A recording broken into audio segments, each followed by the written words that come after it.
Happy Monday and welcome into Live Now from Fox. I'm your host, Gabrielle Amato. Live now from our Orlando studio, bright and early here on the East Coast, 6:03 Eastern Time, which means it's time to get you started with your top stories of the morning. We'll take a Live Now look at Washington, D.C. at the White House. U.S. officials tell Fox News that a Russian invasion of Ukraine could cause up to 50,000 civilian casualties. This as multiple sources on Capitol Hill tell Fox that Joint Chiefs of Staff Chair General Mark Milley has warned Ukraine's capital Kyiv could fall within 72 hours if Russia decides to invade. All of this as U.S. forces arrive to nearby Poland. Fox News correspondent Alexandria Hoff has more on this live from the White House.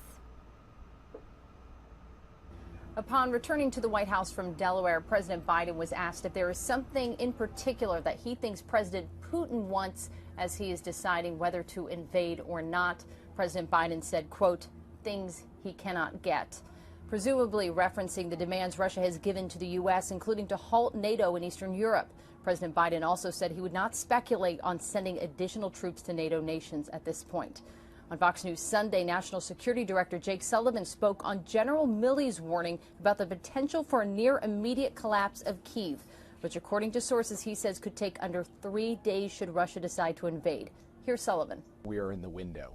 Any day now, Russia could take military action against Ukraine, or it could be a couple of weeks from now, or Russia could choose to take the diplomatic path instead. The key thing is that the United States needs to be and is prepared for any of those contingencies in lockstep with our allies and partners. White House officials say the cost of an invasion for Ukraine would be human lives, and for Russia it would be economic. Bipartisan legislation is being pushed to formalize those consequences. We ought to have biting sanctions in place now, not later. We have a bipartisan piece of legislation that I've been working on. There is a strong effort, bipartisan effort, to give President Biden the strongest possible hand to discourage and hopefully prevent Putin from further incursions into Ukraine. Russia is being accused of using energy as a weapon. They are the main supplier of natural gas to Europe, so alternative sources are being discussed. At the White House, Alexandria Hoff, Fox News. All of this as Russia's defense ministry released footage on Sunday of armed forces carrying out exercises and aviation crews carrying out training flights. On Saturday, Russia sent a pair of long-range nuclear-capable bombers on patrol over Belarus. And all of this comes as the Kremlin moved troops from Siberia to Belarus for sweeping joint drills. This further fuels Western fears of a possible Ukrainian invasion, now possibly from the north. But Ukrainian soldiers are also preparing themselves. Fox News correspondent Lucas Tomlinson has the latest from Kyiv. Russia has activated the equivalent of 10 U.S. Army divisions as nearly 2,000 American paratroopers from the 82nd Airborne Division have arrived in Poland.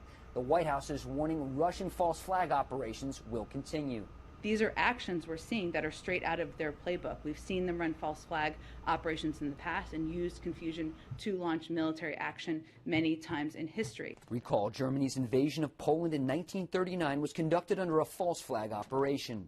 A Russian invasion could kill tens of thousands of Ukrainian soldiers and civilians. It could turn millions here into refugees. Russian forces now poised to invade not just from Belarus to the north, but Crimea to the south as well, if Vladimir Putin gives the order.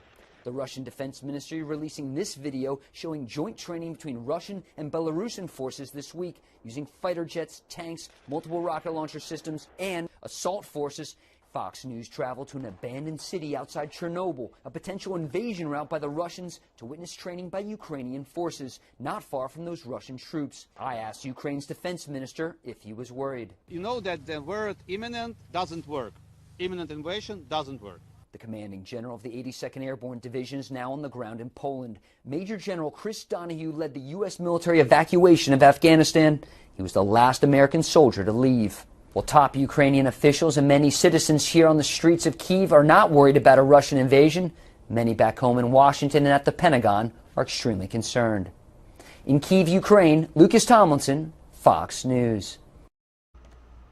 And speaking of back home, President Biden is set to welcome German Chancellor Olaf Scholz to the White House today. In a statement released back on January 22nd, the White House confirmed this planned meeting, saying the visit provides an opportunity to affirm the deep and enduring ties between the United States and Germany. The leaders will, of course, discuss their shared commitment to both ongoing diplomacy efforts to deter Russian aggression against Ukraine and cited continued close cooperation on a range of common challenges. We're going to step away for a quick break, but on the flip side, we're going to give you the latest on the Joe Rogan controversy that is making headlines and his latest apology. We'll see you in 2 minutes.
Hey there, welcome back into Live Now from Fox. I'm your host, Gabrielle Amato. There's my little Twitter handle. Send me a message. Let us know where you're tuning in from, and I'll give you a shout out in this first hour of Live Now from Fox.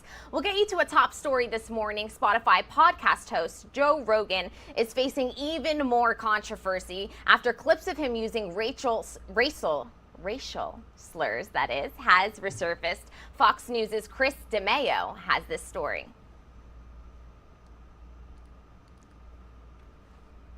I'm making this video to talk about the most regretful and shameful thing that I've ever had to talk about publicly. Podcast host Joe Rogan sparking new outrage after videos showing him repeatedly saying the N-word have resurfaced. It's a video that's made of clips taken out of context of me of 12 years of conversations on my podcast, and it's all smushed together. The host of the Joe Rogan Experience podcast on Spotify issuing an apology over the weekend while also explaining why he chose to say the N-word in the first place. When I would bring that word up, like if it would come up in conversation, instead of saying the N-word, I would just say the word. I thought as long as it was in context, people would understand. More than 100 episodes of Rogan's podcast have been since removed from Spotify.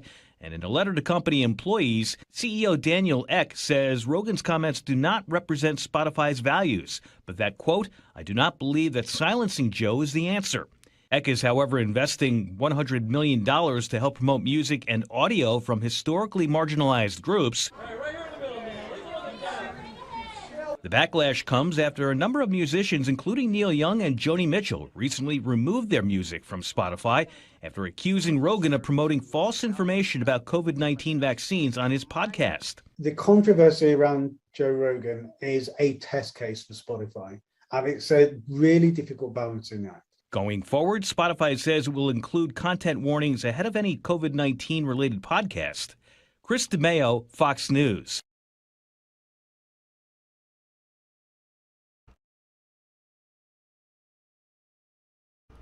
And our next top story takes us live to Minneapolis, where community members protested at the County Government Center Plaza in Minneapolis on Saturday, expressing their outrage over the police killing of Amir Locke. Here we are seeing video of that protest. Protesters are demanding the arrest and prosecution of the officers involved in the shooting. Body cam video shows the 22-year-old black man getting shot by the officers while he was lying on a couch holding a gun. Our Fox Minneapolis team brings us the Locke family's emotional pleas and more on this story. This is very, very detrimental and heart-wrenching and hard, because I was always an advocate for the families that went through this. Fighting back tears and at times struggling to find the right words, Amir Locke's family described the pain they feel because of his death. My son didn't deserve what happened to him. He had a beautiful spirit and a beautiful smile. Never would I have imagined that I would be standing up here talking about the execution of my son by the Minneapolis Police Department. His parents say the 22-year-old was born and raised in the Twin Cities, but was living in Dallas, Texas, as was his mother. They say he was visiting family here in Minnesota, including his cousin who lived at the Bolero Flats apartment building in downtown Minneapolis when he was shot and killed by Minneapolis police while they were serving a search warrant earlier this week. Amir was a bright light, and he deserves to be able to shine. Amir's loved ones say they want the officer who pulled the trigger, Mark Hanneman, to be fired and prosecuted to the fullest extent of the law. And for Minneapolis police to do better, so the same thing doesn't happen to another family. You should be outraged, not because he's an African American, but you should be outraged just because one of your citizens died at the hand of another citizen. It is time out for this. I'm sorry.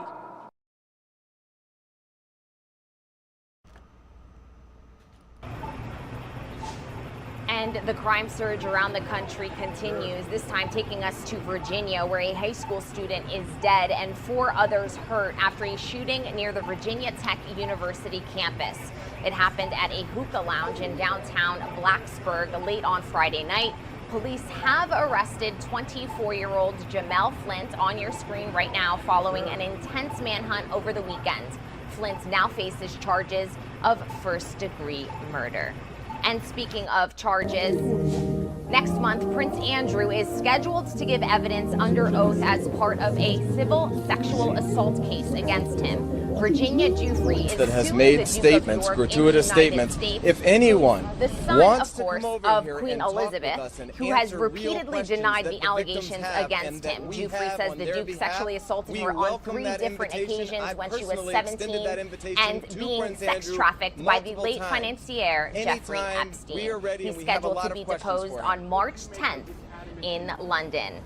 And sticking with British news, all of this comes as the Queen has hit a major milestone marking the 70th anniversary of her rise to the throne, a platinum jubilee, as they are calling it. The Queen took to the throne on January 6, 1952. Yeah, that's right, 70 years ago, and her son, Prince Charles, led the tributes, thanking the Queen for her ability to always unite the country. Queen Elizabeth used this milestone to offer her support to Prince Charles's wife, Camilla, who you're seeing on your screen standing right next to her in that black and white dress. In remarks delivered on the eve of Sunday's anniversary, the Queen expressed a sincere wish that Camilla be known as Queen Consort when Prince Charles does eventually become queen. A lovely tribute indeed. We wish her all the best in this celebration. We're going to step away for a quick break. We'll be right back.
Welcome back into Live Now from Fox. The fundraising site GoFundMe made headlines this weekend after the site had blocked the release of almost $10 million in donations from what's been called the Freedom Convoy. This is what you are seeing on your screens on the ground in Canada as we speak.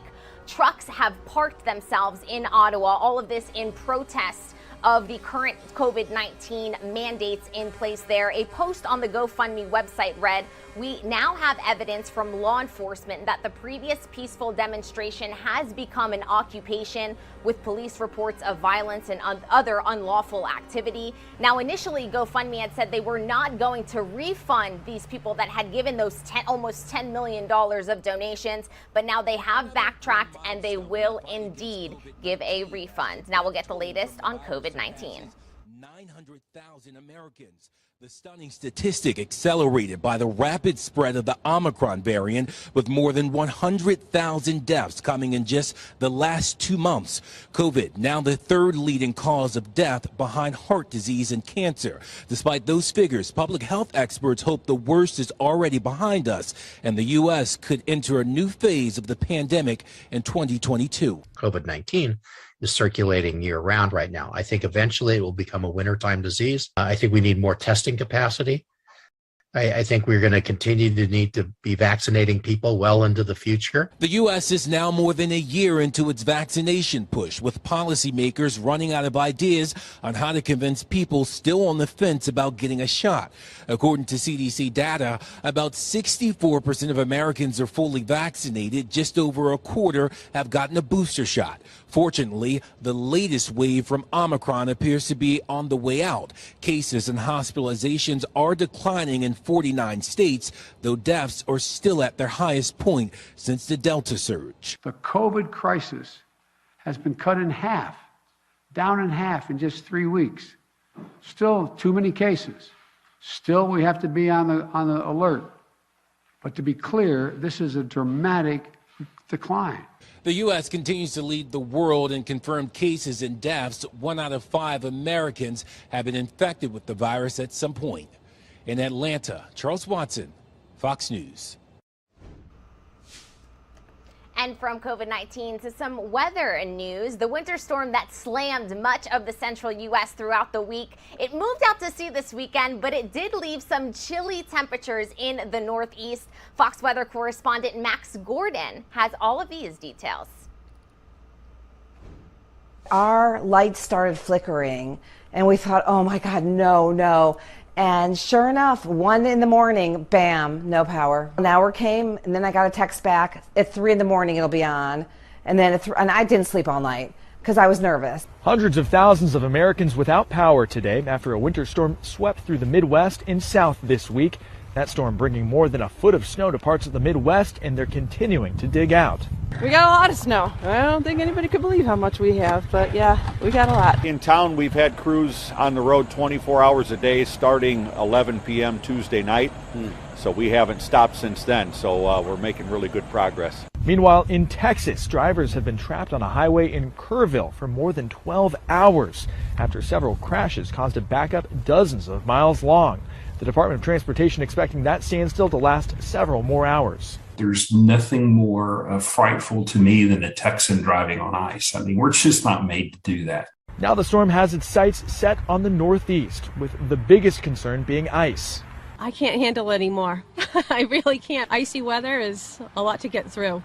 The icy conditions creating a travel nightmare, making roads dangerous, and in some areas, the early rain before temperatures drop is making preventative safety measures impossible. The thing with this one is people will be out driving in it because they won't think it's that bad, but they won't realize that the roads are going to be a little slicker and a little more treacherous. As the storm moves out to sea, ice and snow are expected to linger throughout the weekend. In Chicago, Max Gordon, Fox Weather.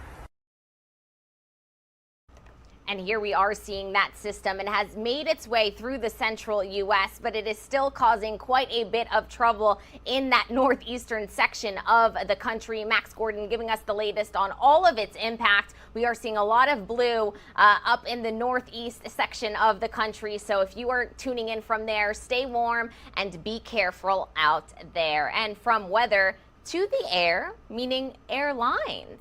A new airline has officially taken the spot as the worst airline in the United States. According to the Wall Street Journal's annual ranking of U.S. airlines, that winner is now JetBlue. JetBlue's ranking dropped behind even Spirit and Frontier. Last place on the list. The new status for the airline is mainly due to the increasing amount of canceled flights and long delays. American Airlines also suffered a similar fate, tying with Frontier for third worst airline. From weather to the economy we go, but we're going to step away for a quick 2-minute break. We'll be right back.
Hey there, welcome back into Live Now from Fox. 6:26 here on the East Coast. I'm your host, Gabrielle Amato, and we're going to get to some economy news.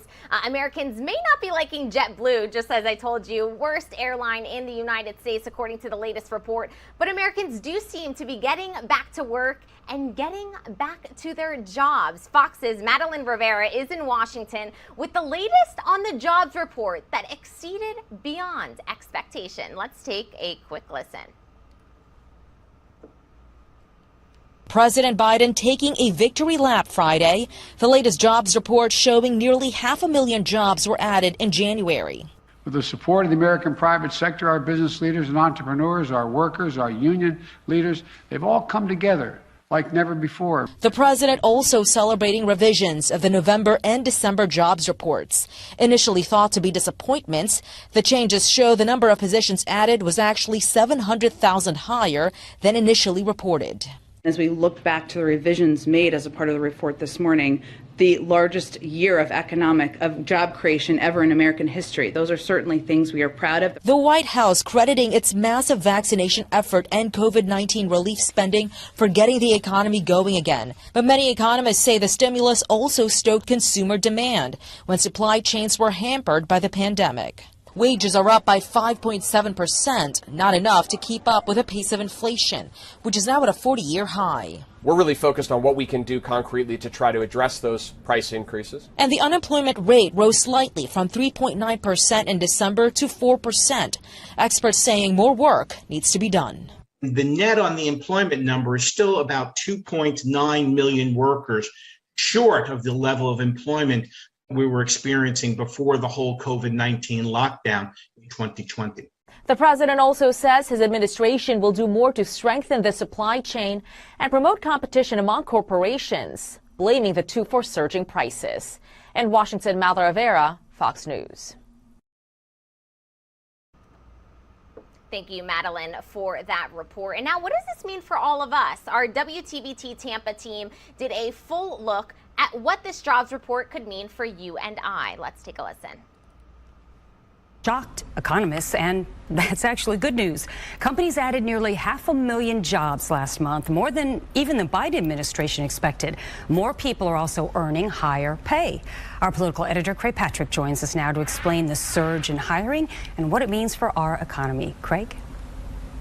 Now, it's a very pleasant surprise, and there really were two factors why this jobs report is much stronger than what economists expected. The first is that the prior month's data was incomplete, in that companies hired many more people than were reflected in earlier reports. But upon further review, we discovered that the pace of hiring had picked up much more through November and December than the economists thought. And then the second unexpected factor was that Omicron did not drain hiring as much as economists assumed. And for context on this, I sat down with Heather Boucher, who is one of the president's leading economists, again for context.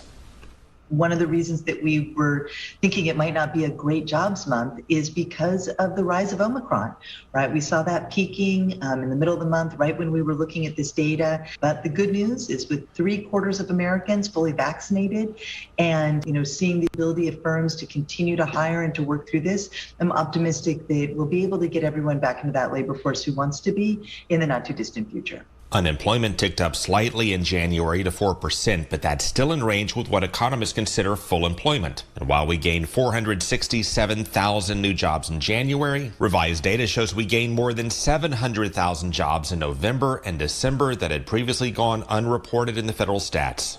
History's been made here, but it comes alongside the largest drop in unemployment rate in a single year on record. The largest reduction in childhood poverty ever recorded in a single year, and the strongest economic growth this country has seen in nearly 40 years.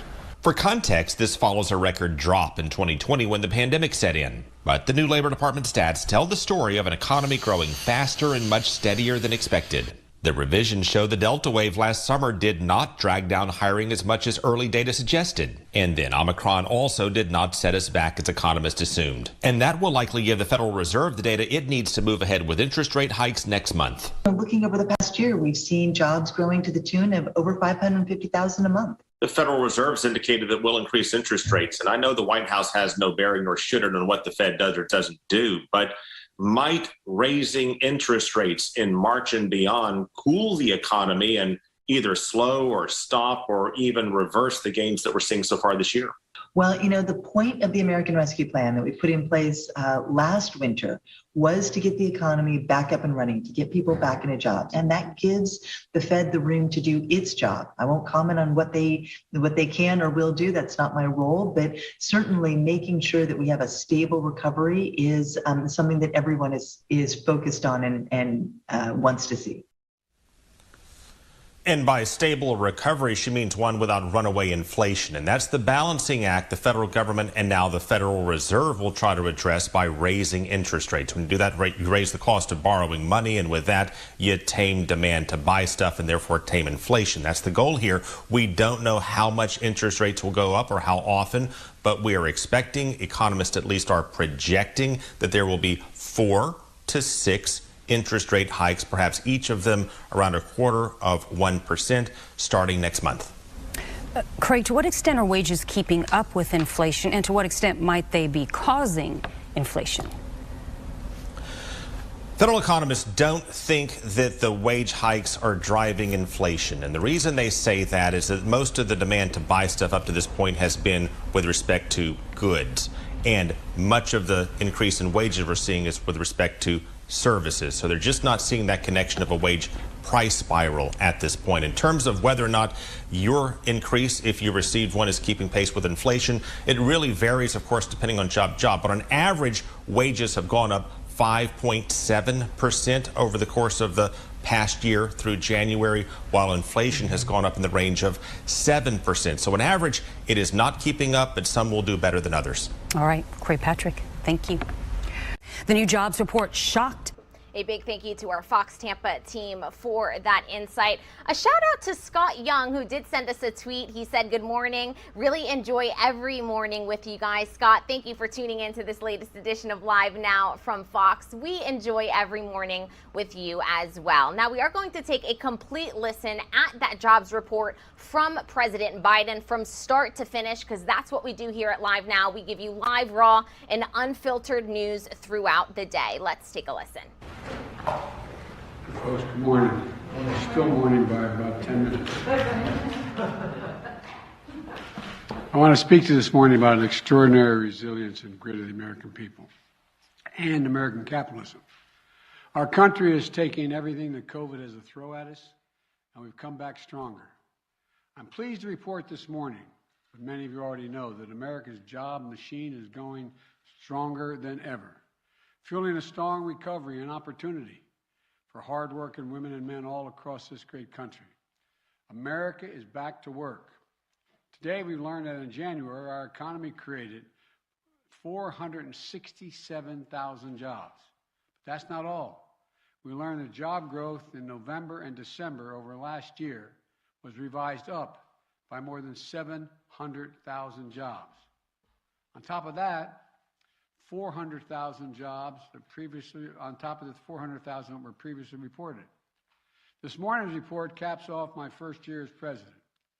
And over that period, our economy created 6.6 million jobs. 6.6 million jobs. You can't remember another year when so many people went to work in this country. There's a reason. It never happened. Take a look at the chart. You can look at the last, all the way back to President Reagan. Look how many jobs we've created in an average per month. This is, it's never happened before. And look, history's been made here. But it comes alongside the largest drop in unemployment rate in a single year on record. The largest reduction in childhood poverty ever recorded in a single year. And the strongest economic growth this country has seen in nearly 40 years. Historic economic progress. And I'm proud of the role the administration played in this economic plan has played in the recovery. You know, the rescue plan that Democrats passed to get the economy going again, the bipartisan infrastructure law that's starting to get underway, rebuilding bridges, roads, highways, ports, airports, internet. There's so much more that we're doing as well. And my decision at the outset of our administration to buy American. It's always been the law, it was very seldom ever followed. Now it's a reality, not an empty promise.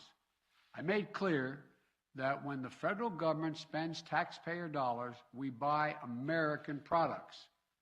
American products made in America, including all the component parts of that product, with very few exceptions. With the support of the American private sector, our business leaders and entrepreneurs, our workers, our union leaders, they've all come together like never before in my days in Washington. I know it hasn't been easy. I know that January was a very hard month for many Americans. I know that after almost 2 years, the physical and emotional weight of the pandemic has been incredibly difficult to bear for so many people. But here's the good news. We have the tools to save lives and to keep businesses open and keep schools open, keep workers on the job, and sustain this historic economic comeback. Vaccination and boosters have proven incredibly effective. This past month, we started mailing out tens of millions of at-home tests to deliver to your home for free so you can determine whether or not you have COVID. And that's in addition to the 20,000 sites across America where you can get a test in person for free to determine whether or not you have COVID. And we have more treatments today to keep people out of the hospital, including life-saving antiviral pills, which we purchased millions of. And now we're seeing the difference over what our efforts have made. Look at what's happened.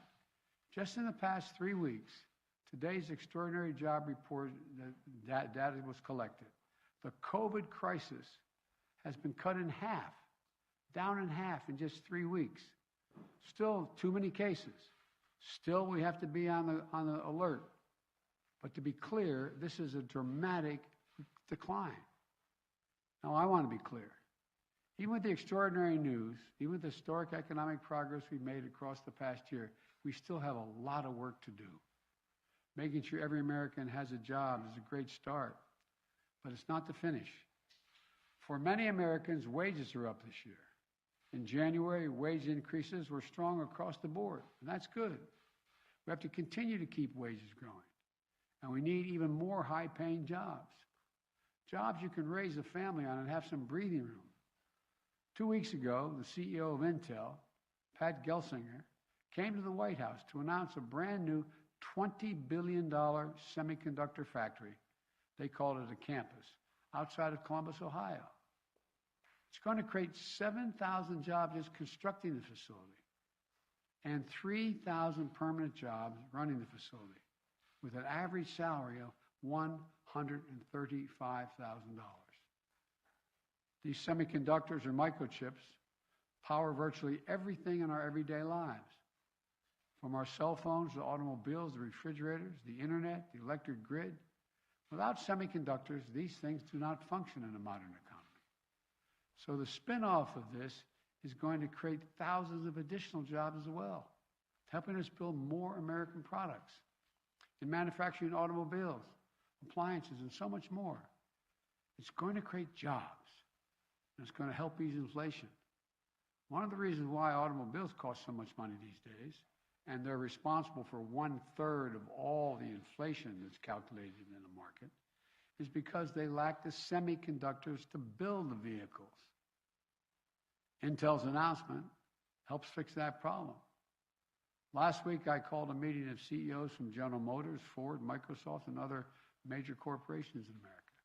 Mary Barra of General Motors, the chairman of the board, the CEO, I should say, announced a $7 billion investment in a Michigan manufacturing plant to manufacture electric vehicles.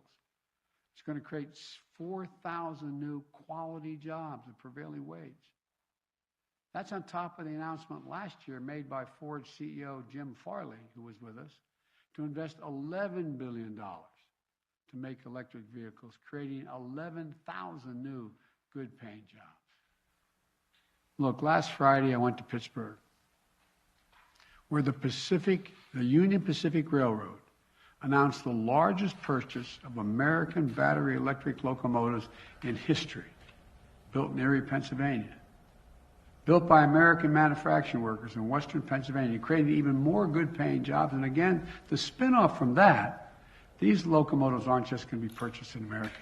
Countries around the world, because it's going to be the best product, are going to purchase them.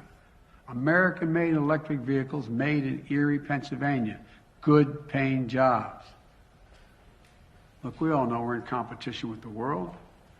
These announcements are the drumbeat of the job resurgence, unlike anything we've seen in our history. And it didn't happen by chance. As a result of the economic plan I put into action on day one, when I said it's going to be Buy America. I'm delighted to keep it going and expand what we've done, because we have a great opportunity ahead of us to further make progress beyond what we've already made. Look, the House of Representatives just passed a few minutes ago, just before I walked over here, to provide $90 billion, over $90 billion for research and development, manufacturing, and all those elements of the supply chain needed to produce end products right here in America. So we can keep delivering more announcements like the one we've had in these past few weeks. Another way we're boosting our economy is by promoting competition. Look, hamburger is, up fourfold almost, many places. Well, guess what? Meat processors, or shipping, railroads, other industries are dominated by a few giant companies that control the market they operate in. And over the years, this domination of the market by a smaller number of companies, smaller and smaller, it's about 4 in the meatpacking area, has reduced competition, squeezed out small businesses and farmers, and in many cases increased prices, and almost all of them increased prices for consumers. Look, I'm a capitalist, but capitalism without competition is not capitalism, it's exploitation. So I'm going to continue to do everything in my power to work with the Congress to make our capitalist system work better, to provide more competition and lower prices for American consumers. And they're still going to do well. But that isn't going to be enough. We still need to ease the burden on working families by making everyday things more affordable and accessible. Look, average people are getting clobbered by the cost of everything today. Gas prices at the pump are up. We're working to bring them down, but they're up. Food prices are up. We're working to bring them down as well. Look, I grew up in a family where if the price for a gallon of gas at the pump went up significantly, it was felt by the family. I get it. I understand. But these things are necessities, but that's not the totality of what family needs. They still have to pay for child care. They still have to pay for prescription drugs. They still have to pay for health care. There's more than one way to help a family when it comes to their standard of living. We're going to work to bring down the prices that are way up, but guess what? Guess what? We're going to keep strengthening the supply chain to bring down the cost of all these goods. But in the meantime, there's a lot we can do to give families a little extra breathing room. For example, child care. Families can spend $14,000 a year per child, and in some cases in this country, some cases less than $14,000 a year, for child care. Our plan cuts in half what most families are paying, helping their budgets, keeping millions of parents, and especially women, allowed to go back to work because they can get child care. Or the cost of prescription drugs, like insulin. Insulin costs about $10 to make. But for families who need the insulin, they're paying up to $650 a month on average in some places, and as high as $1,000 a month. Think about all those Americans out there with type 1 diabetes who need this insulin to stay alive and stay healthy. Or the 200,000 American children with type 1 diabetes. Think about being one of the parents without the insurance or the money to pay for that insulin. How do you look your child in the eye who needs an insulin? They have no idea how they're going to figure out how to pay for it. Think about what it does to them. Their self-esteem, their dignity, their ability to look their child in the eye. We cap the cost of insulin at $35 in our plan. $35 a month. The companies are still going to make a healthy profit. We can do that tomorrow with the stroke of a pen. But we have a generation of so-called, for example, sandwich generation. That is, you have a young child and an elderly parent, and both need help. And look, we can help them take care of mom and dad and make it work. There's a program that allows us to on Medicare. That someone can come and install a handrail in the shower so mom doesn't fall. To make sure they have what they need to live with safety and dignity in their home. Pick up the prescriptions. Make an occasional meals. We can do all that. So when mom and dad put their head on a pillow at night, they can have peace of mind that their elderly parents are doing well and their children are okay. We're still going to work on gas prices. We're still going to work on the food prices. But in the meantime, we can deliver that peace of mind to the American people and give them a little breathing room. And by the way, the proposals that I have out there, nobody earning less than $400,000 a year would pay a single additional penny in taxes. Not a single penny.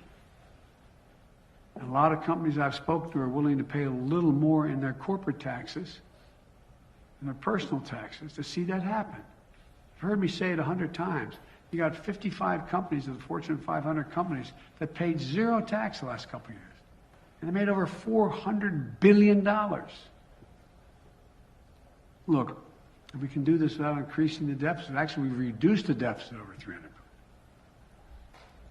And 17 Nobel laureates in economics came to me several months ago to say that this plan would not only not raise inflation, it would ease long-term inflationary pressures. Look, the bottom line is this. The United States is once again in a position to not only compete with the rest of the world, but outcompete the rest of the world once again. We can keep coming together and invest in the backbone of America, the working class and the middle class folks. There's no limit to what we can achieve. So let's keep the wages rising and let's start lowering cost. Our businesses are the best in the world. Our workers are the best in the world. Give them half a chance. They'll outcompete anyone, anywhere in the world. We can have a quality of life for working people that they deserve at the same time. And by the way, the middle class, when it does well, when the working class does well, everybody does well. Everything is better for the wealthy, the super wealthy, and the slightly wealthy. Nobody gets hurt.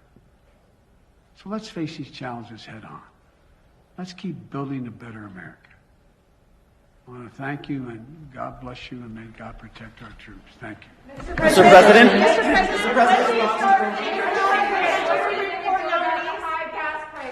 Your response to Putin and Xi, sir. Genocide against Uyghurs.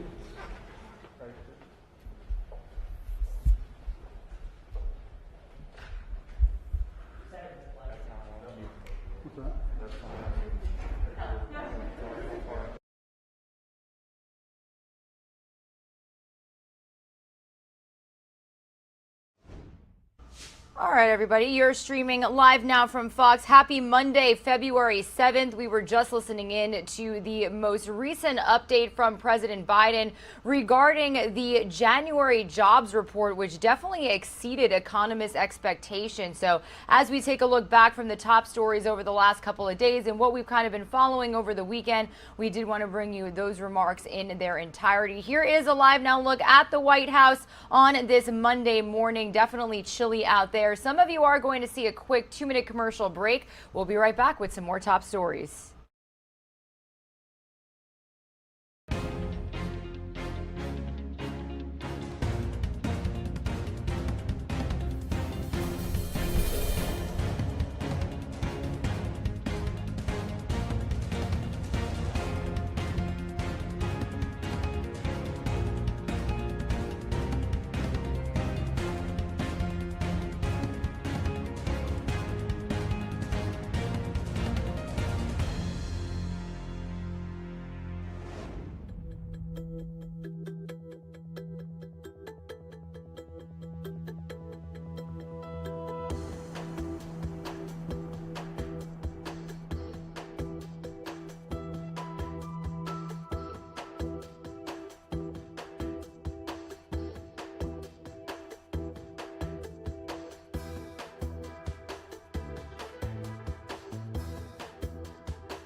Good morning, everybody. You're streaming live now from Fox on this Monday, February 7th. My name is Regina Gonzalez with you here live from Orlando, Florida. My co-host Gabrielle Amato has been bringing you through all of the top stories that we are following.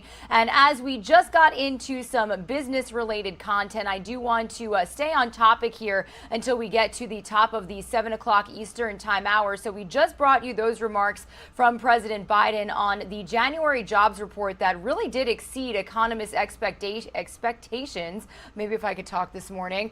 I do want to take a closer look into that. We have our Fox 13 Tampa business and consumer reporter Sorbani Banerjee kind of breaking down those numbers that we saw and what this could mean for us as Americans moving into the future. Let's listen in here on Live Now from Fox. Hi, everyone. Economists and even the White House warned that the latest jobs report would show a sharp slowdown in payroll growth, but that didn't happen. Instead, the new report shows 467,000 jobs were added in January. That's much higher than 150,000 that they were expecting. This burst in jobs came despite the wave of Omicron, which sickened millions of workers and kept many consumers at home, and of course left businesses and restaurants, manufacturers short-staffed once again. The January report also shows the unemployment rate ticked up from 3.9% to 4%, and estimated job growth for December was also revised higher from 199,000 to 510,000. So the takeaway here is that businesses likely see the Omicron wave as temporary and are optimistic about long-term growth. So more hiring going on than expected. So how does that fit into the whole worker shortage storyline? How do we have more hiring but fewer workers? Right. It makes you think. But the worker shortage, it's kind of industry specific. We're talking, for example, healthcare or teachers, truckers. The labor report looks at the big picture. We can still have these worker shortages, particularly in these key places causing the problems, while still adding jobs overall.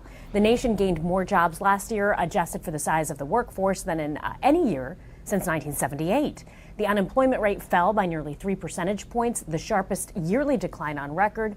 Much of the improvement represented a rebound from those record job losses in 2020 that were driven by the pandemic recession.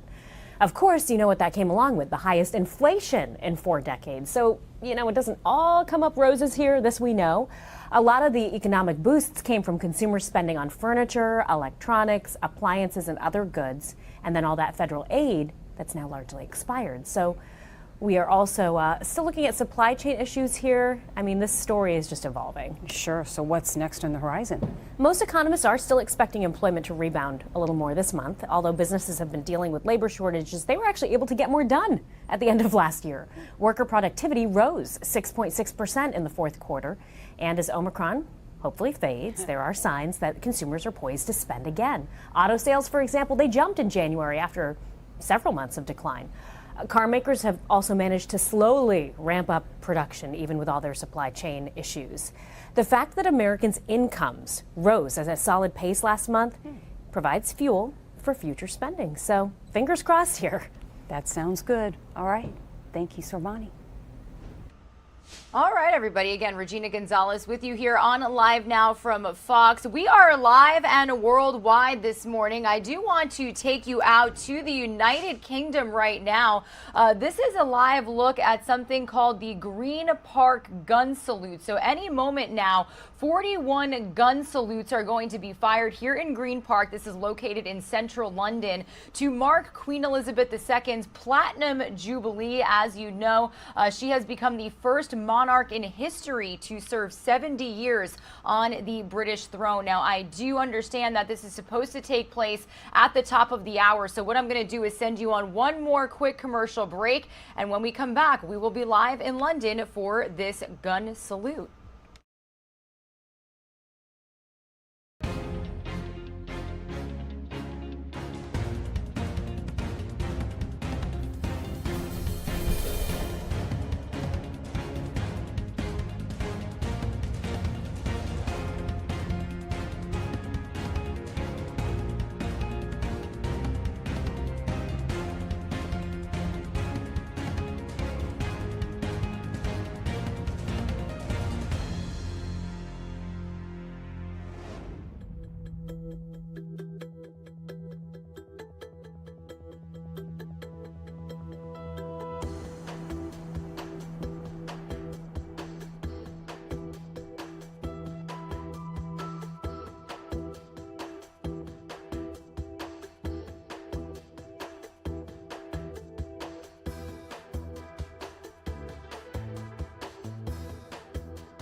All right, everybody. Once again, we are live and worldwide this morning here on Live Now from Fox. We are going to listen in as any moment now 41 gun salutes are going to be fired in Green Park, which is located in central London, to mark Queen Elizabeth II's Platinum Jubilee. She has become the first monarch in history to serve 70 years on the British throne. We understand that this is supposed to take place within the next minute or two, so let's listen in live, raw, and unfiltered.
You're streaming live now from Fox on this Monday, February 7th, live and worldwide this morning, watching a very awesome ceremony taking place out there in Green Park, London. Little action for you if you needed to wake up with a bang this morning, quite literally.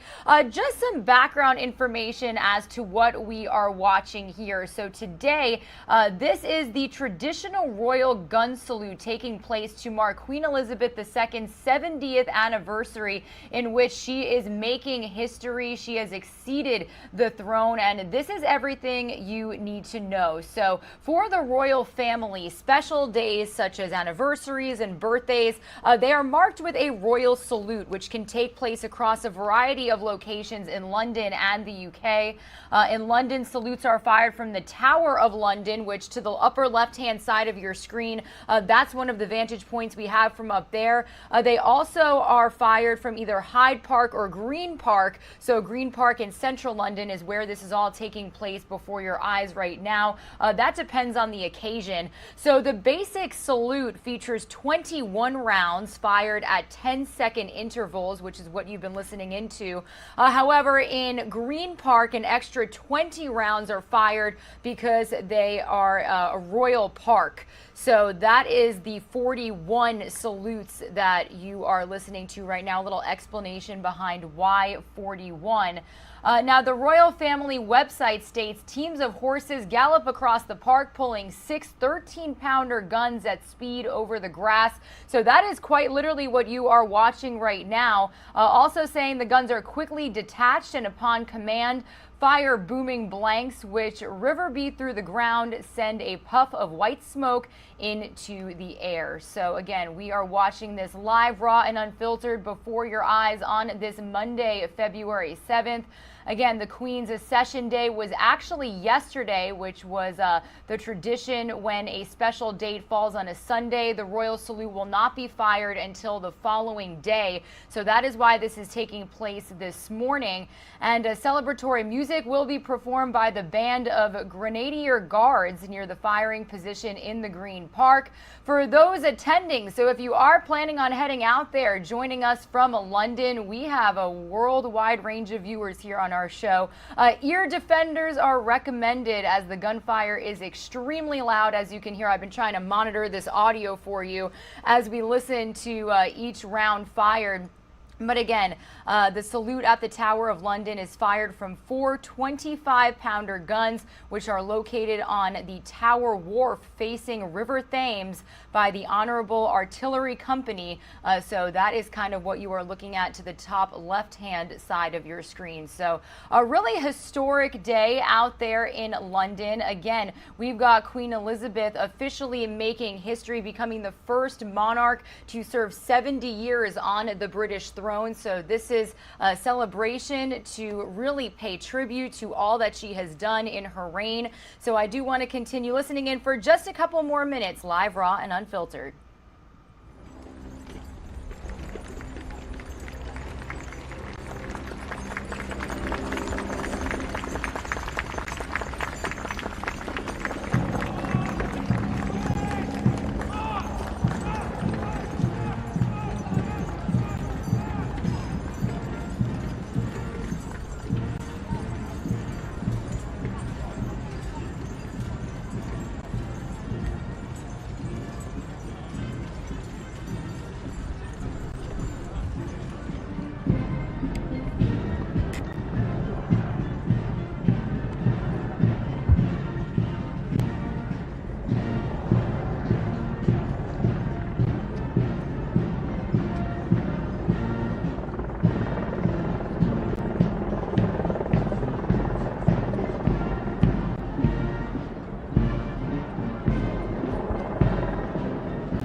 You are streaming live now from Fox, everybody, on this Monday, February 7th, as I've been saying for the last couple of minutes while we've tuned in to this celebration in Green Park, located in central London. We are live and worldwide this morning as you are tuning in. 41 gun salutes being fired there in Green Park to mark Queen Elizabeth II's Platinum Jubilee. Now, celebrations were happening really over the entire weekend. But since that Jubilee was technically set for yesterday, this salute usually happens the day after when something is marked on a Sunday. So that's why it's happening on this Monday afternoon over there. They're a couple hours ahead of us here on the East Coast in the U.S. But Queen Elizabeth II becoming the first monarch in history to serve 70 years on the British throne.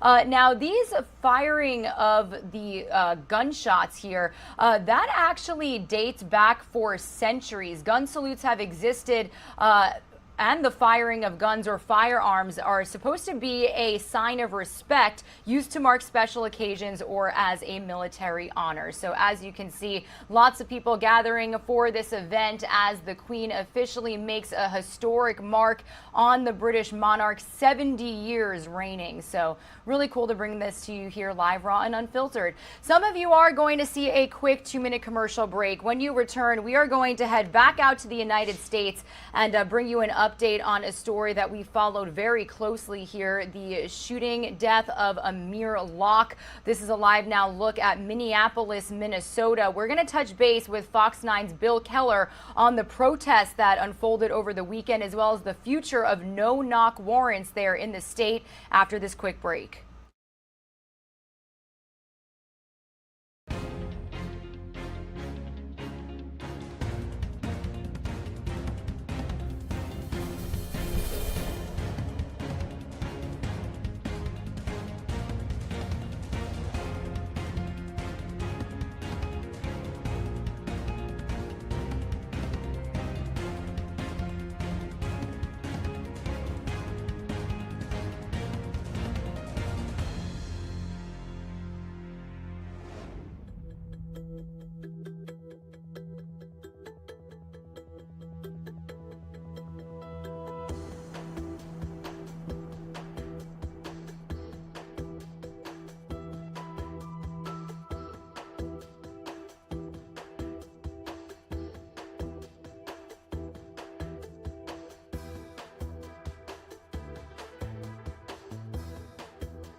You're streaming live now from Fox, everybody. We are back with some more developments in a top story that we have been following since the very beginning out of the state of Minnesota. Protests continuing over the weekend after the police shooting of Amir Locke. The 22-year-old was shot and killed by Minneapolis police executing a search warrant in a downtown apartment building last Wednesday morning. Now, demonstrators spent the weekend calling for the officer who shot Locke to be fired and charged with murder. So as we continue to bring you all of the latest on this story, I do want to welcome into the conversation Fox 9 Minneapolis's Bill Keller. Bill, I understand that it's been a very active weekend as far as protests and the community kind of coming together in light of this situation. But I do want to backtrack for a minute for our viewers who may just be getting up to speed on this situation. Can you walk us through what happened to Amir Locke last week? Yeah, Regina, this all started as part of an investigation, believe it or not, into a St. Paul homicide, but it ended with this deadly police shooting across the river here in Minneapolis. It was about 7 o'clock on Wednesday morning. There was a SWAT team. They were executing what we now know to be a no-knock search warrant at a downtown apartment building. Minneapolis police releasing that body camera after a couple of days. They say they did that in the name of transparency. But it really kind of contradicted some of the details that they had talked about in this deadly incident. So you've got these protests that are going on over the weekend because while Amir Locke did have a gun, he was licensed to carry one, he was not named in this search warrant. So essentially very similar to the Breonna Taylor case, right apartment, wrong person. 9 seconds into this is when this all went down. So you've got those protesters who are demonstrating over his death. Again, he was shot and killed by those officers. They want that one particular officer who pulled the trigger to be fired and face criminal murder charges. Yeah, and Bill, I understand that in the recent days, we have actually learned more about the man who was actually staying in that apartment building. So what do we know? And, you know, really looking into how this could have happened. What do we know about that man? They're not releasing much information about this investigation. There were several homicides in St. Paul so far this year. They've not said which one it was connected to. They're keeping their cards fairly close to the vest, but Mayor Jacob Frey is really focused on these no-knock warrants that led to this death. So he put a temporary ban on those. This is basically what allows those officers to enter a person's home with little or no warning. Others, though, want to see really a complete overhaul of this policy. In fact, there is one model for executing warrants called Campaign Zero. It would actually require law enforcement to wait a full 30 seconds after knocking and announcing themselves before they could enter the home. It would ensure that body cameras would be turned on at least 5 minutes before a warrant is served, and it would limit those warrants to be carried out only between the hours of 9 a.m. and 7 p.m. Now, the policy changes they're proposing would allow law enforcement to still get a no-knock warrant. It would be much more difficult, and they would have to prove to a judge why it would be necessary. Yeah, and you know, Bill, is this what was coming to light? I understand that on Friday, the Minneapolis City Council Committee held a presentation on no-knock warrants. So is that some of what we got out of that presentation? That's actually expected. There's one happening today. There's a city council policy committee. It's actually the policy on government and oversight. They're actually going to get a presentation given to them about no-knock warrants. There are going to be some legal experts, activists, of course, but also researchers with the University of St. Thomas. And that's because the mayor has said he will seek help in crafting a new policy from national experts, including ones who have worked in other cities, including Louisville, Kentucky, where Breonna Taylor was, of course, killed during a similar no-knock warrant incident. Yeah, and Bill, I want to ask you, what have we heard from Amir Locke's family? I understand the press conference where that body cam video was released got a little bit emotional. Yeah, certainly the family has retained Benjamin Crump, who of course has been representing so many families of those killed by law enforcement, including the family of George Floyd. They said essentially their son was executed. He should not have died at the hands of police because he was not named in that warrant. He did nothing wrong. He was a licensed gun owner. I saw some press releases over the weekend about gun rights groups who want to protect the right to keep and bear those types of arms, and certainly a call for changes based on this. Yeah, definitely. Well, Bill, we really thank you for joining us this morning and keeping us up to speed with these developments. This is not the only time we're going to speak with you, so we will be chatting later on. Until then, stay warm out there. Will do. Thanks, Regina. All right, everybody. Regina Gonzalez with you here on Live Now from Fox. If you are on your way to work or getting on that commute to school, regardless of where you are going, a little bit later in our show at 9:15 a.m. Eastern Time, we will also be speaking with Fox 9 Minneapolis' Bill Keller, as this is a case out of their city making national headlines. Once again, all eyes on Minneapolis for another situation involving the police. Lots of protesters calling for change when it comes to these no-knock warrants or any protocols by police in their area. Some of you are going to see a quick 2-minute commercial break. When you return, I first want to bring you some of the press conference where the body cam video was released in this situation, and we did hear from Amir Locke's family, so it did get a little emotional, and we do want to bring that to you raw and unfiltered here on Live Now from Fox when we return.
You're streaming live now from Fox, everybody. Raw, unfiltered, nonstop news. Taking a live look over Minneapolis, Minnesota. If you were just joining our coverage, we were touching base with our Fox 9 Minneapolis team about the protests that unfolded over the weekend in light of the police shooting of Amir Locke. The 22-year-old was shot and killed by Minneapolis police executing a search warrant in a downtown apartment building last Wednesday morning.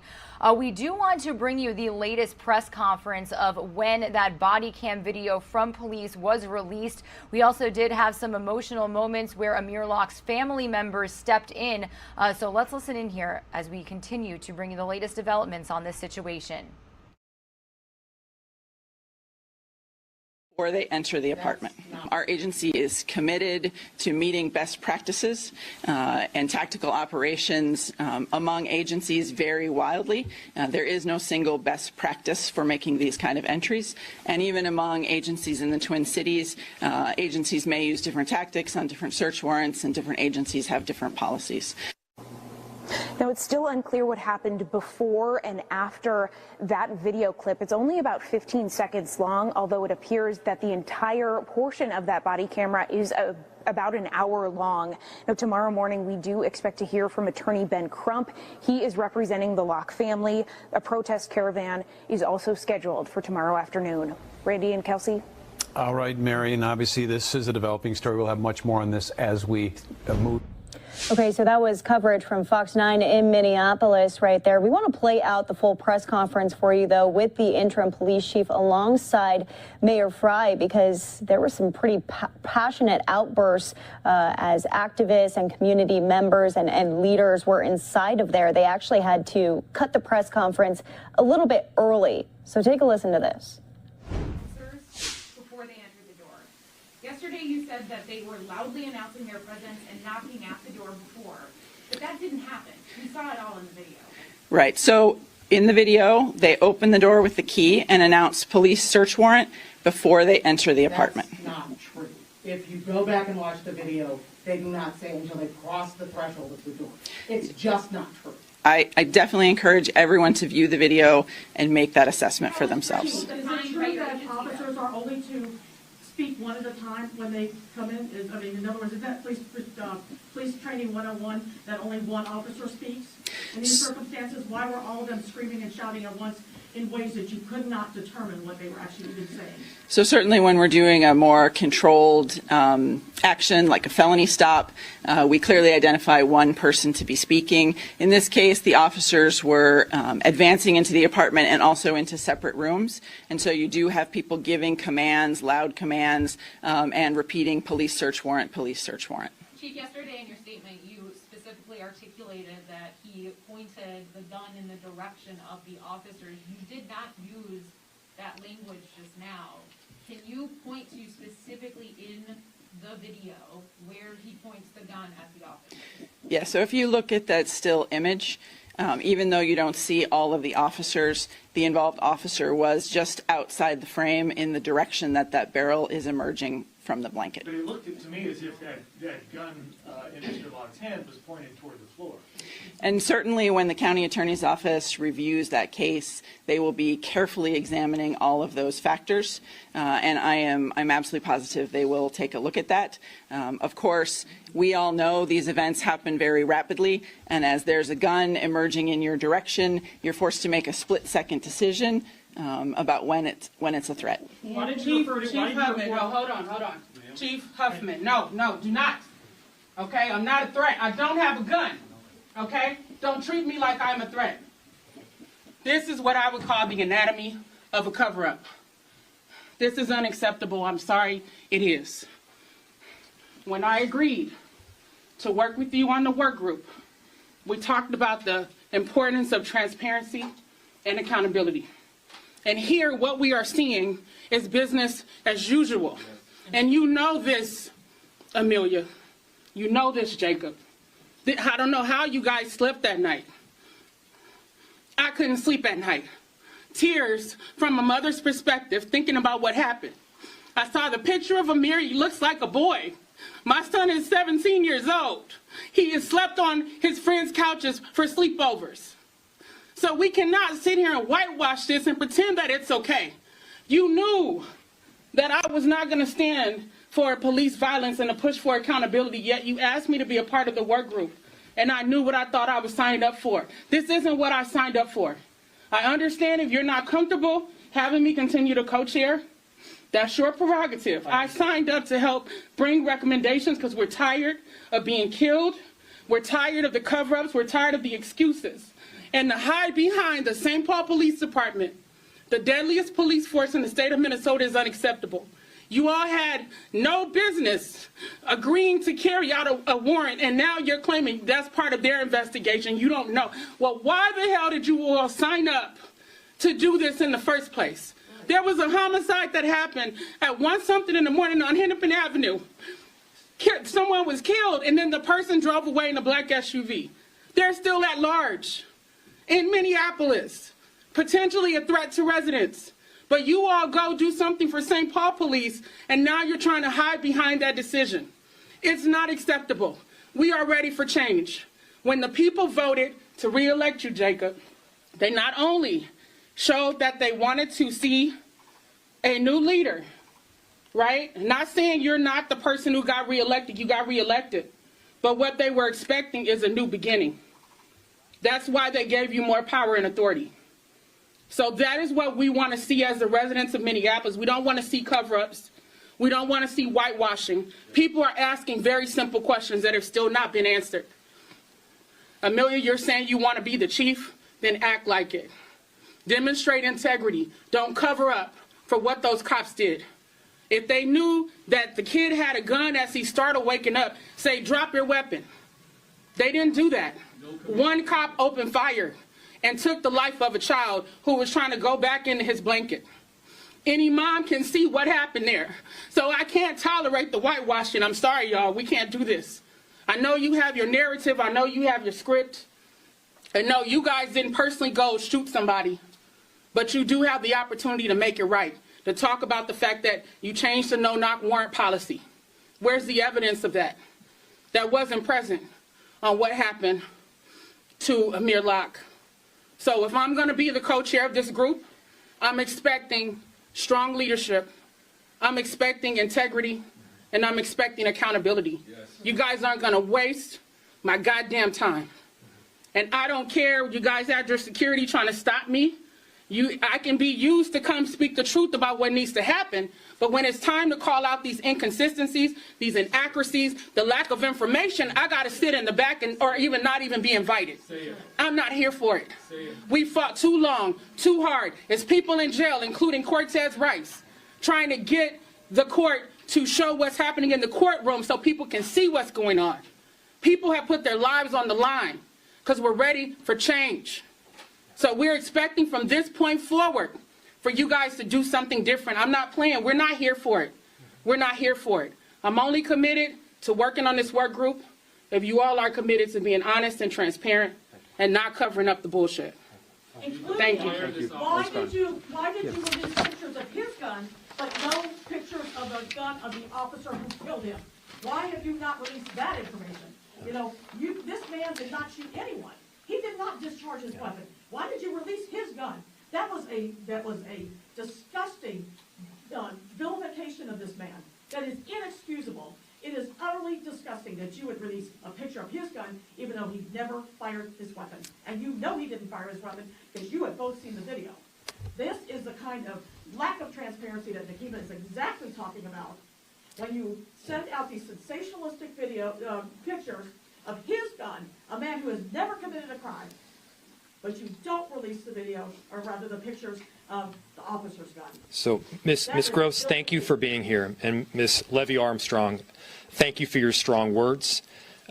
You acknowledged and rightfully pointed out that at this moment in time, we need accountability, we need leadership, and we need transparency. You asked whether we wanted you to continue as co-chair. The answer is yes. We are dead serious about seeing the necessary changes through, and the necessary changes start with being honest and transparent. That begins with all of you here today and releasing body camera footage in the immediacy so that people can see exactly what is in it, good, bad, or ugly. But it doesn't stop there. It goes on to getting the necessary facts of the case, and I know, speaking from experience, that there is an ongoing tension between getting things out quickly and getting things right. We want to get things right. We want to, excuse me, we want to gather the necessary evidence to make sure that we are not telling you something that is inaccurate now, only to correct it a day later. Why was Amir Locke referred to as a suspect? And so I'm going to ask... Why was Amir Locke referred to as a suspect in the MPD's press release? I don't know. So can you speak to that? Why was his gun pictures released? So, but we could do one question at a time. We do want to answer the questions, but I would also prefer just to one question at a time. To your question, I do not know. Does the chief know? Can the chief answer that question? Go ahead. So yesterday, at the time that we were putting out the press release, we didn't have as much information as we have now, of course. And so it's unclear, it was certainly unclear yesterday, but it remains unclear if or how Mr. Locke is connected to St. Paul's investigation. And more information will be coming as St. Paul digs further into the case. Why did you refer to him as a suspect in a press release, If you didn't know. if you That's didn't all the know. time we have, everyone. Let's call it. No. Was anyone apprehended as part of this? Also, When will you release your search warrant? how is walking out of a press conference transparency? You are a murderer! You owe us answers. This is a shame. This is what we have been fighting against. This is what we've been fighting against since George Floyd was killed. Running away from accountability and transparency. This is shame. Residents or people in Minneapolis need to know this cannot continue. They killed a young man who was sleeping. He did not even have a chance. And for a lot of the media already shared the one where he had the gun holding it. You know, if you are anybody who's a gun owner, that if your finger is out, you are preparing, but you are not ready to fire because you don't even know who's in front of you. That's right. This young man did not have a chance. This was Breonna Taylor in Minneapolis, and even worse. And the mayor and the chief are running away from questions. I have to say it. I have to say it. Sorry. I have to say it. Sorry, I'm getting up here as fast as I can.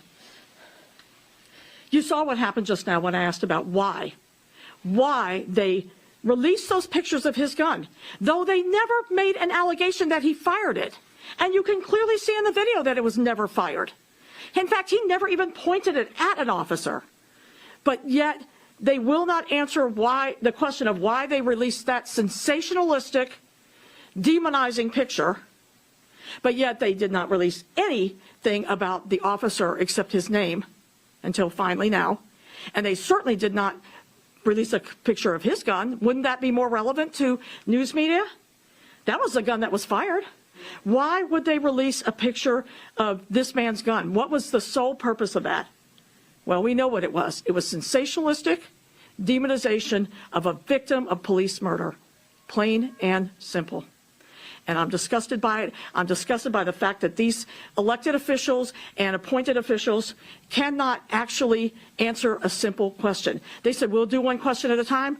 I think I asked my question 3 times. Why did you release the pictures of that gun? What was the purpose of releasing those pictures? And yet they ran away. Time's up. Ran away.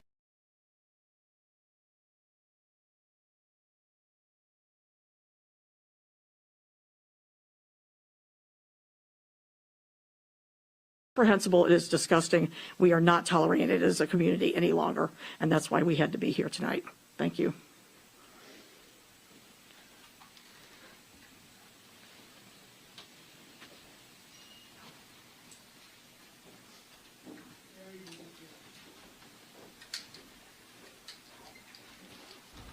So some very powerful moments, as you just heard in that press conference where Minneapolis police were officially releasing the body cam footage from the incident that unfolded last Wednesday morning involving the shooting death of Amir Locke. Activists stepping in, calling for change, and you even saw the mayor as well as the police chief actually leave that meeting after it got a bit heated. So we do know that today, moving forward, the Minneapolis City Council's Policy and Government Oversight Committee are going to discuss no-knock policies for the city. They are going to have input from a University of St. Thomas law student and civil rights attorneys Ben Crump, Jeff Storm, and Antonio Ramanusi. Ben Crump's law firm is representing the Locke family in this case.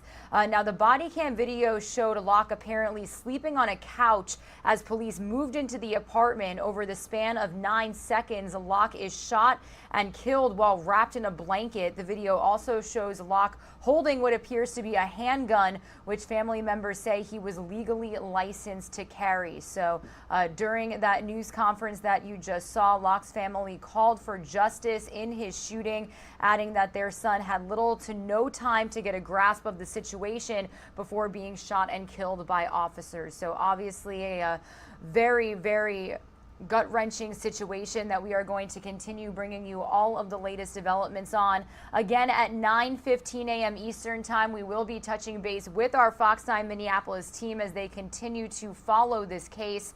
And when we come back from this quick 2-minute commercial break that I'm about to send you on, our very own Daytona Everett did speak with a legal expert about no-knock policies. So we'll have that segment for you here after we return.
as Minneapolis police officers head into an apartment complex in which 22-year-old Amir Locke was sleeping inside.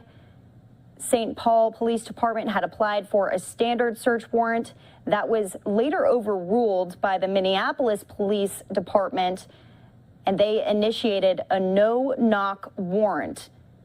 They stumbled upon Amir Locke, who was not on the search warrant. He was not affiliated with it.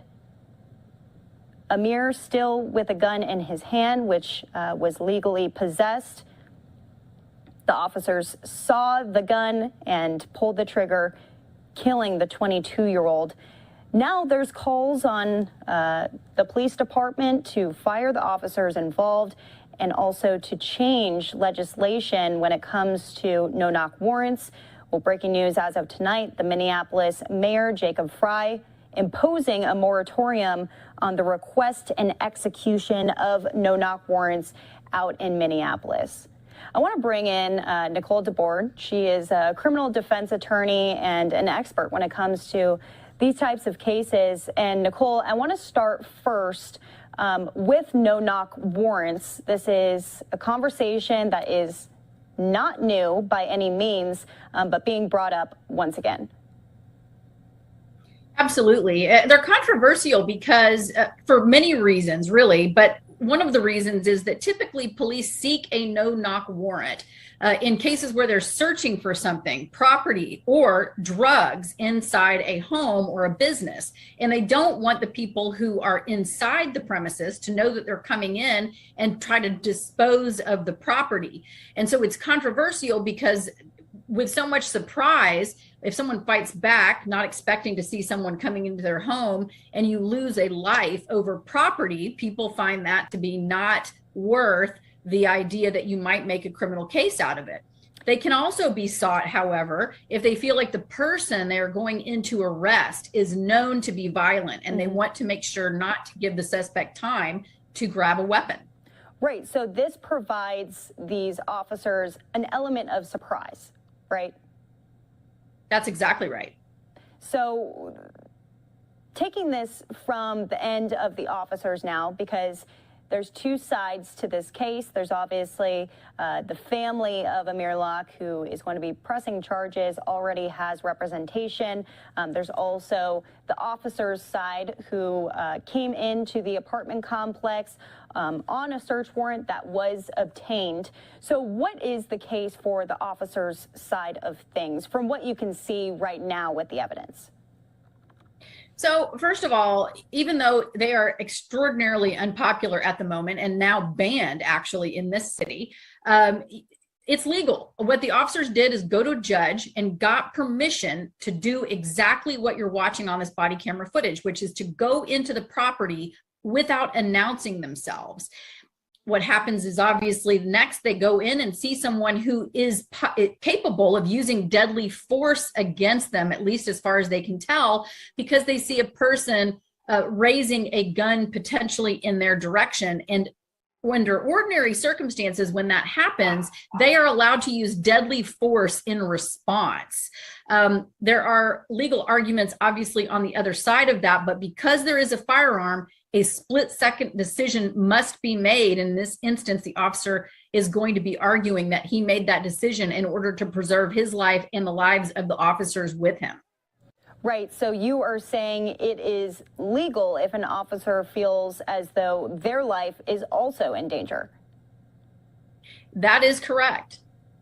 Okay, so here we have it. Once again, this body camera footage, which this is just a portion of it. And you can see a clear photo of Amir's hand on the gun. The family of Amir talking about the fact that he had legally possessed the gun. Is that an argument on their side as well? Ordinarily, it might not be, but this is a really great area, I think, from a legal perspective. And I know that we will be hearing a great deal more on both sides of this in terms of debate, because it was a legal gun. He was sleeping inside the house. He had, as far as we can tell from the body camera footage, the police may not have announced themselves at all and called out police even once they were inside the residence. You can see in the video blinding light being shined in the direction of Amir as he's raising the weapon. So it may not have been possible for him to determine who is in a home that he is legally entitled to be in, and he's got this weapon that he's legally entitled to have. And I think that does create a little bit of a gray area in terms of what legal arguments will follow. Okay, so Nicole, give us an idea of these no-knock warrants. It's kind of confusing because every department, every city handles it differently. Some cities allow it, others do not.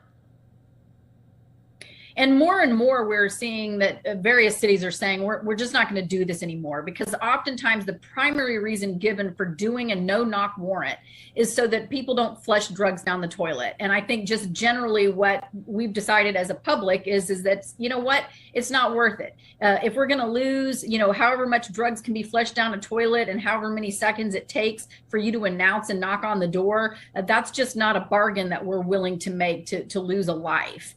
It is, however, something that police can use when they're trying to arrest someone who is known to be dangerous and known to be armed. In that case, they don't want to give the suspect who is known to be armed and dangerous and potentially violent the upper hand by saying, hey, here we are on the outside of this door about to arrest you. Go ahead and get your gun so that you can fight back. And those are circumstances where the public, I think in many cases, would find it a tolerable risk that the police not be able to, not have to announce themselves before going in.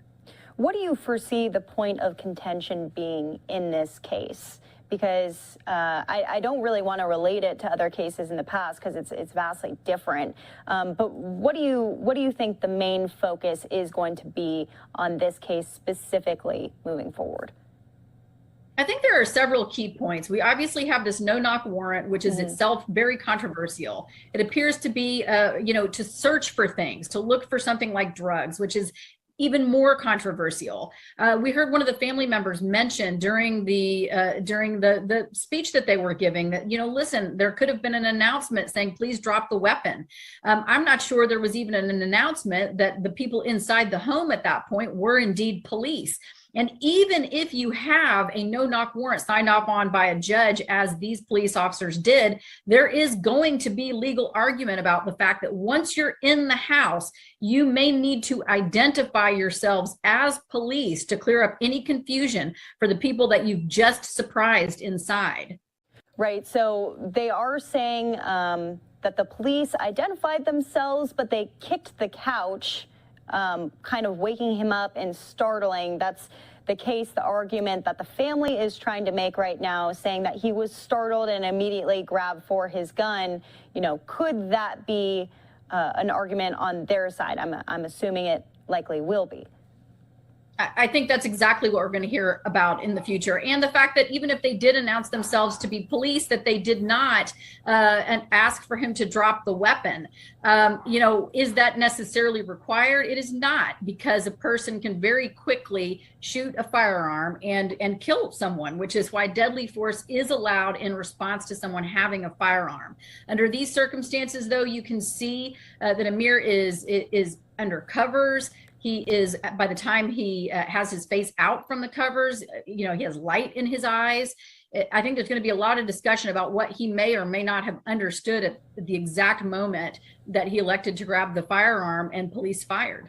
And not to get into nitty-gritty details, but is there a certain height that the gun has to be raised in order for these officers to be able to say that they were in the line of danger? Or is it just more so an instinct decision when it comes to the argument? Well, a gun can come around very, very quickly. And so it doesn't have to be raised at any particular angle.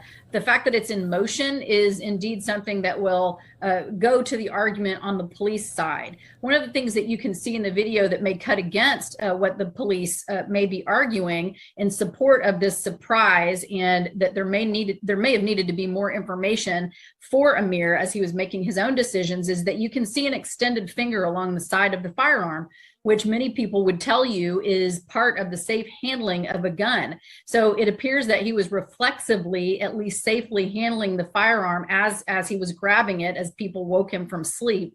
So I think we're going to hear a lot more about just the split seconds from the moment the police actually kick the couch. You see the person on the couch beginning to move and get his head out from under the covers to see. I think these are the seconds, obviously, that are going to be the very most contentious as we move forward.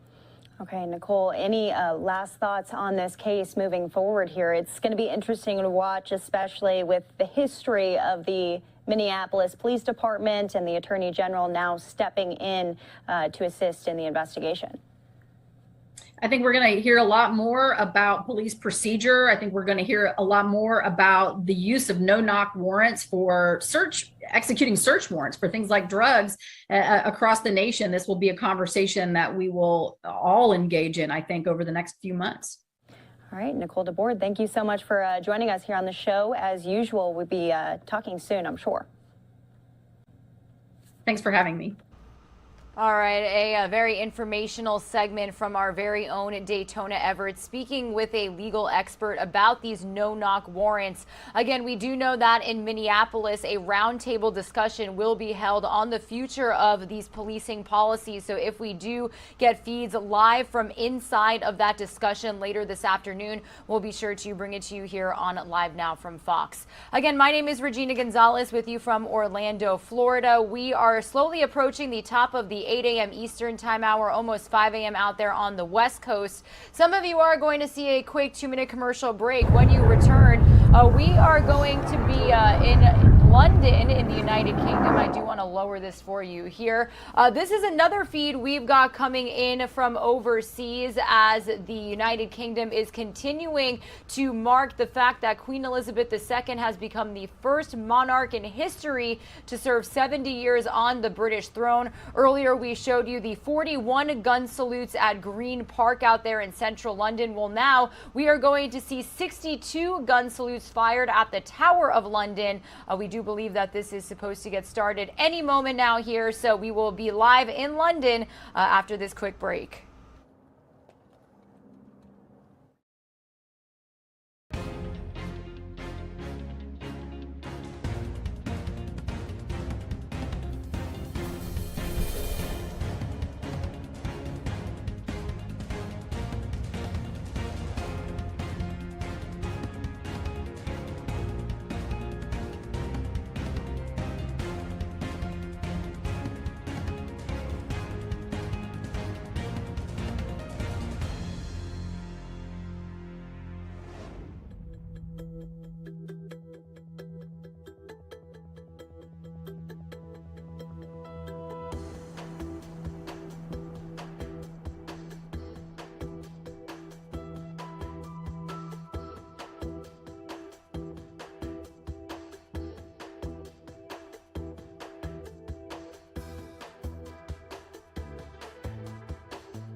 Good morning, everybody. You're streaming live now from Fox on this Monday, February 7th. My name is Regina Gonzalez with you from Orlando, Florida. Feel free to tweet me, say hello, let us know what you are looking forward to as we get started into another work week. My Twitter handle at Regina Live Now. My co-host Gabrielle Amato joined you a little bit earlier, running you through the top stories that we are following here, and I'm going to do that with you here in just a little bit. But in the meantime, we are going to head out to London, live and worldwide this morning on Live Now from Fox. These are some of the events marking the Platinum Jubilee for Queen Elizabeth II. Yesterday, she officially became the first monarch in history to serve 70 years on the British throne. So any moment now at the top of the hour, we are going to hear 62 gun salutes fired at the Tower of London. Now, earlier in the morning, we heard 41 gun salutes at a park out there in central London. So really some background information. What is the gun salute for? So gun salutes take place across the UK as part of the event scheduled to mark the Queen's accession to the throne. Now, the one in Green Park that you saw earlier, that hosted the King Troops Royal House Artillery firing a 41 gun salute, and then the band of the Grenadier Guards played near the firing position in the run-up. So now we're at the Tower of London. They are going to be firing off 62 gun salutes. So a 21 gun salute is also being hosted by 4th Infantry Brigade and HQ Northeast at York Museum Garden. So they're basically taking place all across the area. Now instead, looks like we are going to get started right here, everybody. Let's listen in here on Live Now from Fox. I'll give you some background information in just a bit. Number 2, 2. Fire. Number 1, 8. Cardiac. Number 3, 3. Fire. No. Number 1, number 1. Fire.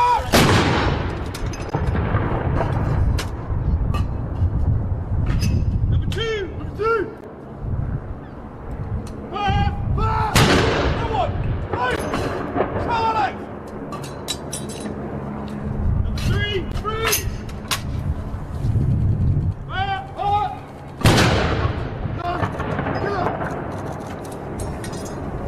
Number 1, number 1. Fire.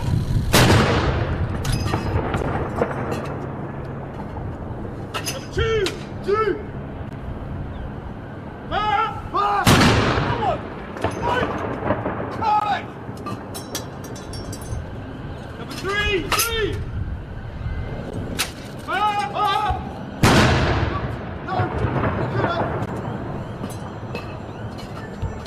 Number 1, number 1. No. Fire.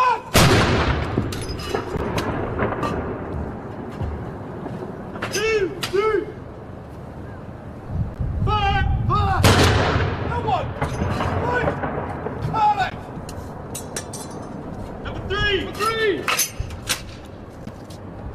Fire.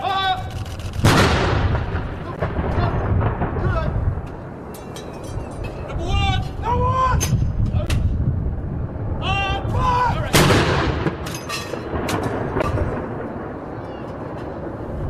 Number 2, 2. Fire. Number 1, 8. Cardiac. Number 3.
All right, everybody. It looks as though as soon as we got that shot, we did lose it for you here. That's a little bit of the hard part when it comes to getting these international feeds. Sometimes they decide to take them away from us. I think I do have a different vantage point that I can bring you, but it is coming from the same source that just kind of left us there. So I'm going to monitor that for you here on Live Now from Fox. But that was gun salutes paying tribute to Queen Elizabeth II as she marks a jubilee. Now, I do want to let you know that a lot of the main events that will take place marking this really historic venture for the Queen, 70 years on the British throne, they're actually going to take place in June of this year, which has been the case with past jubilees, but there are still some military honors that are going to be occurring. So that is what we were bringing to you here on Live Now from Fox. We had the 41 gun salutes in Green Park, and then we had the 62 gun salutes from the Tower, London. So action-packed morning here on Live Now from Fox. Definitely wanted to start your week off with a bang. That is our little pun that we've got here for you. But again, she officially marked this celebration yesterday. That was when she took the throne after her father, King George VI, died 70 years ago in February of 1952. So those salutes that you were seeing, that is known as a military honor, paying tribute to the royals when a celebration is in order. So that is what we wanted to show you here on Live Now from Fox. Again, my name is Regina Gonzalez. We're back in the States right now here from Orlando, Florida. I do want to continue on with some more top stories that we are following regarding some international news. Now, I do want to take you out to the White House as we continue our coverage of the rising tensions between Russia and the Ukraine. U.S. officials telling Fox News that a Russian invasion of Ukraine could cause up to 50,000 civilian casualties. This is coming as multiple sources on Capitol Hill tell us that Joint Chiefs of Staff Chair General Mark Milley, that he has warned Ukraine's capital, Kyiv, could fall within 72 hours if Russia decides to invade. So I do want to bring you the latest on what we know this morning, the response from the United States amid these tensions here on Live Now from Fox. This is the latest report from Alexandria Hoff.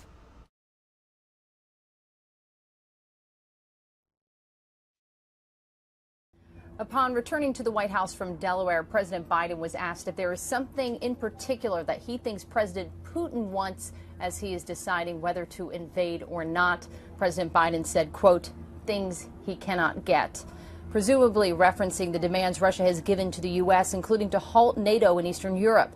President Biden also said he would not speculate on sending additional troops to NATO nations at this point.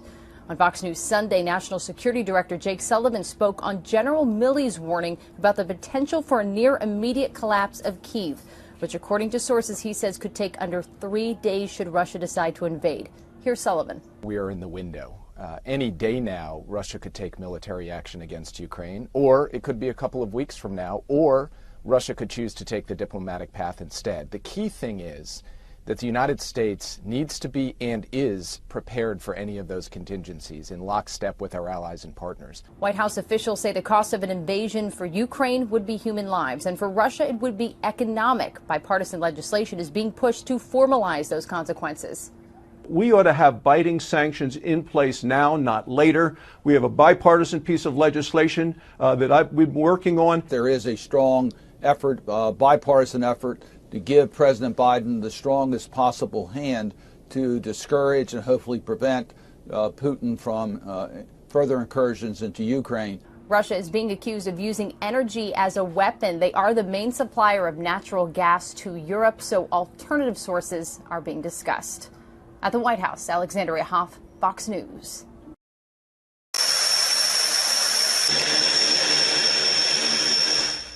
Meanwhile, Russia's defense ministry released footage just yesterday of armed forces carrying out exercises and aviation crews carrying out training flights. On Saturday, Russia sent a pair of long-range nuclear-capable bombers on patrol over Belarus.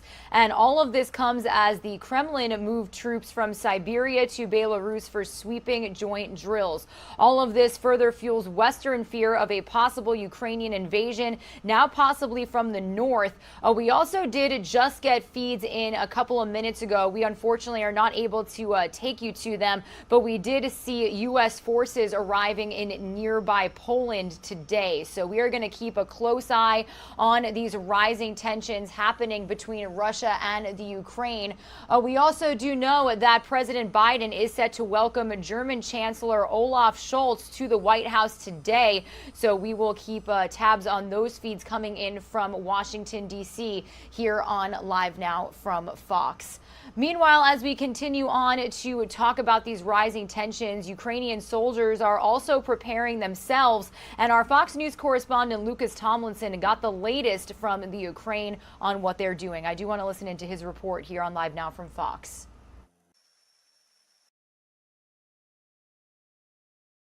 Russia's activated the equivalent of 10 U.S. Army divisions as nearly 2,000 American paratroopers from the 82nd Airborne Division have arrived in Poland. The White House is warning Russian false flag operations will continue.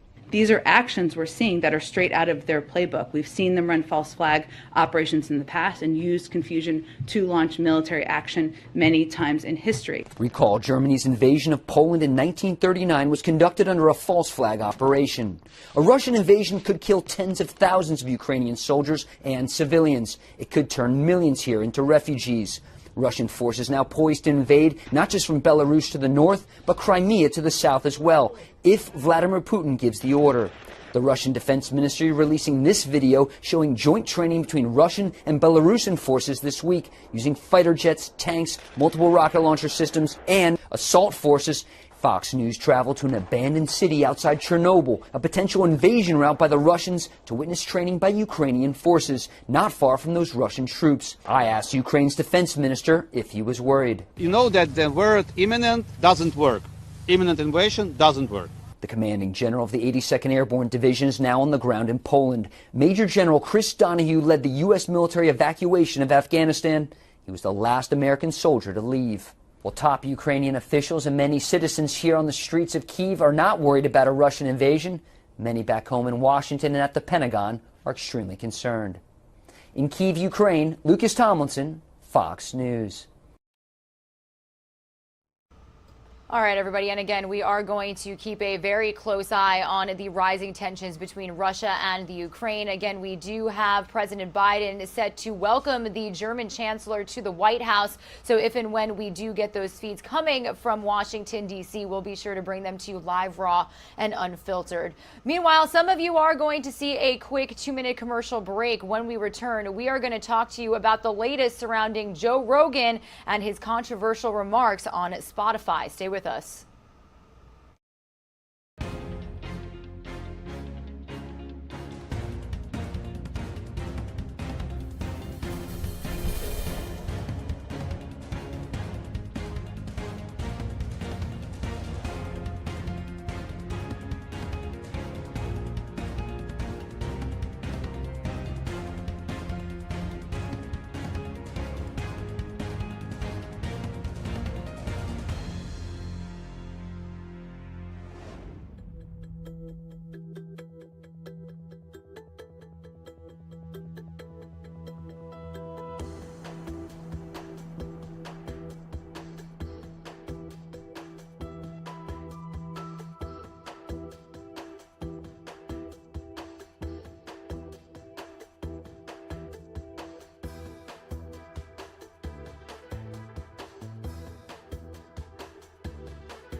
You're streaming live now from Fox, everybody. Thank you so much for joining us on this Monday, February 7th. I do want to turn to a story that we have been following very closely since the very beginning. Spotify saying that they will not be silencing Joe Rogan after a video compilation of him repeatedly using the N-word surfaced this week. That's according to the company's chief executive officer. They released a statement saying there are no words I can say to adequately convey how deeply sorry I am for the way the Joe Rogan Experience controversy continues to impact each of you.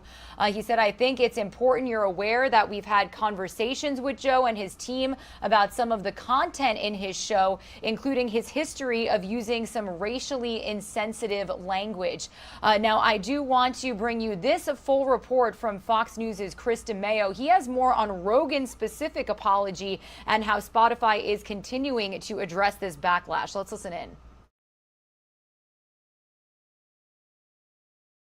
I'm making this video to talk about the most regretful and shameful thing that I've ever had to talk about publicly. Podcast host Joe Rogan sparking new outrage after videos showing him repeatedly saying the N-word have resurfaced. It's a video that's made of clips taken out of context of me of 12 years of conversations on my podcast, and it's all smushed together. The host of the Joe Rogan Experience podcast on Spotify issuing an apology over the weekend while also explaining why he chose to say the N-word in the first place. When I would bring that word up, like if it would come up in conversation, instead of saying the N-word, I would just say the word. I thought as long as it was in context, people would understand. More than 100 episodes of Rogan's podcast have been since removed from Spotify.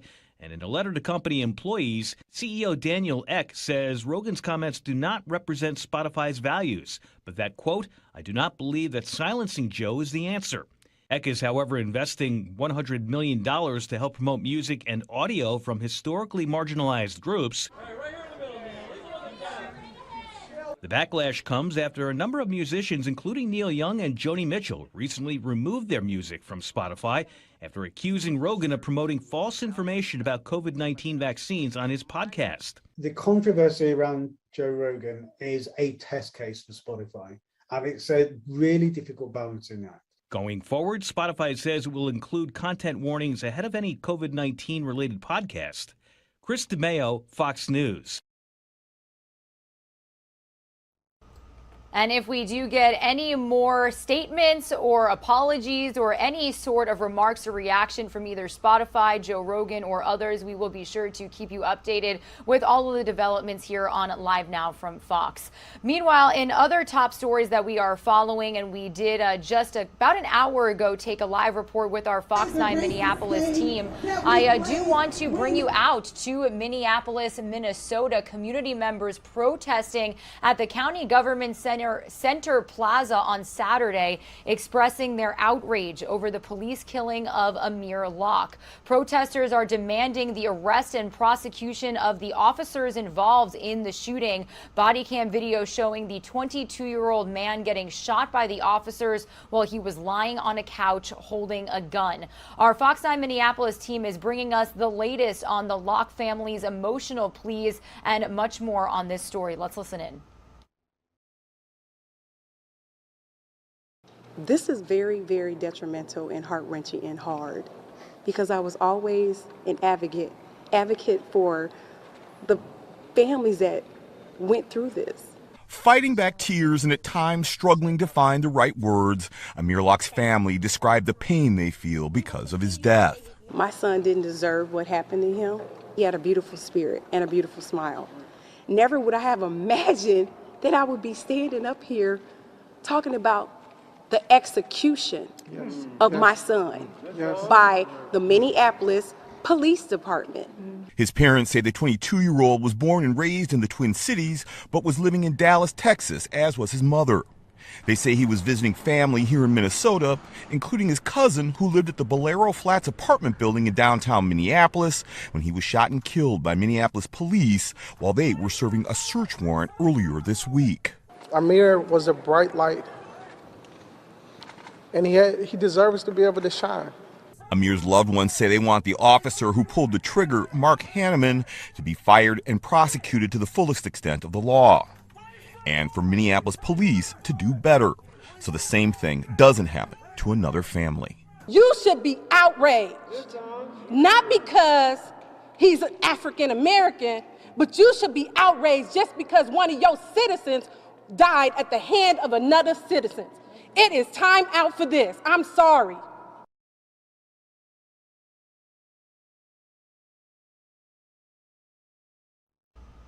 Again, stick with us because at 9:15 a.m. Eastern Time, we will be speaking live with our Fox 9 Minneapolis reporter. We do know that a discussion is expected to be held today in the city regarding the future of no-knock warrants. Now, as you heard them say in that report, Minneapolis Mayor Jacob Frey has officially banned them temporarily. So whether or not that will be permanent moving forward, we will continue to follow here for you on Live Now from Fox. Meanwhile, another case that we have been bringing you every detail on since the very beginning.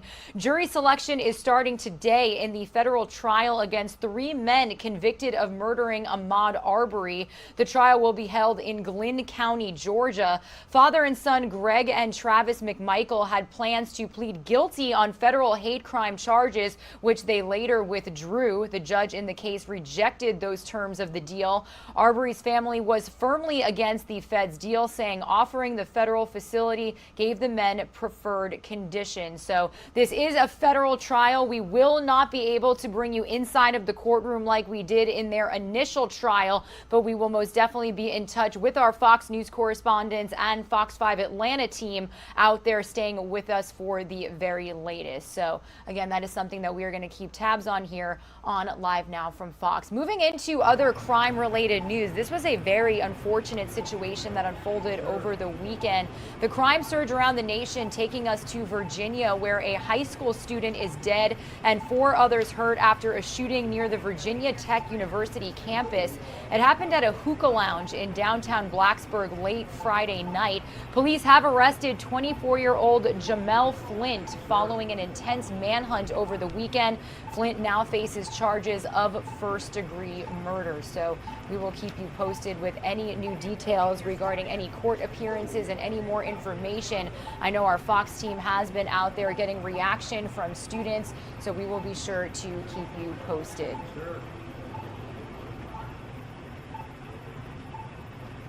Meanwhile, going from the East Coast out to the West Coast in another situation that we are keeping a close eye on. The suspect in the SoFi parking lot assault of a San Francisco 49ers fan is home today after posting bail, and his mother is now speaking out, saying her son was attacked first and it was simply self-defense. Meanwhile, the alleged victim remains in a coma. Our Fox 11 Los Angeles reporter Ed Lascos has the very latest from the West Coast this morning. It's believed Cifuentes still lives here, in this house with his parents, fenced with a locked gate. Today, so far, nobody wanted to give his side of the story. Is there any comment you would like to make? The 33-year-old man was arrested on suspicion of assault by means to produce great bodily injury, a potential felony. He is already bailed out. Inglewood's mayor was asked if it was self-defense. We wouldn't talk about his statement. We're going to file a case for the district attorney's office. We're not going to do anything that would jeopardize that filing. Mayor James Butts says it was a license plate picked up on SoFi security cams during the Sunday afternoon incident at a tailgate party that led them to Cifuentes late Thursday night. Why it took 4 days, not clear. For now, that video will not be released. Butts described this as a 5-second encounter between Luna, an Oakland restaurant owner and 49ers fan, and Cifuentes, apparently a Rams fan. Luna remains hospitalized, stable but in a medically induced coma, which indicates traumatic brain injury. He has not been able to be interviewed. Meantime, Butts, the only one talking about this from the city or police department in a 10-minute morning press conference, says this should have no impact on the February 13th Super Bowl. I don't think there's anything to worry about. The reality is that this was a one punch, one shove, two shove, one punch altercation. The greatest damage was done because he landed on the back of his head on the pavement. So I don't think this has any implications for safety.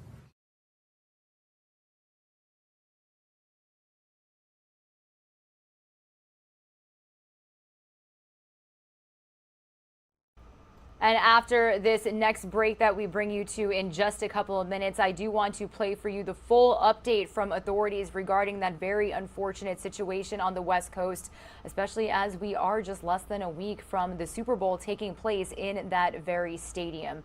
Meanwhile, speaking of charges, I do want to head back out overseas for this next story that we've got for you here, and make sure you've got the proper lower, because we are learning more when it comes to the charges against Prince Andrew. Next month, Prince Andrew is scheduled to give evidence under oath as part of the civil sexual assault case against him. Virginia Giuffre is suing the Duke of York in the United States. Andrew, who's the son of Queen Elizabeth II, has repeatedly denied the allegations. Giuffre says the Duke sexually assaulted her on 3 different occasions when she was 17 and being sex trafficked by the late financier Jeffrey Epstein. He's scheduled to be deposed on March 10th in London. So we will keep you up to speed on all of the details surrounding that appearance here on Live Now from Fox. Meanwhile, as we continue on with crime, I do have one more story that I wanted to bring you here, because a lot of the crime news that we have been following has taken us to New York City, which we did have President Biden meet with New York City Mayor Eric Adams, as well as the governor last week, to talk about the rise in crime. Well, this morning, the NYPD is investigating after bullets pierced the window of an MTA bus in East Harlem yesterday. So let's get the latest from Fox 5 New York's Briella Tomlinson. Shocking surveillance video captures the very moment a man brazenly opens fire at the corner of Lexington Avenue and 124th Street. Another angle captured inside this corner store shows panic-stricken onlookers ducking their heads and running off to find refuge. One stray bullet even piercing the front of an MTA bus, which had been carrying more than 24 passengers. The bus operator is very shaken up at this point. I heard it in his voice when I spoke with him. Police received the initial 911 call at about 2:30 in the afternoon yesterday. Cops were later seen canvassing the scene for evidence and found at least 13 shell casings in the street. This shooting all unfolding less than 10 blocks away from where 19-year-old Burger King employee Crystal Byron Nieves was gunned down during an attempted robbery. According to new statistics released by the NYPD, overall crime was up 38.5% last month compared to the same time in 2021. President Biden visited NYPD headquarters last week, pledging his support to help stop illegal gun trafficking. But others feel that more needs to be done to combat the surge in gun violence. Within 30 feet of where you're standing, you can get a .380 automatic full clip for less than $200. Now, who don't have $200 in their pocket? That's why the guns are out here. They cost $50 to get 9 shots in a clip and go like this. Donald Yates with the Transport Workers Union says this latest incident is the 4th time in just 6 months that an MTA bus has been struck by gunfire. Yates adding that the radio system wasn't working when the bus driver tried calling for help, and feels workers are no longer safe on the job. The operators don't feel safe.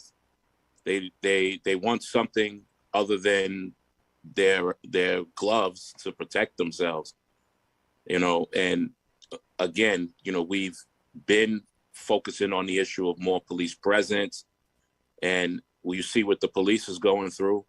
So, we tend to feel like we're on our own out there.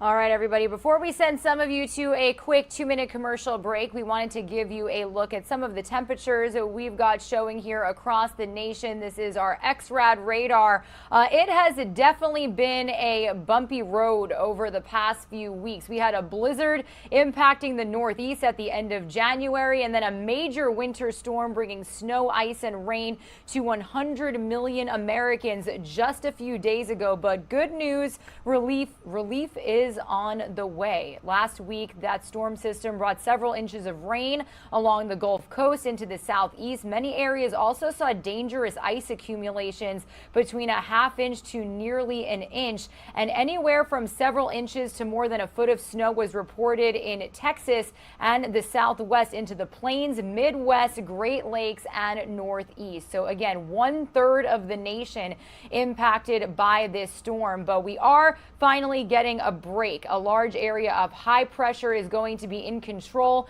as it sits over the central part of the country, and that's going to prevent any bitterly cold air from moving in, with the exception of the extreme northern United States. So some good news to report here if you have been digging out of your house recently, staying inside because of the really frigid conditions. In just a little more than 10 minutes, we are going to be touching base with our Fox 4 Dallas team to see how Texans are cleaning up after the conditions they saw over the weekend. So that is something we'll have for you shortly. But in the meantime, some of you are going to see that quick 2-minute commercial break. When you return, I do want to bring you the full update from authorities that we got over the weekend regarding the San Francisco 49ers fan that is now in a coma after being beat up by an LA Rams fan. Allegedly, that suspect is out on bail as of today. So we'll get the latest here on Live Now from Fox after this break.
Fan who had traveled by himself to Los Angeles County for the NFC championship game.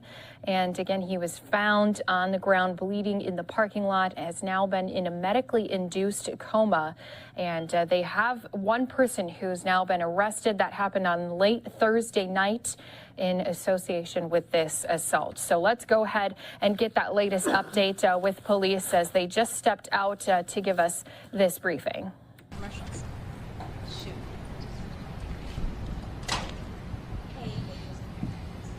Good morning. Mayor James Budd, City of Inglewood, and I have an update on the SoFi assault from last Sunday. Yesterday, Inglewood police officers traced the vehicle seen in the security video and made contact with the registered owner.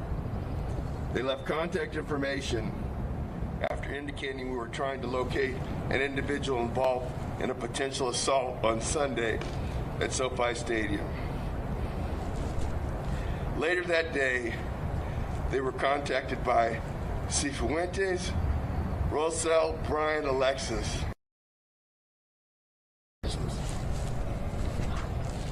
Cifuentes was at his place of work in Montebello. Officers asked that he come to the Inglewood Police Department to be interviewed. He declined, but stated that he would talk to the officers in Montebello. Officers went to his location, and he voluntarily accompanied them to the Inglewood Police Department, where he received his Miranda admonition and was interviewed. After the interview, he was placed under arrest for 245A, subsection 4, assault by means to produce great bodily injury, a felony, and was booked at the Inglewood Jail. He bonded out at 1 a.m. this morning on $30,000 bail. A case will be presented to the LA County District Attorney's Office for filing consideration. The victim is in stable condition. As of this briefing, his condition is not improved or degraded.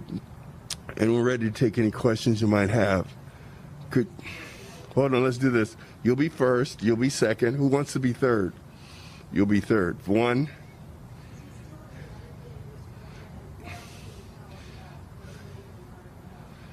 I mean, that's all we know, is that he's still hospitalized and he's in a medically induced coma. Two.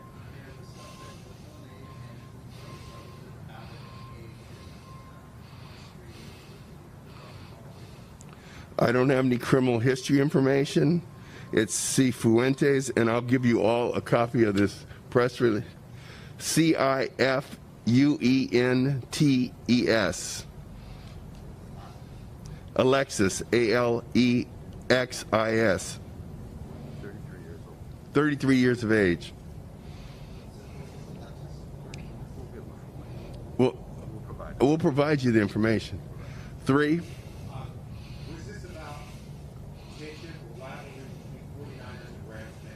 We have no idea at this time.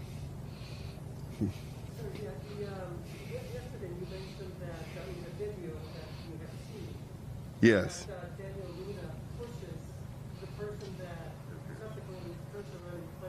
It appears that he did that, yes.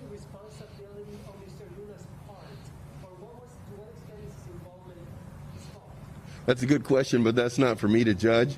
That's for the district attorney's office to make take into account in their filing consideration. Ma'am, you were next.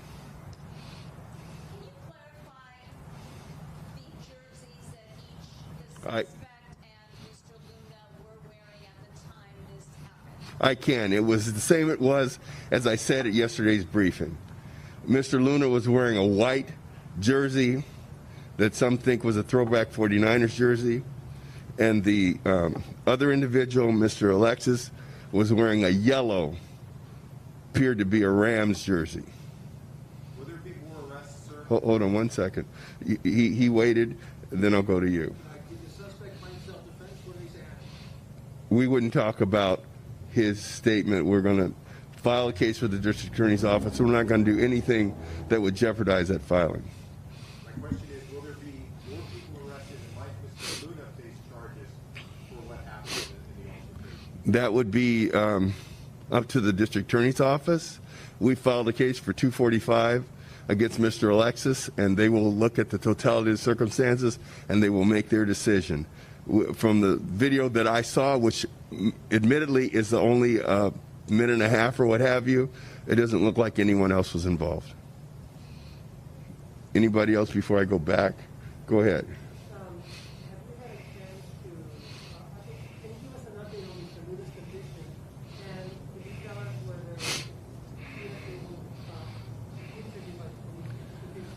We've been unable to interview him. As I said repeatedly, he's been in a medically induced coma.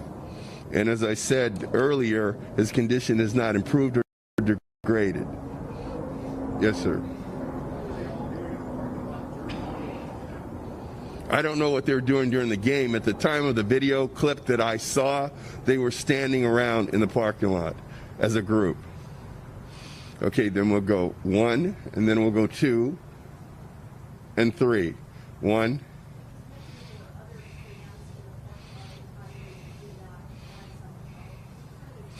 I don't know where that narrative comes from. There were other fans in that group, and at least one person in the short clip that I saw, which is only a minute and a half, bent down, tried to turn him on his side. So I don't know where that narrative comes from. Number 2. The game was already in progress. Yes.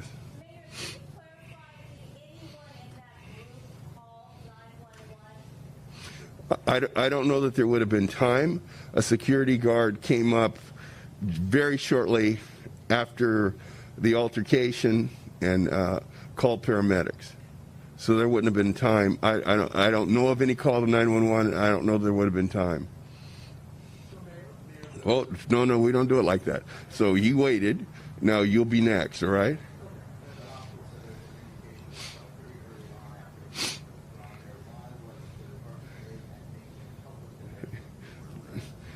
First of all, the department wasn't late, and the opinion from the doctor was ascertained at a later time. It wasn't that there was a police officer at the hospital in the room listening to the doctor opine. That came as a result of the investigation. I don't have the timeline, sir.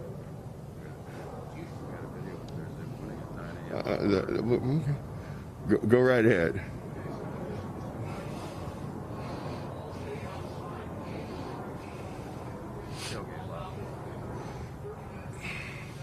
It looked like a tailgate party to me.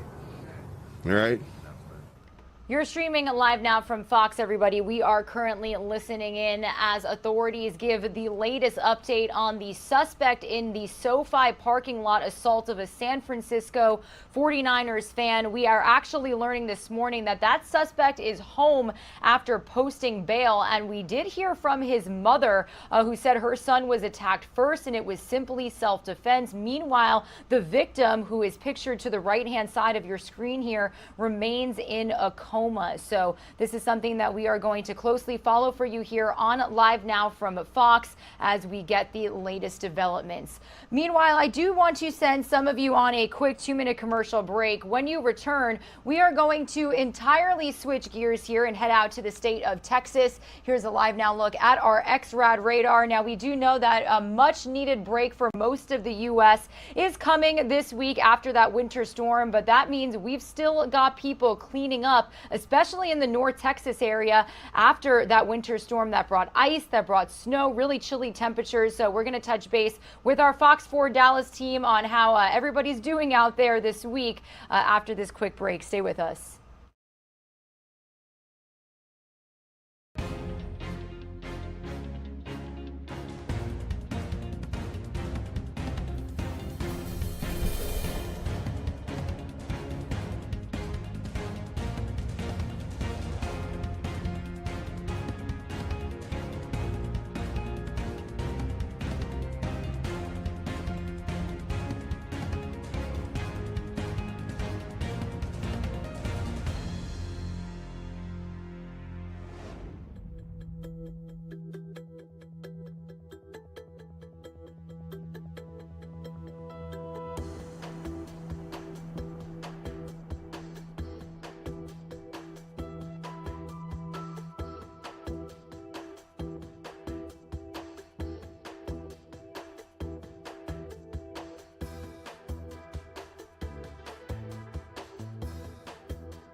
You're streaming live now from Fox, everybody. We are back from break, taking a look at our XRAD radar this morning, still showing chilly temperatures across the United States. But according to our Fox weather team, much of the nation is in for a much needed break after that major winter storm that brought snow, ice, and rain to more than 100 million Americans just a few days ago. Now, this included a huge part of northern Texas, and that is where cleanup is continuing after after that storm last week. So I do want to bring into the conversation Fox 4 Dallas's Shannon Murray.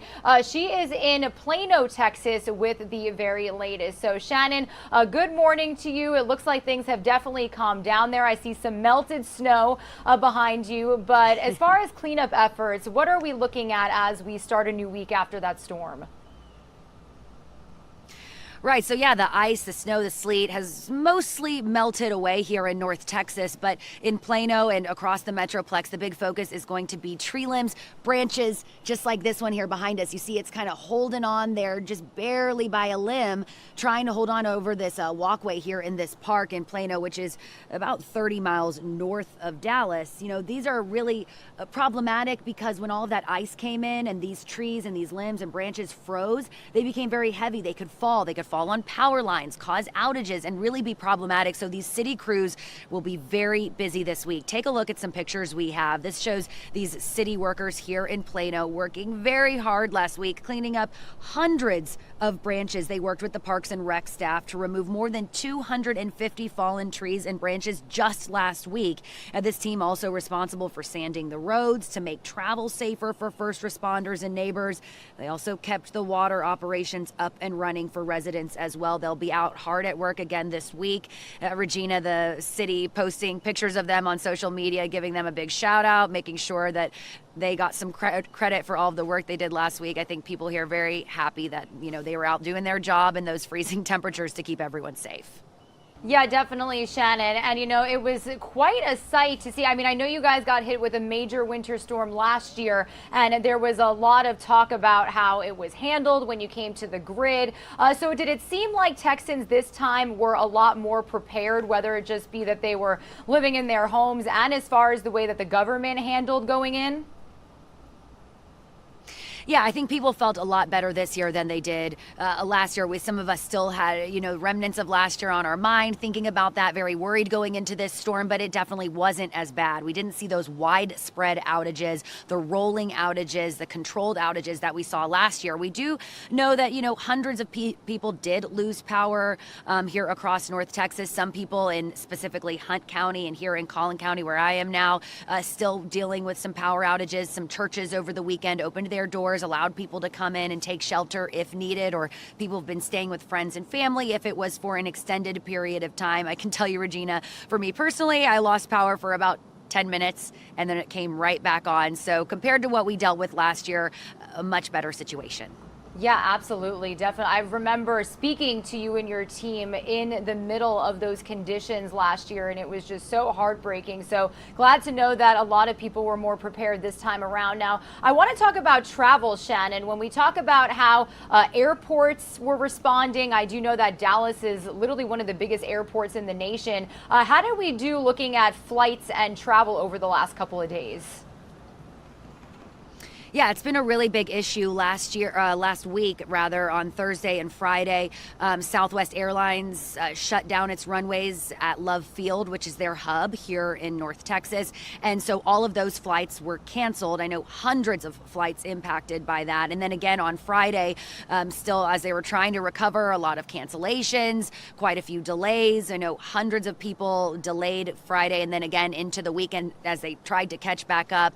Dallas-Fort Worth International and Dallas Love Field both canceling about 15% of their flights each into the weekend. And no doubt they are still recovering from that. We talked to some travelers on Friday and Saturday who'd said their flight had been delayed since Thursday or early Friday morning or canceled, and they were still trying to get out and get to wherever they were going over the weekend.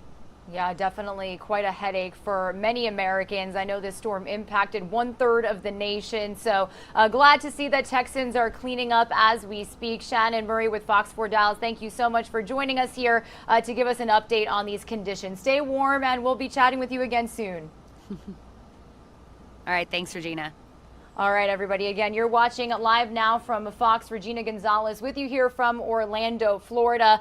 Speaking of winter weather, it was just weeks ago when I was here on set when we brought you the breaking news of hundreds of cars piled up on I-95 in Fredericksburg, Virginia, and that vicinity. Some of them had been trapped on the interstate for almost 24 hours when we first brought you that news. Well, we do know that investigation into what could have caused that situation to happen, that is expected to be completed on March 15th. So our Fox 5 DC team is covering the latest on that investigation this morning. So I do want to play for you that segment here for you as we stay on top of how weather has impacted us as an entire country.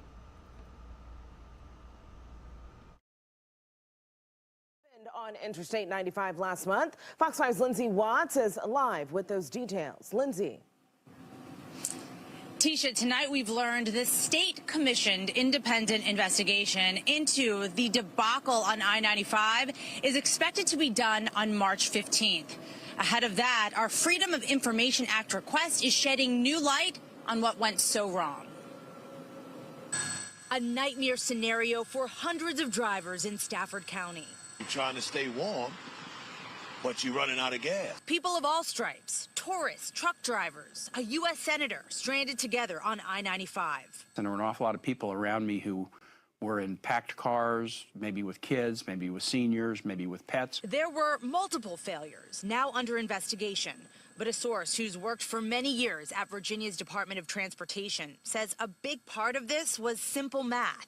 Not enough plows and equipment in that part of the state, handled by VDOT's Fredericksburg district. We did a FOIA request for that district's mobilization plan ahead of the January 3rd storm. It put 292 plows and pieces of equipment on the roads, including 47 specifically for I-95. Now compare that to the mobilization plan for the storm on January 15th, where less snow was expected. 523 pieces of equipment, including nearly 100 just for 95. For the earlier storm, interstate wreckers, large tow trucks, were on standby only, not to be mobilized unless needed. For the latter storm, 6 wreckers were on active patrol on 95. I am getting sick and tired of people talking about what went wrong. Then Governor Ralph Northam took heat for his comments about the 95 debacle in his final days in office. We're not seeing this on 95 in Maryland. We're doing the best we can. Before leaving, he ordered an independent review of what happened. We've learned that's being conducted by CNA, a nonprofit research and analysis firm in Arlington. The cost? Nearly $80,000. Ahead of that investigation's completion next month, Fox 5 wanted to know more about communication between VDOT, state police, and the governor's office at the height of the storm. The FOIA cost for those emails? Over $28,000. I have done many FOIA requests in different states, and that estimate sets a world record. I mean, it's more than a third of the cost of that independent investigation. Tonight, Governor Glenn Youngkin's office tells me even though that independent investigation is still underway, VDOT is already implementing new storm response measures. Back to you. All right, Lindsay, thank you. We know you'll stay on top of this for us. All right, everybody, that was the latest from our Fox 5 DC team, investigative team, I should say, bringing us the latest information on what could have caused that backup on Interstate 95 in Fredericksburg, Virginia. That is some news that I will never forget bringing you when we talk about live, raw, and unfiltered. I remember seeing a live video of people outside of their cars trying to walk their dogs. I remember seeing a man taking snow into a dog bowl to try and melt it for his animal because they were just running out of that many resources, some of those cars running out of gas. So we definitely wanted to keep you up to speed when it comes to the latest on that investigation here on Live Now from Fox. Some of you are going to see a quick 2-minute commercial break. When you return, we are going to talk Super Bowl. We are just days away from the big game happening there on the West Coast at SoFi Stadium, but tickets definitely expensive expensive, to say the least.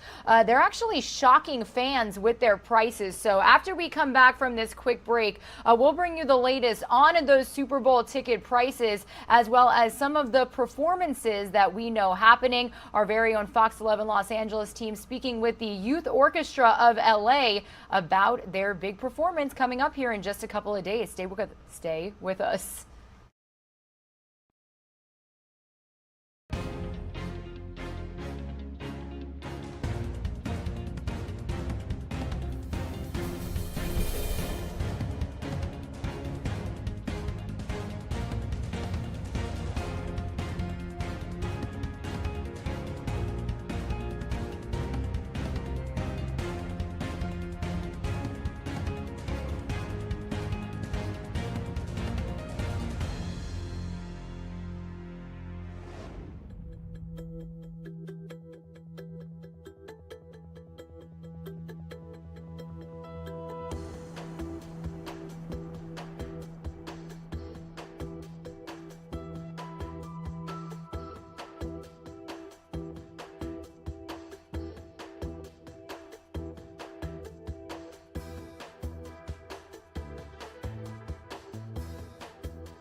You are streaming live now from Fox on this Monday, February 7th. We are less than a week away from Super Bowl 56 taking place in SoFi Stadium out there in Southern California. And it's not going to be cheap to see this big game. Ticket IQ data says the cheapest ticket is $5,300 in lower level seats. And even if you can get into a 24-person luxury suite, it'll cost $906,000 a seat. Yes, that is exactly what I said. $906,000. Secondary market average ticket prices are more than $9,000, so a little cheaper. And tickets will likely fall to their lowest prices the day before and the day of the game. So if you are still planning on getting Super Bowl tickets, I do suggest you either crack open that piggy bank or empty out your life savings, because those are not cheap prices to talk about here. Meanwhile, speaking of the Super Bowl, it is happening right there in Los Angeles. Obviously, we do have an owned and operated station, Fox 11 LA, out there, and they are speaking with one organization that is excited to perform. Let's hear what the Youth Orchestra of Los Angeles has to say about their upcoming big performance. Already has begun. While most of us will be watching from home, students from LA Youth Orchestra will be at SoFi Stadium performing. Coco McAvoy spoke with some of the young musicians and joined us live with their story. Coco. Good evening. Yola will be here at SoFi Stadium to perform for the Super Bowl, and to say they're excited is an understatement.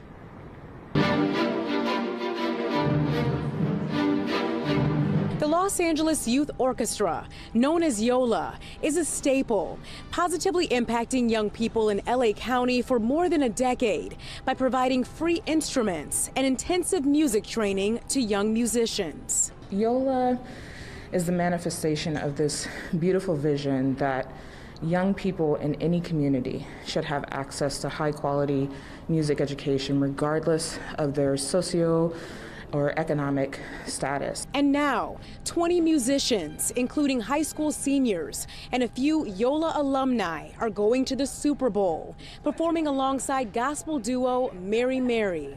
A part of me is still processing it. A part of me really still can't believe it. You know, I wake up every morning, I look in the mirror, and I'm like, I'm going to the Super Bowl. Steve Corvera is a senior in high school and will be playing the clarinet for Yola at the Super Bowl, representing South Central. You know, when people think of South Central Los Angeles, they're not thinking of the greatest things. They think of a lot of stereotypes. They think of a lot of negativity.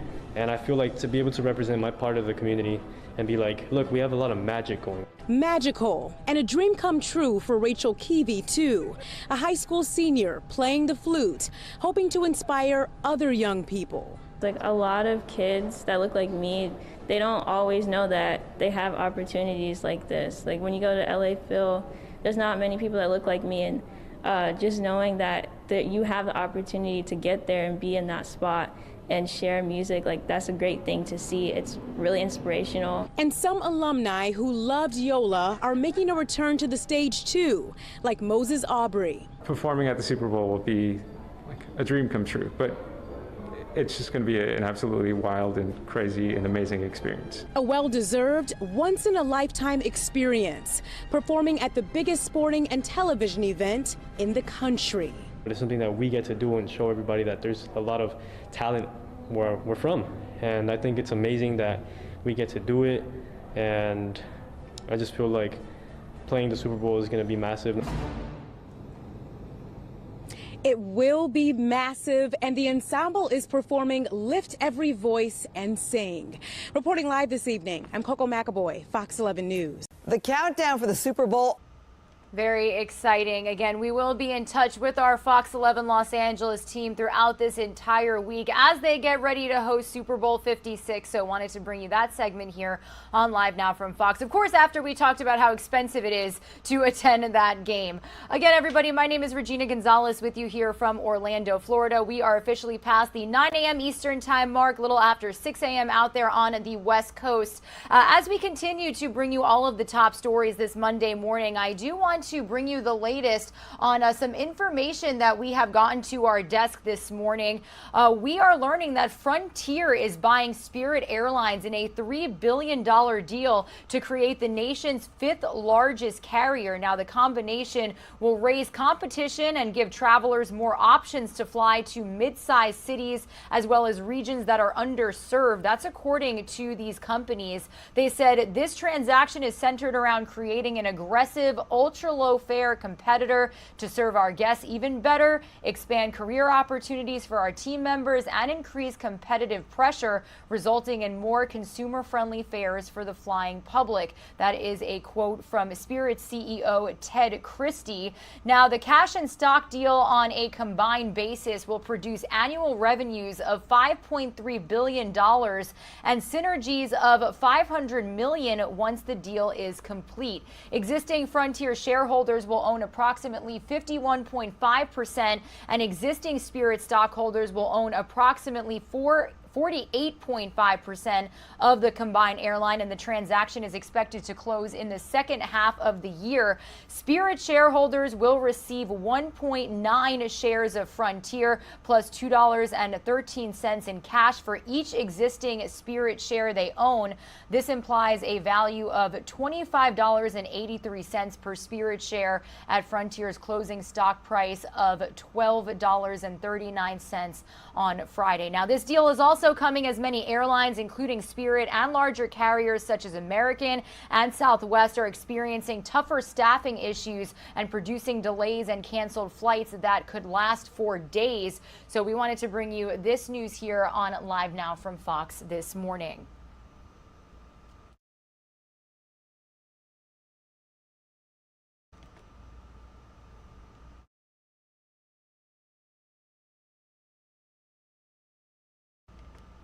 Meanwhile, as we continue on with all of the major stories that we are following, I hope you tuned in to Live Now from Fox over the weekend as we brought you our special Black History Month special hosted by Rain Augustine and Stephanie Weaver, having really great conversations with experts and guests. Our own Live Now team did. And we also played for you some segments from our owned and operated stations across the nation.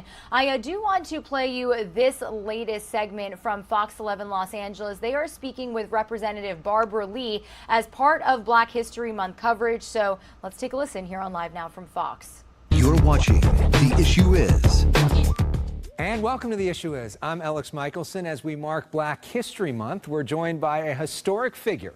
The Democratic Congresswoman from Oakland is the subject of a new documentary out on Starz this week called Barbara Lee Speaking Truth to Power, which was just nominated for an NAACP Image Award.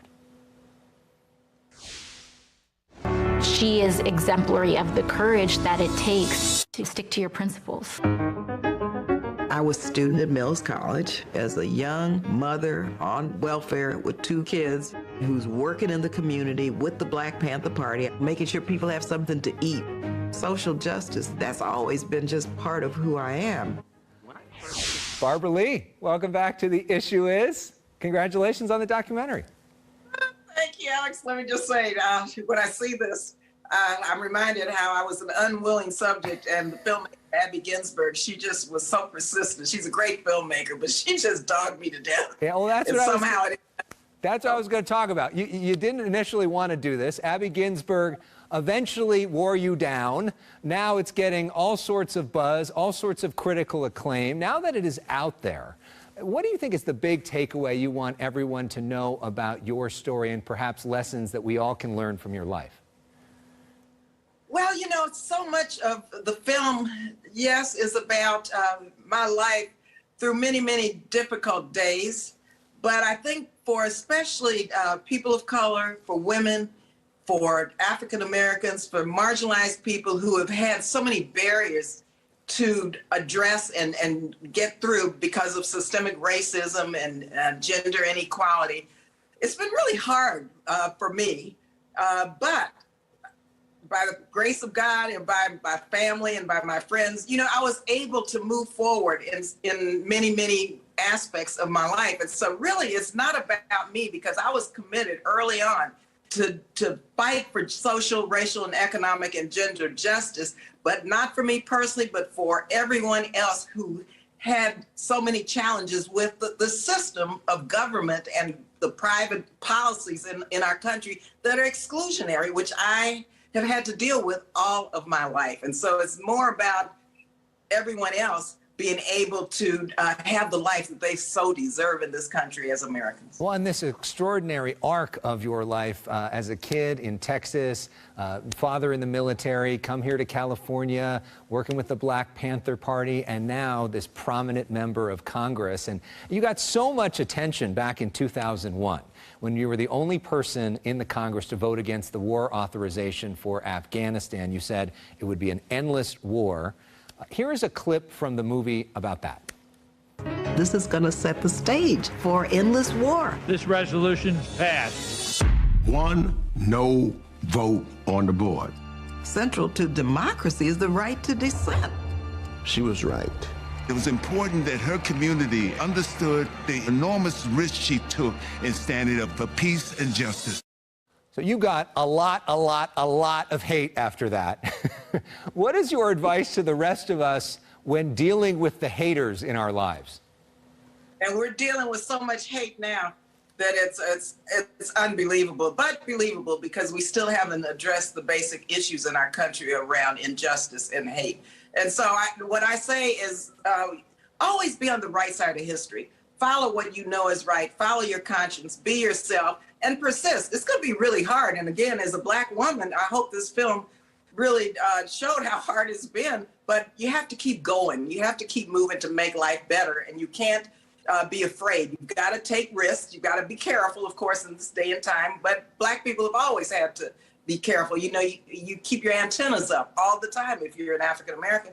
And so finally, I'll just say, you know, the story of my birth was in the film. My mother almost died in child delivery and childbirth because they wouldn't let her into the hospital because she was Black. So I almost didn't get here into this world because my mother was African American and they delayed treatment and delayed delivery because she needed a C-section. And so I barely got here. They pulled me out using forceps. And so for me personally, I have no other choice but to fight for everything that creates opportunity, equality, and life for people in this country and throughout the world. I mean, are there moments where you're just like, oh my God, I'm exhausted. Like, this is so much. Or you want to just scream in somebody's face? I mean, how do you keep going when sort of the weight of all of that is on top of you? Well, Alex, you know, I'm a person of faith. In the Black church, there's a song, I ain't no way tired. I've come too far from where I started. But nobody told me the road was going to be easy. I've come this far and I know he's not going to leave me. You know, and I think Black people in general have that spirit and really want to make this country better, not just for ourselves, but for everyone. And so I get up each and every day. Yeah, sometimes I want to yell at somebody. Sometimes, I mean, I'm angry a lot.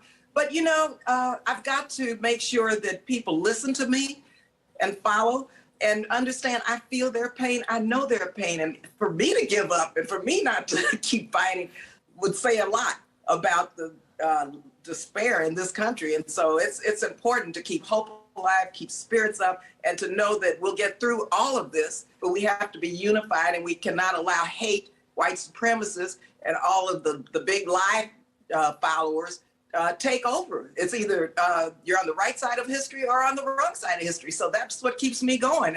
So I ain't no way tired, and I'm going to keep fighting. I mean, look at Sojourner Truth and Harriet Tubman and Ida B. Wells and all of the W.B. Du Bois. Look at all those who came before me just so I could have the right to vote or to be. When I was elected in 1998, I was the only 20th African-American woman elected to Congress since the first session in 1789. Come on. Yeah. You know, so no, I ain't no way. And your hero, Shirley Chisholm, who we've talked about here on the show as well. Now, you know, this idea of pushing back against endless war is something that you obviously are famous for. There's a lot of tension right now in Ukraine. There are fears of a Russian invasion there. President Biden is sending troops to nearby NATO allies, not sending troops to Ukraine, at least not yet. What do you make of that situation? And are you worried about the U.S. getting entangled there? Sure, Alex, thank you for that question. And let me tell you, first, I'm telling you, this is very complex. This is such a complex issue until we have to understand the deal and the background and the history. Now, I was in Ukraine in 2019, and I saw how complex this was, and the Russian aggression even then was very real. And so we have to let the State Department and let the Biden administration do what they're doing. They have mounted a very, very robust diplomatic initiative because there's no military solution. So let them do their job. Let the diplomats do their job. And I'm concerned about the insertion of so many of our troops and military hardware, even though the president has said over and over again that we're not going to send combat troops. I believe him. But any kind of a mistake could be made. Anything can take place with our troops there. And so I am very careful about the insertion of troops into hostilities, even though we are not committing them to combat. Finally, let me just say, it's important that if this administration decides to change the mission to a combat mission or to a mission where our young men and women are going to be in a war, then they have to come to Congress. We cannot allow another war to take place with our troops without the authorization to use force. But I believe the president. He said he's not going to do that. But I'm warning everyone that if it changes, they have to come back to Congress. Also, we have to understand that the buildup of the military might on the border in surrounding countries really can exacerbate what's taking place and undermine our diplomatic initiatives. And so I'm worried that this could derail a possible diplomatic solution. But believe you me, I understand the complexities of this. Mm-hmm. Russia is an aggressor. I understand what they're trying to do, and we've got to diplomatically push back and find some resolve before this gets out of hand. The Ukrainian people are proud people. They're a sovereign state. Mm-hmm. They have the right to determine their allies, and we need to support them. Some other big news I want to get you to weigh in on. California's own Stephen Breyer is stepping back off the United States Supreme Court. President Biden saying he's going to go forward with his pledge to appoint a black woman to the Supreme Court. What does that mean to you to have that representation at the highest level? And do you have a name in mind you want to suggest? Well, first, I don't have a name in mind, but to me, it's so exciting because it should be really exciting for the country, because all of these years, they've never had the brilliance and the lens of a black woman on the Supreme Court. It's shame on us. I mean, can you imagine what we've lost without having a black woman there? And so I commend the president. The nominees and the names that I've heard all have the judicial temperament. They have the background, they have the experience, and they have what it takes to be a Supreme Court judge. And so I'm just really excited about it. I'm sorry that the right wing is trying to continue to diminish who we are as black women by throwing out a bunch of crap. But, you know, as Dr. Maya Angelou said, and still we rise. And so I'm very excited about this day, but I hope the country is, because I hope everyone understands the moment and how devoid it's been without having a black woman on the Supreme Court. You're watching The Issue. A great segment there from our very own Fox 11 Los Angeles team. However, I do want to entirely switch gears here and focus our attention back to a major story that we have been following since it first unfolded last Wednesday. In the wake of the deadly shooting of Amir Locke by Minneapolis police, a city council committee is set to hold a meeting on no-knock search warrants today. Now, Locke was shot and killed last Wednesday as police executed a no-knock warrant at an apartment building in those early morning hours. So I do want to welcome into the conversation Fox 9 Minneapolis's Bill Keller. Bill, this has been quite a case that has garnered national attention yet again in the city of Minneapolis. So what can you tell us about this meeting that is going to be held today?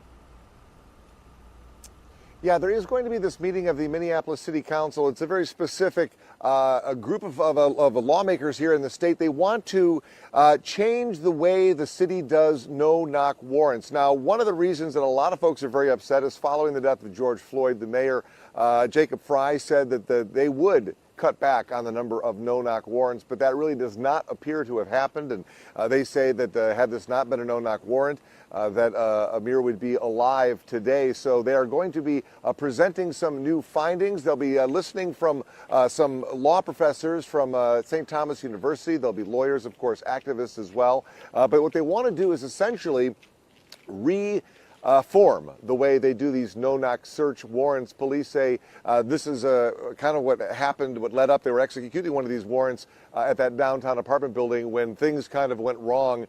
They released the body camera video in the name of transparency, but really it kind of contradicted some of the details about what exactly happened, including whether they had announced themselves before they entered that apartment. They say the 22-year-old would still be alive had this been done differently. Remember, he was not named in the warrant. This is very similar to the Breonna Taylor incident out of Louisville, Kentucky. In fact, the mayor said that he would consult with outside experts, national experts, some that had also consulted with Louisville as well in matters like this. Yeah, and you know, Bill, when you talk about the reaction from the community, not only are the videos of these protests very moving from over the weekend, but something that really caught my attention was that press conference where Minneapolis police were releasing that body cam video, and several activists legitimately stepped in, really pointing fingers at the administration and how they've handled these situations in the past. What key moments from that press conference has stuck out to you, and really kind of going off of that, how has the community responded? Yeah, well, first of all, these protests have been extremely peaceful, unlike some of the things we saw following the death of George Floyd. Unfortunately, Minneapolis has become all too familiar as a national story for incidents like this. Again, I've been here for almost 20 years, and this is something that has really been a recent sort of phenomenon change. But the protesters are becoming quite used to this, unfortunately. But again, they turned out in mass over the weekend. There was an emotional virtual press conference that had the family of Amir Locke along with their attorney, Benjamin Crump. Of course, he is the prominent civil rights attorney that represents so many who are stuck in these type of situations, including Breonna Taylor and the family of George Floyd. He negotiated a multi-million-dollar settlement for the Floyd family, the highest ever paid out by Minneapolis. But again, the parents say their son was a good guy. He was a delivery driver. He had recently got a legal permit to carry because he was concerned about the number of carjackings that we've had in our city, similar to other places around the country. But again, he was startled. He was woken up by police, and he had that gun in his hand when they shot and killed him. All right, well, Bill, we are definitely very intrigued to see what will come out of this committee hearing happening later today. So, as always, thank you for keeping our viewers up to speed, and we'll definitely continue to check in with your team throughout the day. You bet. Thanks.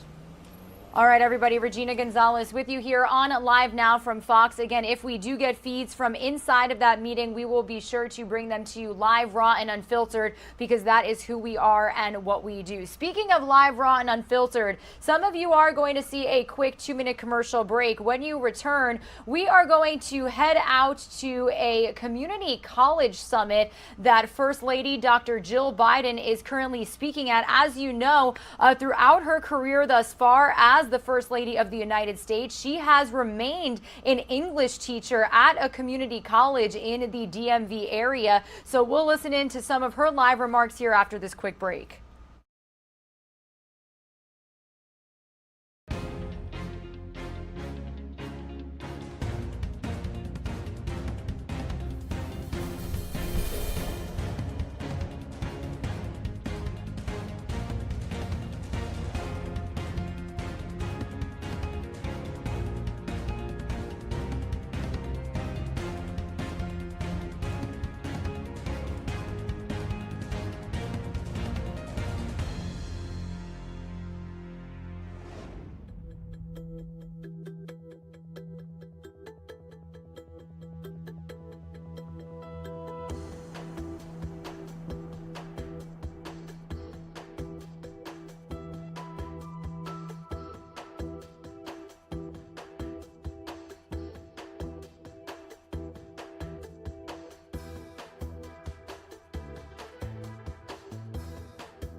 You're streaming live now from Fox, everybody. We are going to listen in as First Lady Dr. Jill Biden is delivering remarks to the Association of Community College Trustees at their annual legislative summit. Now, this is the summit and the premier community college advocacy event in Washington, D.C.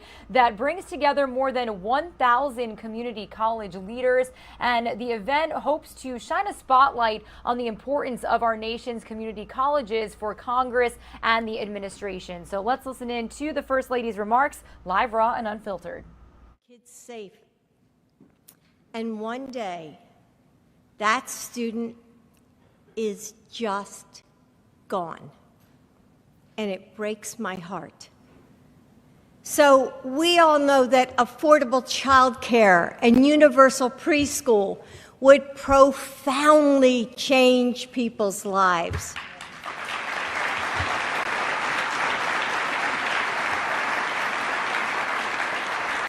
Build Back Better isn't just a piece of legislation And it's certainly not a football to pass or pivot. It's about helping community colleges train our workforce with 21st century skills. It's about supporting students with tutoring and childcare and transportation. It's about pioneering the new climate jobs that will lead us into the future. And it's an investment in our kids with universal preschool that will lay the foundation to learn and succeed for the rest of their lives. No one can tell. You can clap for that. I am so for that.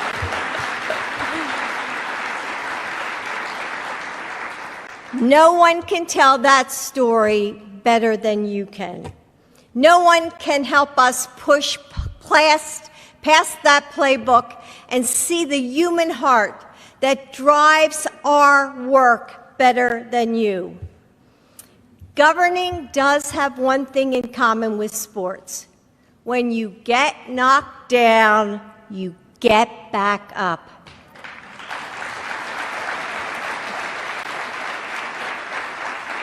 When you lose, you work harder and you come back for more. And there are a lot of reasons that I wanted Joe to run for president. But one of the biggest was because I knew that no one would work harder for my students and yours. And I've never believed that more than I do today. Joe doesn't quit. He doesn't give up. He is keeping his promise to rebuild our middle class, and he knows that community colleges do just that.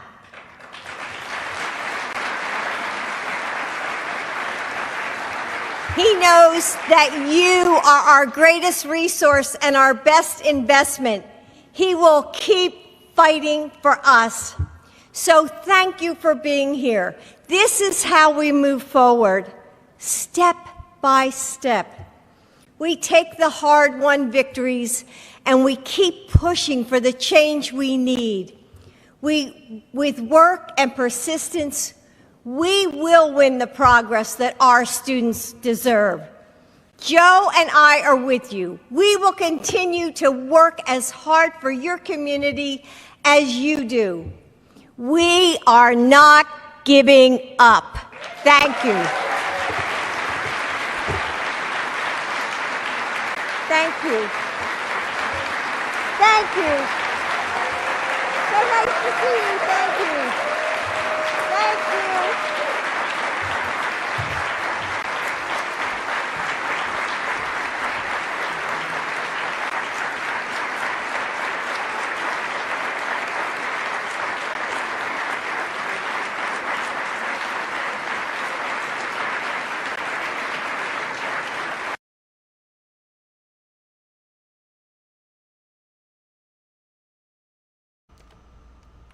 All right, everybody, that was First Lady Dr. Jill Biden speaking out there at that annual Community College Summit in Washington, D.C. As you know, even though she is the First Lady of the United States, she is still an English professor at a local Virginia community college. So she was speaking on the Build Back Better Act, her husband's very own legislation, talking about funding for schools, especially in the middle of this pandemic. Some of you are going to see a quick 2-minute commercial break. We'll be right back with some more top stories that we are following this morning. Speaking with the latest, as GoFundMe is retracting donations for a truck convoy happening here. So we'll get the latest on that here after this break.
You're streaming live now from Fox, everybody. You're hearing the voice of Regina Gonzalez with you from Orlando, Florida. However, we are going to be heading out to Boston for this next live report we have for you because facing a potential fraud investigation by the state of Florida, GoFundMe has reversed a decision to redistribute money given by thousands of donors to the Canadian Freedom Convoy protesting COVID-19 regulations. So this has been a topic making headlines for the last several days. And in order to kind of break down what we are learning as of this morning, I do want to welcome into the conversation Fox News correspondent Molly Line as she joins us live from Boston. Molly, good morning to you. How are you doing? Thank you for being with us. Good morning, Regina. We have been tracking this Freedom Convoy for more than 10 days now. That's how long they've been going. With really an impressive protest that has been ongoing for all of this time. The demonstration there on Parliament Hill in Ottawa causing significant challenges, not just for the police, but also for the government authorities there that have been working really hard to put an end to this. The Ottawa mayor now declaring a state of emergency, saying that this reflects the serious danger and threat to the safety and security of residents posed by the ongoing demonstrations and highlights the need for support from other jurisdictions and levels of government. Levels of government all the way up to the Prime Minister Trudeau have failed to put an end to these demonstrations. The horns continue to honk, the trucks continue to block the streets around Parliament Hill, and this continues to go on, Regina. Yeah, and you know, Molly, when it comes to the latest with GoFundMe, can you explain to our viewers how the donation platform has been involved and really why they decided to make this decision? Yeah, this has been one of the most fascinating angles of this story. So this enormous Freedom Convoy captures the attention all over the globe. A GoFundMe page is set up, and for those familiar with GoFundMe, you know you can go on there, create a page for just about anything to help someone with the bills for their cat that has to go to the veterinarian, or in this case, this massive demonstration that has captured attention all across the world.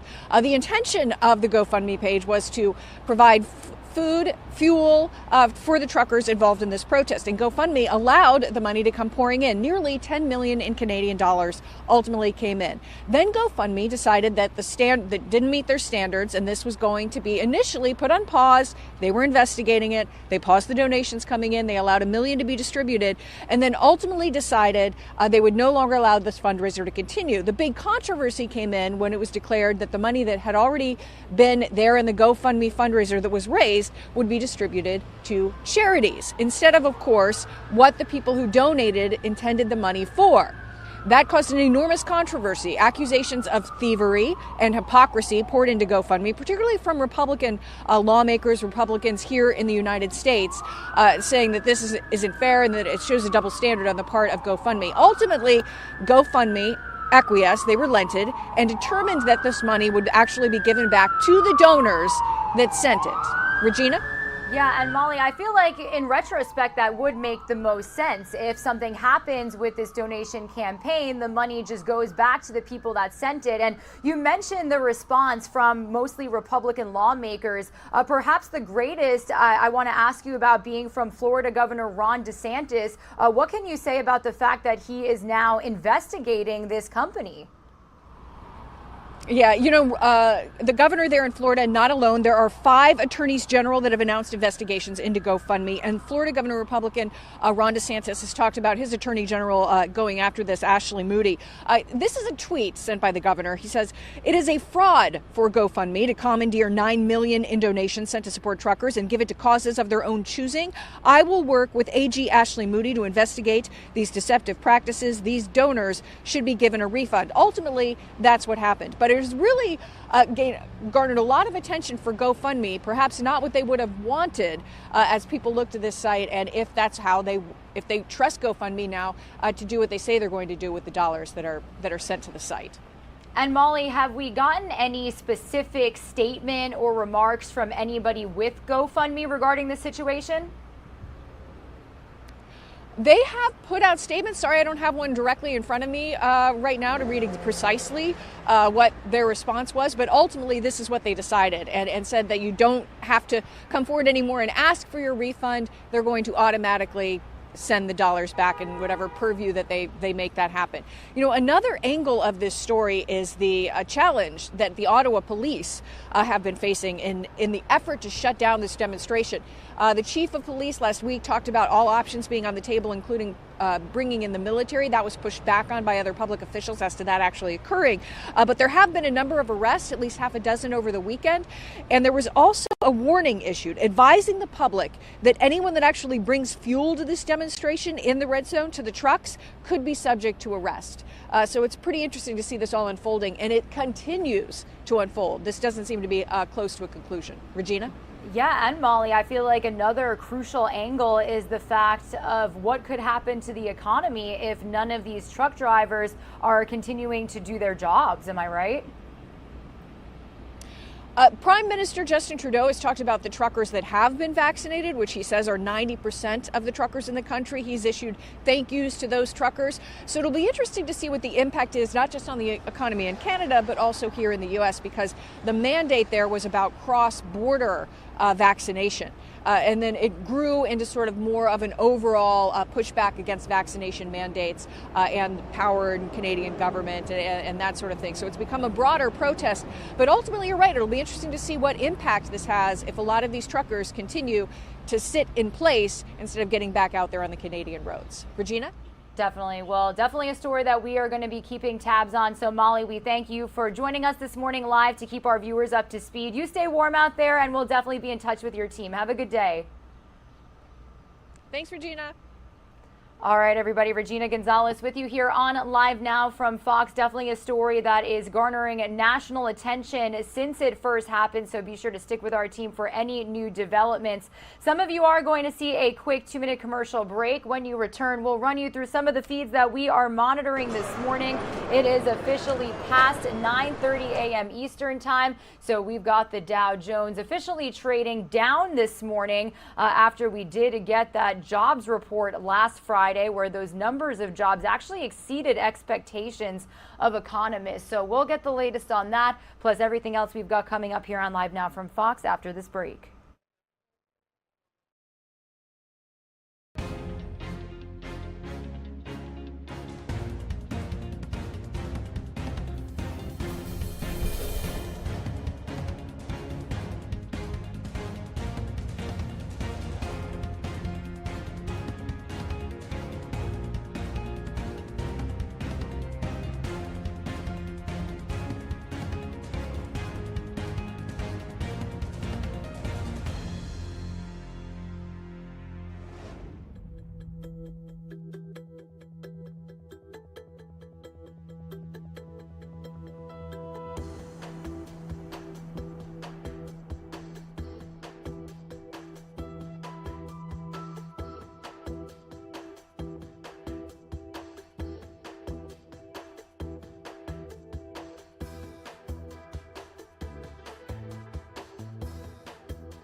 You're streaming live now from Fox on this Monday, February 7th. Thank you so much for starting off your day with us as we have officially marked a little past the 9:30 a.m. Eastern Time hour, officially 9:41 here on the East Coast. We do officially have stocks trading this morning. The Dow down this morning to start off the week, so we'll keep a close eye on that. It's definitely been a very big couple of weeks when it comes to swings and very strange patterns that we have seen on the market. So we'll take a look at that throughout the day.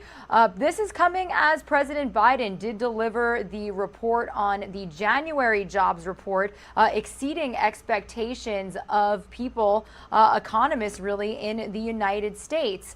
Meanwhile, last week we also did get a briefing from President Biden as he spoke on the U.S. raid in Syria that ended up killing an ISIS leader. So a little bit later into the weekend, we did get an update from the Department of Defense as they went into more detail on that attack. So I do want to play for you that latest update for you here on Live Now from Fox.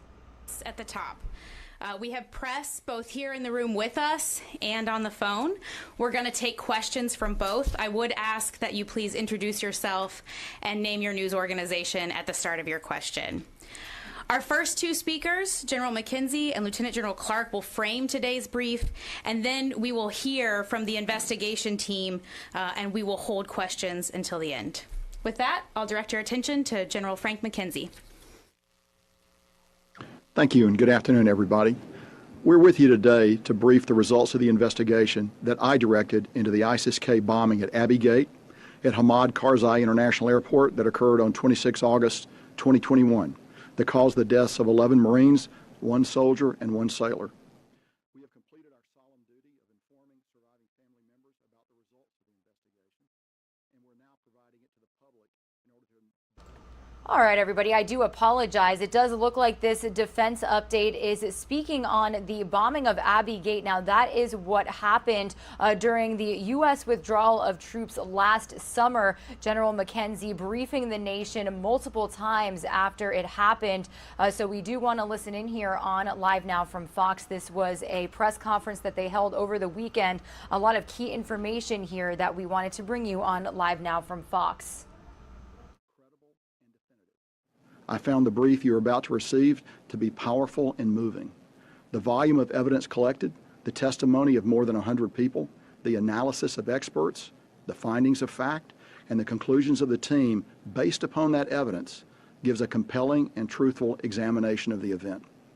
The investigation found that a single explosive device killed at least 170 Afghan civilians and 13 U.S. service members by explosively directing ball bearings through a packed crowd and into our men and women at Abbey Gate. The disturbing lethality of this device was confirmed by the 58 U.S. service members who were killed and wounded despite the universal wear of body armor and helmets that did stop ball bearings that impacted them but could not prevent U.S. or Afghan. This conclusion was based upon the careful consideration of sworn testimony of more than 100 witnesses, and especially those witnesses in observation towers, both American and British, who were in locations unaffected by the blast and that had commanding views of the scene before, during, and after the explosive attack. This conclusion was also confirmed by the findings and analysis of medical examiners and explosive experts, a review of all available physical evidence, and a review of all available video evidence, including an MQ-9 unmanned aerial vehicle, which began observing the scene about 3 minutes after the attack. At this point, I want to acknowledge that the investigation differs from what we initially believed on the day of the attack. At the time, the best information we had in the immediate aftermath of the attack indicated that it was a complex attack by both a suicide bomber and ISIS-K gunman. We now know that the explosively fired ball bearings caused wounds that looked like gunshots, and when combined with a small number of warning shots, that led many to assume that a complex attack had occurred. The fact that this investigation has contradicted our first impression demonstrates to me that the team went into this investigation with an open mind in search of the truth. It also confirms the age-old fact that the battlefield is a confusing and contradictory place, and it gets more confusing the closer you are to the actual action. That is why I ordered the investigation to find the truth. Our commitment to transparency has now led us to provide you All right, our best everybody, and as information. quickly as we Information brought you derived this from a update thorough here on and Live Now comprehensive from Fox, I investigation. just want to lower this volume for you here. We are going to head out live to Washington, D.C. right now, where Secretary of State Antony Blinken is hosting a joint press conference with EU High Representative for Foreign Affairs and Security, Josep Borrell. So let's listen in live, raw, and unfiltered.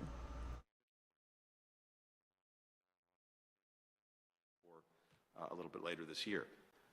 A moment like this demonstrates why this relationship is so vital to transatlantic and indeed to global security. At precisely the time Europe most needs a stable energy supply to get people through the winter, Russia has attempted to increase its energy leverage. As the International Energy Agency has noted, Russia's state-owned companies are currently holding back natural gas supplies, the same supplies that could ease the record high prices the European people are currently facing. As a result, we see people rationing the gas they use for heating, some skipping even a daily hot shower or cooking food in bulk to lower their bills, and some small businesses are considering shutting doors because of high energy costs. President Biden has pledged that the United States will do everything we can to help ease any disruptions to Europe's energy supply, and indeed, we already are. In the short term, we're in discussions with governments and major producers around the world about surging natural gas capacity, and the market itself is adjusting. These efforts are aimed at shoring up energy supply throughout Europe, including Ukraine, whose energy security is particularly threatened by Russian aggression. The United States is grateful to the European Union and its readiness to support projects that will allow gas to enter Ukraine from Europe, and we're prepared to help those efforts through both our diplomacy as well as technical expertise. We're also supporting Ukraine's efforts to connect with the European electricity grid, an initiative to which we've contributed more than $138 million in recent years. Ukraine's grid is now ready, and we're hopeful it may soon be able to connect to Europe's grid. Even as we address current challenges, we're also focused on the essential longer-term goal of accelerating the clean energy transition so that we can meet our net zero emissions targets and prevent a climate catastrophe. Here, too, we've been working hand in hand, the United States and Europe. And perhaps nowhere can we see the power of the U.S.-EU clean energy collaboration better than in the Western Balkans. For years, the United States has supported efforts at connecting the energy grids of the Western Balkans with those of the European Union to speed up the transition away from coal and other fossil fuels. Over that same time, the EU has provided grants and investments to help develop the Western Balkans energy grids, including most recently through the Green Agenda Action Plan. We've seen the difference that these efforts have helped make. Albania and Kosovo have established a common electricity market. Renewable energy generation has skyrocketed. Countries across the region are now diversifying how they get their energy. So, whether it's confronting the immediate energy challenge or accelerating the clean energy transition, the partnership between us is critical, and it grows stronger and stronger. I'm looking forward to the discussions today for how we can build on the progress we've made and explore new areas for cooperation so that we can continue to enhance the collective security and prosperity for all of our people. And again, welcome. It's wonderful to have you here. Thank you. Secretary Blinken, Secretary Granholm, Commissioner, Ambassador Etienne, we convene today in an environment characterized by geopolitical turbulence, particularly in the eastern neighborhood of Europe. And while we meet under the gathering storm cloud, our discussions take a greater relevance. And we need to reassure people that our joint endeavor will make them safer now and more energy secure in the future. I think that we have to send a strong message to show determination to bolster energy security for Europe and for our direct neighbors in Ukraine and in the Western Balkans. So thank you for the extraordinary positive cooperation in our transatlantic relations that has becoming stronger. You participate in our Foreign Affairs Council, and we are doing with NATO and OSCE a lot. And we have the hope that these challenges will be overcome. We are in the midst of a strong diplomatic crisis with Russia. Russia, you know, don't hesitate on using the energy supplies to Europe as a weapon for geopolitical gain in the middle of a surge of energy prices worldwide. We have been calling Russia to de-escalate, and we are deploying a new mainly diplomatic efforts to convince Russia to choose the path of dialogue, and this must continue. But at the same time, we have to be clear altogether that any further aggression against Ukraine would have massive consequences and severe costing response, and we know how deep have we been working on this response. We have also reached our major energy suppliers in order to boost our preparedness and to ensure the energy supply remains reliable, affordable, and secure, not just for us, for the European Union, for our neighbors too, for Ukraine, Moldova, and the Western Balkans. I think that this is an important point in the agenda today. At the same time, the situation has highlighted the need for Europe and the rest of the world to diversify energy supplies. And this is where our strategic cooperation on security comes in. I think that our starting point today is that clean energy transition is now irreversible. These are those who wish to slow it down. There are people who say, well, in the current circumstances, you better to save the world can wait a couple of years. No. In light of the climate emergency, we have to accelerate it, and we want the transition to be just globally and inside our societies, because if it is not just, it will not happen. I think that also an excessive focus on the immediate needs risk distracting us from the bigger picture, because reliable, affordable, and secure energy can only come from a decarbonized energy based largely on renewables.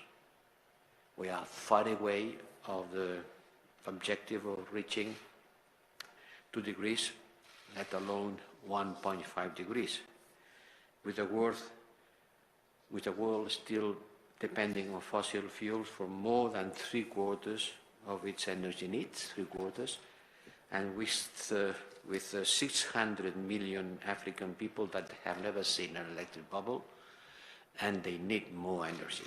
So in a world where we have to increase the energy production to fit the needs of many people, we have to take massive urgent action to advance the transition to clean and renewable energies.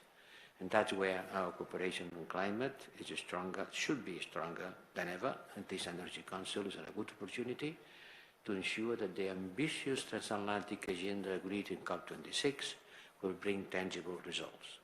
The Global Methane Pledge is a good example, initiated together, putting the methane squarely in the global climate agenda.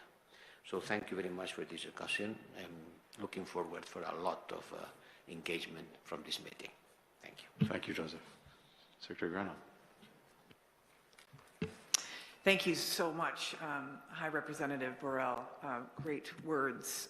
Secretary Blinken and I are really delighted to be able to welcome you and Commissioner Simpson to Washington for what I think is a long overdue meeting of the U.S.-EU Energy Council. I think it's worth acknowledging that 30 years ago today, 12 European nations joined together to sign the Maastricht Treaty, if I'm pronouncing that right, and form the foundation for the European Union. And over the last 3 decades, the U.S. and the European Union obviously have nurtured this very fruitful relationship that's proved to better the entire world's well-being. And so over the next 3 decades, I think few things will have greater impact on the world than how we leverage this relationship on energy matters, clean energy matters specifically. So this ministerial arrives at a unique and a timely moment for all of us. Obviously, high energy prices have been putting a strain on households on both sides of the Atlantic. Europe, you have seen prices go through the roof. Of course, tensions between Russia and Ukraine pose threats to the energy security of the European Union and our friends and partners. And all of this, to your point, underscores the benefits of clean energy. I was at a ministerial last week, and my counterpart in Ireland, Minister Ryan, said words that I thought were very interesting. No country has been held hostage to access to the sun. No country has been hostage to the wind. This is not just an energy and climate issue. It also is potentially the greatest peace plan that ever existed, to be able to build out energy independence from clean energy. So the faster we move, the faster we complete the clean energy transition, the faster we'll be able to deliver more affordable energy, more diverse energy, more reliable power, and true energy independence, and therefore security.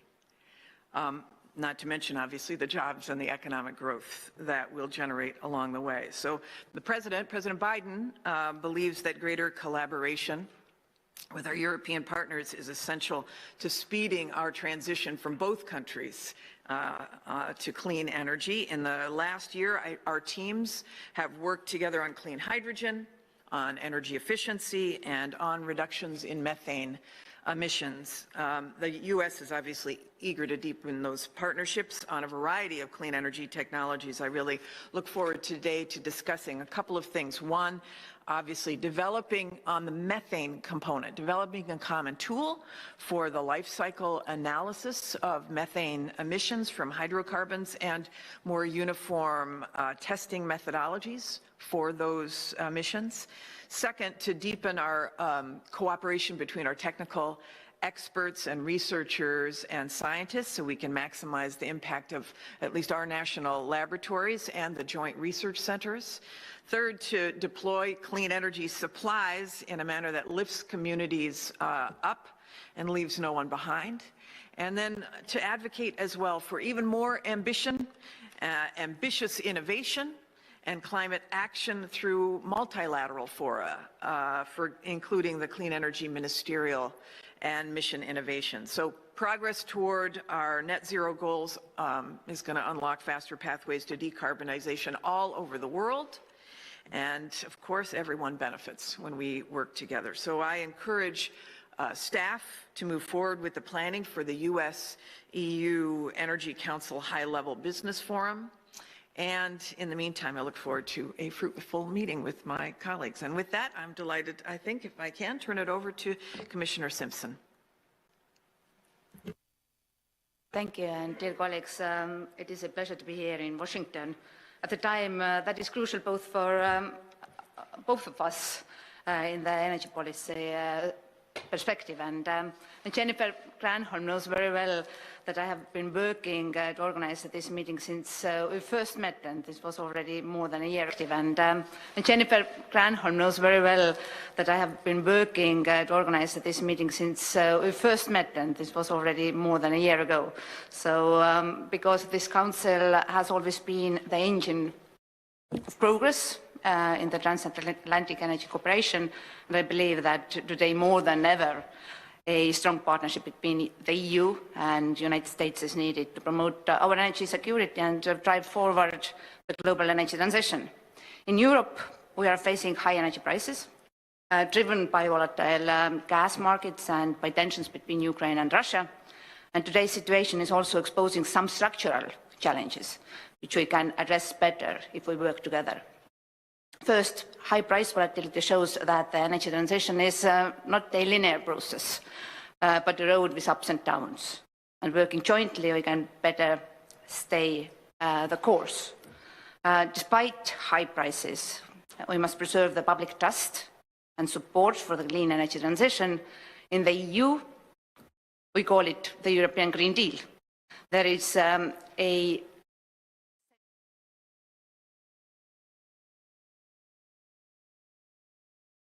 here in the United States, but also in Europe. And together, the EU and US can show that the clean energy technologies are competitive, create new jobs, and can benefit all territories and regions in a just transition. You're watching Live Now from Fox, everybody, as the EU leaders meet in Washington, D.C. There was some brief talk off the top there of the Russia-Ukraine tensions. We'll continue to monitor it for you right here on Live Now from Fox. In the meantime, everybody, we are awaiting a New York City mayor briefing. We'll bring that to you a little bit later here on Live Now from Fox. Take a look at the Dow as we are seeing it open sort of flat right now, just down about 7 points there. We'll continue to monitor that for you right here on Live Now from Fox as well.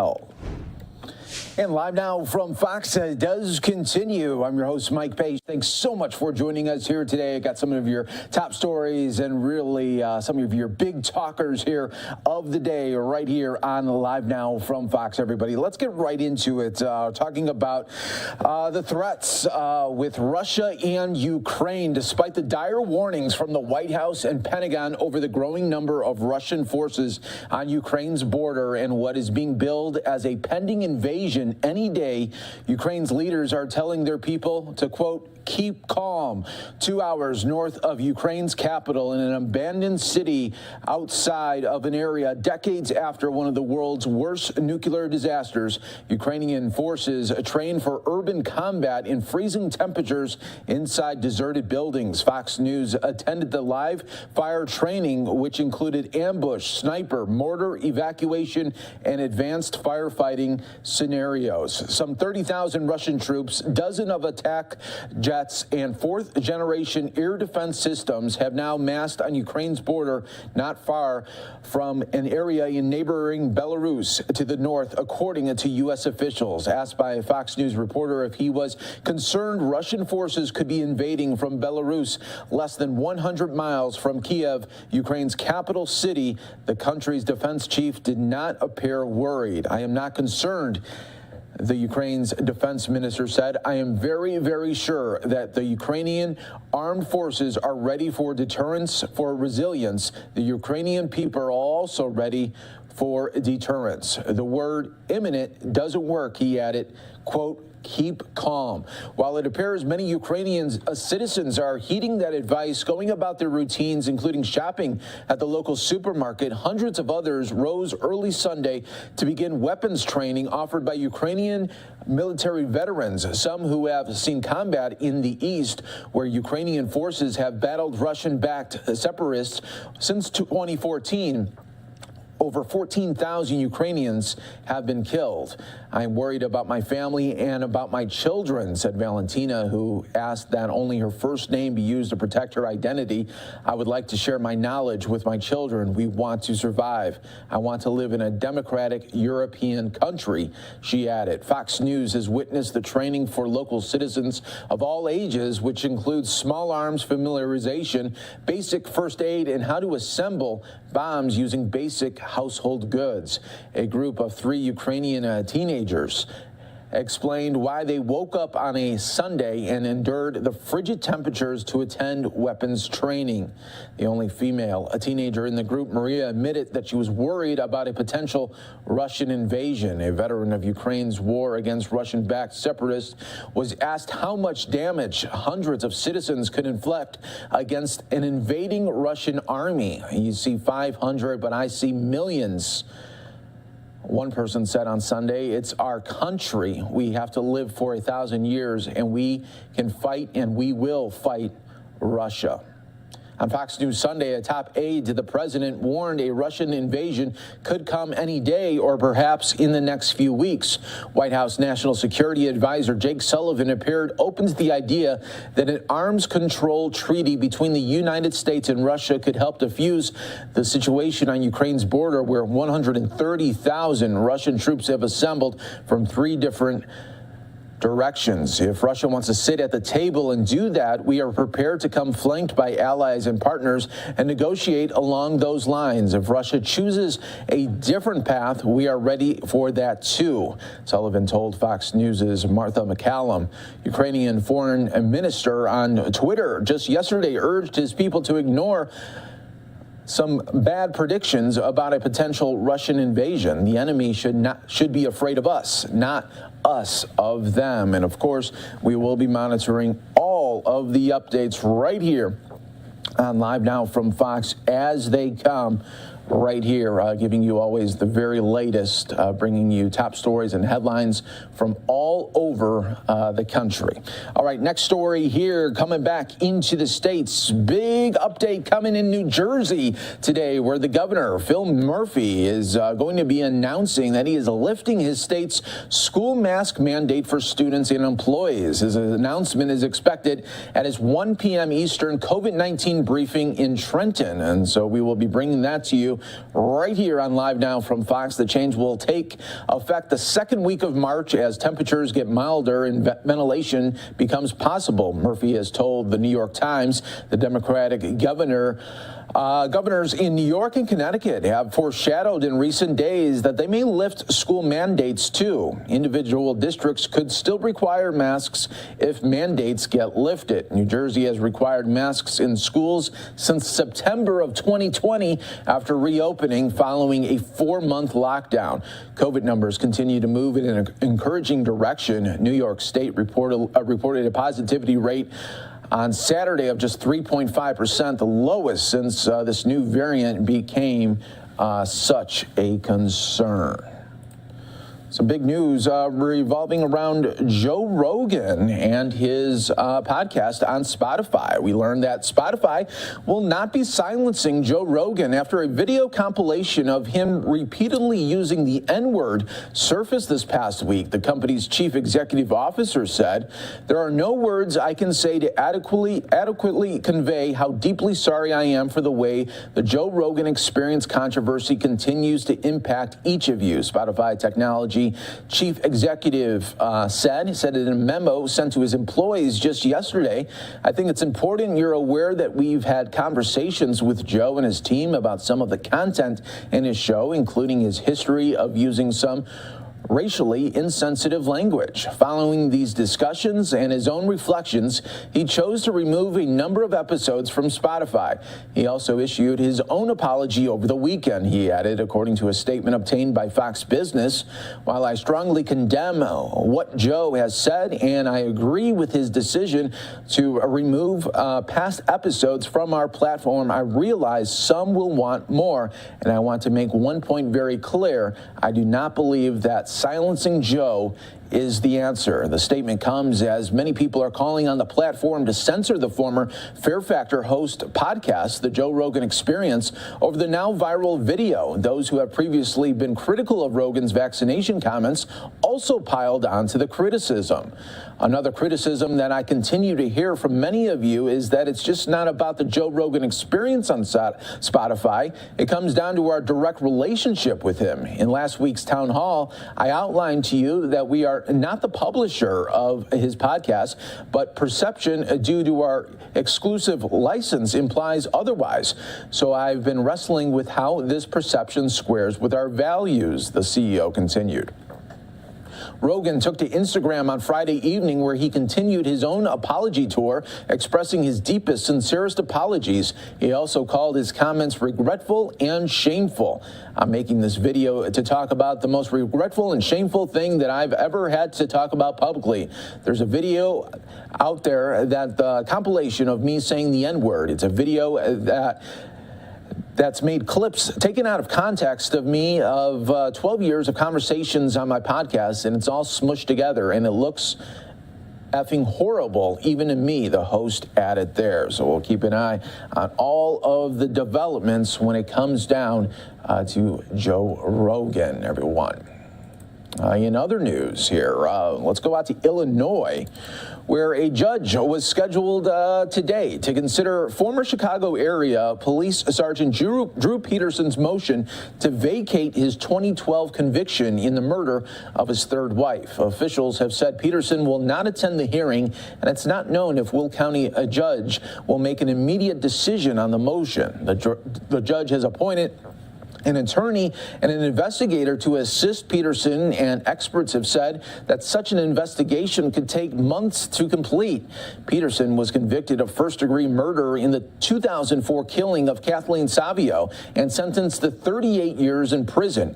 He has since filed multiple appeals that have been rejected.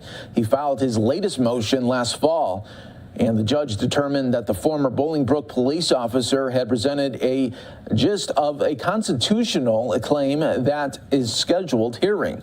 In a 6-page handwritten motion, Peterson argued that his lead attorney, Joel Brodsky, did not provide effective counsel and that Brodsky would not allow him to testify in his own defense. He also alleged prosecutorial misconduct and witness intimidation by Will County State's Attorney James Glasgow, and contended that some witnesses should not have been allowed to testify about conversations that they had with Savio or Peterson's fourth wife, Stacy, before she disappeared. Peterson is also a suspect, though he was never charged in the 2007 disappearance of Stacy Peterson, who is presumed dead. In 2016, he was sentenced to an additional 40 years in prison for trying to hire someone to kill Glasgow. And we continue on right here on Live Now from Fox, bringing you these top stories and headlines from all over the country. Next one, we're going to go out to New York here. Caught on video, another smash and grab at a popular mall there in New York. Take a look at this. We have the video as well as some updates regarding that case. At luxury stores in Westchester. Yeah, this robbery at a Louis Vuitton store at the Westchester Mall shows a chaotic scene inside the high-end shop. That's where police say 2 suspects took off with pricey handbags. It's the second brazen larceny captured on camera at this mall. This incident at a Burberry store, the second one. Now, the video posted on Twitter by former Westchester County Executive Rob Astorino, now a Republican candidate for governor. And Rob Astorino is joining us with more on this disturbing trend. I mean, what do you call this, Rob? Is this grab and go, or is it just an old-fashioned robbery out of hand? My wife, Rosanna, was saying to me, well, I know you can get me for Valentine's Day. It'll be pretty cheap if you just go to the Westchester and grab something. And it's sad because nobody's being prosecuted in New York anymore under Governor Kathy Hochul. And that has emboldened criminals like those you saw on that video, just brazenly walking in, grabbing it, and running out of the mall. And we've seen this all over the place. And this weekend, I was at my daughter's CYO basketball games. I can't tell you how many moms and dads came up to me. And they're just starting to realize now that this out-of-control crime, this soft-on crime, like no cash bail under Governor Hochul, the Manhattan DA not prosecuting, it's not just something over there. It's not something just in New York City or our cities. It's everywhere. And we've got to start reversing this trend by getting rid of these Albany politicians. But it really is, crime is everywhere. It affects everyone. And if it could happen in broad daylight in the Westchester Mall, a lot of parents aren't feeling safe anymore. And you've got to worry about what's going to happen next with these crazy criminals who are being treated like victims, and victims who are being castigated, and cops who are being handcuffed. It is a crazy upside down world, and this stuff has to come to an end. And people are finally saying enough is enough. They're waking up to all this reality. Well, Rob, why isn't this getting the attention of Albany? Why aren't legislators saying, wait, something's wrong here? I had somebody tweet me say, is it just because it's high-end stores? Is it just because it's our drugstores in our neighborhood? Like, what will Albany wake up to when all our supermarkets close in New York City because they've been cleared out? Like, what wakes up Albany? Well, look, they've been dealing with this and allowing it since the summer of 2020, right after George Floyd. And you'd have riots under the guise of Black Lives Matter and social justice, and nobody had to social distance or wear their masks anymore. And this is just allowed to happen, looting and rioting and arson. And it was all under the banner of, progressivism and all this other stuff. Well, it really does matter because people do get affected, whether it's a small business, people don't want to go to work or go into the city. And again, it goes everywhere, including the suburbs. So, look, until these politicians are dumped out of here and they're just so worried about their left flank, like Hochul is, it's going to continue to be this way. I was at St. Patrick's last week for the funeral, and it was sad and very hypocritical. You had Governor Hochul sitting there in the first row as the families are pleading with her and others to do something and reverse these really dangerous policies of theirs, just letting criminals out and coddling them. And Hochul and others sitting there polite, yay, where they're the absolute blame for all of this. And it's not going to change unless they're ejected out of Albany or the New York City Council. They're all crazy, but it's become very, very dangerous. Yeah, well, you certainly heard Officer Rivera's wife being very upfront about these rules and these laws that need to change. I want to ask you, though, because you posted this video, and I think it made some major play on social media of the migrants at the Westchester County Airport. You pushed Westchester PD with an FOI request to get this out. You leaked this footage, and a lot of people are saying, what's going on here, and how is this happening? Can you explain what was going on? So last August, I blew the lid on the secret flights coming in from the southern border. So they're taking the southern border crisis and now moving it to the interior of the country. And these flights were coming into Westchester County Airport when the airport is technically not technically closed, but there's no flights allowed between midnight and 6. These big planes were coming in, illegal aliens, migrants, whatever you want to call them, were coming off the planes, getting on buses, and going away. Now, some of them were unaccompanied children, but they wouldn't tell us where they were going, what schools they were being placed in. Some I saw with my own eyes, and they're being told, no, that's not true, were adults, and they're getting on buses. They're being released into parking lots at Costco, going into cars, and away they go. We have a right to know. They won't tell us at all where they're being placed, who's footing the bill, are they vetted? And this is clearly a public safety issue. It's a public health issue.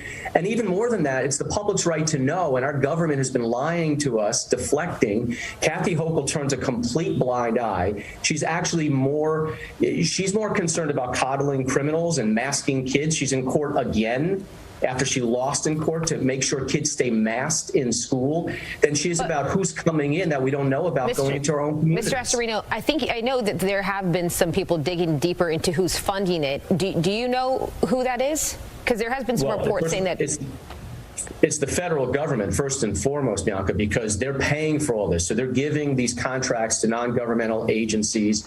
And look, the kids in this get caught, and I don't want them to, in the crossfire. This is adults. This is our own government basically waving everybody in at the southern border. Nobody cares. There's a complete breakdown of our immigration. And they come in here and they affect everybody here. The taxpayers have to pay this. Our health system is burdened. We don't know if they're vetted or not. We don't know if they're, inoculated or not. And we're under our own restrictions here for COVID. So the public has a right to know, and we just get lies thrown at us. And then we're called racist and extremists for asking simple, basic questions. So it has a profound effect on all of us. And all we want is the government to tell us the truth, and they won't even do that. Well, you bring up some interesting points. We always appreciate you coming on Good Day New York. Thank you, Rob Astorino. Thanks, Rosanna. Some interesting stuff right there. All right, our next story, getting a lot of people talking on this one. Imagine you go to Las Vegas, you have a good time, and you go to some dinners and you do some gambling, and maybe you win or lose a little, but nothing really to write home about. So you go home, and that's the end of the trip, and you think, okay, it's over. Well, for one man from Arizona, he did exactly that. He goes home, everything is fine. But then he gets a call from where he was playing at, one of the casinos, and they say, Mister, we are so sorry, but you actually won a jackpot. You didn't know it at the time. We didn't know it at the time. But yeah, you need to come back here because you got some winnings. And I'm not talking about a couple thousand. I'm not even talking about 25,000. Folks, I'm not even talking about 100,000. I'm talking about over $200,000. This guy gets a phone and says, come on back to Vegas. And, if that happened to me, I'd be like, yeah, I'm going now. Take a look at this story. Getting a lot of people talking as Nevada gambling regulators say their investigation tracked down an Arizona man who left Las Vegas after a visit last month, not knowing that he won a $229,000 slot machine jackpot. Ring it up, put it on a check. Let's go.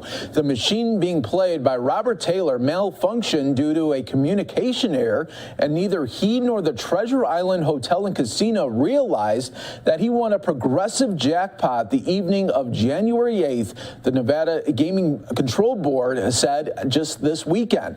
The jackpot was confirmed later after a review, but Taylor had returned to Arizona by then, and the casino was unable to identify him. So how did they find this guy? The board said it then began an investigation, and they eventually identified Taylor after 2 weeks of checking surveillance video, conducting witness interviews, studying electronic purchase records, and reviewing ride-sharing data. I mean, look at this. This was an investigation. According to the board, it was important to locate Taylor to ensure that he received what was owed to him and to maintain public trust in the casino industry. Taylor, whose hometown was not released, was notified of his jackpot on January 28th and plans to come back to the casino to pick up that big fat check there. Oh, that is awesome to hear about that. So many times you hear it the other way, right? Someone wins a jackpot and then, there was a malfunction. It's void. Not this time. This guy gets it on his way back there. Awesome, awesome story. All right, last story before we go to a quick break here on Live Now from Fox. Valentine's is coming up just a week away. And, this one has a lot of people talking about colleges. Some colleges, what are they doing to celebrate this week? They're hosting, it's called Sex Week ahead of Valentine's Day. Events that are being held during Sex Week include Freaky Friday, a beginner's guide to pleasure, condom bingo, and more. Say what? Ohio State University, University of Texas at El Paso, Tulane University in New Orleans, Hood College in Frederick, Maryland, and the University of California, Riverside are among the institutions hosting Sex Weeks this month. Hood College, for example, is hosting Condom Bingo with the Queer Student Union, stating in the event description that participants will play bingo with a Sex Week-themed twist. Lunch and Learn Reproductive Journeys of Trans and Non-Binary People is another event taking place during the Hood College Sex Week at Ohio State University, I should say. A student organization called Student Advocates for Sexual Health Awareness is hosting a Sex Week that is sponsored by several university departments. Another event is titled Great Minds Kink Alike with Lion's Den, which helps students explore the dangerous yet fun side of sex called kink. So this is really, really interesting. An Ohio State University spokesperson told Fox News Digital that Ohio State has a deep and abiding commitment to free speech. One event taking place during Tulane's Sex Week discusses ethical non-monogamy. So another event, Sexy Bingo, states that it will help students engage in conversations about sexuality and learn about safer sex practices, sexual behavior, and preference and pleasure there. So those are just how some colleges are gearing up on campus ahead of Valentine's. You're watching Live Now from Fox. We're going to take a quick 2-minute break. Stay right here with us. Oh, we're just getting heated up.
Welcome back, everyone, here to Live Now from Fox, bringing you always top stories and headlines from all over the country. We do have some breaking news that we are monitoring right now. I'm your host, Mike Page. Let's go out to Georgia right now. This is in Fulton County right now. Suspicious package investigation is underway right now near the Georgia Capitol here. Police have blocked streets in downtown Atlanta as they investigate a suspicious package this morning.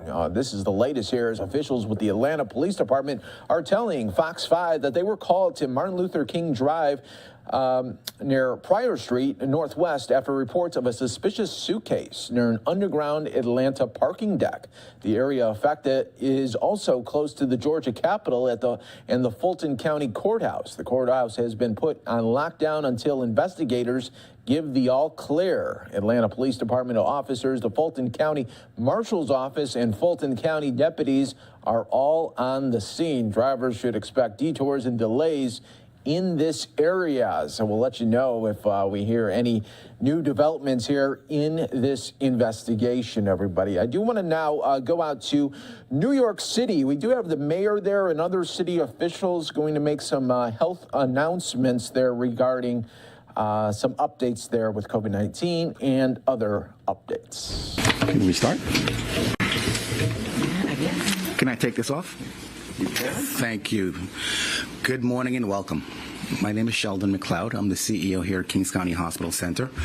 And on behalf of the nurses, physicians, the ancillary staff, the entire Kings County family, we are delighted to be hosting this press conference here at Kings County. We are extremely excited to have our president and CEO, Dr. Mitchell Katz. We are willing and able and ready to learn about this new lifestyle program that's going to impact the families that are here at the county, in Brooklyn, and across New York City. So we think it's going to be a phenomenal endeavor for us to take part in. Without much further ado, I will welcome to the podium Mr. Mayor Eric Adams of the greatest city in the world, New York City. That's right. How are you? Really excited to be here today, particularly with my colleagues in government, Councilwoman Lynn Shulman, a good friend, longtime friend, nurse, and I think one of your daughters is actually a doctor. You know, I know they were in that profession. Yes. Mercedes Narcisse, my deputy mayor, Williams Isom, also Councilwoman Rita Joseph, an educator. You know, just the council is just led by people who have been in the field and understand it. My good friend Dr. Mitchell Katz and the chief operating officer here at the hospital, Sheldon McLeod, and Dr. Fassan, who's taken over Department of Health and Mental Hygiene. Just an all-star team coming together to make this happen. And just two people I want to thank in particular.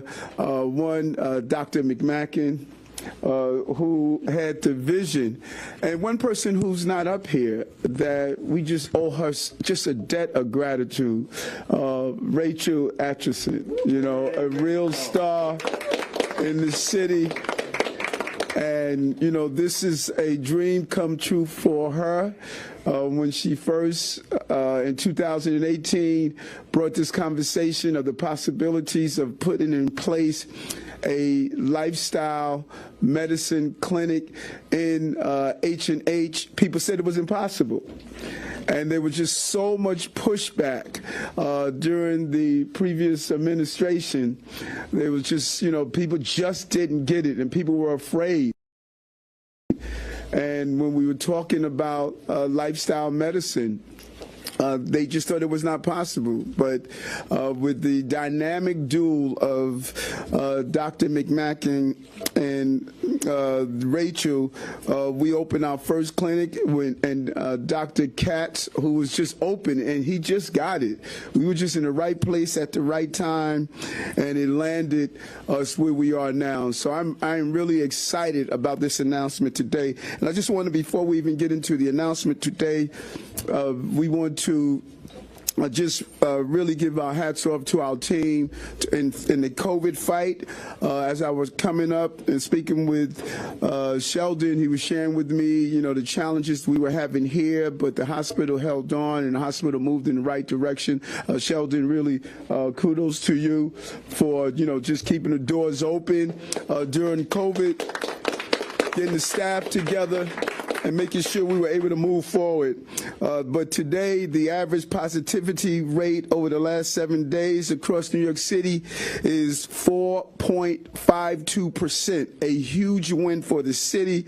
And another huge win, the daily positivity rate in schools is now less than 1%.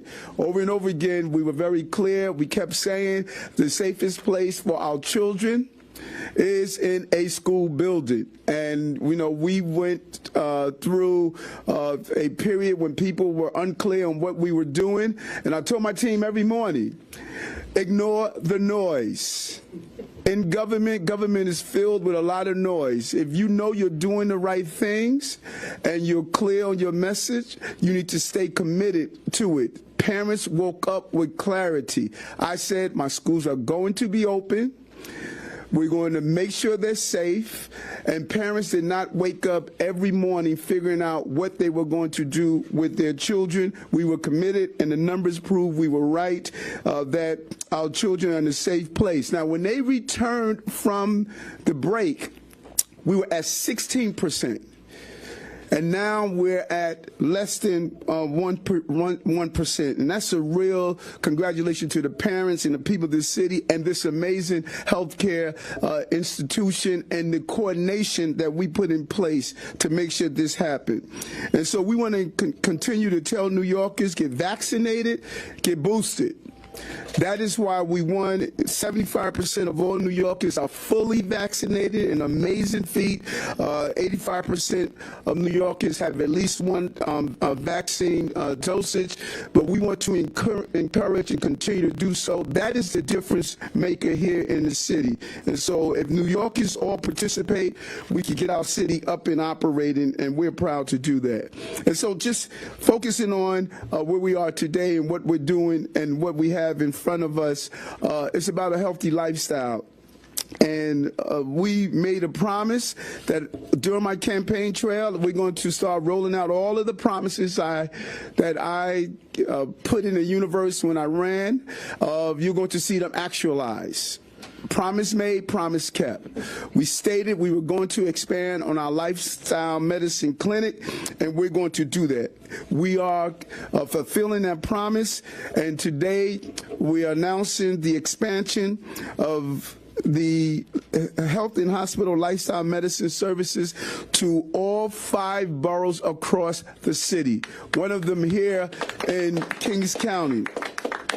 This is the most comprehensive expansion of lifestyle medicine in the nation.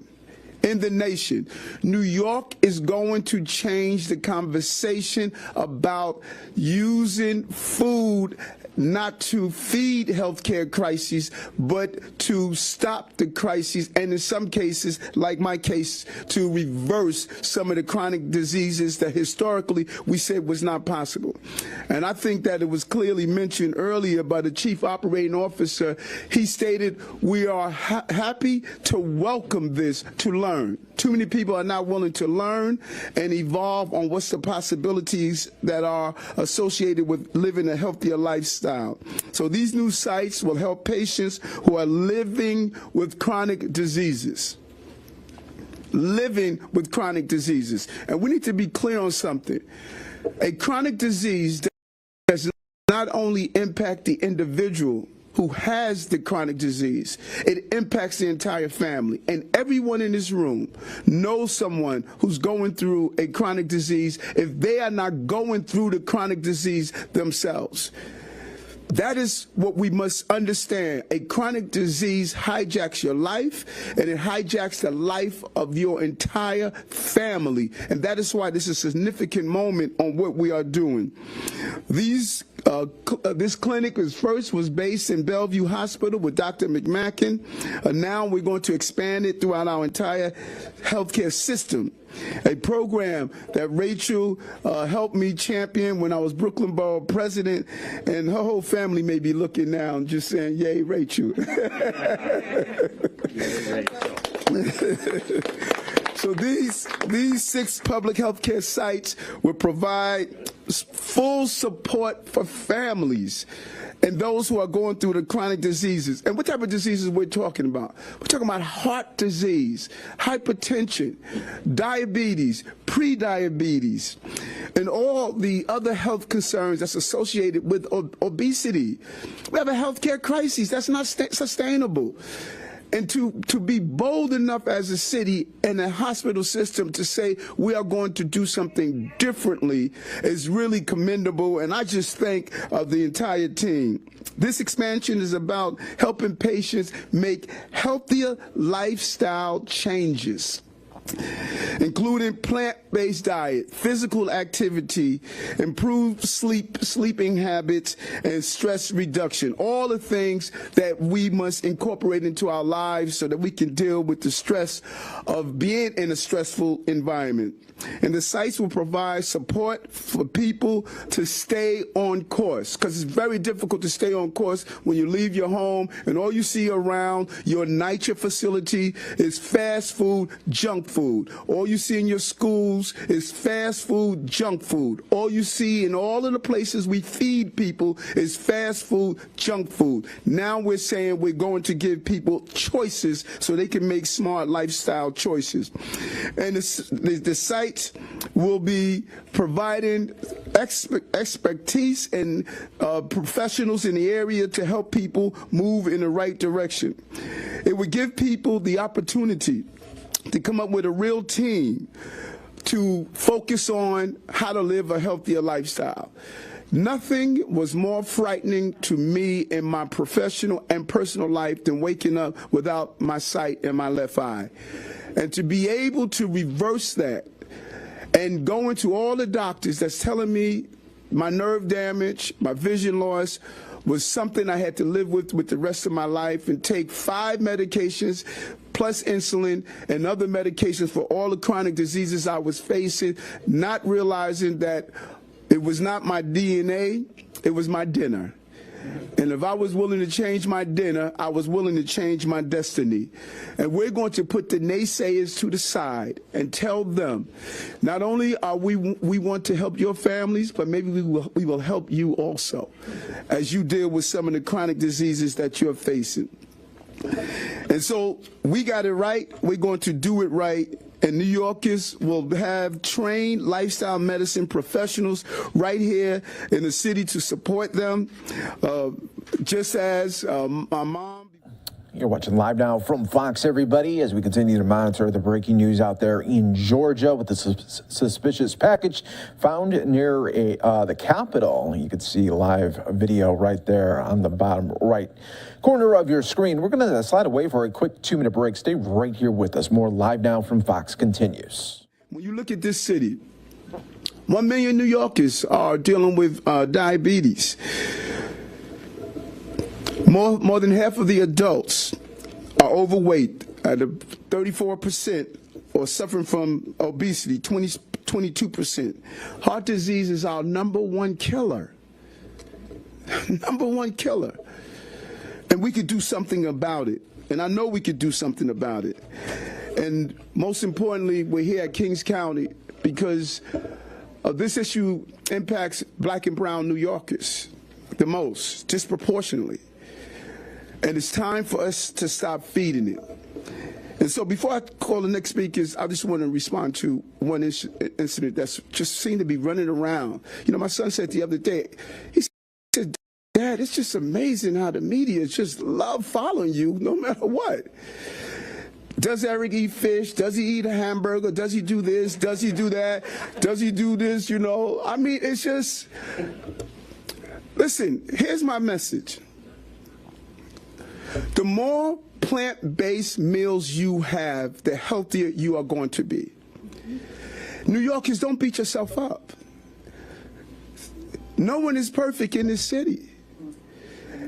And if you look at a person who states, I'm the mayor of the city of New York and I'm perfectly imperfect. So if I can be the mayor, then you can be the teacher, the engineer, and anything you want. Ignore the noise. Don't worry about what's on Mayor Adams' plate. Put these items on your plate. Because I'm living a healthier lifestyle. And I'm encouraging New Yorkers to have as many plant-based meals as possible, because the science is clear. The more you eat plants, the more you eat fruits, the more you have a healthy lifestyle away from over-processed food, the healthier you are going to be. I know how I feel every day, and I want you to feel the same way every day. And so those who have questions on what I am eating, I'm over 18, and I know how to take care of myself. And if you haven't noticed, look at the pictures of yesteryears, and then look at the pictures now. I wear my suit so much better than I did 8 years ago. And if you like it or not, you have to say, yes, you do. So I want to now turn it over. You know, you maybe lose my place. You know, I'm going to turn it back over to you, our CEO, Sheldon. Thank you so much for allowing us to come in. We are really excited about the future. Mr. Mayor, it's a hard act to follow. But I'll ask Dr. McMacken to come to the podium. Thank you. Good morning. Thank you, Mayor Adams, for those extremely inspiring remarks. I was going to say you are always a tough act to follow, so here I am. I'd also like to thank Dr. Mitch Katz for his support, and as well as Mr. McLeod and the whole Kings County team for hosting this event in this beautiful space. Almost forgot I could do that. It's a little bit better. I could not be more proud of today's announcement that Health and Hospitals is going to be expanding dedicated lifestyle medicine programs to all 5 boroughs in New York City, including at Jacoby, Lincoln, Elmhurst, Woodhull, Gotham Vanderbilt, the original Bellevue site, and right here at Kings County.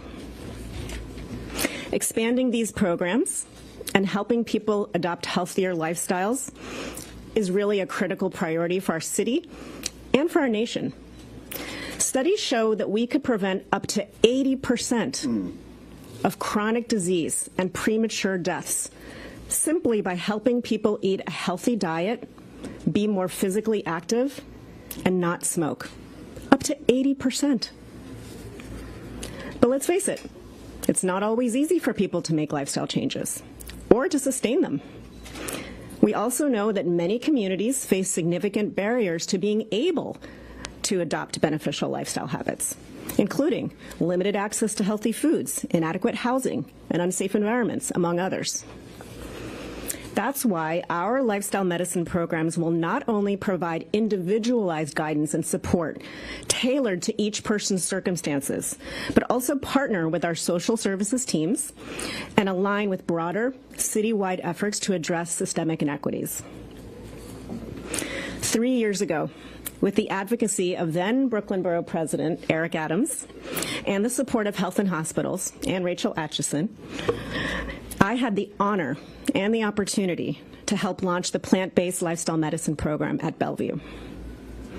In this program, we use a specially trained team of doctors, a dietitian, and a health coach to help our patients transition to a healthy plant-based diet, increase their physical activity, avoid smoking, improve their sleep, reduce stress, and foster social connections. Sounds good, right?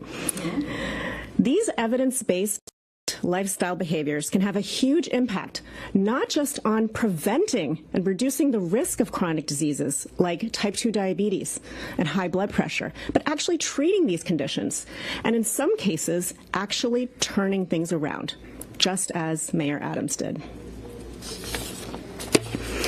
At the end of the day, it's really about helping people add years to their life and life to their years. I want to tell you the story of a patient who did just that. She was 65 when we met. She was living with severe obesity. She had type 2 diabetes, and she had a host of other medical problems. But what bothered her the most was actually the advanced arthritis in her knees, which had actually gotten so bad that she had to use a wheelchair outside of her house. And it was hard for her to go on trips with her friends locally, which was something that was really important to her. In our program, we worked with her to take small steps to incorporate healthy foods into her diet, foods that she liked and were accessible to her, and to increase her mobility, improve her sleep, and cope with stress. She kept building on those steps with our support, and over time, she lost 63 pounds, dramatically lowered her blood sugar and her cholesterol, was sleeping more, stressing less, eating a diet high in vegetables, fruits, and whole grains, and best of all, she was actually able to walk more than 2 hours with her friends. I can tell you that few things are more rewarding as a doctor than seeing your patients actually get healthier. That's why I went to medical school. And that's what we intend to bring to our patients and the communities that we serve. Thank you. Thank you. Thank you, Dr. McMahon. I'd like to bring to the podium Dr. Mitchell Katz. Hey, thank you, Sheldon. Hey, everyone. As a primary care doctor working in the Lower East Side, I know how important it is to adopt a plant-forward diet and to take the other health improvements of exercise and stress reduction, sleeping well. My patients suffer from diabetes, from hypertension, and obesity, and often don't know that there's a way they can treat it without medications. And that turns out to be a message that a lot of people resonate with. We have an American culture where people think illness, doctor, pill. And that isn't always the best way. And people are fascinated. And it is, as you've heard, about education. I learned I take care of many monolingual Spanish-speaking patients, and I speak Spanish, but I learned culturally there is no translation for brown rice in Spanish. It just doesn't exist. There's no, you can't translate it. You can say arroz integral, you can say arroz café. No one has any idea what you're talking about. They just look at you like you suddenly forgot how to speak Spanish. So concepts have to be translated, right? They have to be made culturally appropriate. But that can be done. Our mayor is a great example. I mean, he was talking about his diet. I like better that his press secretary recently tweeted that he can't believe that for the first time his principal has told him to take 6 deep breaths and go meditate. So this is a man who really lives this mission, who helps everyone else to adopt a healthier lifestyle. So in closing, I just want to thank, the amazing people at Kings County, my CEO Sheldon, my CNO Opal, and the amazing people at Kings County who save lives every day, but especially during these 4 cycles of COVID. Thank you.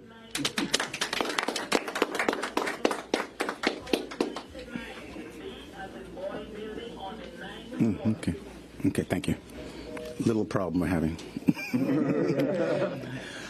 Next up to the podium is Dr. Vasan. Take this off.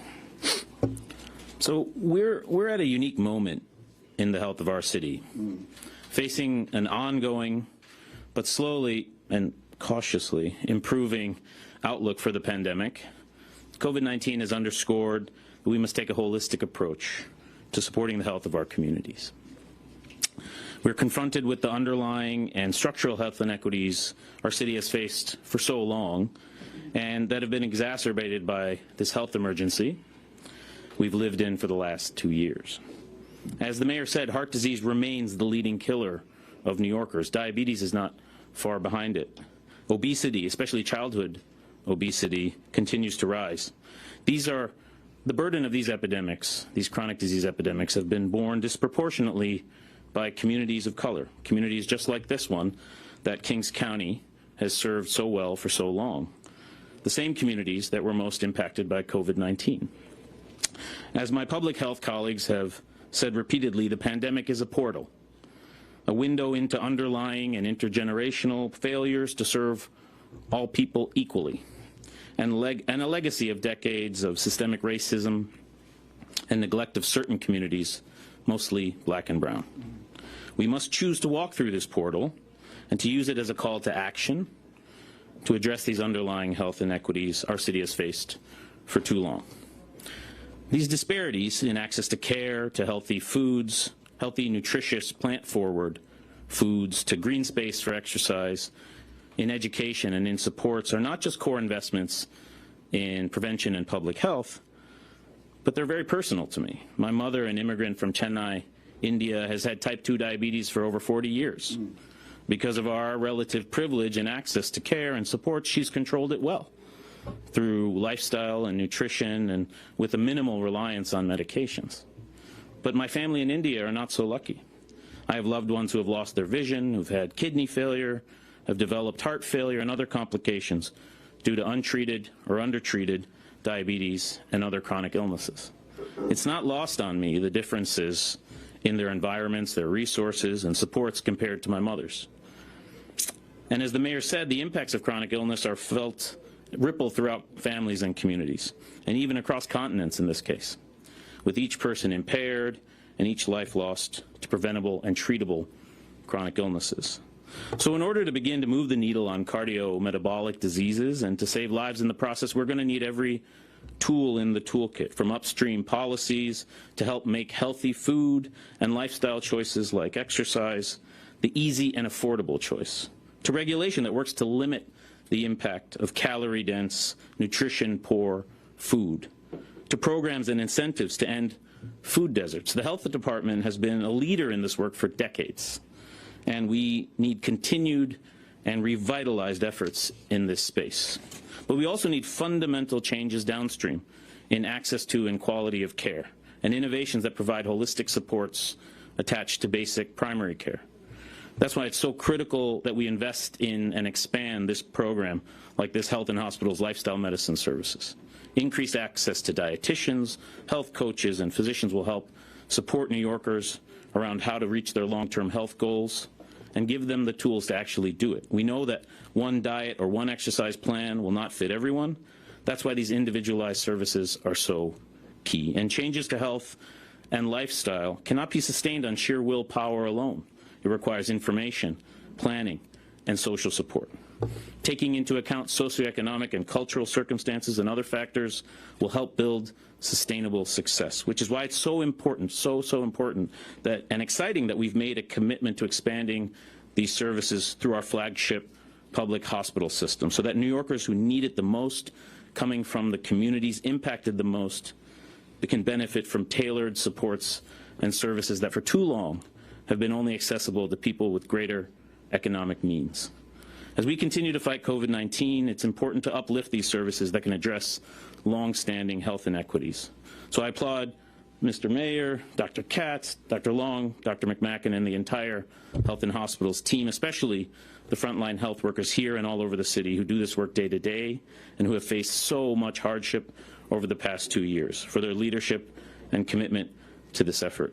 The Health Department certainly stands with your effort and to improve the health of our city and to ensure access to innovative and life-saving care for all New Yorkers. Thanks a lot. All right, we have time for a couple of questions on topic, and then we're going to move across the hall for a quick demonstration.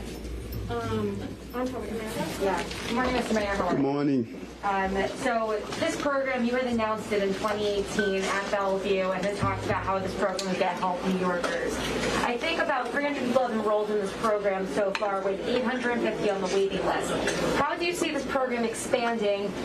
And with the use of telemedicine, what intersection do you see of getting people in to do this type of programming while also keeping them in touch with how to keep with it through telemedicine? Can you speak more to that, please? Yes, and I'm going to have Dr. McMacken can talk to that, but if we go back in pre-COVID, there was a real battle for us to get telemedicine up and operated. There was a lot of pushback. but we were consistent. We stated that telemedicine was a tool that we should have used. Finally, the governor put in place to make sure reimbursement was in place. Brooklyn Hospital built out their system. We got others on board, and we were able to utilize telemedicine, and we're going to continue to move forward with telemedicine because it gives you an opportunity to check in on your patients, to communicate with them. It's a tool that we were reluctant to use, but now we're starting to use it. And people looked down on us when we first talked about telemedicine. But Dr. McMacken can talk about the program we had at Bellevue and the expansion that we are putting in place. Thank you, Mayor Adams. So, yes, we've served hundreds of patients at Bellevue, and the number just keeps growing. And we have seen, as you pointed out, a huge demand for our services. And so it's really showed us, as was alluded to earlier, how much people really want this support and this guidance. And so that's why we're so excited to be able to roll it out to all the boroughs and reach more communities. What we have seen throughout the pandemic, when we switched many of our services to telemedicine, was actually it was very successful in terms of actually increasing access for many patients because they were able to access our services and stay in contact with us without necessarily having to travel all the way into the hospital. And for a program that really relies on intensive support and contact, that was ideal. And how many people do you expect to be enrolled in this program now that you're going citywide? And what is the average length of programming that you're working with patients on a regular basis and then weaning them off maybe to like check-ins and things like that? Can you explain what that looks like? Sure. So, honestly, we're trying to serve as many patients as will benefit from our programs. And we're going to be taking patients through a couple of different referral routes. One is through any provider, any healthcare provider at health and hospitals can refer an existing patient. We are also we'll be taking referrals from the community, so patients or individuals who are not yet a patient at health and hospitals can also self-refer and be screened for clinical eligibility. And what we're hoping to do is really help reduce the chronic disease burden across the city and reduce its complications.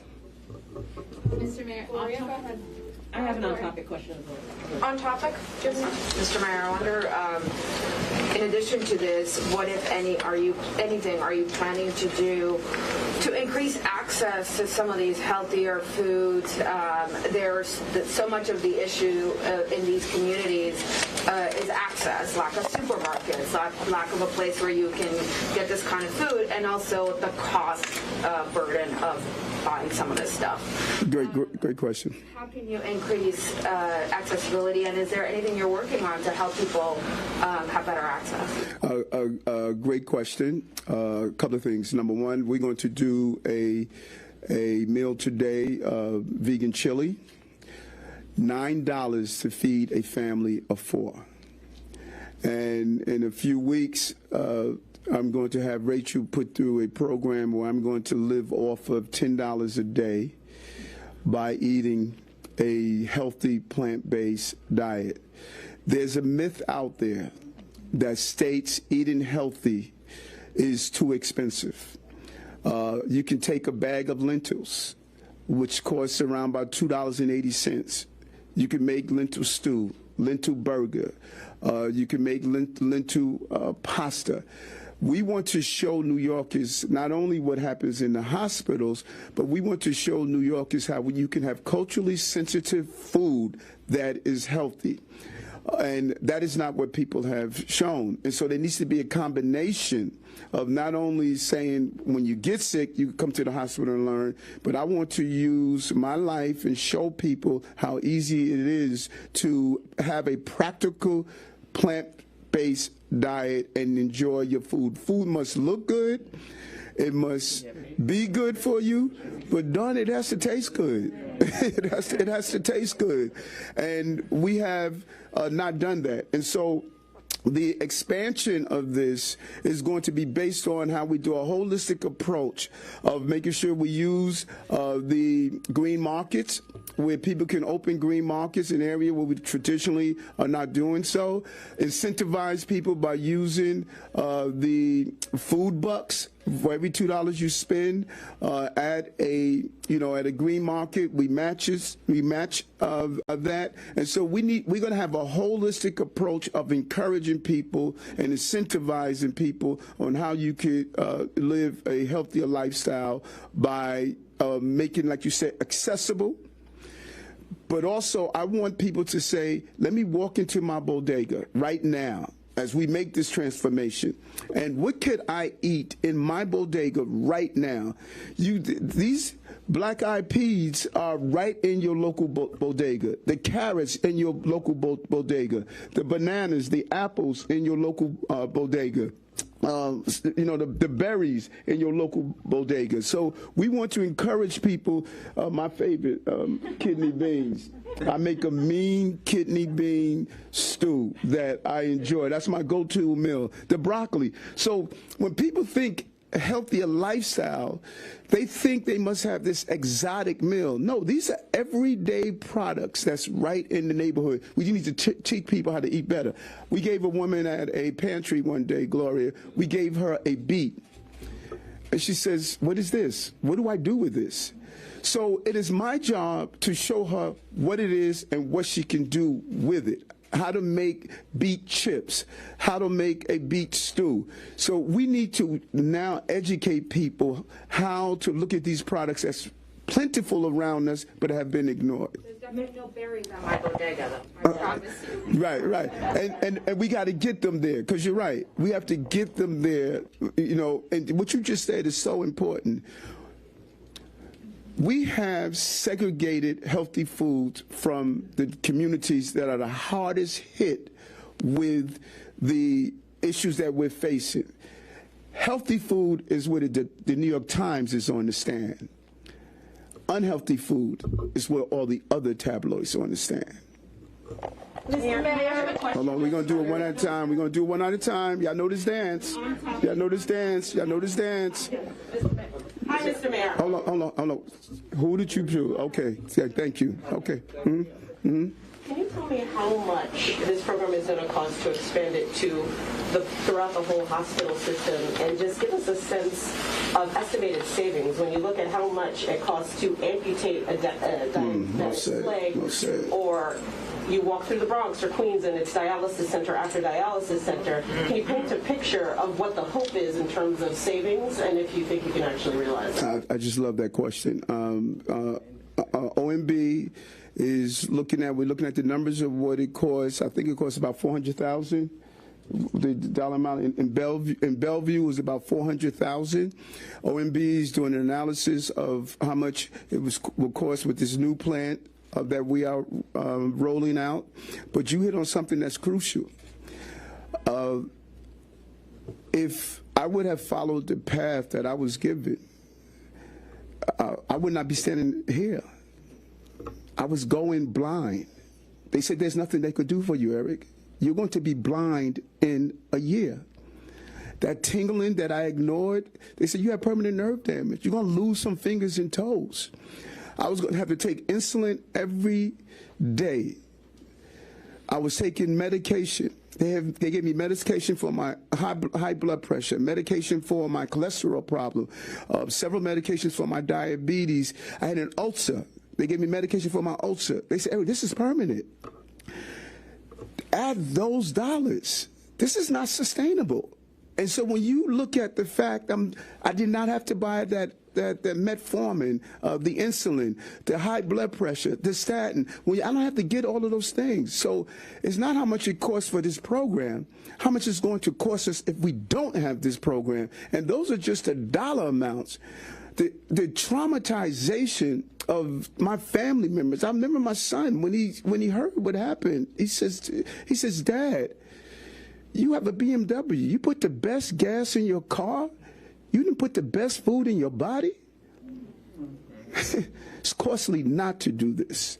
And so we're going to come up with whatever the numbers are, but we're going to meet those darn numbers because Our healthcare system is not sustainable. It's just not sustainable. And I'm not going to allow this to continue in my 4 years in office. Okay, we have time for one more, and then we're going to cook. Go ahead, Chris. Thank you, Mr. Mayor. Since you brought up your eating habits, I just want to clarify something. How often do you eat fish, and do you eat any other animal proteins? I eat a plant-based centered life. Some people want to call me vegan. Vegans eat Oreos, and they drink Coca-Cola. I don't. I eat a plant-based centered life. And those who are the food police for me, they can food police all the time. I eat a plant-based centered life. So you eat fish? I eat a plant-based centered life. And I'm not going down that. Hold on. Please don't do that yelling out stuff with me. I don't do it to you. Don't do it to me. I eat a plant-based centered life. And I'm not going down this rabbit hole of what do you eat? If you eat cake and it has eggs in it, did you analyze it? I'm not doing that. The more plant-based you eat, the better and healthier you are. That is my question to those who are following me around in restaurants, wondering what I'm ordering. Listen, I'm not doing that. That's noise to me. I got to get New Yorkers to eat a plant-based centered life. And if that's not an answer that people accept, then it's cool with me. You described yourself as vegan, and there's vegans who do not eat animal-based protein. Thank you. I answered the question. I answered you. Do you take another question? No, okay. We're going to go across the hall, so I will have the speaker. Hold on, before we do that, why don't New York City Mayor there really trying to do the focus on healthy eating, talking about his eating habits there as well, just trying to get New Yorkers to all eat better there. And because he says if you eat better, obviously it will limit the exposure there to hospitals when they need to be focused on other big life-saving measures here. You're watching Live Now from Fox, everybody. We are into a new hour. Seeing the Dow up there about 50 points there in the green. Here's what we have coming up for you in this hour here. Soon, the Philly DA going to be talking about his weekly crime numbers there. We'll be bringing that to you. We're also monitoring out of Miami. Pretty soon, there will be Governor Ron DeSantis holding a roundtable at a Cuban museum. We'll have it all for you coming up here on Live Now from Fox. We'll take a quick 2-minute break. You're with us here on the other side of it.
Welcome back, everyone, here to Live Now from Fox. I'm your host, Mike Page, as we continue to navigate the world of live feeds, breaking news, and top stories, all in the mix right here, giving you these always updates as they come in. We got a live event that just popped up here. We have been monitoring it, and now we have the Philly District Attorney coming to the podium. This is the weekly address on crime numbers, crime statistics, and what is being done to try to drop the murder rate that is happening there in Philadelphia. Looks like they are just gearing up for this and getting it going here in just moments right here on Live Now from Fox. While we do wait for that, let's just give you a quick preview of what we all are awaiting in Miami as well. Governor Ron DeSantis doing a roundtable discussion at a Cuban museum. We'll be bringing that to you. But let's go back out to Philadelphia. We do have the district attorney there getting ready for his weekly address on crime numbers.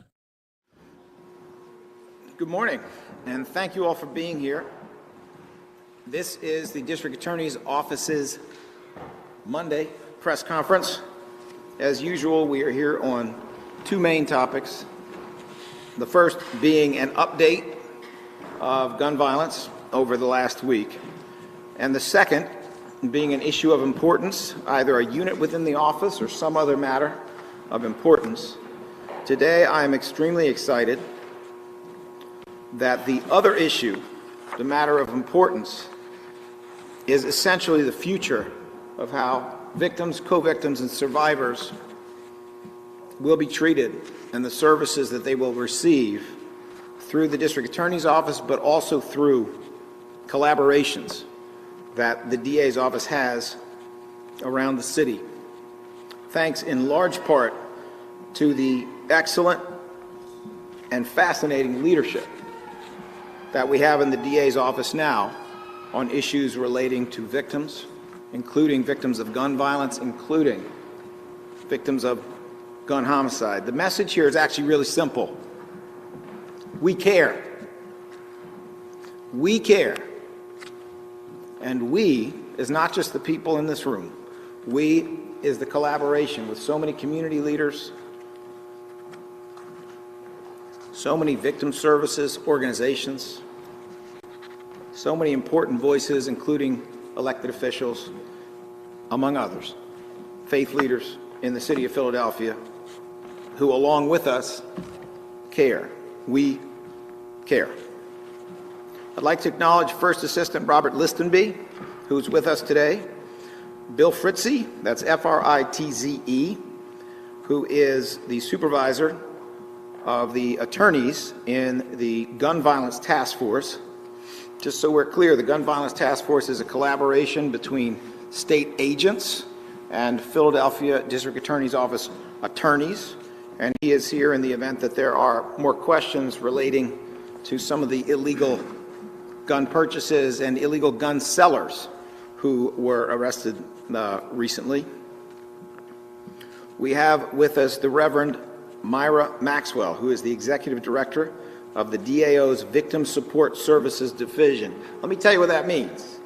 We have CARES, which came about in the last term, and we're very proud of what CARES has done. CARES is devoted to special services for family members of homicide victims during the first 45 days. We have CARES. We have our regular victim services, which have existed in the office for many, many years. But we have united them, and we have put them under the leadership of Myra Maxwell, who previously ran CARES. Why?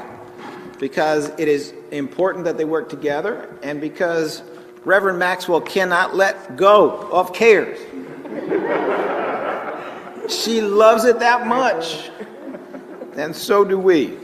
So Reverend Myra Maxwell will be supervising two other directors who are also here today. We have with us Bill Curtin, who is the new director of the DAO's Victim Services Unit and has worked in that unit since about 2015, but will now lead it under the supervision of Reverend Maxwell. And we have Melanie Nelson, who is the new director of CARES.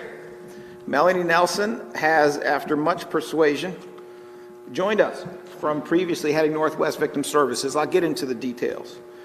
But we have an all-star team here, headed by Reverend Maxwell.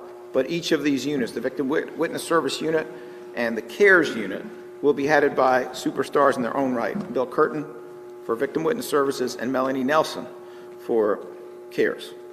We also have with us Michelle Parker, who is a co-victim of homicide, having lost her son to gun homicide, and has been in close contact with us. We are honored that you would join us here today. And we have Pastor Michael J. Evans, who is the senior pastor of this beautiful church, the Berean Presbyterian Church. I would be neglecting my team here if I didn't also mention that we have Yvonne Nelson and Leonard Johnson with us from our CARES unit, and they do wonderful work as well in this office. Gun crimes update. We do not have all the data we ordinarily have, and that is just a fact today. We obtain a lot of that data from other sources, and for whatever reason, some of those other sources do not have the kind of robust data that we usually are able to provide. But we do know this. We know that the number of homicides year to date through midnight yesterday was 50. We know that on this date last year, according to my numbers, it was 54. This is a minor decrease of about 7%. It's four less than last year and 50 more than it should be. Simply put. At this point, I'd like to turn first to speak to the arrest that happened with 3 defendants through the good work of state agents and our Philly DA attorneys who will prosecute these individuals. But there was an arrest of 3 people in connection with the illegal purchase of many firearms. And there's a lesson in that, which I will talk about in just one second. What was going on here is you had people who were buying guns so they could sell them illegally. And one of them thought he was clever, so rather than go into one shop and try to buy a bunch of guns, because straw purchasers are usually people who are permitted to buy firearms, and then they turn around and sell them at a profit to people whose possession of those firearms is illegal. But this guy thought he was clever, so he went to 15 different gun shops and bought 1 gun at each, thinking he would somehow sneak under the radar. Nope, that don't work. You want to get arrested? Try it. Understand that these agents are serious, and we are about as serious as we can be about getting gun merchants and getting them off the street. We will be prosecuting them vigorously, and those prosecutors will be assistant district attorneys in Philadelphia. Mr. Fritzy is here to answer any questions you may have in relation to that matter. I also want to talk about some robberies and shootings that occurred on Sunday, February 6th at about 12:20 a.m. in the area of 3600 Aramingo Avenue. Officers in the 24th District responded to a radio call of a person with a gun and a report of a shooting. Responding officers were able to locate a crime scene. At that crime scene was a 3-year-old who had been shot in the left leg. Through the course of an investigation that is still ongoing, it was determined that the victim was shot in the 3600 block of Aramingo Avenue, where there was a confrontation between 2 males. One of those males was the father of the child. There were 9 9mm fired cartridge casings, 3 380 caliber fired cartridge casings, 2 projectiles, which means essentially a piece of the front part of a bullet, a piece of the part that flies, and there was 1 live 380 caliber round located at the scene. As I said, that matter is still under investigation. Anyone with information should contact East Detective Division at 215-686-3244. The second event is a VUFA arrest that occurred on Saturday, the 5th of February at about 8 p.m. Police conducted a vehicle investigation on the 600 block of North Broad Street after recognizing the front seat passenger as Jabbar, J-A-B-B-A-R, Burke, B-U-R-K, an 18-year-old, who was known to have an active arrest warrant for auto theft out of Philadelphia. Burke ran from police, who observed him holding a handgun as he ran. After Burke ran inside a nearby property, a barricade was declared.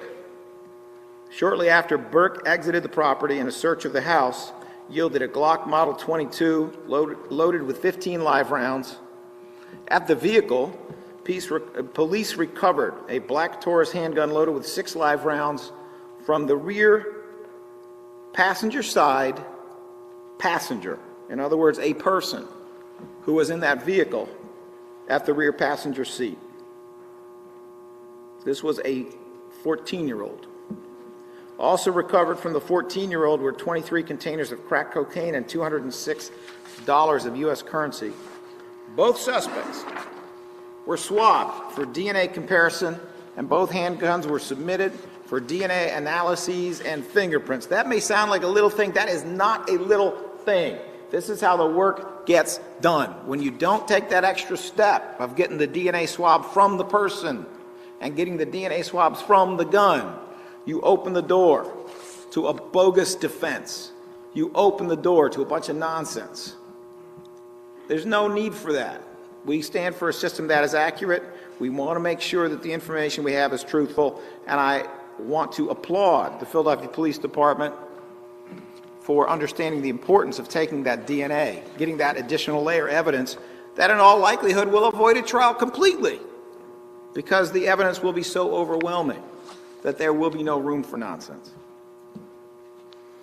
Third incident is a robbery carjacking on Friday, February the 4th at about 9:31 p.m. Police responded to 315 Chestnut Street for a report of a robbery of a vehicle. The complainant stated that as she was parking her vehicle at 100 South 4th Street, 3 unknown offenders approached her. Offender number 1 pointed a black Glock handgun at her and banged on her window, demanding she exit the vehicle. These offenders were dressed with their faces concealed. The offenders then took the complainant's purse from her person, which contained a wallet, ID, credit cards, $500 USC, and an iPhone. The offenders also took her tan 2015 Land Rover Evoque. The complainant was not injured and stated, as I noted, that the 3 offenders were all wearing masks. No arrest has been made at this time by PPD. Anyone with information should contact Central Detective Division at 215-686-3094. Once again, I cannot overstate the importance of forensics, the importance of this city having adequate crime scene personnel, an adequate number of people to take fingerprints. There is a reason we see very few bank robberies anymore.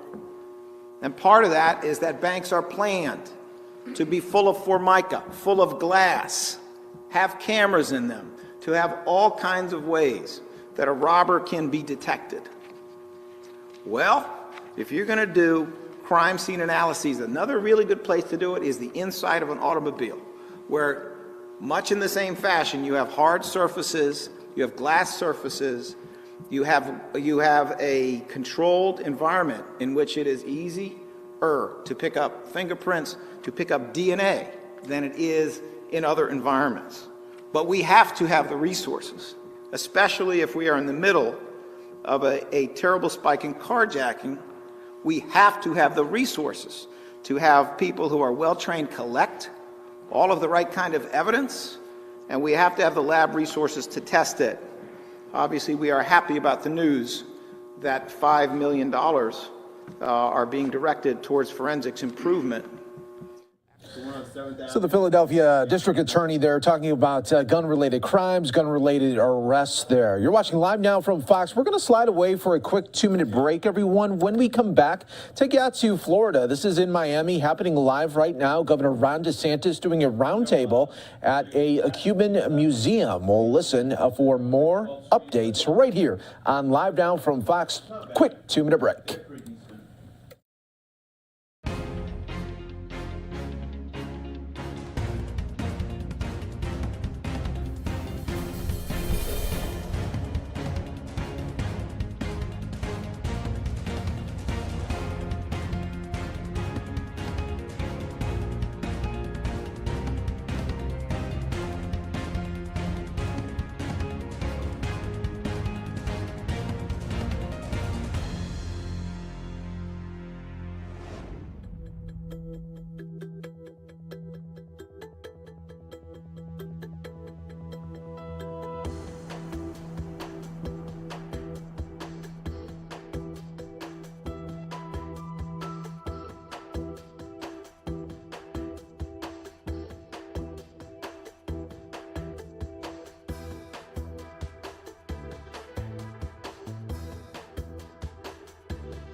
And Live Now from Fox continues with more live events, taking you now out live here to Miami. Governor Ron DeSantis with a roundtable discussion at a Cuban museum. Let's listen right here on Live Now from Fox.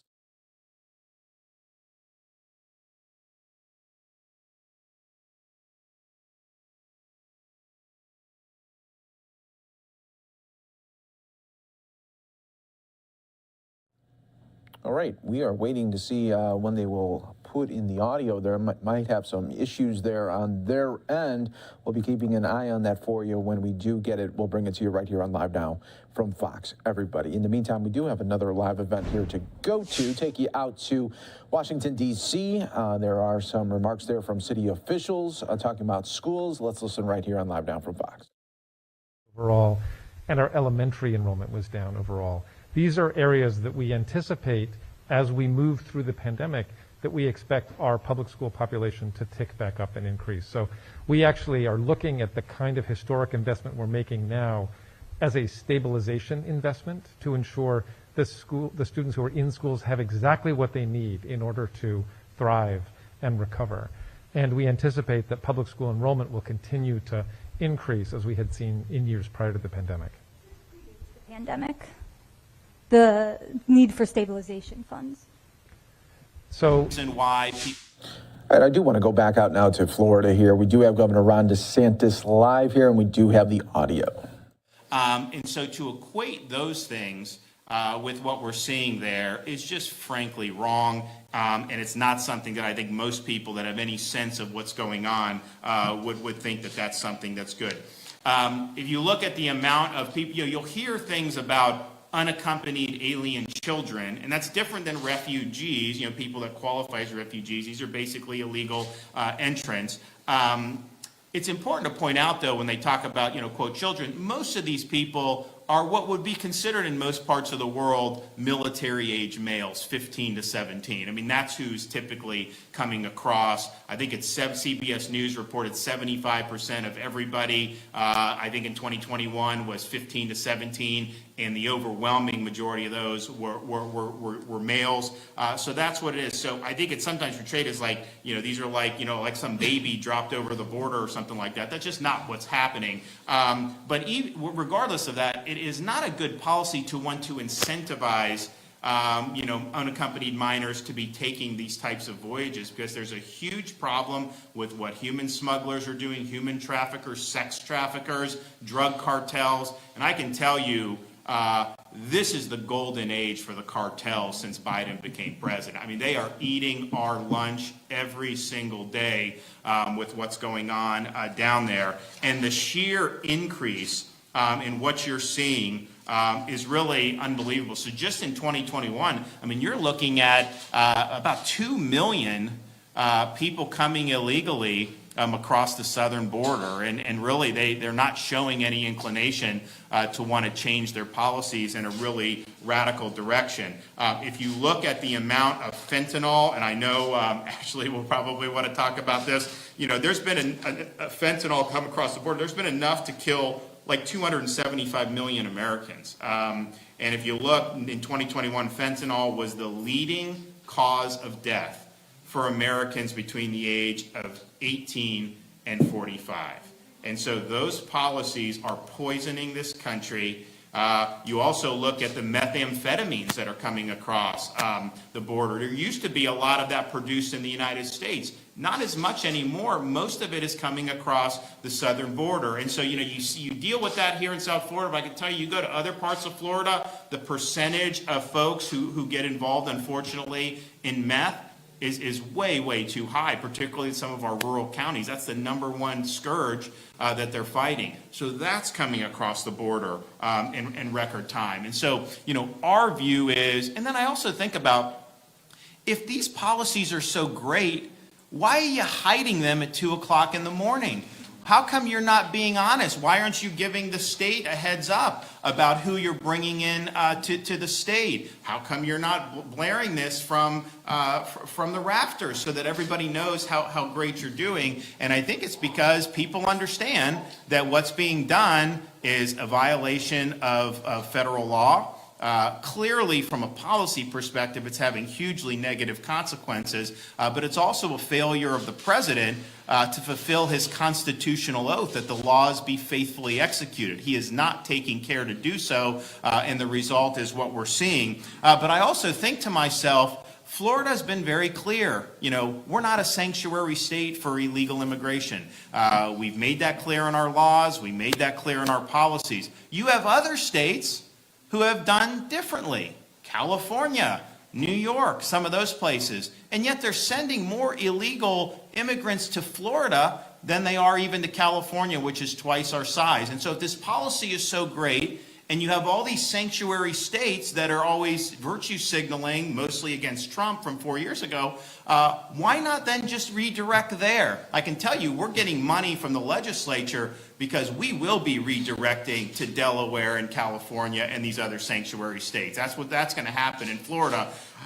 But until then, you know, we're in a situation where they continue to do this without providing notification, always under the radar, clandestine, and doing it in a way to try to escape any type of public scrutiny. So I'm really glad that we have a great panel here today. We'll have the Lieutenant Governor, Attorney General, then we'll go on the horn, and you guys can speak your piece. Great. Well, good morning. Thank you, Governor, for being here, and of course to Carmen for hosting us here at the museum. And this exhibit tells the stories of so many, 14,000 Cuban refugee children that made that fight, that their parents made the difficult decision.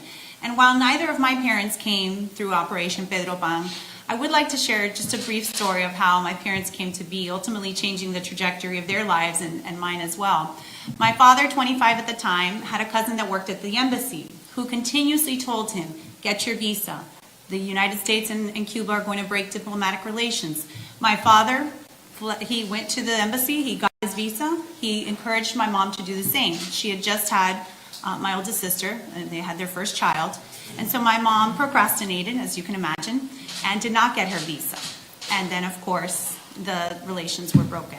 My mom often jokes that because she rarely listened to my father, she would always get into trouble. And this is just another example of how that ended up happening. But what I'll tell you is that they had to make the difficult decision. And so my father came ahead in search of democracy, liberty, and freedom, and left behind his wife and infant child. Very difficult to leave behind your family, not knowing when, but if you'll be reunited. And so for those that are here that experience that as children, I can only imagine the difficult nature of having to not only experience it from your perspective, but also from your parents' perspective. And that's why I feel so strongly, and it's incumbent upon all of us to educate those that would like to, as the governor said, conflate one operation that was fully vetted, organized, legal, with a complete and utter chaos at the border. And what you're seeing, the disastrous policies at the border, they are bringing over 2 million migrants from all over the world, not just Central America, all over the world, that are crossing our borders. And those numbers in December were up almost 179,000. Month over month, those numbers increased. And so the president's reckless policies have incentivized this mass influx, which brings, as the governor mentioned, drug trafficking, human trafficking. And I want to thank our Attorney General for being here. This is an issue that she and I have worked on quite a bit, and her leadership on that issue is extremely important, and we appreciate you being here as well. And so for us, again, I think these acts of human trafficking, human smuggling, drug smuggling, they're plain evil. And for the federal government to shirk its responsibility, ignore the laws that this country was founded upon, I believe very strongly that Florida is leading the way under Governor DeSantis' leadership to push back and to make sure that we protect our citizenry, make sure that we are protecting our children. They like to use children as a pawn in this game, but I can tell you, from our perspective, we are protecting children from this heinous scourge that is human trafficking. And so if I could, Governor, I'd just say a few words in Spanish. Sure. Le quiero agradecer al gobernador estar aquí con nosotros y también a Carmen. We're going to take a quick 2-minute break right here on Live Now from Fox. Stay right here with us. More updates coming here.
Senator. Welcome back, everyone, here to Live Now from Fox, bringing you the top stories and headlines from all over the country. Live look here at the White House, where a little bit later we'll have a White House briefing. We will also have a big moment here with President Biden and the German Chancellor there, as they will be doing a joint news conference there as tensions continue to rise there with Ukraine and Russia. We'll be bringing all of that right again here on Live Now from Fox, everybody. We are also monitoring coming out of Philadelphia, crime statistics that continue to rise there, featuring gun violence. We'll be bringing that to you right here on Live Now from Fox as well. In the meantime, let's go back out to Miami. Roundtable discussion on immigration policies with the Biden administration, featuring Florida officials. Is similar to what has been done in the past that has made Miami what it is today in terms of immigration. I will go back just one short year. When Biden first got in office, he immediately stopped doing what presidents have historically done in the past, which is follow public safety immigration laws, both Democrat and Republican. They immediately started telling our sheriffs across the state, if there are those here illegally and they're committing crimes, we are not taking them for deportation, release them back into their communities. This administration, we sued. We then started seeing folks being spread all over the nation that had crossed the border illegally, not vetted, being done in secret. The information has not been shared with the administration. We demanded to know who was coming in the state after we saw someone murdered by someone that was brought in, after we saw cops shot at by people that were here illegally. We need to know how the process is taking place, who is being brought in, how is the vetting being done. No answers. We had to sue our own government, the federal government, to get information about their policies and who they are bringing into the state of Florida. Now, they may be sharing information with other states, but they're not sharing that information with Florida.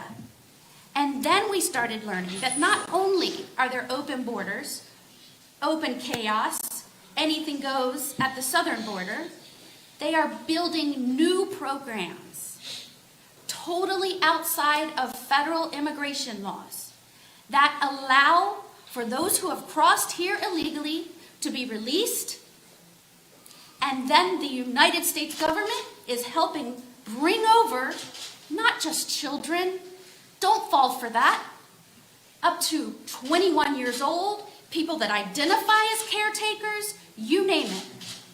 Your taxpayer dollars have now become a travel agency to help them with illegal immigration programs. We don't know who they're bringing here because they're not telling us. So we have repeatedly had to sue our own government because of not just open borders, but because of illegal programs they are building today. The numbers of those folks that they have brought in and released are astronomical. Florida is already feeling the effects. Do not let anyone convey to you that this is just for humanitarian purposes. They are doing this completely in violation of public safety immigration laws. Biden is ignoring every law that has been put in place by Congresses leading up to today. He has ignored historically what both parties have done in office, and he is endangering American lives. We will continue to push back. I am so proud to stand with a governor who is not afraid to speak out.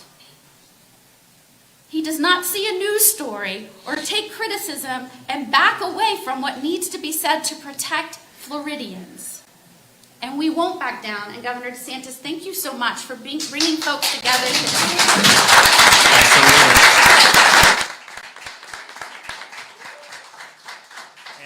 And thanks to the AG, we worked together and she led the way on suing the Biden administration over their catch and release policies that are in violation of the law.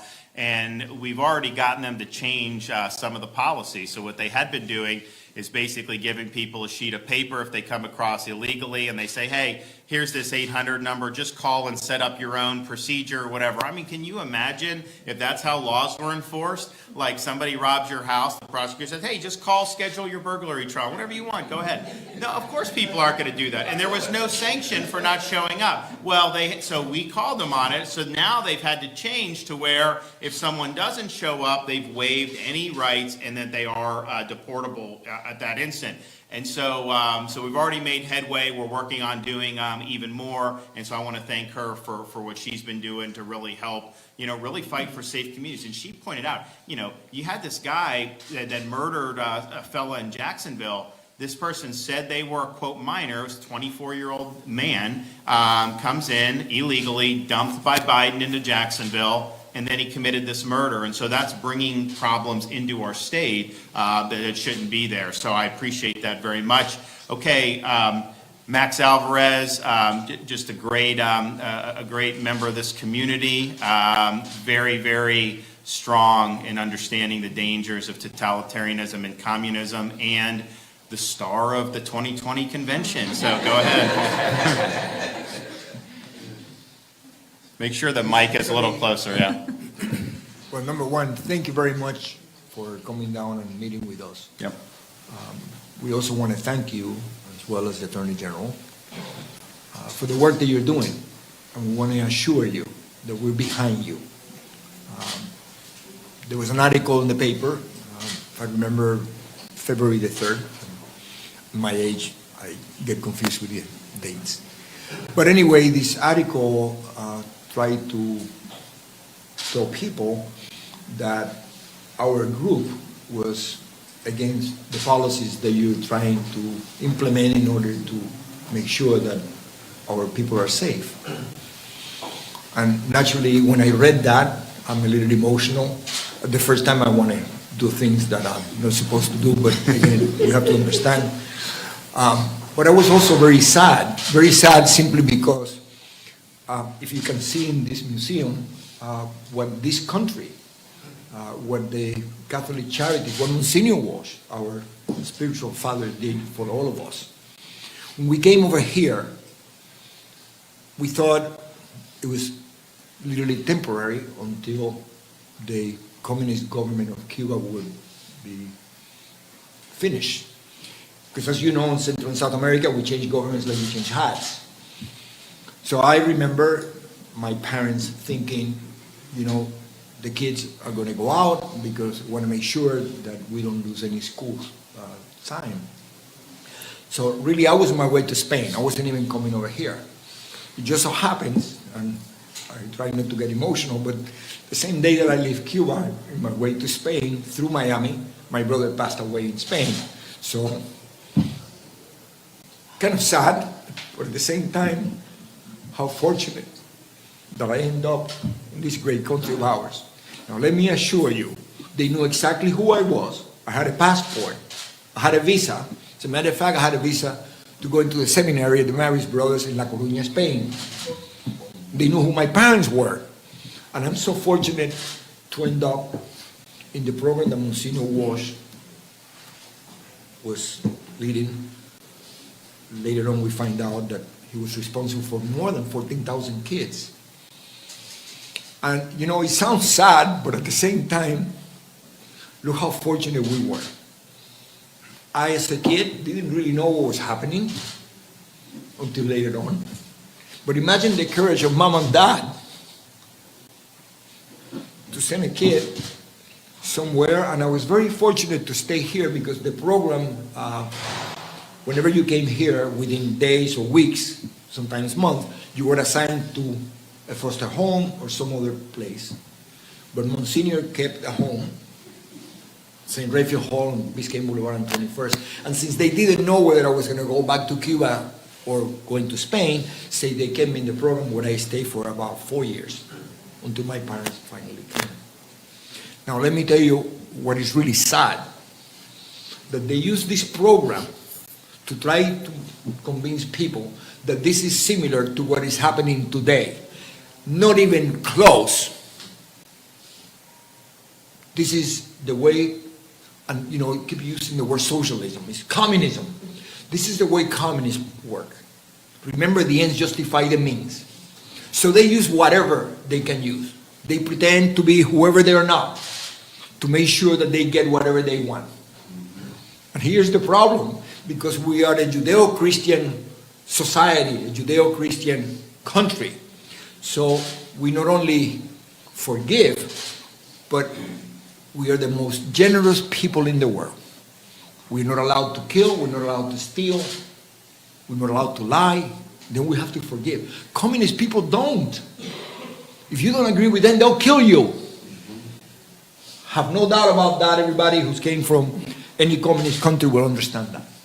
So now they're trying to use, illegally by the way, because the Pedro Pan organization is a non-profit organization and we are politically colorblind. We are really keeping the mission that Monsignor Brian Walsh started, which is to take care of children. This is not what is happening right now. What is happening right now is they're using children, some of them, like we did, like we were, as merchandise. That's what it is. And these cartels and these drug people, they're using these kids as merchandise for personal gain. And believe me, when we came directly into the hands of the church, in my case, to the hands of Monsignor Brian Walsh, and we were treated like family. I'll tell you right now, Monsignor Walsh is my dad. So don't dare, ever, compare what is happening now. Because what it's trying to do is to destroy you, because you are fighting for us. You're fighting for the state. You're fighting for the children that are coming over here unattended. And that's what they're trying to do. So make sure everybody in this group understands that. Maybe the media does not, but everybody here understands that. Okay? And let me assure you, what they're trying to do is destroy this company. This is nothing about Republicans or Democrats. This is about the land. And my father always said it. He knew, because he had lost Spain, and then he lost Cuba. And he used to tell me, don't lose this place. So thank you, Governor. Thank you for what you're doing. And we're going to die supporting you and anybody who fights to save the only land in the world. Everybody wants to come over here. Nobody wants to leave. Nobody wants to go to California. Everybody wants to come here. What a coincidence. All these people that say if such and such gets elected, I'm going to leave. They haven't left. Nobody in Hollywood left. And I remember listening, if this guy gets elected, we're going to leave. Nobody left. So, again, thank you. By the way, we're so proud, not only of our governor, but we're so very proud of our lieutenant governor. We're so proud of our attorney general. We are in such great hands in the state of Florida. We have a great Speaker of the House. We have a great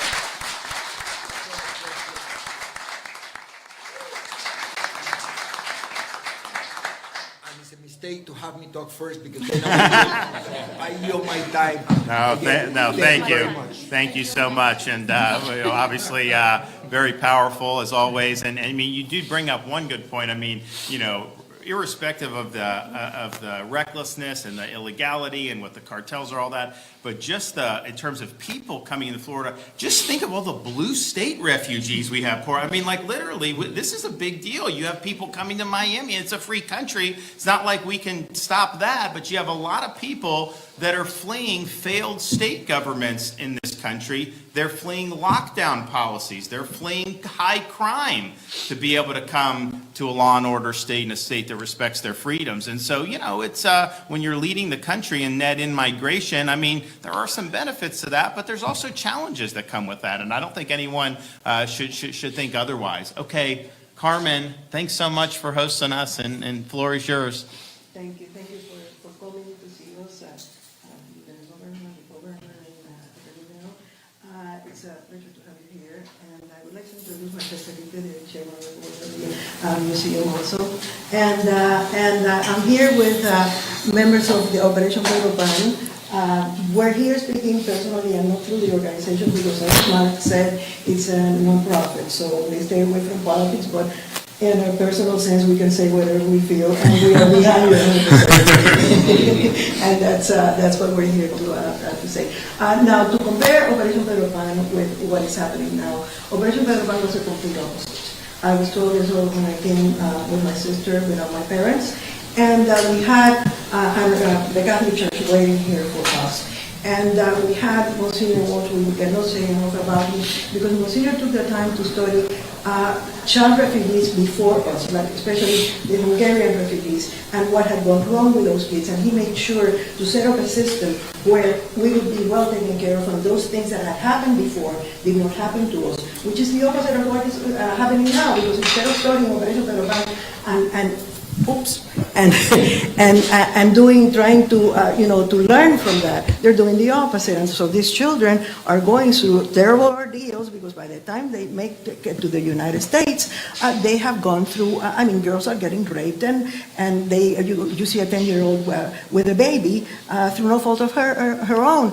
And so to compare it, it's incredible, because we came into the hands of the church. We had documents, which is very important. When people say undocumented, they think, oh, that doesn't mean anything. Oh, it means a lot, because our passport said who we were, and more importantly, who our parents were. And so none of us got lost.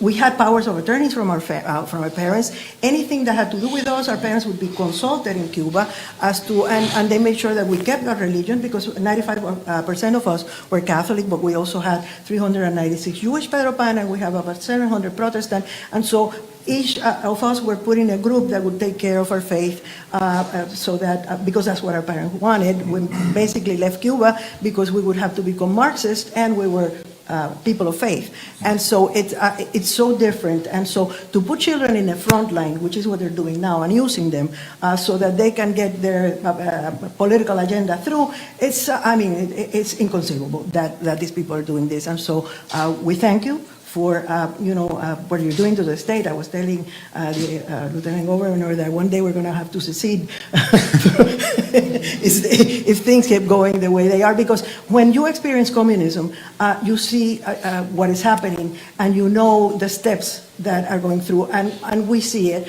We don't see socialism, we see communism coming, and so we see things that the rest of the people don't see, but the state does see them, and so we're very grateful. Thank you so much. We appreciate it. Thanks for hosting us. Yes. And don't worry, we're on a mission to make sure we keep Florida free. So, all right, Jerry, do you want to go introduce yourself and talk about some of the work you all have done? You bet. I'm Jerry Haig. I'm the CEO of One More Child, and Governor DeSantis, we're grateful for you and for Casey, the First Lady, and how child-friendly you have been, and how you've promoted the needs and the causes of those that are vulnerable throughout our state, and also the protection of these children. All these conversations have to begin and end with what is best for the child. And that's where we have to be, and where we have to make those decisions.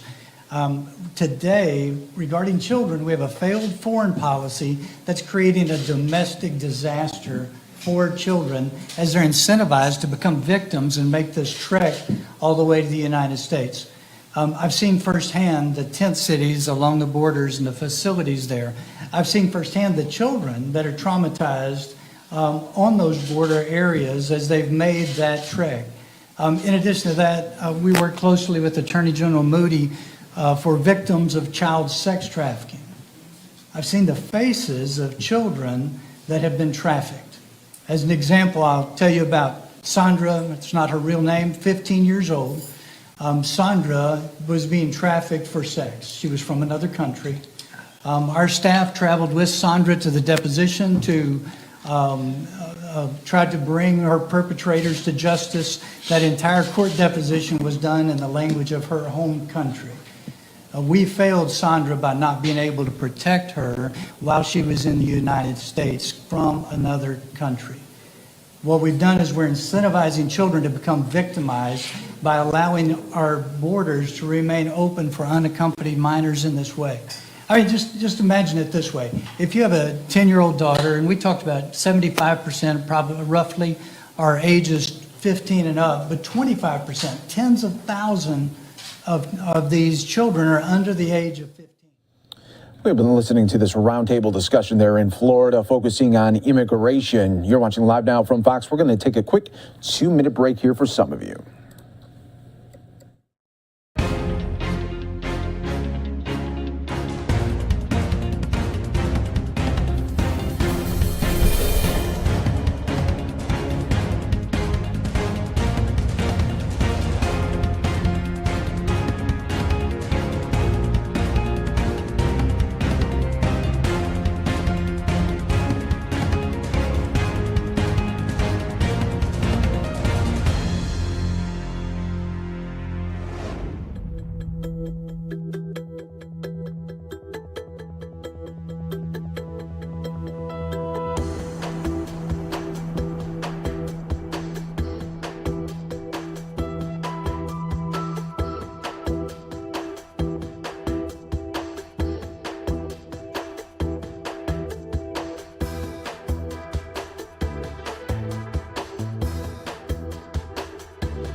And Live Now from Fox does continue. I'm your host, Mike Page. Thanks so much for joining us here today. I got some of your top stories and really some of your big talkers here of the day right here on Live Now from Fox, everybody. Let's get right into it, talking about the threats with Russia and Ukraine. Despite the dire warnings from the White House and Pentagon over the growing number of Russian forces on Ukraine's border and what is being billed as a pending invasion any day, Ukraine's leaders are telling their people to, quote, keep calm.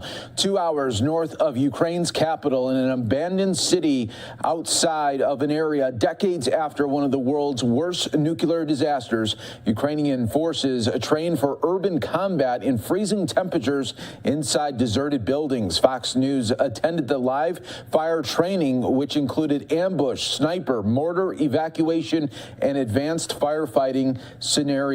Some 30,000 Russian troops, dozens of attack jets, and fourth-generation air defense systems have now massed on Ukraine's border not far from an area in neighboring Belarus to the north, according to U.S. officials. Asked by a Fox News reporter if he was concerned Russian forces could be invading from Belarus, less than 100 miles from Kiev, Ukraine's capital city, the country's defense chief did not appear worried. I am not concerned, the Ukraine's defense minister said. I am very, very sure that the Ukrainian armed forces are ready for deterrence, for resilience. The Ukrainian people are also ready for deterrence. The word imminent doesn't work, he added, quote, keep calm.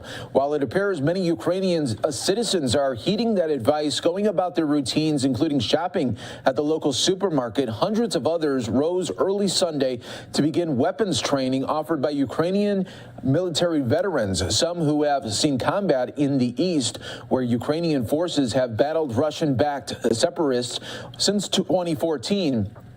Over 14,000 Ukrainians have been killed. I'm worried about my family and about my children, said Valentina, who asked that only her first name be used to protect her identity. I would like to share my knowledge with my children. We want to survive. I want to live in a democratic European country, she added. Fox News has witnessed the training for local citizens of all ages, which includes small arms familiarization, basic first aid, and how to assemble bombs using basic household goods. A group of 3 Ukrainian teenagers explained why they woke up on a Sunday and endured the frigid temperatures to attend weapons training. The only female, a teenager in the group, Maria, admitted that she was worried about a potential Russian invasion. A veteran of Ukraine's war against Russian-backed separatists was asked how much damage hundreds of citizens could inflict against an invading Russian army. You see 500, but I see millions. One person said on Sunday, "It's our country. We have to live for 1,000 years, and we can fight, and we will fight Russia." On Fox News Sunday, a top aide to the president warned a Russian invasion could come any day or perhaps in the next few weeks. White House National Security Advisor Jake Sullivan appeared open to the idea that an arms control treaty between the United States and Russia could help defuse the situation on Ukraine's border, where 130,000 Russian troops have assembled from 3 different directions. If Russia wants to sit at the table and do that, we are prepared to come flanked by allies and partners and negotiate along those lines. If Russia chooses a different path, we are ready for that too, Sullivan told Fox News' Martha McCallum. Ukrainian foreign minister on Twitter just yesterday urged his people to ignore some bad predictions about a potential Russian invasion. The enemy should be afraid of us, not us of them. And of course, we will be monitoring all of the updates right here on Live Now from Fox as they come. Right here, giving you always the very latest, bringing you top stories and headlines from all over the country.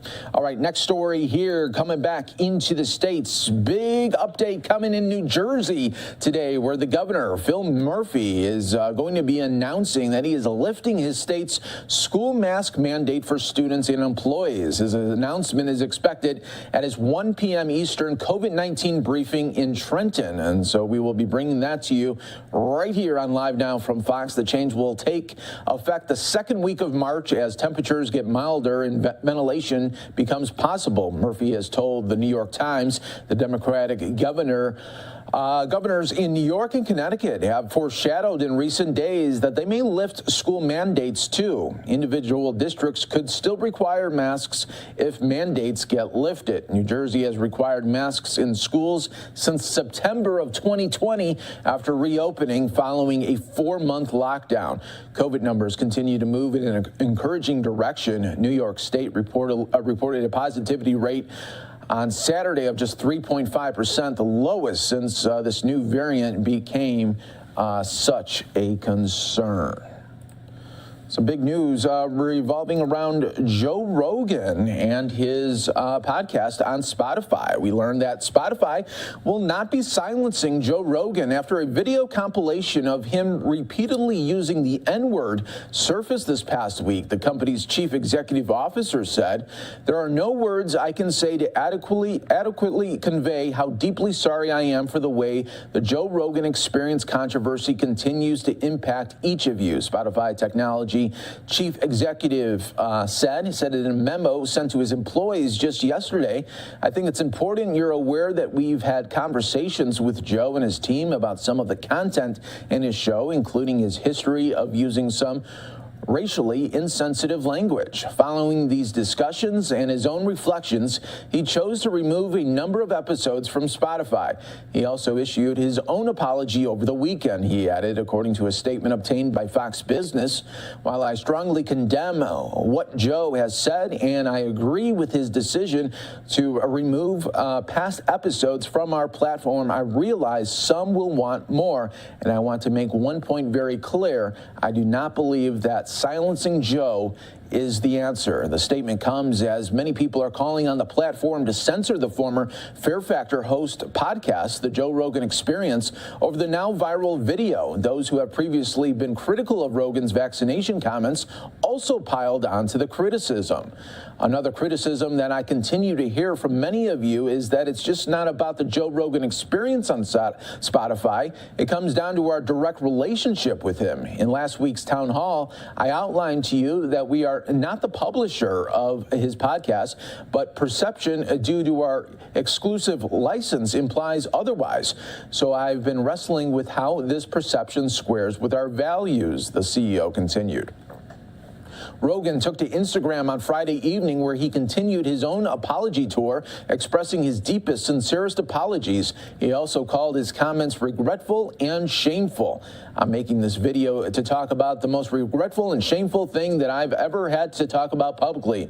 There's a video out there, that the compilation of me saying the N-word. It's a video that's made clips taken out of context of me of 12 years of conversations on my podcast, and it's all smushed together, and it looks effing horrible, even to me, the host added there. So we'll keep an eye on all of the developments when it comes down to Joe Rogan, everyone.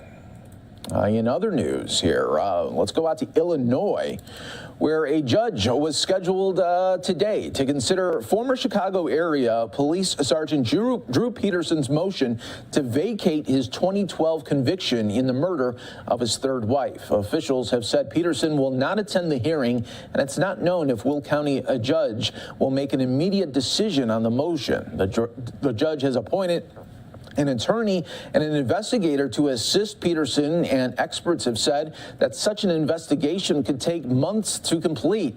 Peterson was convicted of first-degree murder in the 2004 killing of Kathleen Savio and sentenced to 38 years in prison. He has since filed multiple appeals that have been rejected. He filed his latest motion last fall, and the judge determined that the former Bolingbrook police officer had presented a gist of a constitutional claim that is scheduled hearing.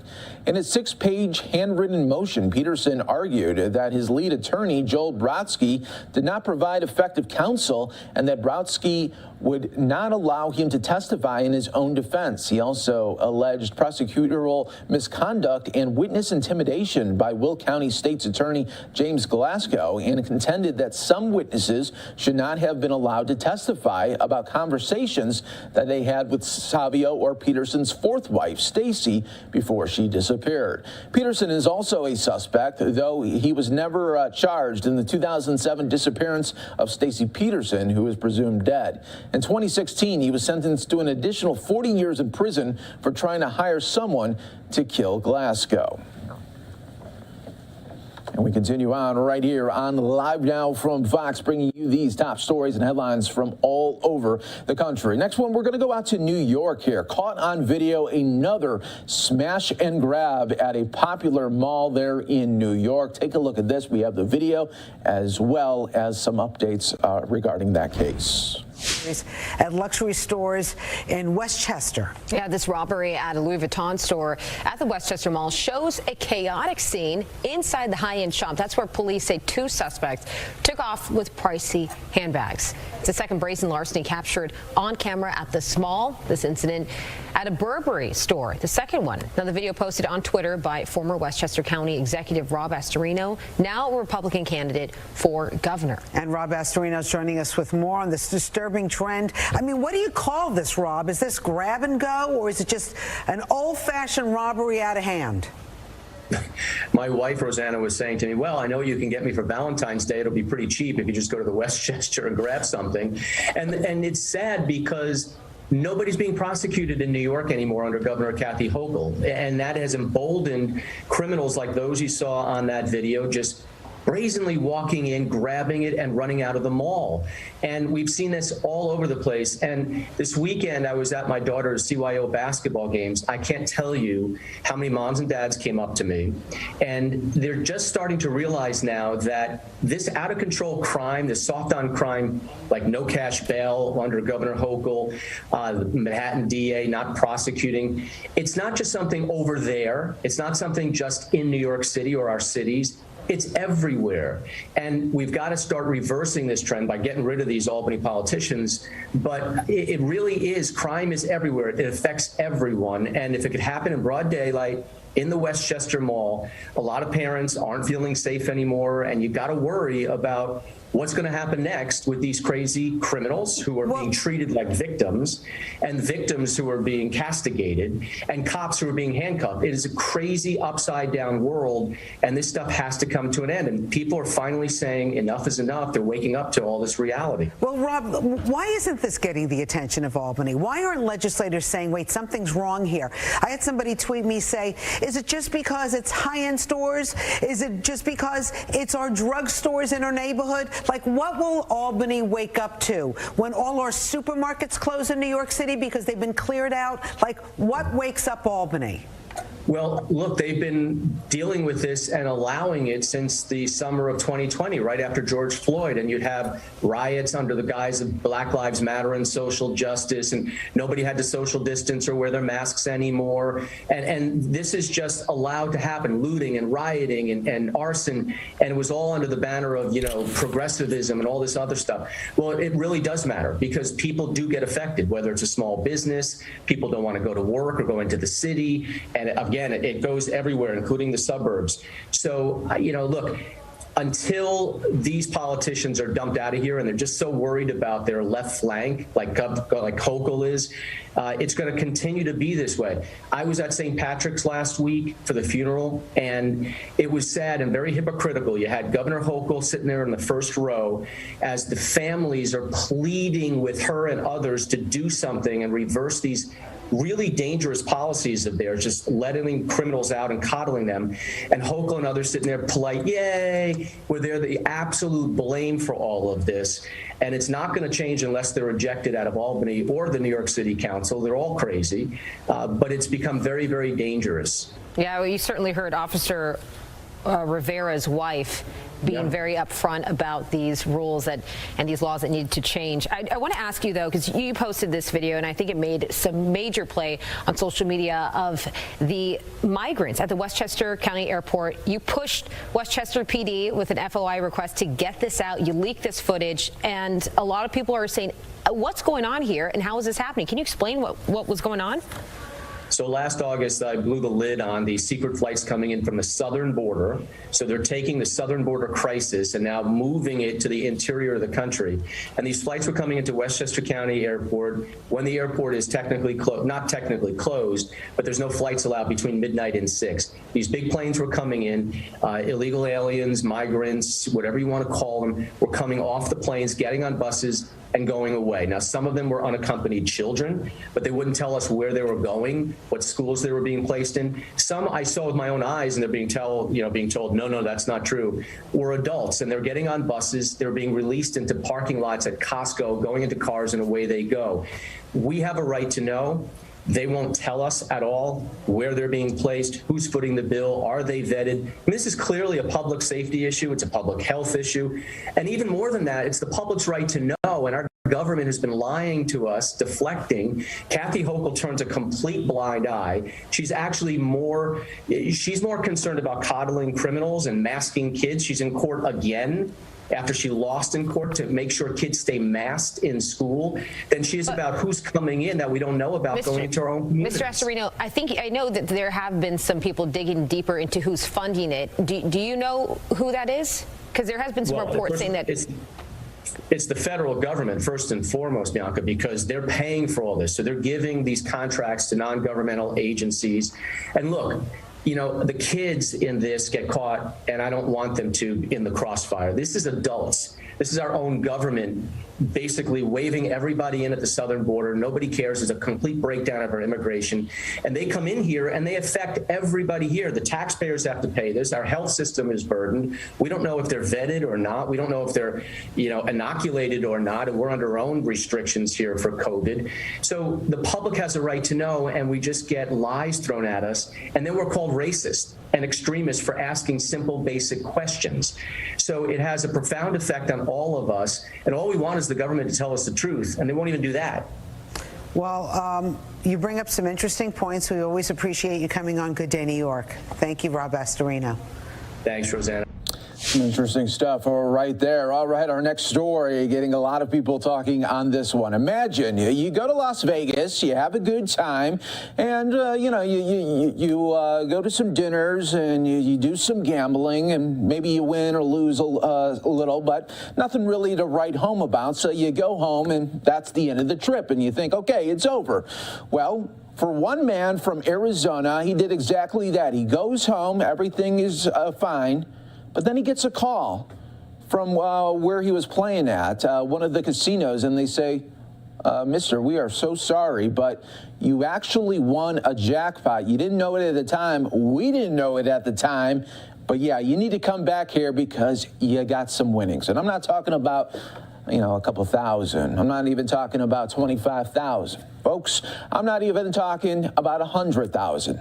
I'm talking about over $200,000. This guy gets a phone and says, come on back to Vegas. And, if that happened to me, I'd be like, yeah, I'm going now. Take a look at this story. Getting a lot of people talking as Nevada gambling regulators say their investigation tracked down an Arizona man who left Las Vegas after a visit last month, not knowing that he won a $229,000 slot machine jackpot. Ring it up, put it on a check. Let's go. The machine being played by Robert Taylor malfunctioned due to a communication error, and neither he nor the Treasure Island Hotel and Casino realized that he won a progressive jackpot the evening of January 8th, the Nevada Gaming Control Board said just this weekend. The jackpot was confirmed later after a review, but Taylor had returned to Arizona by then, and the casino was unable to identify him. So how did they find this guy? The board said it then began an investigation, and they eventually identified Taylor after 2 weeks of checking surveillance video, conducting witness interviews, studying electronic purchase records, and reviewing ride-sharing data. I mean, look at this. This was an investigation. According to the board, it was important to locate Taylor to ensure that he received what was owed to him and to maintain public trust in the casino industry. Taylor, whose hometown was not released, was notified of his jackpot on January 28th and plans to come back to the casino to pick up that big fat check there. Oh, that is awesome to hear about that. So many times you hear it the other way, right? Someone wins a jackpot and then, there was a malfunction. It's void. Not this time. This guy gets it on his way back there. Awesome, awesome story. All right, last story before we go to a quick break here on Live Now from Fox. Valentine's is coming up just a week away. And, this one has a lot of people talking about colleges. Some colleges, what are they doing to celebrate this week? They're hosting, it's called Sex Week ahead of Valentine's Day. Events that are being held during Sex Week include Freaky Friday, a beginner's guide to pleasure, condom bingo, and more. Say what? Ohio State University, University of Texas at El Paso, Tulane University in New Orleans, Hood College in Frederick, Maryland, and the University of California, Riverside are among the institutions hosting Sex Weeks this month.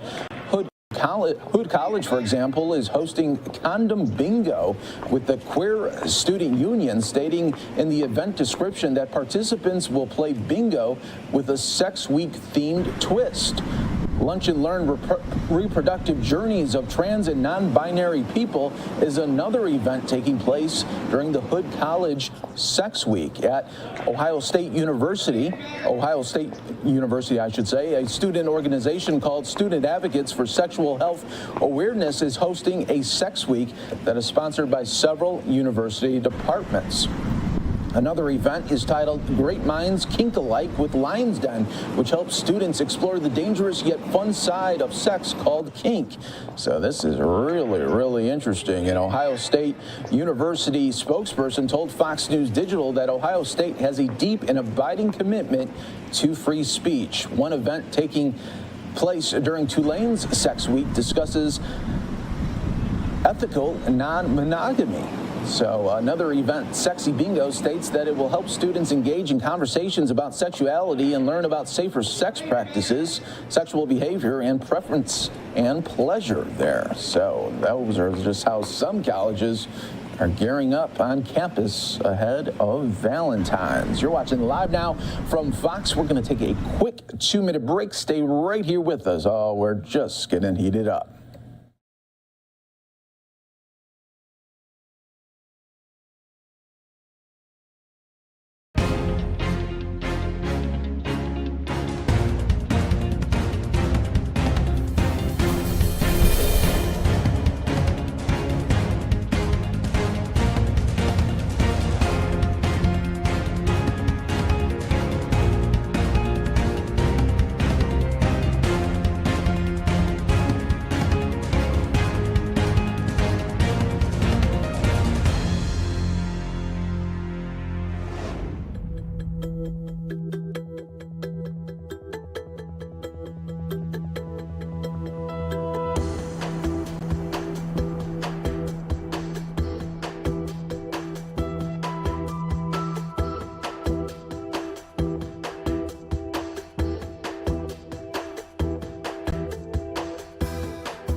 We are back out live for you right here on Live Now from Fox. We appreciate you joining us here as always, bringing you the top stories and headlines from all over the country here. We're going to go out to Washington next here. We do have the Secretary of State, Antony Blinken, meeting with the EU leader. This all coming really on the heels of the Russia-Ukraine tension, learning to learn a little bit more about that. We'll bring it to you right here on Live Now from Fox. For a meeting of the U.S.-EU Energy Council.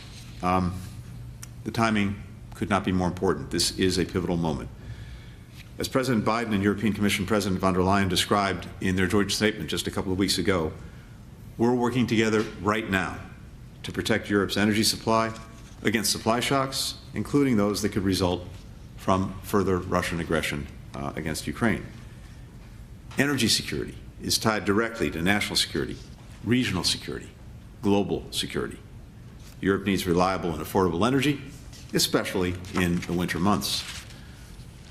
When Russia halted gas supplies to Europe over a dispute with Ukraine in 2009, people died from the cold. And when energy supplies fail, economies falter. We're determined to prevent that from happening and to mitigate the impact on energy supplies and prices should Russia choose to cut natural gas supplies to Europe more than it already has. For example, we're talking with governments and major producers around the world about surging their production and distribution capacity. We're coordinating with our allies and partners, with energy sector stakeholders, including about how best to share energy reserves in the event that Russia turns off the spigot or initiates a conflict that disrupts the flow of gas through Ukraine. This is part of broader coordination between Europe and the United States during this crisis and indeed beyond this crisis. We and our allies and partners are united across the board. We've listened to Russia's concerns and shared concerns of our own about the steps that they're taking to undermine security. The United States, the European Union, our NATO allies, our OSCE partners throughout Europe have put forward ideas about how we and Russia can find common agreement that will strengthen collective security for everyone.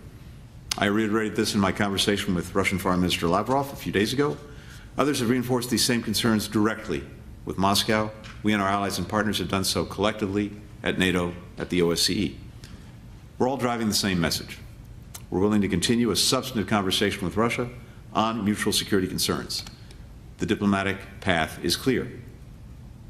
At the same time, we and our allies are resolved that there will be real and profound consequences should Russia choose to continue aggression. We've developed a high-impact, quick-action response that would inflict massive costs on the Russian economy and financial system, including sanctions and significant export controls that would have a long-term effect in denying Russia the technology that it needs in key sectors. And we're working closely with the EU as they prepare complementary actions. At the same time, we continue to work closely with Congress and with allies and partners to significantly increase assistance to Ukraine to help it prepare to defend itself. We provided Ukraine with $650 million in security assistance last year, more than in any previous year. We authorized allies to provide U.S. origin equipment. We deployed forces and put more on a heightened state of readiness to shore up NATO's eastern flank. And we're working with partners to support the Ukrainian economy. We've done all of this through constant coordination. Some 200 engagements to date, by phone, screen, in person. What happens next will depend on whether President Putin will choose to engage in a meaningful path forward on diplomacy for enhanced collective security, or if he will choose the path of further conflict with Ukraine. Either way, the United States and our allies and partners are prepared. As we've done many times before, we're acting in unity to defend the principles that have been at the core of security, stability, and prosperity for decades in Europe and beyond.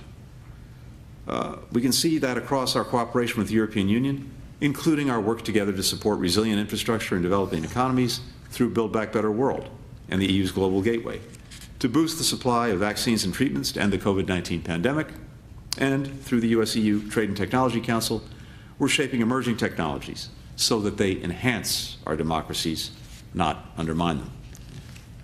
Today's meeting of the US-EU Energy Council has continued vital work that we're doing together, both to build energy security and also to advance the critical work of responding to the climate crisis and pursuing new technologies, renewable energy, and doing that together. When the EU and the United States are working together, we have a tremendous capacity to lead the world. Together, our economies represent about 45% of world GDP.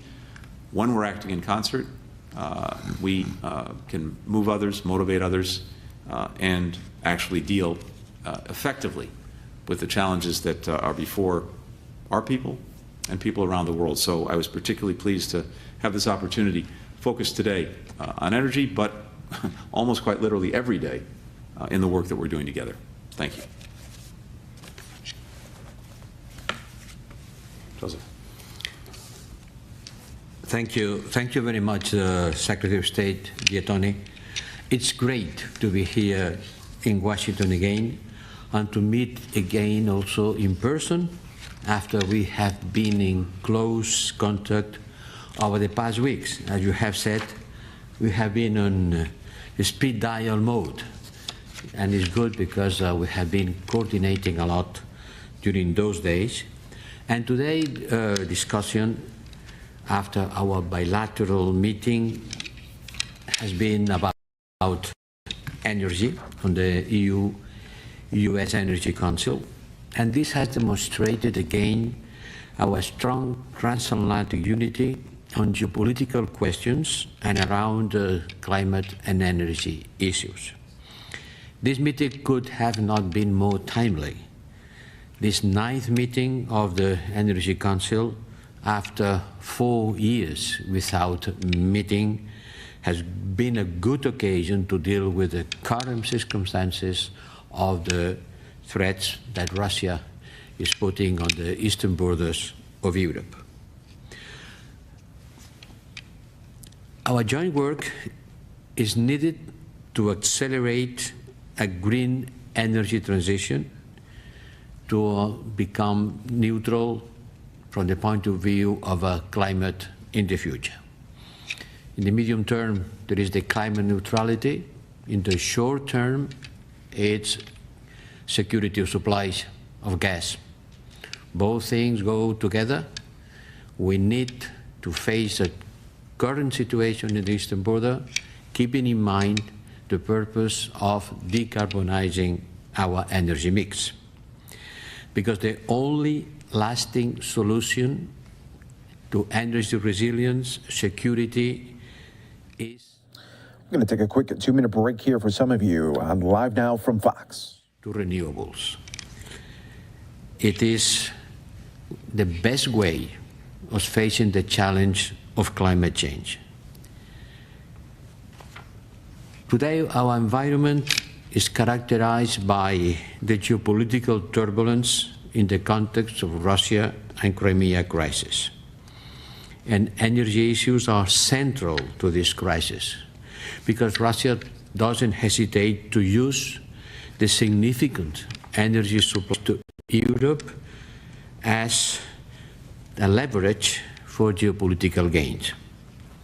And when gas prices in the European Union have been increasing from 6 to 10 times higher than they were a year ago, 10 times higher than 1 year ago, this has a major impact on consumers and on the competitivity of the economy.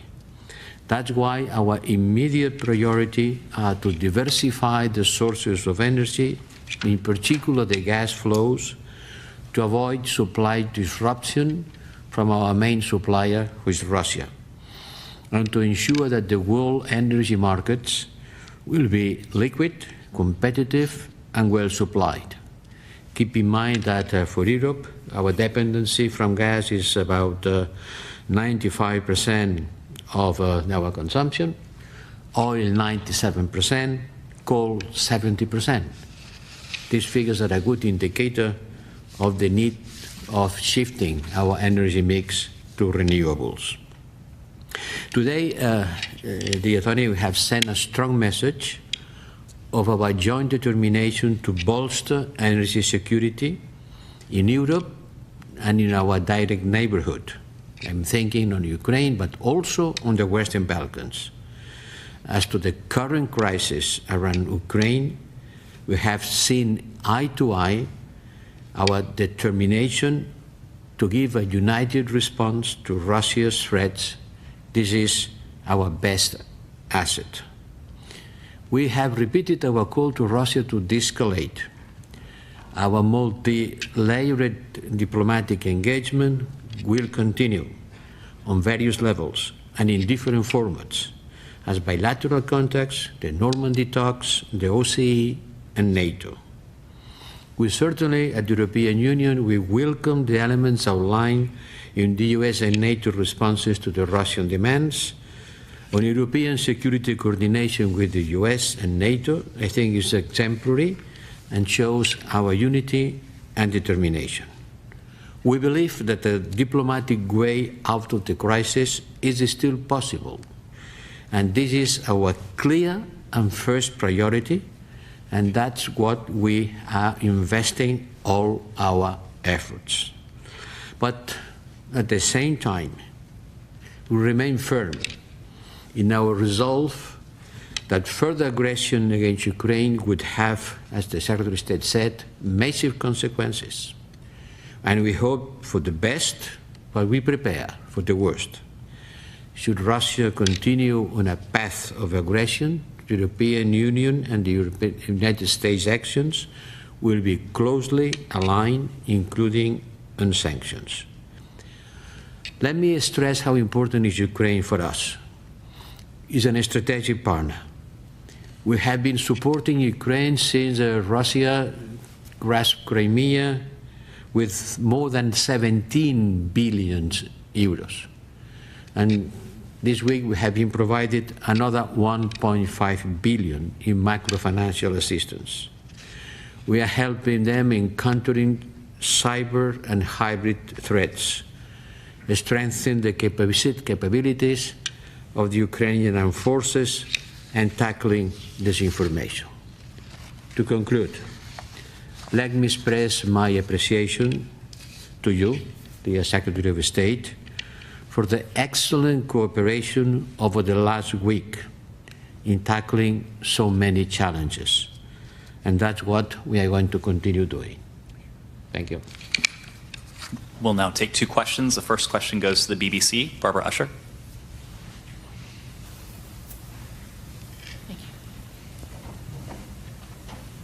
Good afternoon.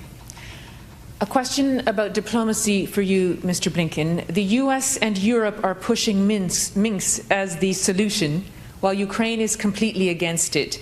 Do you still think a measure of autonomy for Donbass, the autonomy stipulated in the agreement, is the way to go? And a question for you, Mr. Borrell. You're welcome to comment on that as well, but with regards to security,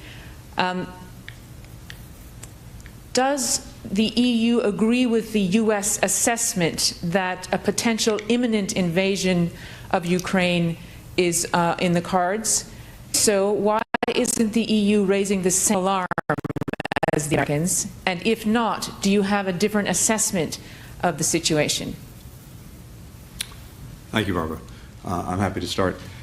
With regard to Minsk, the United States and Ukraine are united in believing that Minsk is the path forward to resolve the conflict in the Donbass that was created by Russia's invasion in 2014, and best way to restore Ukraine's border, to restore its sovereignty, as well as to uphold the rights of Ukrainian citizens, including those living in the Donbass. Repeatedly over the last years, Ukraine has sought to move forward with the implementation of Minsk. The Normandy format, as it's called, with France, Germany, Ukraine, and Russia involved, has been the principal vehicle for trying to advance that.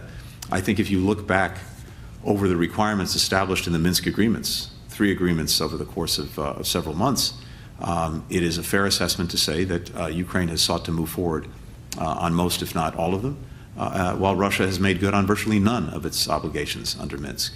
But in all of my conversations with our Ukrainian counterparts, they remain committed to it. There was recently a meeting of senior officials in the Normandy format. Ukraine continues to put forward good faith ideas on how to move forward. Minsk does not spell out some issues of sequencing when it comes to the steps that the parties need to take. Ukraine has been approaching this in good faith. We have not, to date, seen Russia do the same. The agreements speak of special status for the Donbass, and I believe that with the appropriate sequencing, Ukrainians would be prepared to move forward. But again, the overall picture on Minsk since 2014 has been one in which Ukraine has sought to move forward on most of its requirements and commitments. Russia has not. So if Russia is serious about implementing Minsk, I think it will find a strong partner in Ukraine, and France and Germany are helping to lead this effort. There's supposed to be another meeting of in the Normandy format in the next couple of weeks. I hope Russia will demonstrate a seriousness of purpose. There are some near-term steps that could be taken to continue to build confidence toward the implementation of Minsk. We have one of them that's already more or less in place, which is a ceasefire that brings things back to the levels of 2020. It hasn't been perfect, but it's definitely been an improvement over what we were seeing just a few weeks ago, so that's encouraging. The Ukrainians have also talked about having a release of prisoners on both sides and making sure as well that across the line of contact people can move much more freely. Unfortunately, that's been blocked by those on the separatist side. I think that would be a good way to show seriousness of purpose and then to pursue the actual implementation of the accords. But bottom line is Ukraine is committed to Minsk. If Russia is too, then I believe there's a way to move forward and resolve this conflict. Some in Ukraine are saying that the level of autonomy would be destructive to the country. This is all for discussion and progress. Again, the Minsk agreements talk about special status, but there are myriad other requirements that go to security, that go to restoring Ukraine's border, that go to steps that unfortunately continue to be taken primarily by the Russian and separatist side that need to be addressed. And I believe if those are addressed and addressed pursuant to what was agreed in 2014, there's a way to resolve this through the Minsk agreements. Thank you for your question. We share a strong concern about the risks that are accumulating in the Ukrainian-Russian border. And certainly we are living, to my understanding, the most dangerous moment for the security in Europe after the end of the Cold War. But at the same time, we believe that there is still room for diplomacy. There is still room for discussing, for knowing which are the concerns of everybody, also the Russian concerns, in order to avoid the worst. Be prepared for the worst and try to avoid it. Nobody masses 104,000 soldiers heavily armed in the border of a country at the same time that you state about the independence of this country in a way that certainly represents a strong threat. 140,000 troops massed in the border is not to go to have tea. So we have to increase our efforts in order to avoid a big risk for the peace and security. I haven't finished yet. Minister Lavrov has sent a letter to all members of the European Union, to the member states, about it, asking for taking into consideration the security concerns of Russia. I am coordinating the answer to this letter, and I am insisting on the fact that there is still room for a diplomatic solution to the crisis. Do you think that telegraphing the alarm about a potential invasion works against diplomatic efforts, the success of diplomatic efforts? With the mask, it's difficult to understand you, can you? Do you think that telegraphing the alarm so much about the potential of an invasion works against chances for a diplomatic solution? On one hand, you have to warn about the situation, and on the other hand, you have to work in order to solve the situation. Both things go together. Our next question will come from El País.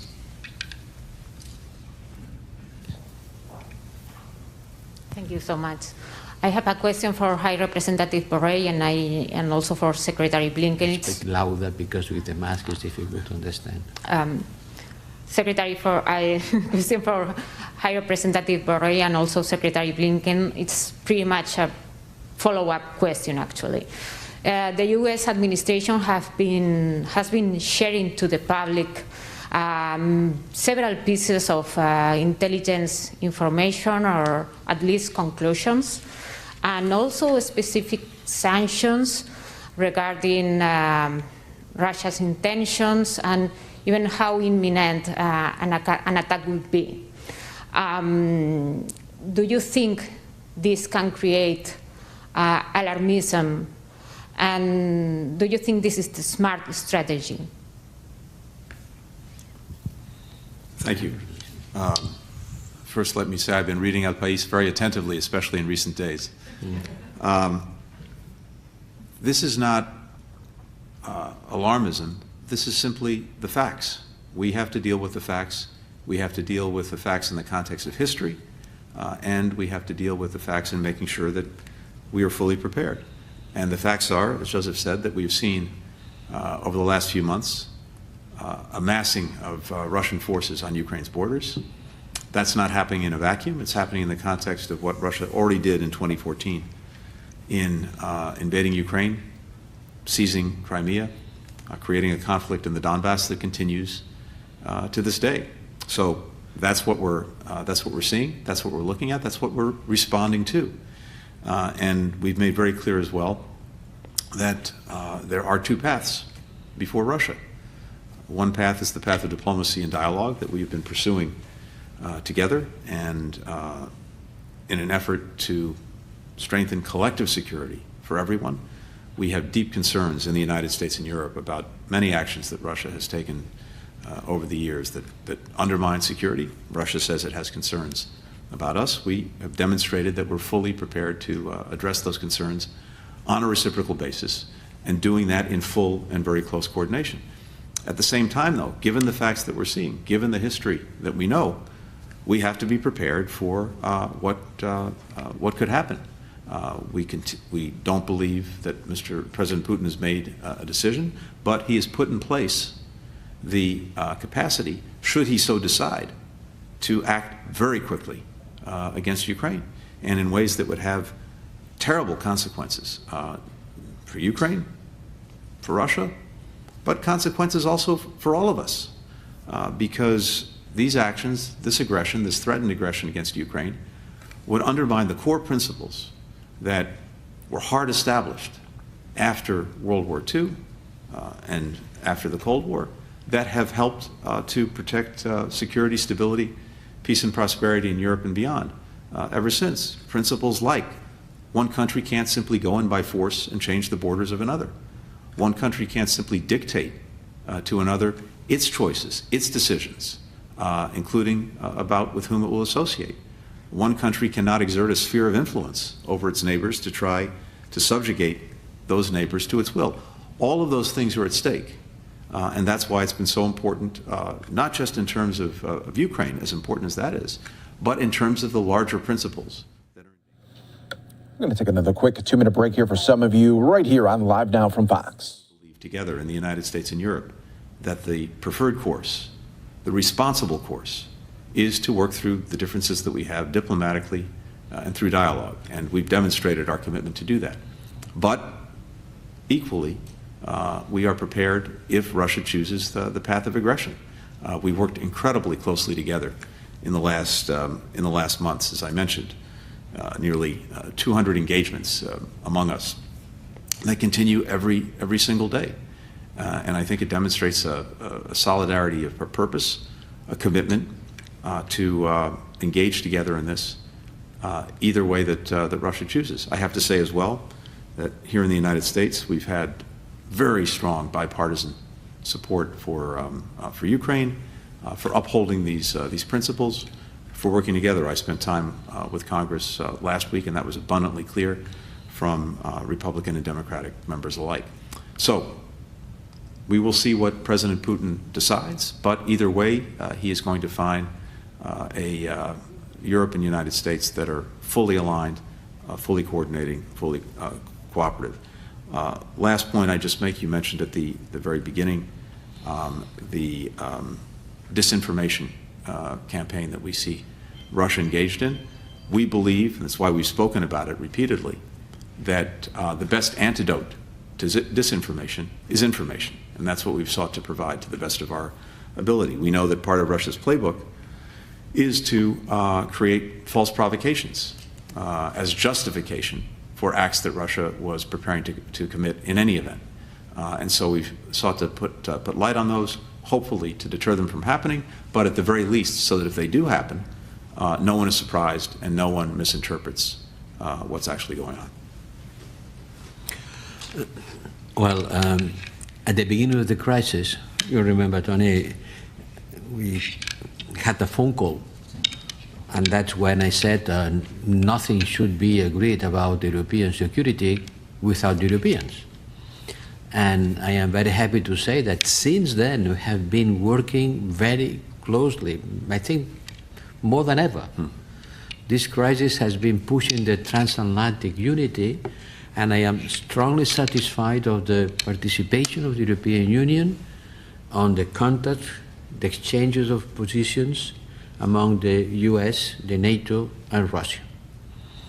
The European Union is not a military association, it's not a military organization, union, but we have a lot of strength on the civilian side.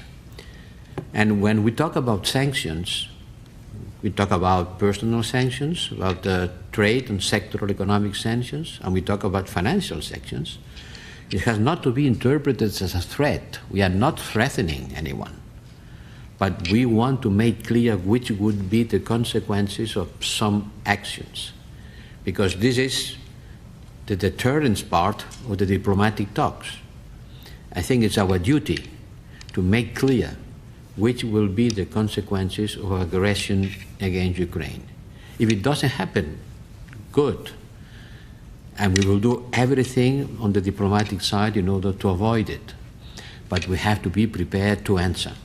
And from the European Union, we have a certain number of tools on the economic side, trade and financial side that could be mobilized and certainly will be very damaging for the Russian economy. Thank you, Mr. Secretary, Mr. High Representative.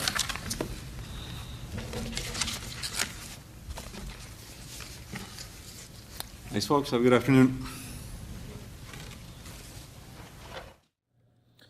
So that wraps up that news conference. You're watching Live Now from Fox, everybody, bringing you the very latest as it's happening in real time as we continue. We'll be getting more updates throughout the day on the latest there, Russia-Ukraine tensions there. State Department briefing will also be happening in a little bit. Also, we will be going out to the White House, where President Biden is going to be meeting with the German Chancellor here. This is as European tensions continue to grow there. We'll be bringing it to you all in the mix right here on Live Now from Fox. Coming up a little bit later as well. You can see they do have the stakeout camera there right outside of the Oval Office awaiting the German Chancellor there. All right, everybody, we want to continue to bring you top stories and headlines from all over the country. We are just moments away from going to New Jersey. Live look here as we are waiting for the governor and other state officials. The big announcement will be that soon mask mandates in schools will be over. This is, they've had mask mandates in schools since September of 2020. So this is a big announcement there coming from that state. We'll be bringing you all of the latest there as it happens. I do want to go out to Illinois, though. We got state officials here talking about what they have had a problem with, not only in the summer months, but also in the winter months. Expressway shootings, people doing drive-bys, people being shot on the expressway. Let's listen right here on Live Now from Fox. Our ability to meet the moment and to solve cases that are seemingly unsolvable will continue to grow stronger. The ISP is adapting every day and improving our investigative and apprehension efforts to combat these terrible crimes every day. And the message from the Illinois State Police today is simple. If you engage in violence on our expressways, you will be identified, you will be found, you will be arrested, and you will be charged with the most serious offense under the law. With that, I'm happy to now take questions regarding these investigations. Director Kelly, do you have and there could probably be a million answers to this question, there's probably not one right answer, but there have been gang problems in Chicago for 100 years. Sure. Do you have a feeling for why these gang disputes are now spilling down onto the concrete that is now your jurisdiction? I think there are many factors, and you're right, there is a complicated answer, but there are two things which I think that are common themes in these cases. One is that we know in many of the neighborhoods where some of that gang activity or other violent crime has often occurred, we know that there are a lot of cameras everywhere. We know that people have Ring doorbells. They have cameras at the gas station, or a camera in front of a business, or a camera in front of people's houses. And we also know that law enforcement has a variety of cameras in certain areas. And by not having that type of asset on the interstate, there's obviously going to be a differential, and that means people have a sense that if they go on the interstate, then maybe they're not going to be caught on the camera. That's changing as a result of the license plate readers that we're installing. Those LPRs are not just photographs that are taken, they're video as well, but they have an application and software, and then allows us to read the license plate and be able to match that and correlate that with the other information we have. One other common thing, as I mentioned, what has changed and what is a factor and that's driving some of this activity is social media. People who have issues with one another, whether it's gangs that are maybe fighting with one another, or people that even know each other that have some beef or some dispute. Like I said, it's almost like a modern form, 21st century form of dueling. They say horrible things to each other on social media. They threaten one another, and they say, let's take that out to the E-way. So let's take this out to the expressway. And almost like Main Street in the Old West, they're using these expressways for this type of violence. But that's why adding this additional presence from our Illinois State Police who are on patrol, adding this technology and allowing that license plate reader technology to give real-time information to our troopers that are out on patrol, as well as using our air operations, as well as using all the assets that we have to be able to apprehend and deter this type of crime. That's why we're continuing to evolve. We saw this phenomena occurring.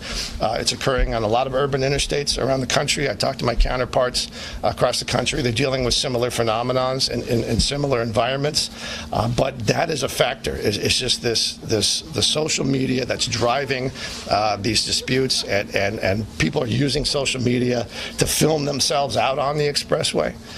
So that's why technology is a factor, and why we have to use technology to try to stop them. You mentioned the timing of the increase coming post-pandemic, or since the start of the pandemic. Any theories as to why that would be? I think there are again, so many different factors that are occurring all at the same time. And as for this particular issue, this is our territory. You know, we're responsible for the expressways. This is a unique history that the Illinois State Police have with this area. We don't have this type of dynamic where we're exclusively responsible for the interstates in other parts of the state, but that's an agreement that goes back to the 1980s, where the Illinois State Police have that responsibility. So this is our territory. This is our problem. This is our challenge to meet. We are going to defend.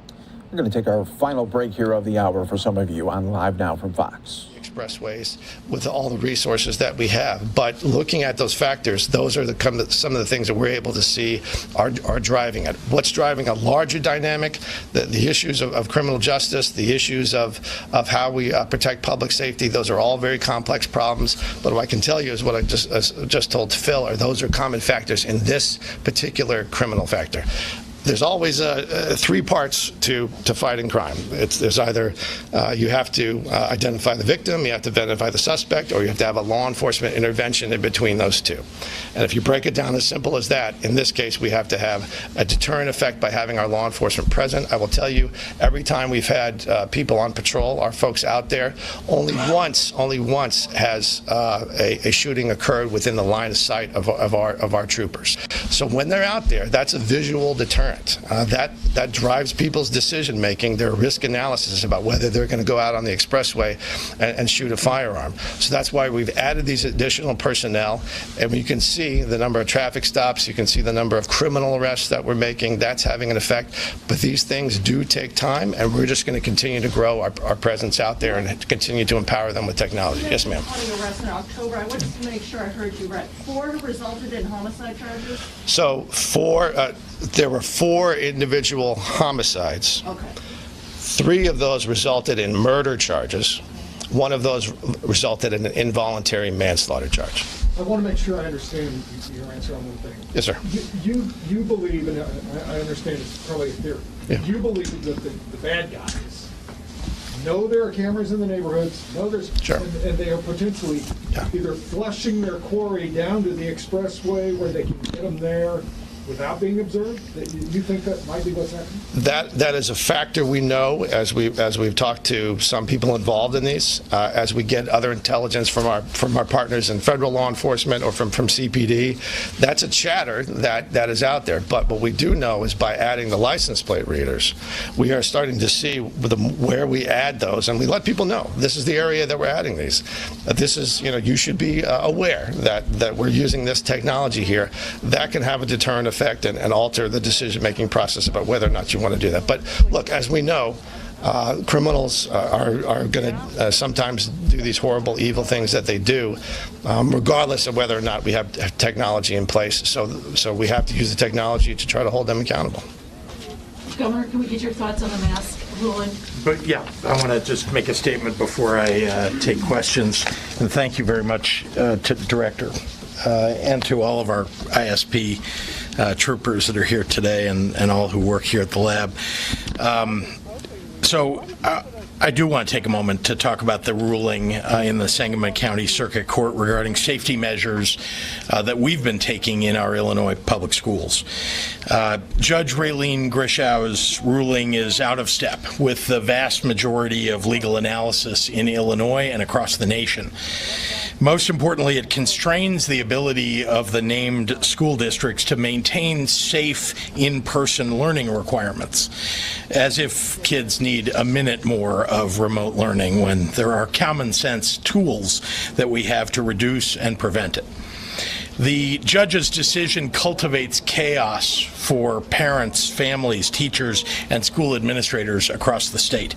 And I've asked Attorney General Kwame Raoul to seek to have the ruling overturned with all possible speed. For millions of Illinoisans, wearing masks has never been about what was required by the governor or any other authority. No.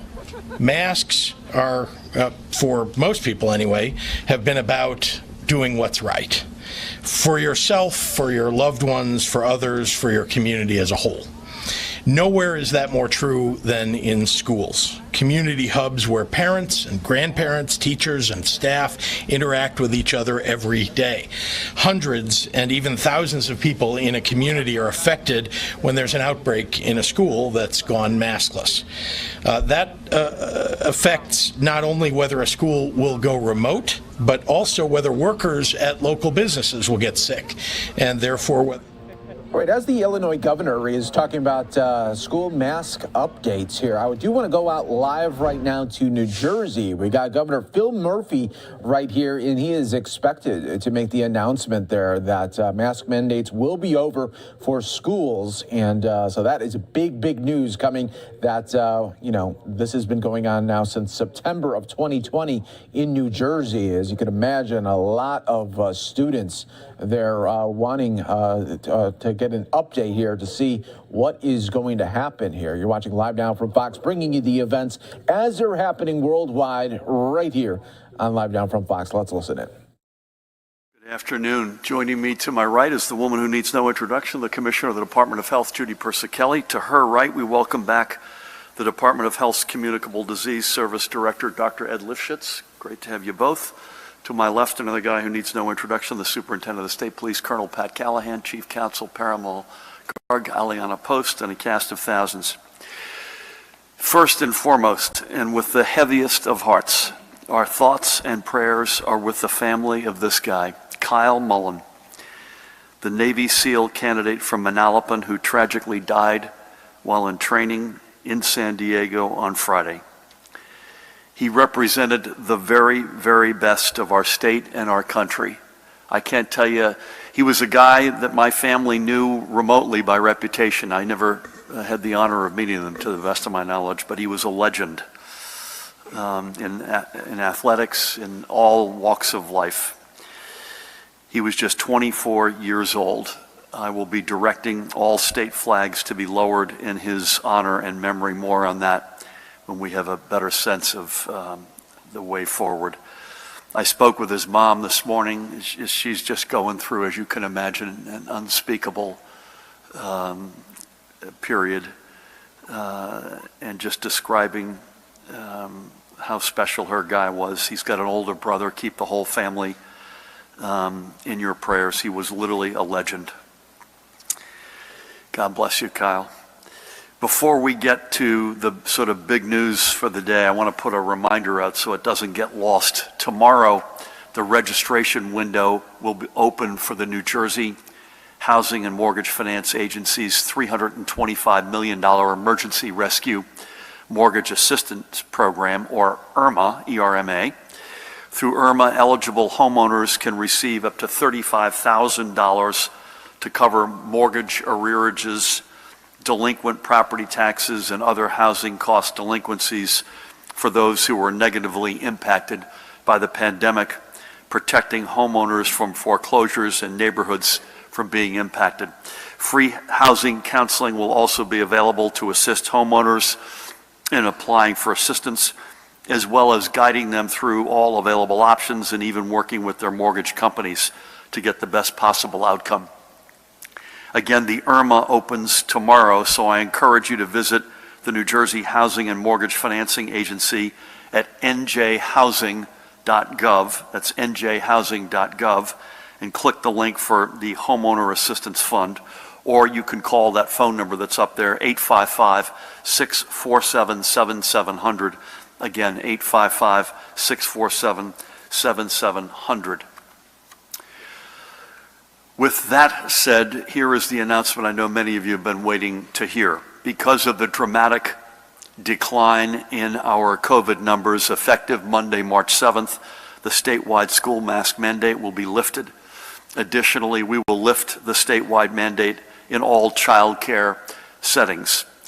Later this week, we will extend the public health emergency by 30 days to allow for this mask mandate to continue until then and then be responsibly lifted. As we have with other similar actions, we're announcing this with plenty of advance notice for our schools and childcare settings, for our students and their families, our educators and support staff, to determine how this will impact them and to finalize any steps they may need to make in preparation. Masking continues to be an important tool to prevent the spread of COVID and should be used in many circumstances. In the coming weeks, the Department of Health will also be updating, under Judy's leadership, will also be updating its guidance to help school districts make the best decisions as to whether and when masks should be worn. I must thank the overwhelming majority of students, parents, administrators, educators, and support staffers who stood tall as role models ever since our schools returned to in-person instruction by wearing your masks day in and day out without problem or protest. You truly represent our highest New Jersey values of selflessness, community spirit, collective responsibility, looking out for others. You are the reason why we're ready to take this step. A couple of things to note. We are removing the statewide requirement that all students, educators, staff, and visitors wear masks while indoors, again effective March 7th. We are not removing the ability of individual district leaders to maintain and enforce such a policy within their schools or any private child care provider from maintaining such a policy within their business should community conditions require. Likewise, any student, educator, or staff member or visitor who chooses to continue masking up while indoors may freely do so, and we expect that schools will take swift disciplinary action against those who may try to demean or bully anyone who chooses to wear a mask. We will not tolerate anyone being put down by exercising their choice to mask up. We can responsibly take this step given the continuing drop in new cases and hospitalizations from Omicron, and with all the evidence projecting a continued decline over the coming weeks. And we are also buoyed by the continued growth in vaccinations and the expectation that the vaccines will be made available to children under the age of 5 in early March. And we strongly encourage parents of school-age children to have your child vaccinated. Additionally, although I was quoted as saying it's not the 4th of July, I admit, but early March traditionally means the weather starts to warm up at least a bit, and Pat, you'll make sure that that happens, which will give schools a little bit more flexibility to increase ventilation, be more creative with that, and further decrease the risk of COVID spread. And perhaps most importantly, this is a huge step back to normalcy for our kids. As I mentioned last week, I had the honor of being with Arkansas Governor Asa Hutchinson on Meet the Press, and by the way, alongside Governor Hutchinson, I'm honored to help lead the National Governors Association. We're not, and we've said this many times here, we're not going to manage COVID to zero. We have to learn how to live with COVID as we move from a pandemic to the endemic phase of this virus. To be sure, we've known this for a long time, and we are optimistic that given the decreased severity of this new variant and the continued increase in vaccinations, that we are finally nearing this inflection point. I've said many times that we would act deliberately in all we do in response to the pandemic.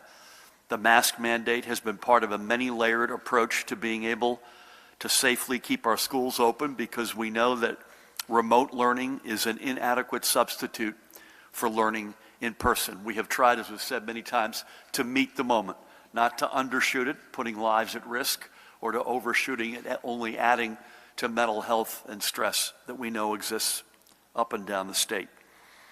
And the numbers bear out the effectiveness of this approach. You can see here over the past number of weeks.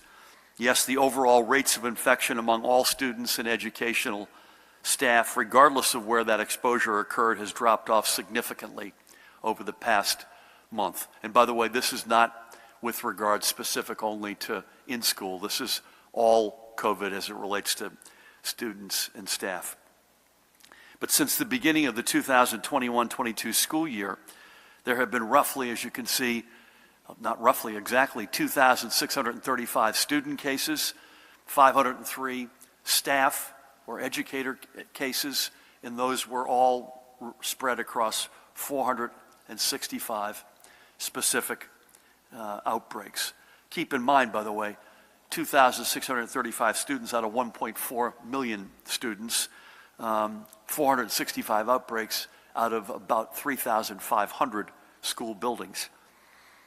While we didn't want to keep any mandates in force for a moment longer than necessary, at the same time, the last thing we wanted to do was to pull back too early, endanger our students and their families, or educators and staff, and make it more likely that We're going to take another quick 2-minute break here for some of you on Live Now from Fox, and we'll continue with the New Jersey big update there with mask mandates coming to an end come March 7th. be able to be at the point with regard to the statewide school mask mandate that we have announced. One of the things that I am most proud of, and Judy and her team, including Ed, deserve a lot of credit here, a lot of the credit. One of the things I'm most proud of in our overall pandemic response is that we're the state that did not ride the roller coaster on again, off again, 2 steps forward, 1 step back restrictions that many other states have been through. I think in every case across the board, we have not re-implemented any significant restrictions after them been limited. Decisions like these, balancing public health with the need to get back to some semblance of normalcy, are not easy. If we are to err, I would much rather be it on the side of protecting public health. There are issues that are and must always remain above politics. The health and safety of our residents, and especially our kids, is not just among them, but it is arguably the most important of them. So again, Monday, March 7th, the indoor masking requirement in our schools and daycare settings will be lifted. Now, with all of that said, let's quickly get to the rest of the numbers for today. First, let's look at the numbers of newly recorded cases. We see the rate of transmission. Judy, how nice is it to see 0.5 something for seven in a row there. It's holding steady at well below 1, and the case numbers are down by more than 50% from where they were a week ago. A quick note, by the way, 1 month ago today, on January 7th, we reported more than 39,000 cases with a positivity rate of 34%. That's 1 month ago. And as we cross over to the numbers in our hospitals, we see these numbers continue to tail off as well. Overall, hospitalizations have dropped by another 1/3 over the past week. Again, going back 1 month ago today, we had more than 5,700 people in the hospital, and we were 4 days from our Omicron peak. We also see the ICU numbers and ventilator counts tailing off considerably, although we know that some of those numbers are due to that number on the bottom now, the numbers of deaths sadly reported by our hospitals. Those are not confirmed. Again, those are the numbers they report each of the previous 24 hours. And subsequently, these are the newly confirmed deaths. God bless each and every one of them. Again, those aren't, I'll just pick today, that is not 15 people who passed today. Those are the numbers of deaths, Ed, that have been confirmed today, regardless of when they occurred. Although increasingly and sadly, as we've gone through this pandemic, the team has picked up a lot of expertise and are much more quickly confirming these deaths. So these are, I'm sure, overwhelmingly from recent times. Finally, in terms of numbers, here are this morning's vaccination numbers, which, as I mentioned, are a significant reason why we can now prepare for the expiration of the indoor mask mandate in our schools. With more than 90% of eligible residents having received a first dose, we are among only 6 other states to have reached this milestone, according to the CDC. But again, while all the signs continue to point in a positive direction, we have to keep it that way. None of us should be taking anything for granted, and none of us should be ready to let up. We are moving steadily toward a return to a real sense of normal, and let's get there. Aliana, can you go back to the booster slide, or the vaccination slide? There's one thing that I think, Judy, I'd be remiss, and we'd be remiss, and you'd be mad at me if I didn't say it. The booster penetration continues to be way lower than it needs to be. And this is not, folks, by the way, there's an interesting piece this morning that I read. This does not break down on political lines like we've seen, sadly, the original courses have broken down on political lines. This is the 49% in our state who aren't boosted, and by the way, we're a lot better than most of America, looks a lot like our state. And I'm not sure I can understand yet why the lack of uptake is not stronger and better, but it is what it is, and that's the one area I think you want me to say we need a lot more progress. Okay, thanks, Eliana. So, as we get back to normal, we have to always remember those who will not be there with us when we do. And here are a few more of their stories. Today, we honor two members in the same family. I alluded to this last week. Vincent Apicelli Sr., he's on the left, the guy on the right, and Vincent Apicelli Jr. They both lived in the West Belmar section of Wall Township in Monmouth County. They were 81 and 52, respectively. Vincent Sr., by the way, I found out about this because I knew this barbershop was an institution, and I read about it in the paper. Vincent Sr. was the longtime owner and operator of the Belmar Barbershop, the mainstay considered an institution in the community. Vincent learned his barbering skills while in the United States Navy. His loss left a huge hole not just in his family and among his friends, but in the fabric of downtown Belmar, where nearly everyone knew him, and at one time or another he had cut nearly everyone's hair. He passed on December 28th. Vincent Sr. met his wife of 53 years, Ellen, where else? At the barbershop, though she admitted she's probably the one person whose hair he never cut. They had 3 children together, daughters Tina and Kim, and a son, as you know, on the right, Vincent Jr., who everybody called Vinny. 10 days ago, on June 29th, Vinny passed away from complications of COVID. His battle against the virus made harder as he was also undergoing treatments for stage 4 multiple myeloma cancer. He was just as recognizable a figure locally as his father was. A gifted baseball player in his youth, he was described as having a cannon for an arm and could hit the ball a mile. He spent hours on the diamonds in Wall Township as a volunteer and umpire with the North. New Jersey governor there now talking about the losses to some of the residents there because of COVID-19, making the big announcement off the top there with the end of mask mandates coming to schools in March. We'll have a little bit later some other stories there related to New Jersey coming up a little bit later here on Live Now from Fox. Live look right now at the White House, where we continue to wait for Biden and the German chancellor to be doing a joint news conference. They will soon be doing an Oval Office meeting, and we'll be bringing that to you right here on Live Now from Fox. Also in the mix right here is we're awaiting Governor Kathy Hochul briefing as well. You're watching Live Now from Fox, everybody. We're going to take another quick 2-minute break. When we come back, we'll take you out to Miami, where attorney Ben Crump is hosting a news conference right now with a new lawsuit that has just dropped. We'll tell you what it is coming up on the other side of the break.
Live look right now at the markets here. You're seeing a really teeter-totter day. Up, down, up, down. We got 46 points there in the green right now as oil prices, barrel prices right now at close to $90 there. We're continuing to keep an eye on that one for you right here on Live Now from Fox. But I do want to go out to Florida right now, where you do have attorney Ben Crump here. He just announced a lawsuit here in a police-involved shooting that left his client in a wheelchair. Let's listen right here on Live Now from Fox, everyone.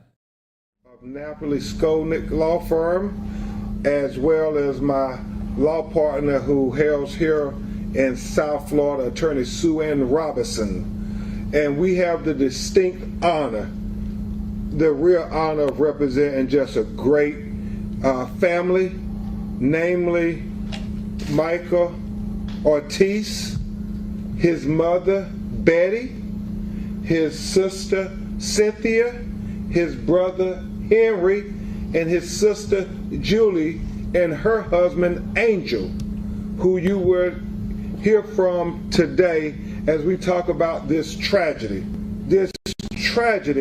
that has largely, Hunter, to this point, gone unreported.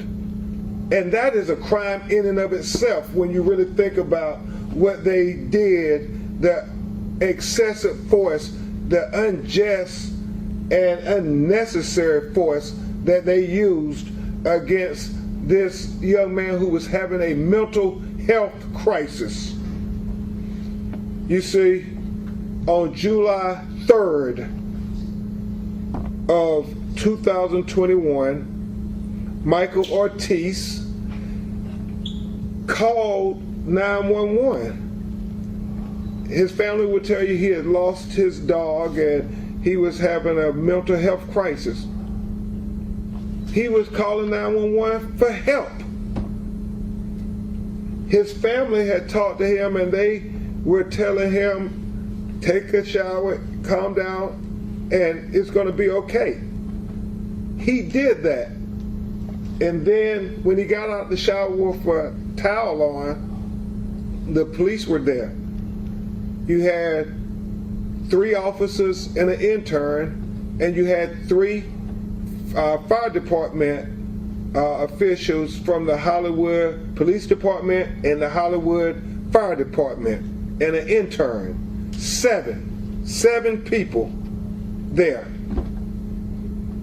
Mr. Ortiz doesn't remember what happened, but what we do know is that at some point he was tased twice, if not more.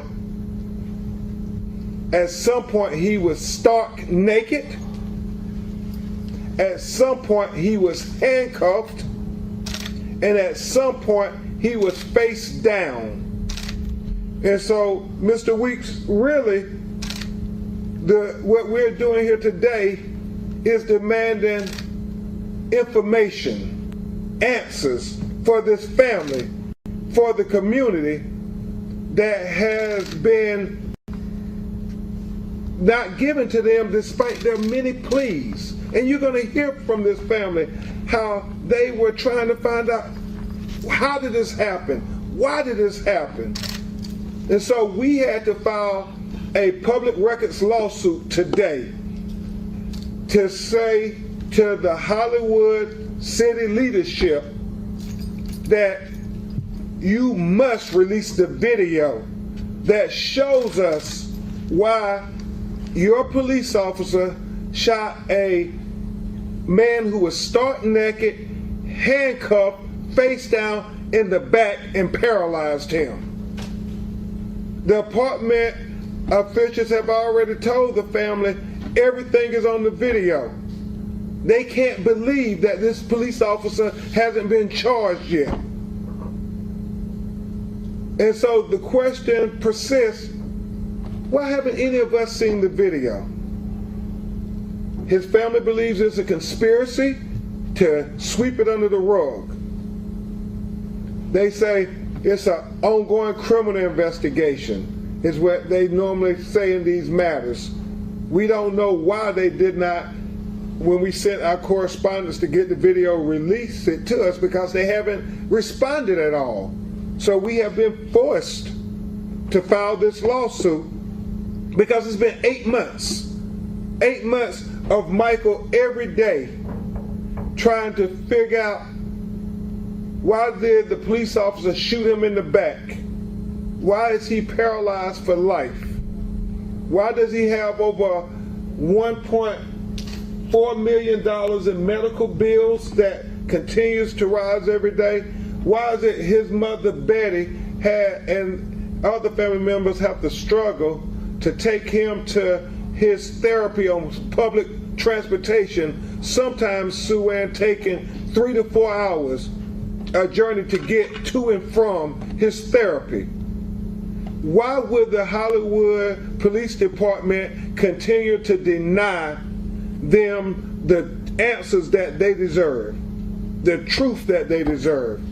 Well, we intend to get the truth. We're not going to let it be swept under the rug. We're not going to let them continue to delay justice, because we know that Michael needs answers, not just for peace of mind, but what he really needs answers for is to be able to have accountability. To have accountability so we can make sure he gets the help he deserves. He's never, if the medical diagnosis is he's never going to be able to walk again, even though his family believes in miracles, as do I.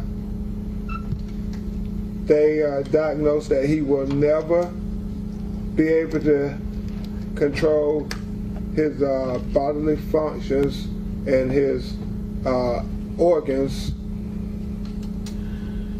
His mother has to try to change her 42-year-old son. His mother and family have to make sure they turn him so he doesn't get bed sores. And his mother, just like any mother would do, struggles to get him to his therapy on time, even if it takes them sometimes an all-day ordeal. She knows that her son did not deserve to be shot down like an animal while he was face down.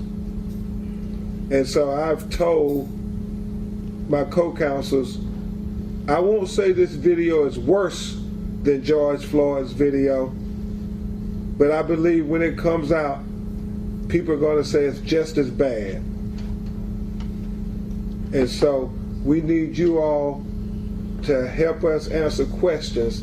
What is this criminal investigation about? Are they trying to say they are doing a criminal investigation on Michael?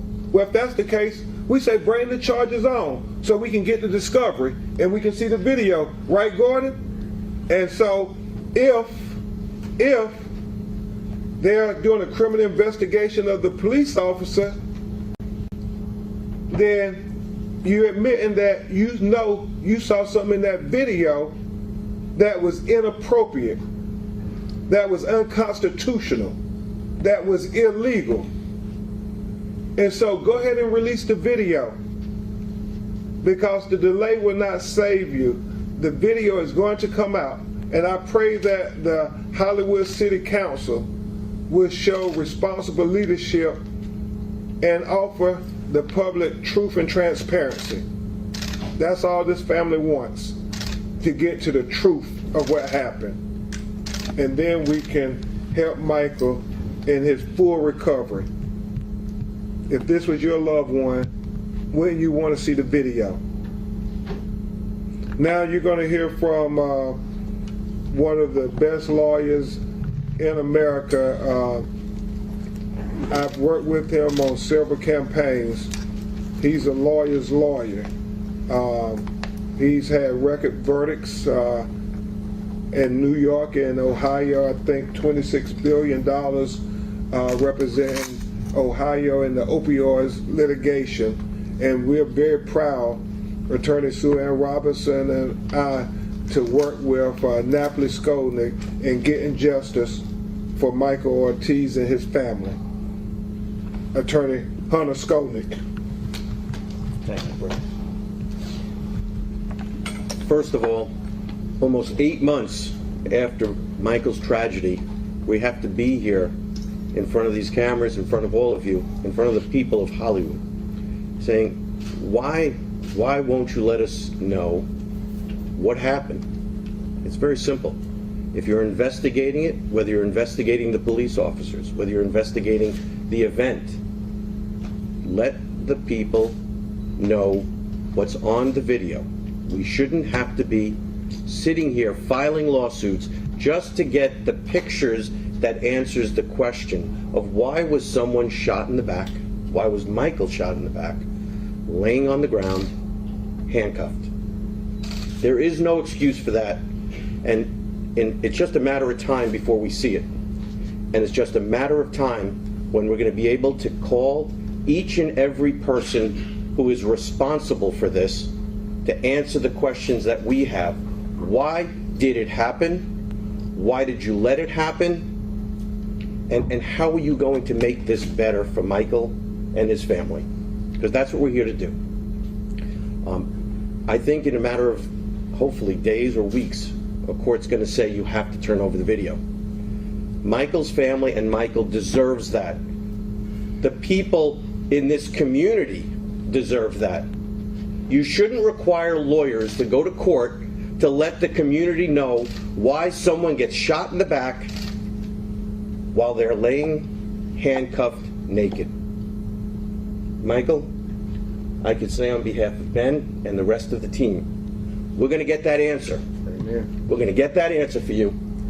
And someone is going to have to answer to us, more importantly to you, Michael, and your family, how they could let this happen and how this will never happen again. Thank you. Thank you very much, Hunter. Now you're going to hear from Michael's mother, Betty, and his sister, Cynthia. His mother speaks in her native tongue of Spanish, and so her daughter is going to translate. She's going to tell you about the phone call they received when they shot Michael from the authorities. Miss Betty, if you would come, and Cynthia. You can pick up your mask. Buenos días. Lo que nos sucedió nos cambió la vida. Yo estaba en otro lado con mi hija en Texas, íbamos por un día, salimos en la madrugada. Cuando estábamos en Texas recibimos una llamada de un policía diciendo de que Michael había tenido un suceso, que se quería matar y que estaba histérico y que estaba mal y que ellos tenían que haberle dado 2 tasers, uno en cada hombro, y él había caído en el suelo y le habían puesto las esposas. Pero como seguía resistiéndose después de hacerle tantas cosas, ellos tuvieron que tirarle una bala en su hombro. Pero que él estaba muy bien, que no me preocupara y que no podía ir nadie de la familia por 72 horas porque él iba a estar en el psiquiátrico debido a que él se había querido matar. Entonces, Michael, matarse. Sí, él se ha querido disparar. No estábamos en Florida. Llamé a mi hija Julie y le digo, anda a ver a tu hermano, no sé qué le ha pasado. El policía dice de que está bien, pero lo van a meter a un psiquiátrico. Thank you again for listening in here with us on Live Now from Fox. Family members now speaking out about this incident. The Spanish portion again is now being translated in English. July 3rd, my mom came to visit me in Texas. And while we were driving, we received a call from one of the officers telling us that my brother was shot on the shoulder. We were shocked. We were like, why was he shot? What happened? Oh, he was trying to kill himself, so we had to detain him. We had to taser him twice while he was down on the floor, and he was shot on the shoulder. We were like, well, why was he shot if he was already tasered? And the officer couldn't give me an explanation. But all he said is like, don't worry about it. He was only shot in the shoulder. He's okay. But he's being withheld for 72 hours due to the fact that he wanted to kill himself. Sí. Y de ahí ya cuando regresamos el mismo día, con mi hijo regresamos y pensé, bueno, Michael dice que se puso mal, que quiso matarse.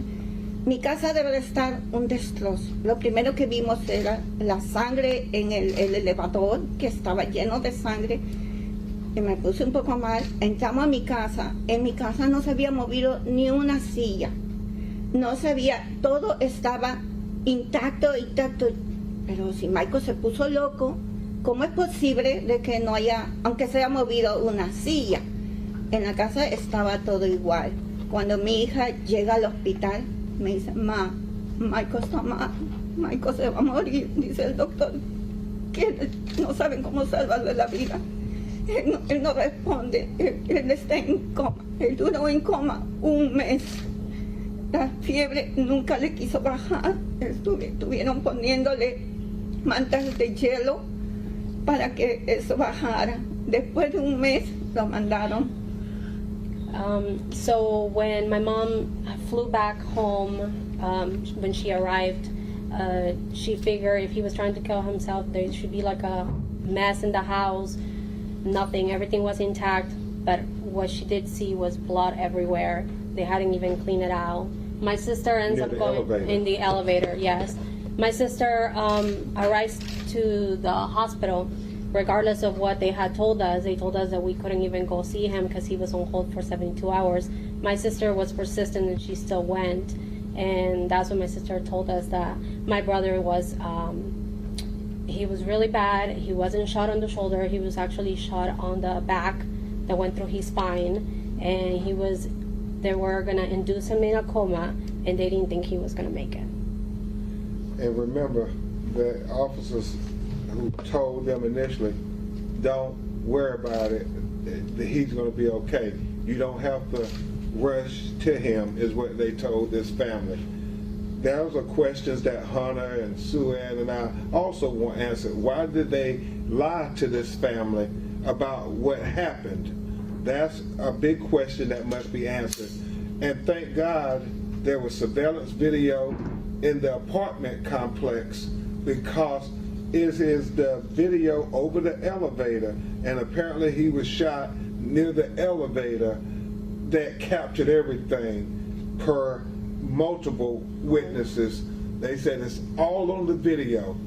There is nothing else you need other than the video. And it reminds me of what the protesters often say.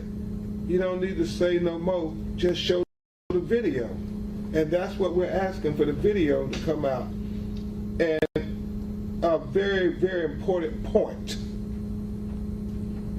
There, I believe, will be a lot of comparisons to George Floyd video when it comes out with the lack of professionalism, the lack of consideration, and most of all, the lack of humanity. But if we learned anything from watching the Derek Chauvin trial in the killing of George Floyd, we learned that when the police have you in their custody, they have you in their care. Why didn't they offer care to a mentally ill person who had a crisis at that moment? That's what this was about. He was having a crisis. He needed a helping hand. He didn't need a bullet in his spine. And that's why we need to see that video. So once again, we are listening into this lawsuit. Attorney Ben Crump, along with others here, filing it today. Again, this is all against the police of Hollywood, Florida. They are demanding the release of video in this shooting where Michael, again, was the person who was shot in the back while lying face down, and his hands were in handcuffs, and he was naked. He was then shot in the back, paralyzed by a police officer. As a result of this shooting, Michael cannot walk, is confined to the wheelchair, has several surgeries scheduled, and does require round-the-clock care. We're going to continue listening into this press conference after some of you see a 2-minute break.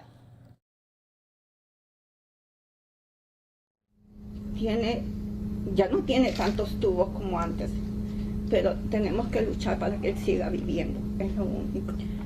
Her main question is, why did he shoot to the police officer? Why did he shoot my brother? They had 7 people there. He was face down. He was handcuffed. He had 2 tasers, one in each shoulder. What was the point of them shooting at my brother? We're fighting with everything that's going on with him. You know, during the shoot, when he shot him right on the spine, and it went all the way through the pancreas. So my brother lost part of his pancreas, and it's not going to heal into like a year or so. So, you know, we are in a difficult situation, and my mom is doing the best she can, but we have a lot of answers. We have a lot of questions, and we need a lot of answers. Thank you.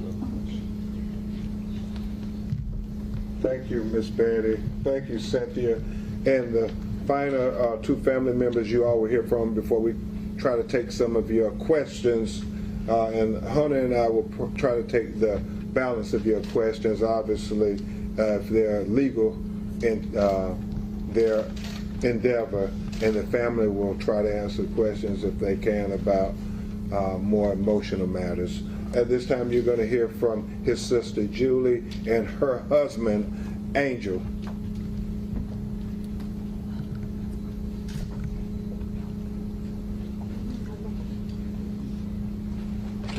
Good afternoon. My name is Angel. I'm Michael brother-in-law. So I remember that day I was working and I got my wife's call telling me about that my brother-in-law Michael was shot by the police. So in that moment I get a little confused because I don't really know what was happening in that moment. So I tell my wife to make sure to get that information and call me back. So in that moment I decide to go to my house, I meet my wife, and go right away to the hospital.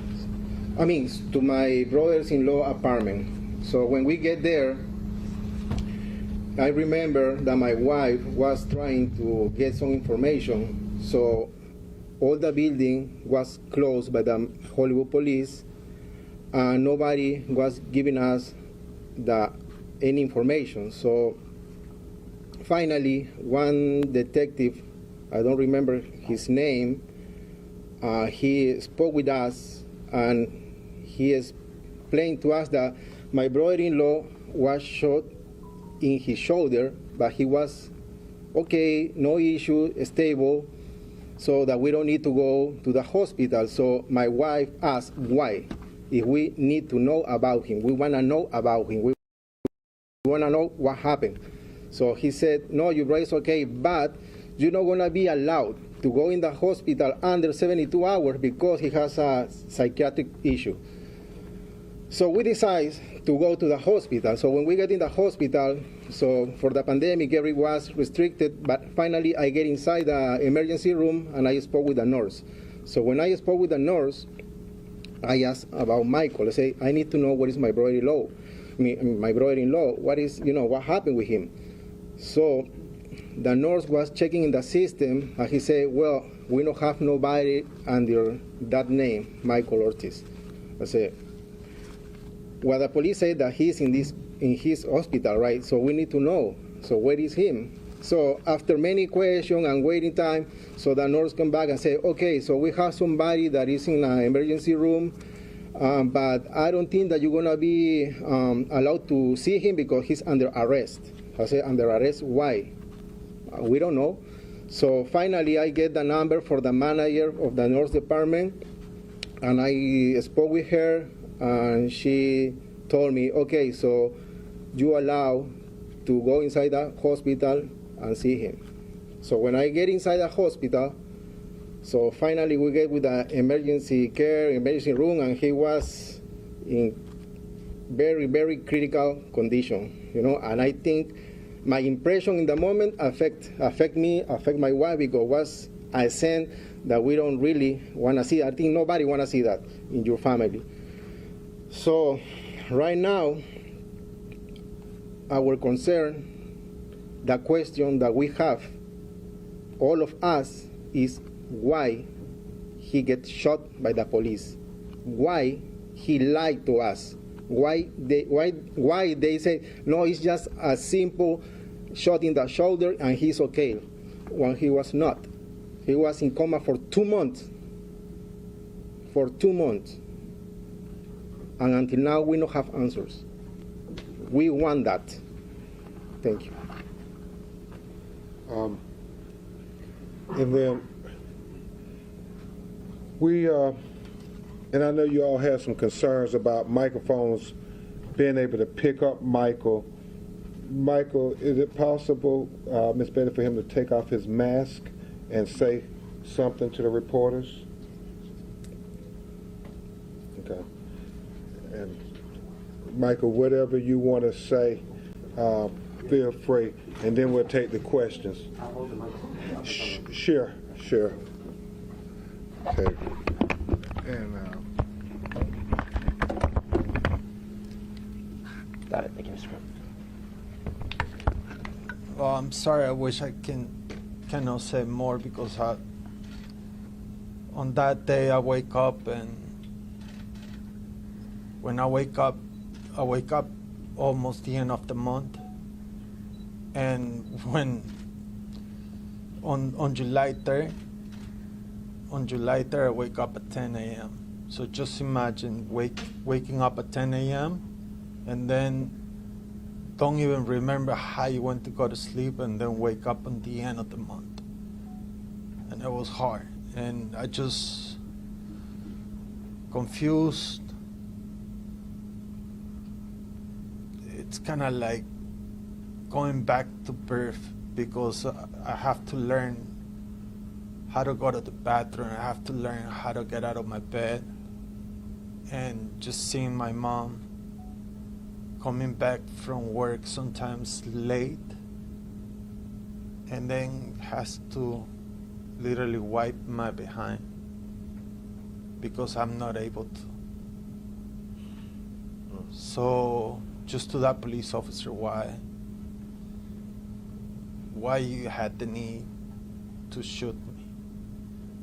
Why there were 6 growing people and they can't put me down, cuff me, and that's it? But then they had to use violence because maybe they didn't like what I said, or I don't know. I just remember going to sleep up and then wake up for a whole month. thank you, Michael, and thank you, sir. And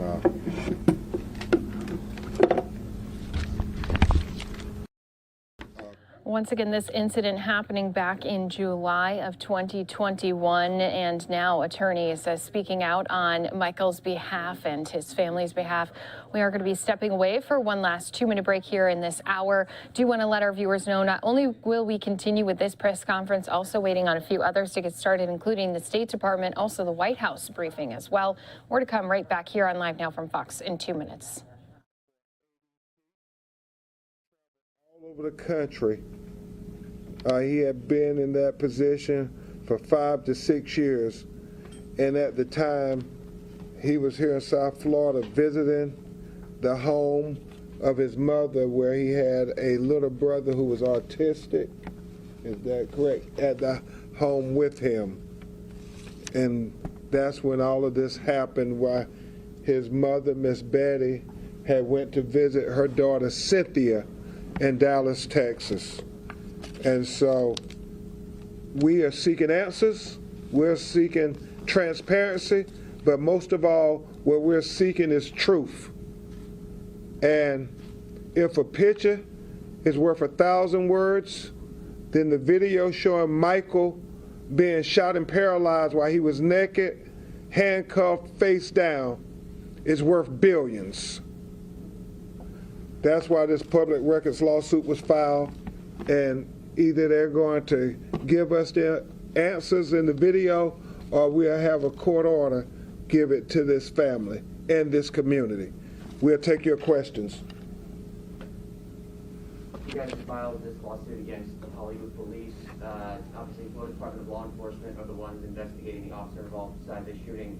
I'm sure Hollywood police's answer so far to you, or to us at least, has been, we can't compromise their investigation. Are you guys going to be filing anything with FDLE as well? Well, we believe two things, and then I'll let Hunter respond.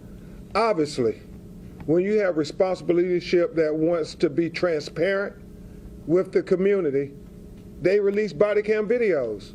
We see that they have done that in places like New York, Minneapolis, Los Angeles, Washington, D.C. Why won't they do it in Hollywood? Why won't they be transparent with their constituents? And so we know it's in their discretion to release the video if they so choose. Number two, we understand that in a very short order, FDLE is finishing their investigation. And they're going to turn it over to the state attorney for Broward County. We hope and pray that day one, when the state attorney gets that video, that he will release that video. And that is our hope. Attorney Skolnick. To answer your question, this will not compromise any investigation. Letting the public know, letting Michael and his family know what is on that video will answer a lot of questions that not only does Michael and his family have, but I think every citizen of the city should have. Remember, dealing with and handling emotionally disturbed people is something police departments have had procedures in place for decades. I was a young lawyer when we first started seeing these. And every police department in the country should have a procedure in place so a tragedy like this doesn't happen. This was not a crime. This was someone calling out for help. You don't treat emotionally disturbed people, someone having an anxiety attack, with a gunshot. And the video will answer that. Ben, for both of you, clearly there's no criminal charges or anything here, so you can't get any discovery. We're not even in that process. In the very court jurisdiction where we are, recently, and Mr. Weeks commended a police department here for releasing body cam video. They didn't use the section of the statute that's being used here. Another case, a person in custody of the Broward Sheriff's Office, they reached an agreement to release it to you and the family, but exempted us. Have you attempted that? Is that something that you would think would be a good way to go here, or what are your thoughts about that? Well, we want complete transparency.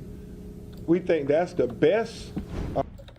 All right, guys, do you want to say thanks again for being here with us on Live Now from Fox? Christy Larson here at the desk as we continue to bring you more news stories, live events happening here across our country. Going to take us out to the White House, where we do have Press Secretary Jen Psaki. She's just stepped up to the podium. And empowerment, led by Vice President Harris as Chair and Labor as well as Chair and Labor Secretary. As well as Chair and Labor Secretary Walsh as Vice Chair, released publicly the report it delivered to President Biden that includes nearly 70 recommendations to promote worker organizing and collective bargaining. The recommendations include ways to increase private sector workers' access to information about their existing right to join or organize a union, a hugely important issue for the president. The president accepted the recommendations, and as a follow-up, the task force will submit a second report to the president in 6 months, which will describe progress and implementation and contain additional proposals for further action.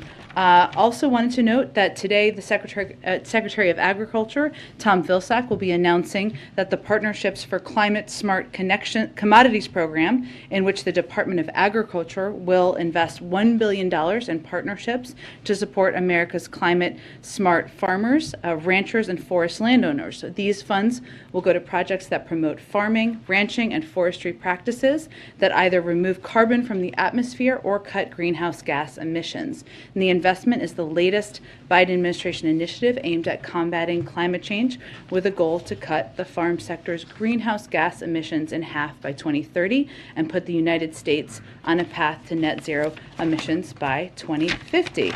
Finally, I wanted to note I have a Team USA water bottle out here today and a Team USA pin out here today. As you all know, we made a decision, the United States, not to send a diplomatic or official delegation to Beijing, given the PRC's ongoing genocide and crimes against humanity in Xinjiang and other human rights abuses. And that was a clear statement and a clear policy made by our government.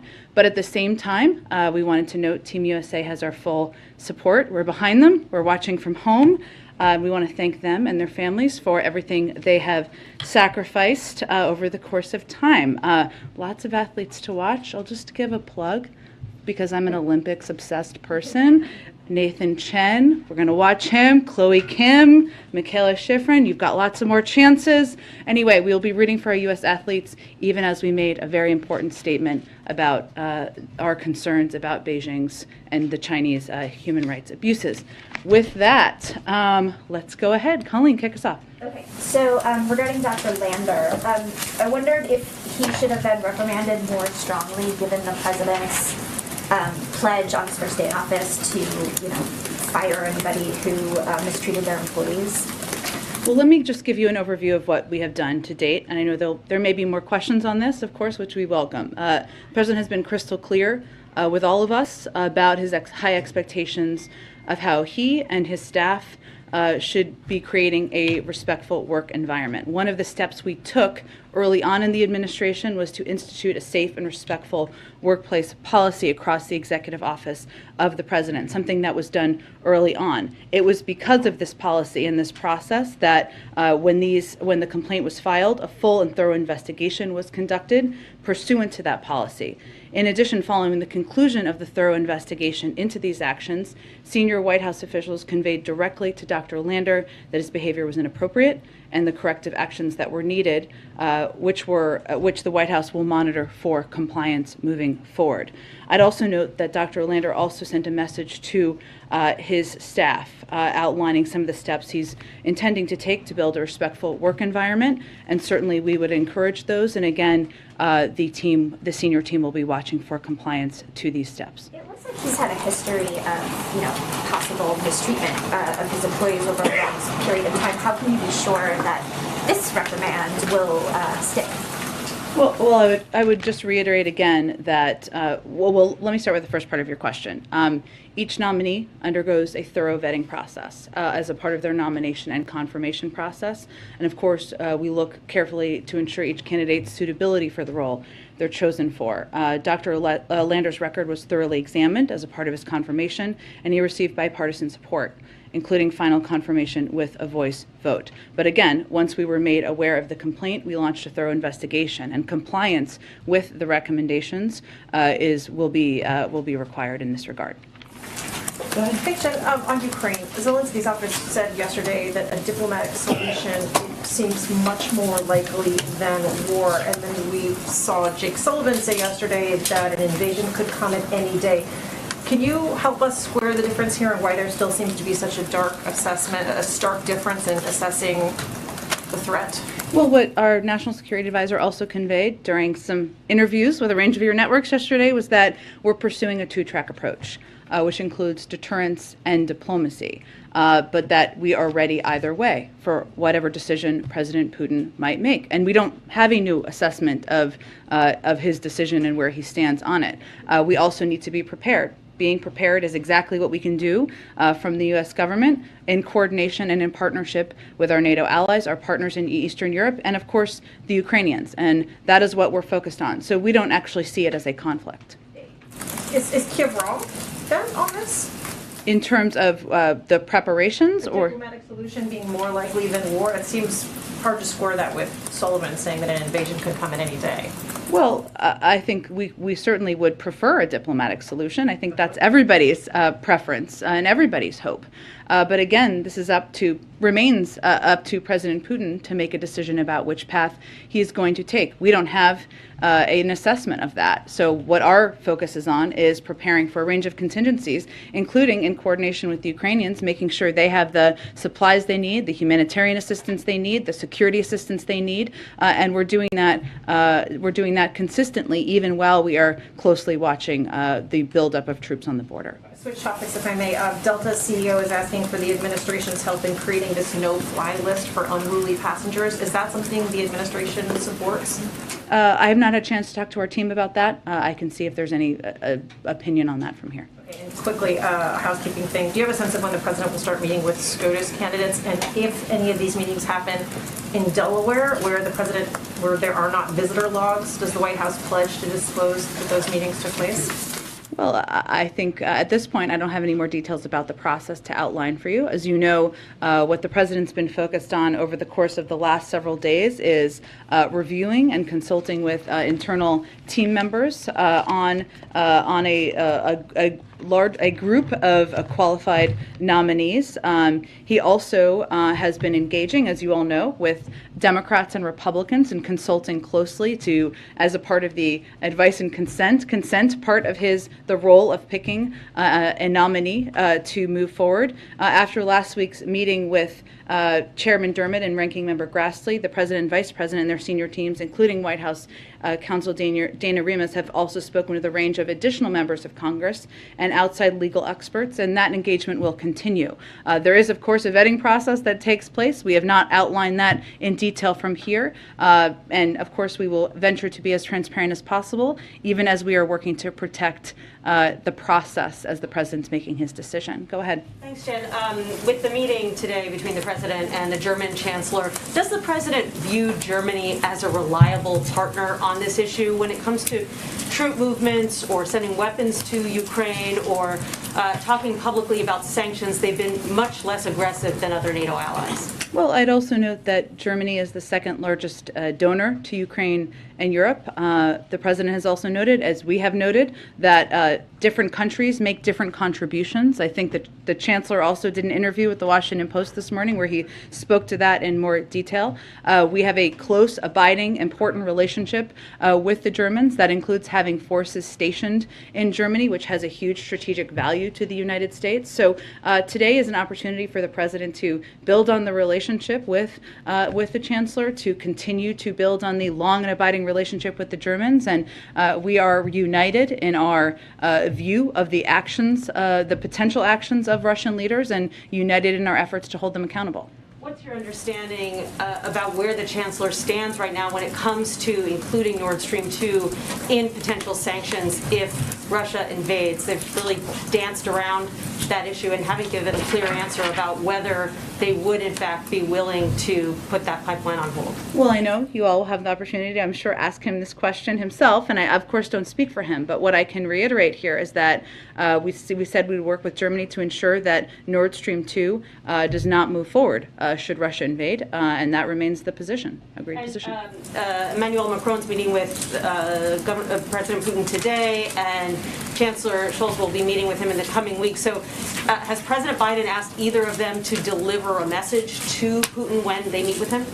Well, I think it's important to remember that there are a range of different diplomatic talks happening at the same time through different formats. Some are leader to leader, some are through NATO, some are through the OSCE, and this is reflective of that, these conversations that are happening. As you know, the President spoke with President Macron yesterday, and of course that close discussion and coordination with a range of leaders is part of how we're approaching this. But this is multi-layered diplomacy at work here, so and we are also directly in touch with the Russians ourselves, so I wouldn't look at it through that prism. Go ahead. Thanks, Jen. You guys said in a background call that part of the discussion with Germany today was about continuing to prepare this robust sanctions package, but we've been talking about sanctions for months. So if Germany is as aligned with its allies as you all are conveying, why isn't this sanctions package already complete? Why isn't that done already? In terms of figuring out what it looks like. Our internal sanctions package, or what sanctions package? Because you've said consistently that the sanctions that you're preparing are in close consultation with allies, including Germany. And that conversation is, obviously happening again today as we're getting warnings that Russia could, at any moment, take significant action. So the discussion about sanctions has been over the course of several months.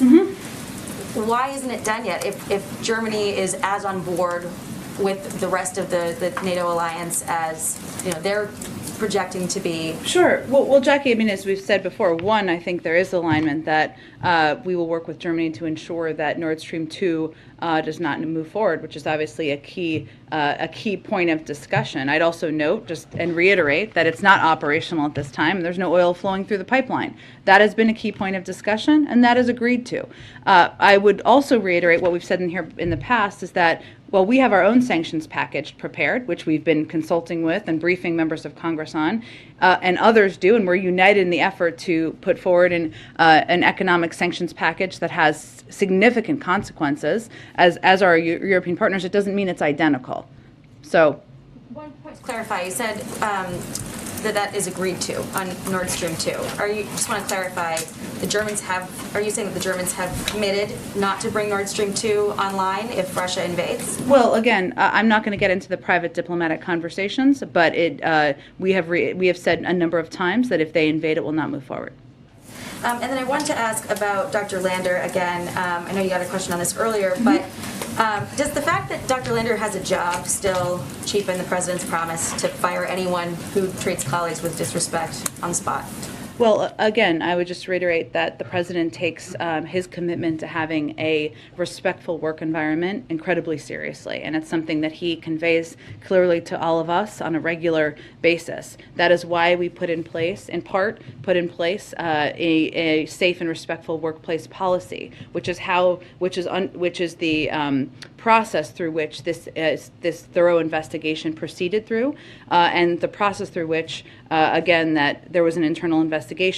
Dr. Lander, obviously, his behavior was inappropriate and corrective actions needed to be taken, and that was clearly conveyed through this process. And he will be held to account for delivering on that. And real quick, one third topic. We've got announcements that in Delaware and New Jersey, the governors are going to be ending mask mandates coming up pretty soon. What is the White House view on these kinds of announcements, given that in Virginia, Governor Youngkin faced a lot of pushback from Democrats for making similar changes to the mask policy? Well, they weren't actually that similar, because what happened here in New Jersey and a couple of other states you mentioned is that they pulled back the requirement. They didn't make it more difficult for schools, school administrators, local officials to keep requirements that they made a determination would keep their schools safe. Go ahead. Do you expect that President Macron and President Biden will have a follow-up conversation so that he can relay any sort of impressions that he got from his face-to-face meeting, and would you commit to letting us know if that conversation happens? We certainly would. On the latter, I would say that, as you know, the president spoke with President Macron just yesterday. Again, there's multi layers of diplomacy happening at many times. Sometimes those readouts happen at the Secretary of State level or National Security Advisor, but I can assure you we are in close contact with the French, of course, the Germans, and all of our NATO partners and allies. At the Pentagon, John Kirby has talked about the possibility of additional U.S. forces being moved to Europe. Has the president requested any additional recommendations from Secretary Austin? Is he reviewing any other plans along those lines? I would just say that we are in constant contact, of course, with the Defense Department, but also with our NATO partners about what their needs are. So I don't have anything to predict for you other than to reiterate what was said last week, which is that we leave the door open to that possibility. So that's an active possibility at this point? It always has been. And I would remind everyone that there are thousands of troops that are in Eastern European countries as a part of our NATO alliance. So this is to bolster up the troops that are already there. Good. Back on the mask mandate question in New Jersey and other states, the CDC is still recommending universal masking in schools. That's correct, and that still remains our recommendation. So are you pleased with and fine with the New Jersey governor's decision? Again, our advice to every school district is to abide by public health guidelines. It continues to be at this point that the CDC is advising that masks can delay, reduce transmission. There are also a number of other mitigation measures that we've put in place, but that continues to be CDC guidance. It's always been up to local school districts to determine how they implement. What does it say then that a governor like Phil Murphy, who's been so closely aligned with the policies of this administration, would get ahead of the medical experts and say, never mind what they say, school districts, you decide? Well, it's always been up to school districts. That's always been our point of view and always been our policy from here. And our policy from the federal government is to continue to advise everybody to abide by public health guidelines. Do you think it signals that...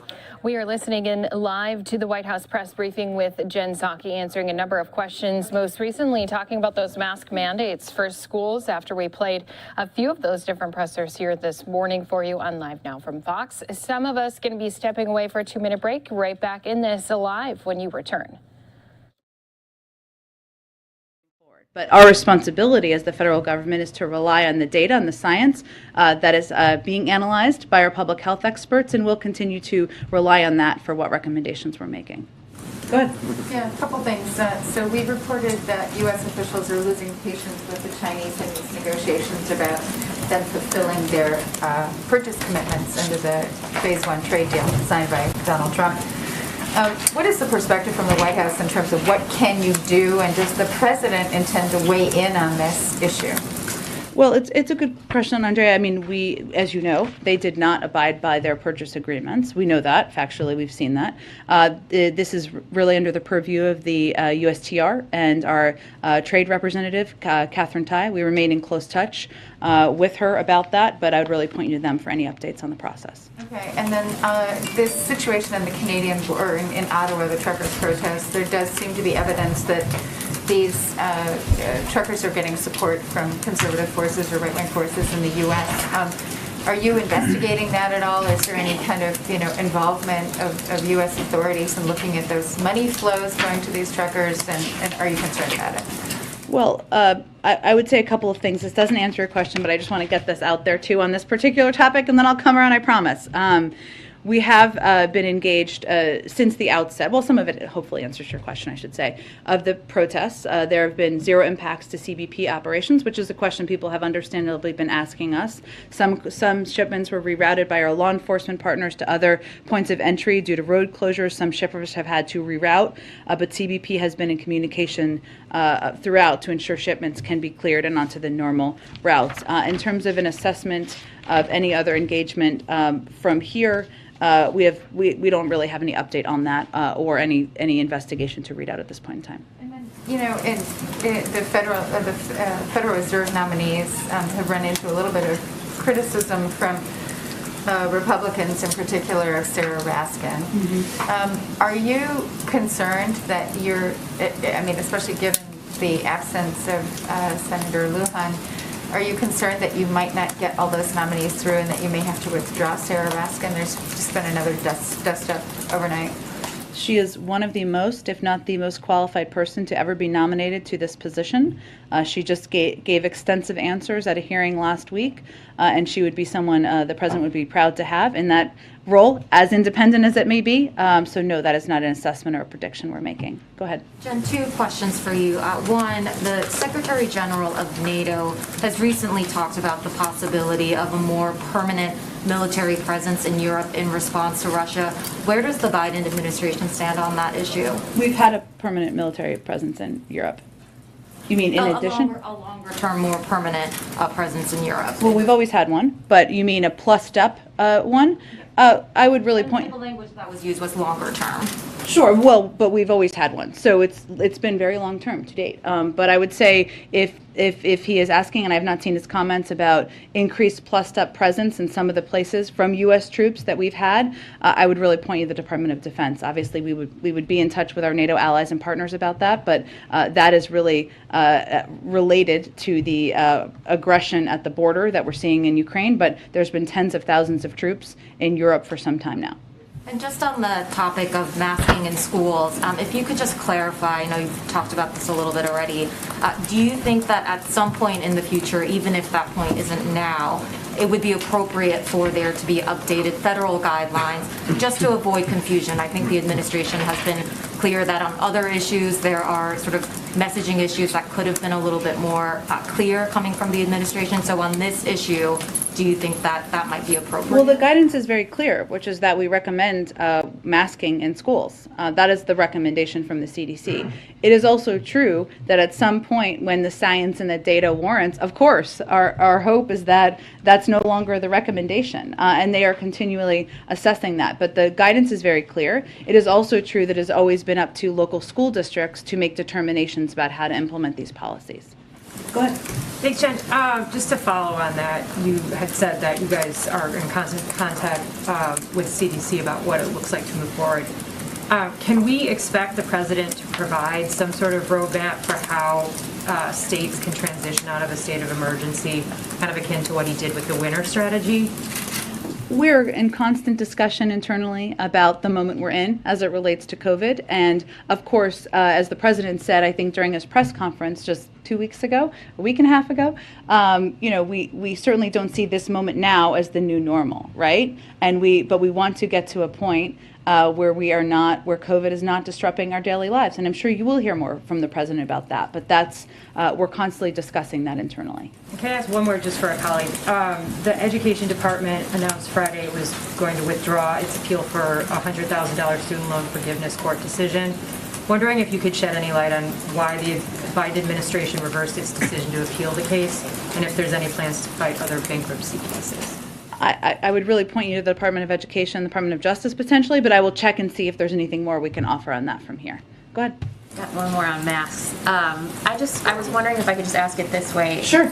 The president's wife is an educator. He just heard from governors across the country last week, many of whom were saying, this is enough, it's time for new normal. Where is he on this after taking all of these inputs? Well, the president is not a private citizen. He's president of the United States, right? So So I'm asking. Well, but I guess I'm saying it's different than asking kind of a person on the street, right? I mean, I'm just, it is different because he is the president. He needs to project what the data and the science is telling us. And the data and science, where we get that guidance from is the CDC and our health and medical experts. Their guidance continues to be that in schools, people should mask up. So that is what we are continuing to convey and recommend. And then can you tell us any more about where he will be going on Thursday?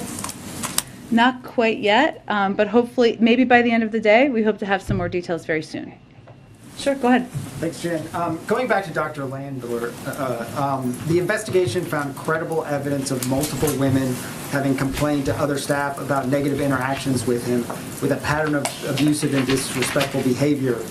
Again, the president, at the outset of this administration, said, I will fire you on the spot, no ifs, ands, or buts. So why is he not being fired? Well, Matt, let me first say that no one is suggesting that this behavior is acceptable. Quite the opposite. And that since he made the comment he did, which I think was one of the first few days in office, if I remember correctly, we put in place this safe and respectful workplace policy to ensure there was a mechanism, right, to conduct investigations, as was conducted in this case, that can be thorough, that result in some actions and some steps. That's exactly what happened here. But again, this is not acceptable behavior. Dr. Lander is expected to comply, and he will be monitored for compliance because having a safe workplace environment is imperative to the president, the vice president, the first lady, the second gentleman, all of us who work here. But are there ways in which he's being held to account if he's not being fired? Well, again, as I outlined a little bit earlier, but let me reiterate a little bit. In addition to a full and thorough investigation, it was conveyed through meetings with senior White House officials directly that his behavior was inappropriate, corrective action was needed, and we will monitor for compliance to those actions that were required. Again, I think you may have also seen, or it was reported, that he also sent a note to his staff conveying his commitment to abiding by that, and we certainly hope that that is the case. It doesn't sound like a zero tolerance policy, if that's the case. Well, our objective and the president's objective is to prevent this behavior from ever happening again. Go ahead. Thanks, Jen. On the Supreme Court, Sure. I wanted to ask about the president's efforts to engage with Republicans. Sure. And whether that's the best use of his time, considering what he has said about the public not wanting him to be the president's senator. That is true, and I think he has not been the president senator over the course of the last period of time. It's also true that he takes his role as president and going through the process of selecting and nominating an eminently qualified nominee very seriously. And in his experience as the former chairman of the Judiciary Committee, that includes consultation with key members of the Senate, and that is an important part of the process in this case. I think what he was referring to in those comments was hours and hours and hours of endless closed-door meetings as it related to negotiating through the course of the fall. But this is an opening to a lifetime appointment, an opening on the Supreme Court, which is a lifetime appointment, something the president takes very seriously, and consulting with Republicans and Democrats is an important part of that process in his view. On Nord Stream 2, you've made clear the administration's position. I did want to understand, though, is the administration ready to take some type of action without Germany to stop Nord Stream 2? I understand your question. I just am not in a position to detail further other than to convey that it will not move forward if Russia invades. On Dr. Lander, if I may, Sure. Can you talk about what some of the specific corrective changes that were ordered, what some of those were? And also, has the president spoken with Dr. Lander since the investigation was completed? And is he worried about this overshadowing moonshot? Well, I would say that the president's hope, all of our hope, is certainly that Dr. Lander will abide by making changes, that he will be held to account, to comply fully with the steps that needed to be taken. I can see if there's more specific details. I certainly understand why you're asking. But overall, it's ensuring that he is creating a work environment that people feel safe, they feel supported, and that is respectful. And that is the overarching policy that needs to be implemented moving forward. You saw him send a note to staff last week. Now it is whether he is implementing those policies moving forward. Have they spoken? I don't have any conversations between them to read out. Go ahead.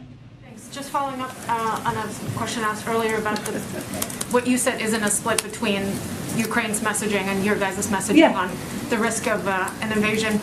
Can you walk us through the communication strategy, like what you're trying to highlight here, the risk of invasion, and why you're trying to highlight it more strongly than Ukraine? Do you see it as, sounding the alarm more vocally?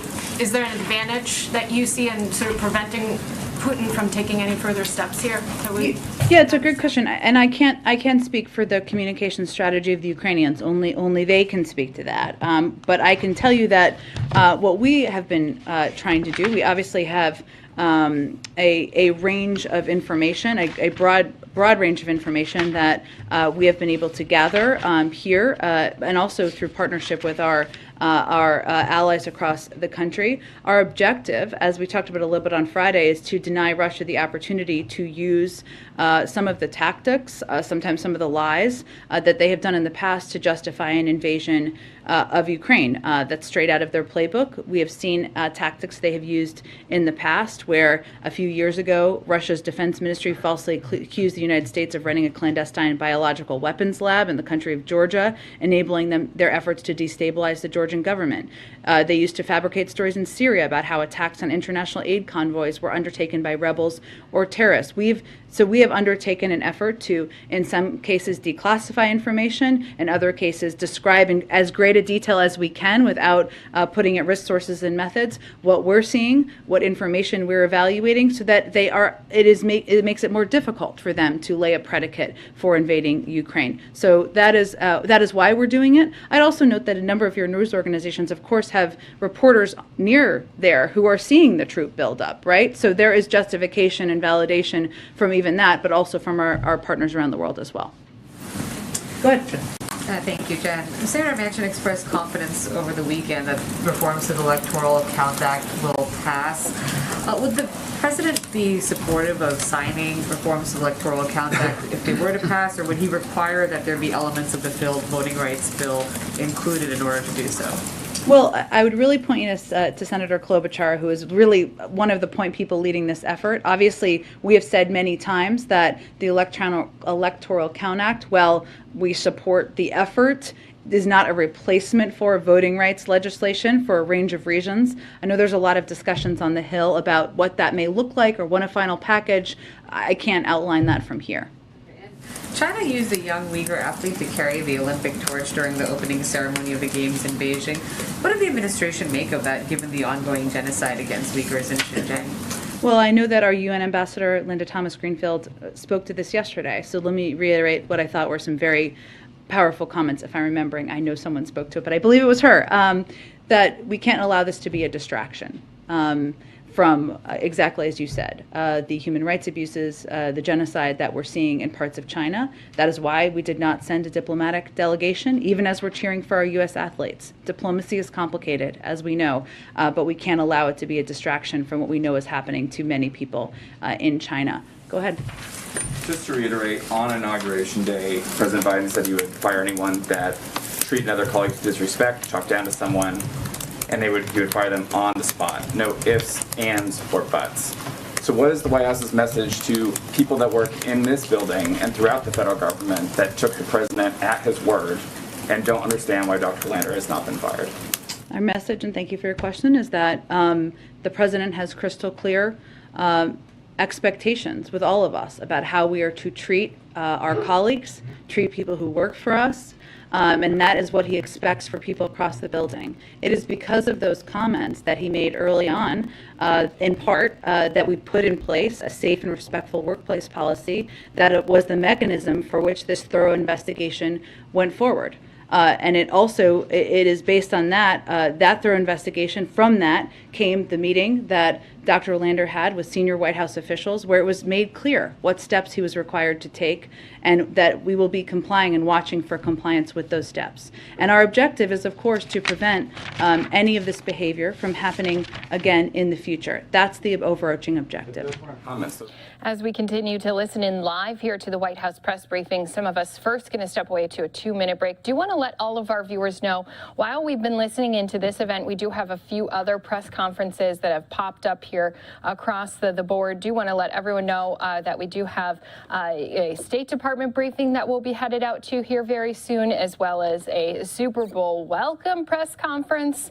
And finally, we do have some mothers and women in the Black community coming together, speaking out after there was the shooting of Amir Locke by police who had a no-knock warrant. So we'll be getting to all of those events again coming up here on Live Now from Fox. But first, after this 2-minute break, going to continue with this White House press briefing.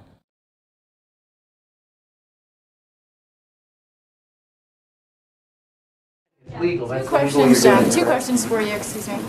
It's more than that. I think it's clear that we put in place a process, an internal process, to ensure that there was a thorough investigation, that it was evaluated, that steps were taken for this individual, Dr. Lander, to meet with senior officials, to make clear that there were requirements that would be put in place, and he was expected to comply with them to prevent this behavior from ever happening again. Go ahead. Questions. First, on Senator Manchin, on Build Back Better, he's reiterated again his view that structure is done. And he said he wants regular order for any pieces of that will move forward. That means potentially weeks, hearings, all of that. Is the president on board with that idea of hearings, markups, and if not, what's his plan for elements of Build Back Better to move forward? Well, I can't speak for Senator Manchin. No, you're not asking me to, but what there is broad agreement on and support for is taking steps to lower costs for the American people, whether it's Medicare or whether it's ability to negotiate the price of prescription drugs, something broadly supported, whether it's lowering the cost of child care, elder care, making sure that the tax system is more fair. In terms of the mechanisms and the legislative process, I just don't have any more predictions for you in terms of how it will proceed. Jobs, a positive report on Friday by and large. Yeah. However, black unemployment is still twice the rate of white unemployment. What is the White House doing? What does the White House think needs to be done to deal with that, especially for black men? Well, I would say it just is a reminder that there's still, as much as the President oversaw the largest creation of job creation ever in 1 year in American history. It means there's more work to be done because there are still a lot of work that needs to be done to level the playing field, to ensure that small businesses have the assistance they need, including Black-owned small businesses, that we are doing everything we can to ensure there is opportunity for a range of parts of the economic world. Go ahead. A few on the Supreme Court. Yeah. Congressman Clyburn says that the president will need bipartisan support for his Supreme Court pick, citing Senator Lujan's stroke and hospitalization. Is it the White House's position that Republican votes would be helpful in the Senate, or do you view them as necessary? Well, we've, I think, conveyed from here that we haven't set a deadline for when a vote should be. We have said we want it to happen as expeditiously as possible. We have also said, and I'll reiterate, that because the president has every intention of nominating an eminently qualified Black woman to serve on the Supreme Court, that this is a person who should warrant bipartisan support. And that is certainly what we hope for.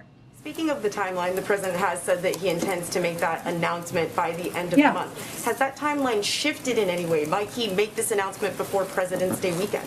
I don't have anything. February is February, so I don't have anything to predict for you in terms of when in February, quite at this point, it will be. Go ahead. Yeah. If you don't mind. As far as where and when he could meet with the potential nominees, he's going to Camp David this weekend. Is the president going to meet with potential Supreme Court justices at Camp David this weekend? I don't have anything for you on the process of how the president will interview potential candidates. Go ahead. And does the White House have reaction to the death of the Navy SEAL candidate who died after completing what's known as Hell Week? And has the president spoken to his family, or does he have plans to? I don't have, not yet, Karen. We will check and see where that is at this point. Obviously, there'll be an investigation here. I'd point you to the Department of Defense for any specifics. As a starting point here, obviously, our heart goes out to the family members, the community, the friends, and we will look for more details to come out of an investigation. Would there be any thought given to re-examining that training? It's a good question. I would really point you to the Department of Defense, and the president would certainly look to his Defense Department and leadership to make any recommendations in that regard. Go ahead. Thanks, Jen. 2 questions. First, on the Olympics, does the White House agree with Speaker Nancy Pelosi that American athletes shouldn't speak out against Beijing for their own safety? Well, I know we saw those comments, obviously. I think they were last week, if I remember correctly. The president's view is that, first, we support our athletes 100%. Yay. All athletes have the right to freely express themselves. And that is the case in Beijing at the Olympics. It is the case anywhere. They will make those choices as individuals. It's the responsibility of China to live up to its own obligations to maintain a safe environment for all athletes at these games. The world will be watching, but we leave it up to individuals. We certainly support the right to peaceful protest. On the First Lady's comments this morning about, she said she conceded that free tuition for community college is dead, it's out of Build Back Better. I'm wondering kind of what was the thought about having her give that message? Is the White House trying to restart negotiations on Build Back Better? Was there some sort of underlying intent to have the First Lady come out and say that this morning?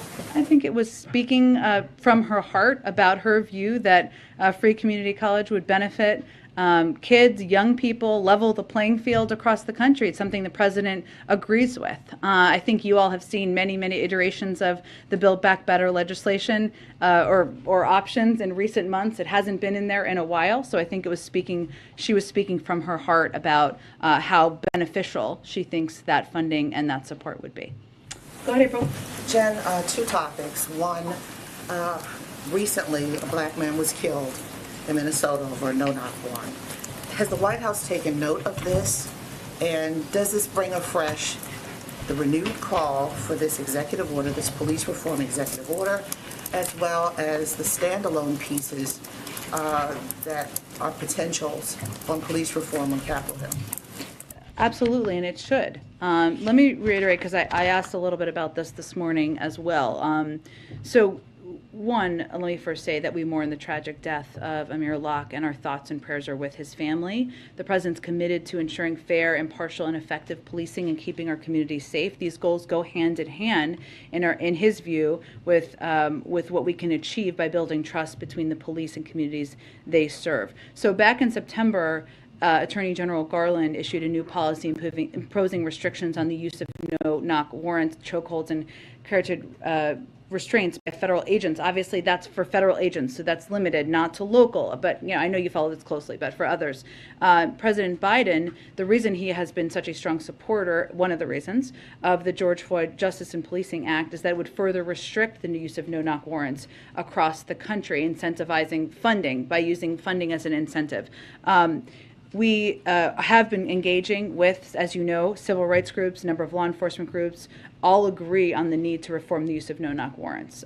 There's a lot of agreement on that to keep both citizens and law enforcement officers safe. And the president is examining the possibility of extending those restrictions to other federal agencies through executive actions that he would have the power to do. I think you all saw Susan Rice convey last week that we're not there yet. We want to make sure we do any action through the administration the right way and it's thorough, but certainly that's part of what's being looked at. And on the second topic, there is a serious shroud of secrecy around the nominees for the Supreme Court, understandably. And I've got two questions on this. One, what's traditional about the process? And then what is very unique to the process because of the historical nature? If you can tell us, and I'm sure you can give us something. No, it's a good question. It's a very thoughtful question. I was just trying to... there you go. I walked right into that one.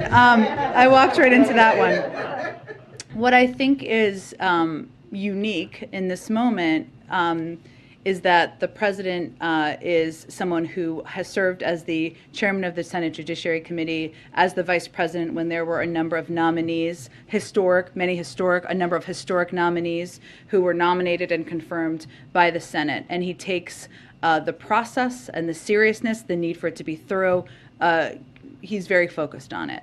I don't know that that's unique. Obviously, every president, I would hope, takes the process seriously, but he also takes, there was a question earlier about this, the component about advice, part of it very seriously in terms of consulting with Republicans and Democrats in the process.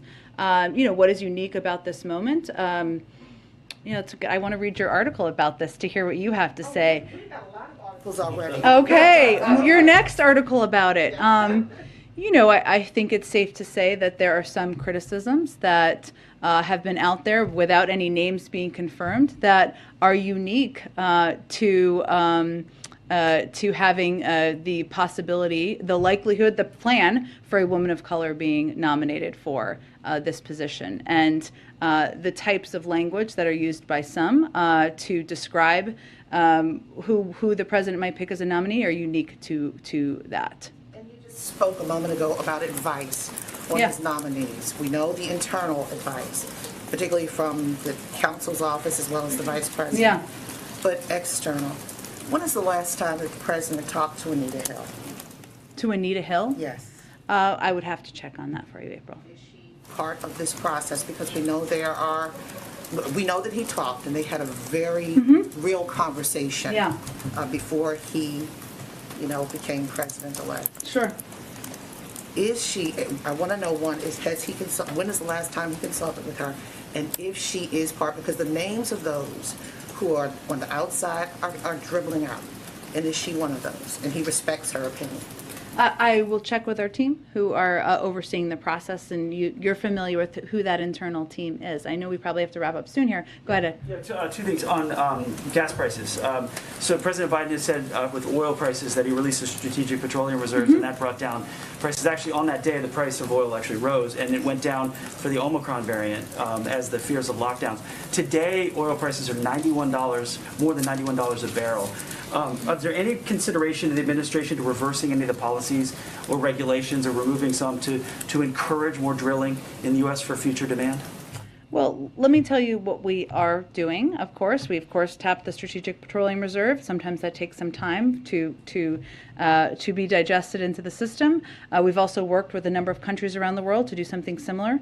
We've been engaged with OPEC nation countries about the need for the supply available to meet the demand. We've also called out the record profits made by oil companies, which should not be lost as an issue as consumers are looking at the price that they are paying at at the prices they are paying. And then I would also note that you should check with oil companies on whether they are tapping into all of the land leases they have available at their disposal. I don't believe they are. What about encouraging the investment in drilling in other places in the U.S.? Again, I think the president's view is that we are, it is a huge advantage to us to be a leader in the clean energy transition. And over the course of years and decades, we've become a clean energy superpower because ultimately that's not just where the jobs are, it's where the strategic advantage will lie in 10, 20, 30 years.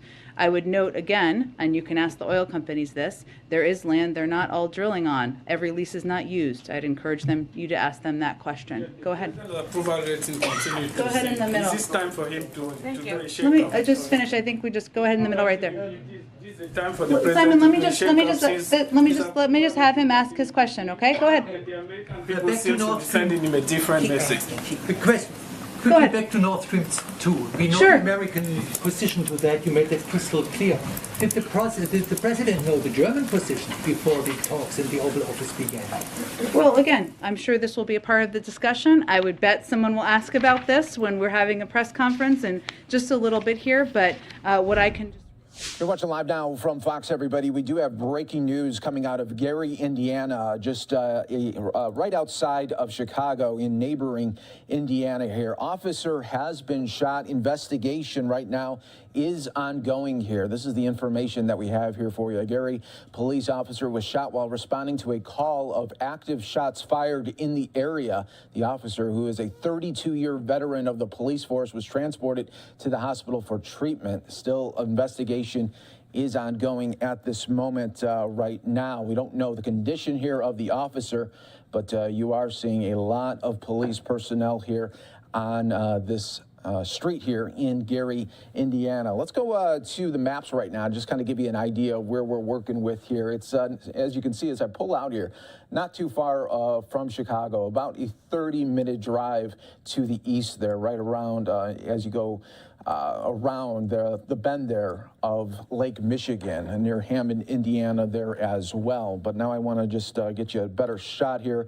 As we go back out live, you do have the Lake County Sheriff Police up high in the helicopter right here as this active investigation continues on right now. We don't know what the status is of the suspect, if they have located the suspect. But right now you are seeing these live images right here on Live Now from Fox. And that's exactly what we do here for you. When there is breaking news, we get these live images coming in. We go to it as soon as we get it and as soon as we get confirmation of what is going on. And that's exactly what you are seeing here happening, play out, unfortunately, in Gary, Indiana right now. If you're just joining us, we don't know the status here of this officer. We do know that he was a 32-year veteran of the police force here, and you can see a lot of officials out there, not only from Gary Police, you got the state police out there, as well as Lake County, all in this active investigation right now play out.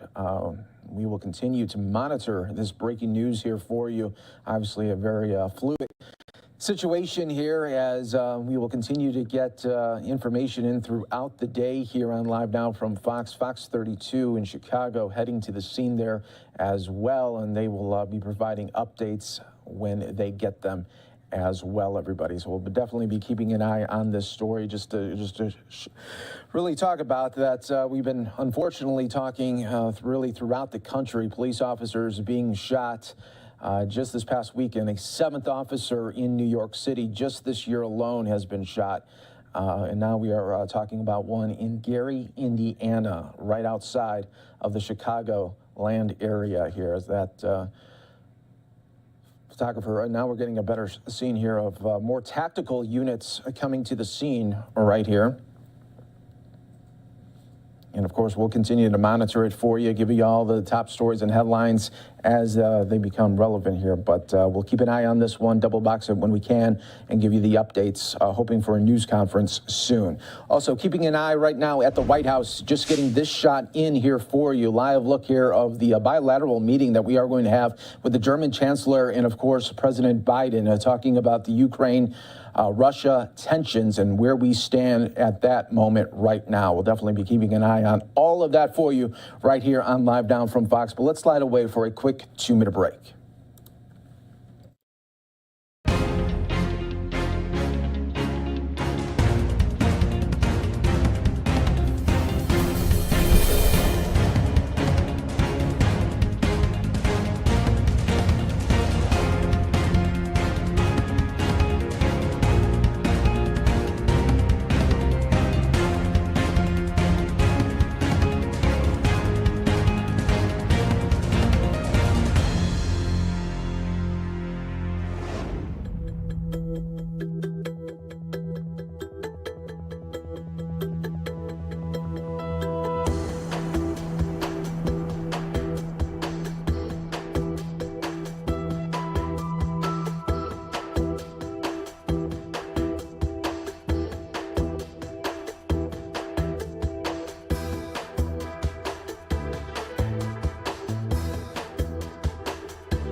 We are back out live here for you on Live Now from Fox in Gary, Indiana, where there is a police situation here. Officer-involved shooting, suspect.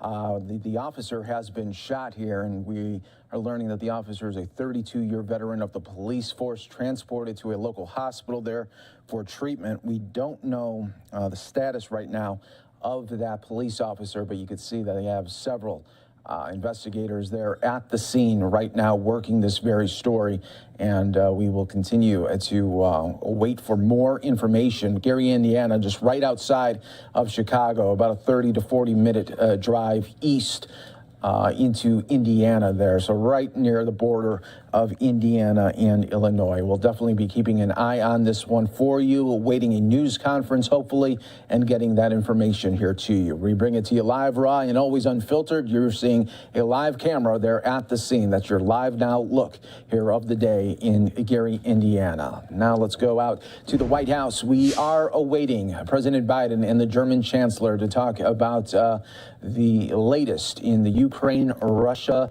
tensions. They will have a bilateral news conference here. So what happens is each leader will have an opening statement, and they will then have questions. They'll take each 2 questions there from the media there. So we'll be taking that here for you live on Live Now from Fox when that does become available here. We're also monitoring other things as well. We got a busy calendar of live events right here, and this is out in Los Angeles. They are getting ready for the Super Bowl. We are less than a week away, and we're going to learn how city leaders and officials there getting in all geared up for the biggest game of the year to be played out in there in Los Angeles. Be keeping an eye on that. But let's go out to another live look right here. Take you out to the State Department. This kind of goes hand in hand with what President Biden will be talking about in just a little bit as well.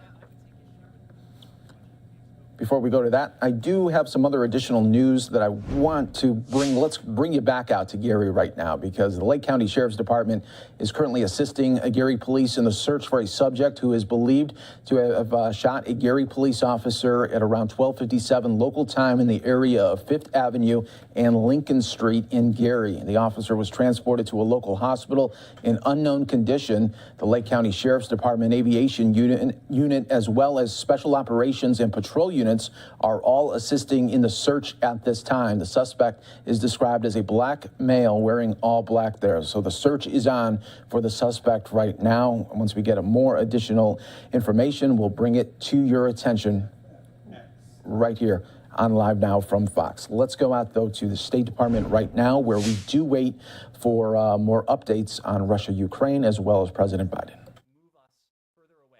From what continues to be our desired end state, and that is a two-state solution. A two-state solution that continues to be in the best interests of Israel, of the Palestinian people, and something that successive American administrations have supported. Now, one last question on Omar Assad, the Palestinian American who died in Israeli custody. I know that last Tuesday you guys issued a statement. Has anything transpired since then? Have the Israelis come forward to you? Are you completely satisfied, or are you still asking for more accountability? Because apparently those who did it, they were sort of slapped on the wrist. Well, we did issue a statement on this yesterday. That statement spoke of our concern, but it also spoke of our ongoing dialogue with our Israeli partners on this. We did. We issued one on February 1st, I believe. Yeah, not yesterday. Sorry, did I say yesterday? Yes, we issued it last week. I'm Last sorry. Tuesday, Yes, we got yes. Yes. Just a quick update on Ukraine. Sure. Do you have any idea of when you're going to have the formal response from Moscow, and when there is new engagement with Foreign Minister Lavrov? Have you? We don't have any updates on that. As I conveyed last week, the Secretary had an opportunity to speak to Foreign Minister Lavrov. It was our understanding following that engagement that the Russians were working on a response to our so-called non-paper response that would be sent to and approved, presumably, by Vladimir Putin before it would be transmitted back to us. That has not yet happened. It was also our understanding that once that did happen, that the Russians would be prepared to engage in follow-on diplomacy, but again, we'll need to, the first step in that was receiving the Russian response, which has not yet happened. And do you expect that the follow-up engagement can happen while the Secretary is traveling, or more probably when he comes back from his travel? We don't have any additional details to share in terms of timing, in terms of format, or the mode for that engagement, so I'd hesitate to get ahead of it. Ben? Can I just make sure, I think I know the answer to this, but I just want to make sure about the, and without getting into the whole back and forth that happened last week. I don't know what you're talking about, Matt. No, nor do I. Your belief that there is some Russian false flag operation that's being planned has not changed, right, since last Thursday? Is that correct? That is correct. That is correct. Are you prepared today to offer any additional? What I am prepared to do today is to explain what I perhaps inartfully tried to do last week in explaining what it is we're trying to do and why we're not able to provide a full set of information, or at least all of the information that you and your colleagues may ask for. The Secretary spoke to this briefly earlier today, but this gets to our bottom line proposition. We believe that the best antidote to disinformation is information. And that is why you have seen us employ concerted efforts across the board. We want to go the extra mile to ensure that, again, to the extent possible, the American people and people around the world have an understanding of what we know and what undergirds our concern for the threat that Moscow poses. Now, an element of that has been our declassification of information, including intelligence information, that is in our possession. And as you heard me say last week, we've done that with two overriding objectives in mind. The first, and of course our preference, is to be in a position to deter the Russians from going forward. We want by exposing this information and making sure that Moscow knows what we know, to have them think twice or many more times before moving forward with such a reckless action. If we're not able to do that, if we're not able to deter a further invasion or aggression against Ukraine, we at least want to be in the position of having let the world know that despite the disinformation, despite the propaganda and lies that presumably Moscow will say after the fact, that the world will know.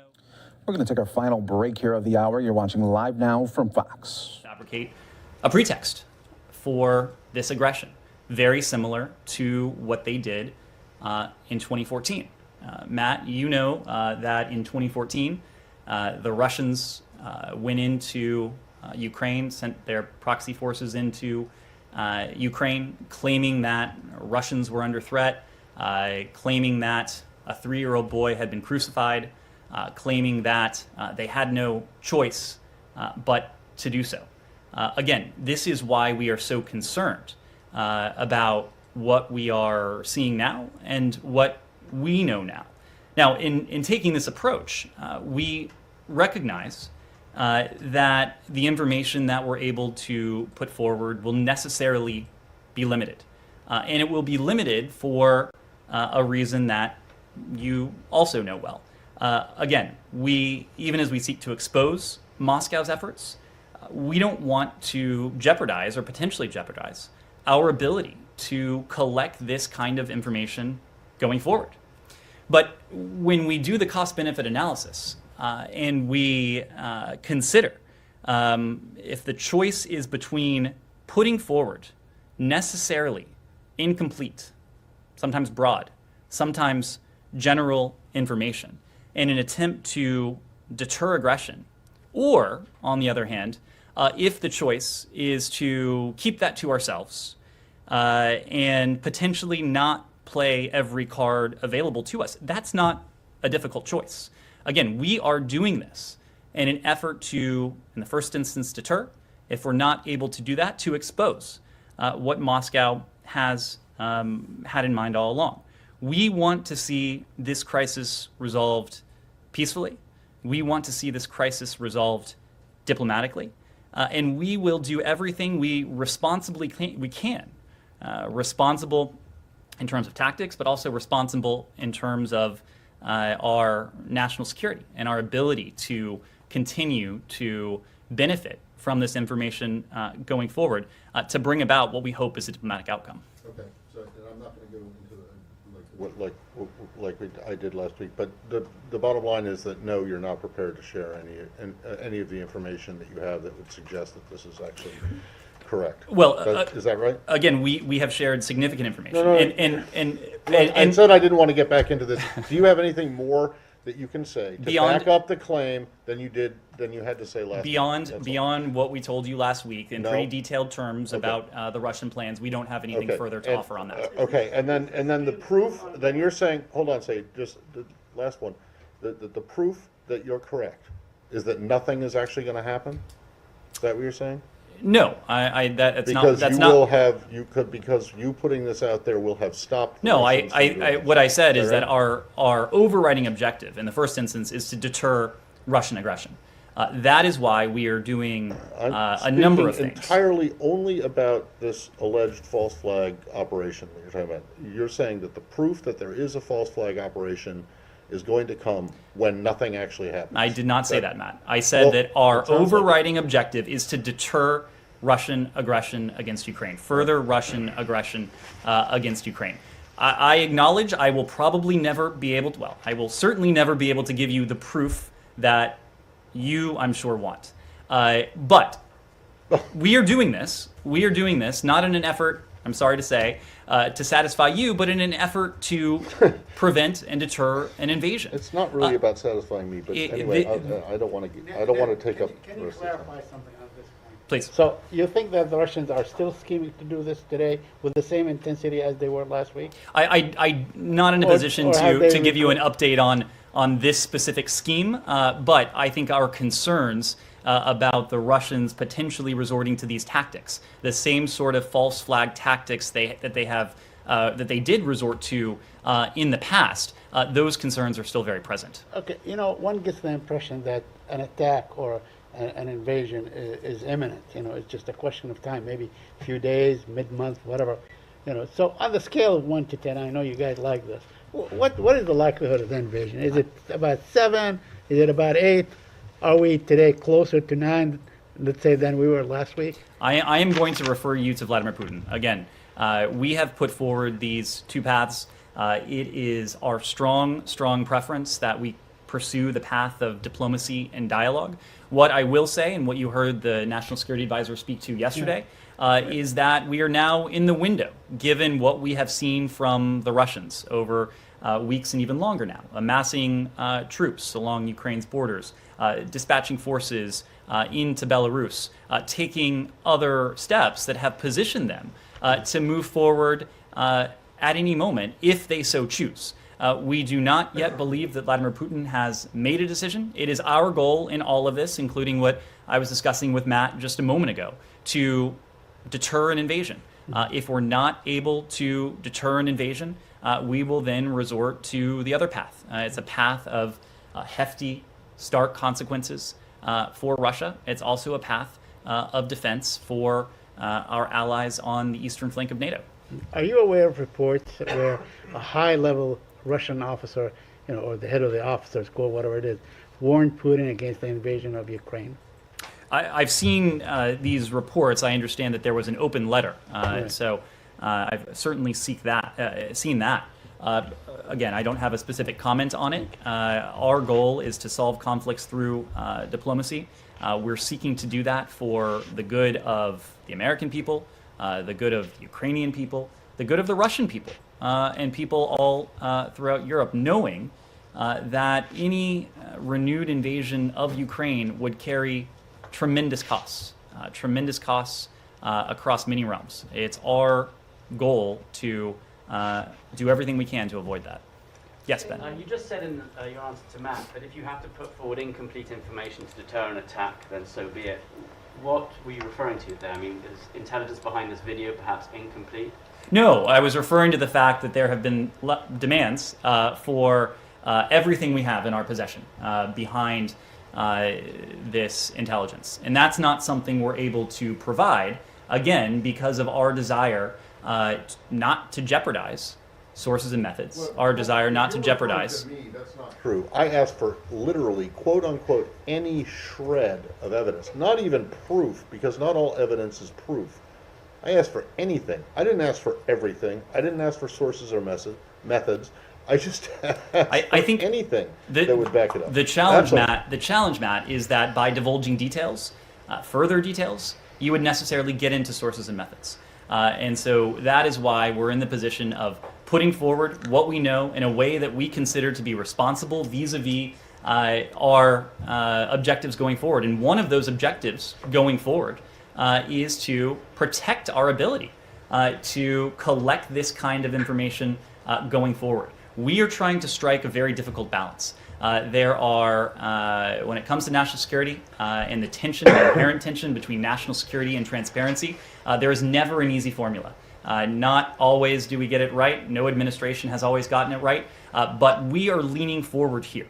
The only reason we're having this discussion is because we publicized some of what was in our possession. We could have kept that to ourselves. It would have made for a much less memorable briefing last Thursday. But that wasn't the responsible thing in our estimation to do.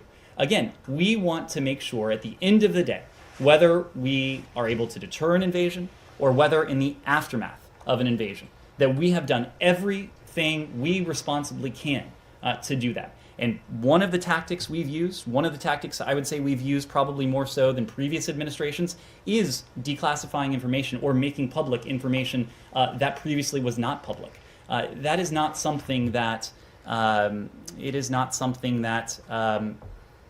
administrations have done, certainly to this degree. You also say that we're in the window now where an attack might happen. You've said repeatedly that an attack is imminent.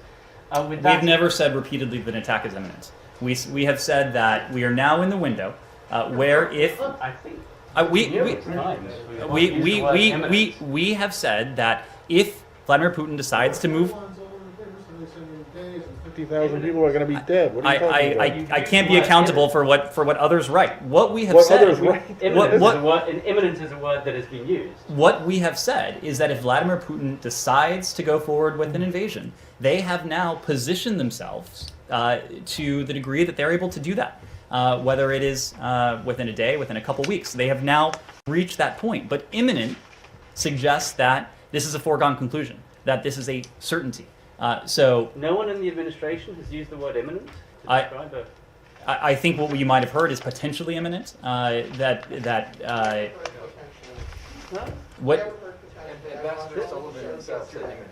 What if an invasion were imminent? We would not be prioritizing diplomacy and dialogue the way we have.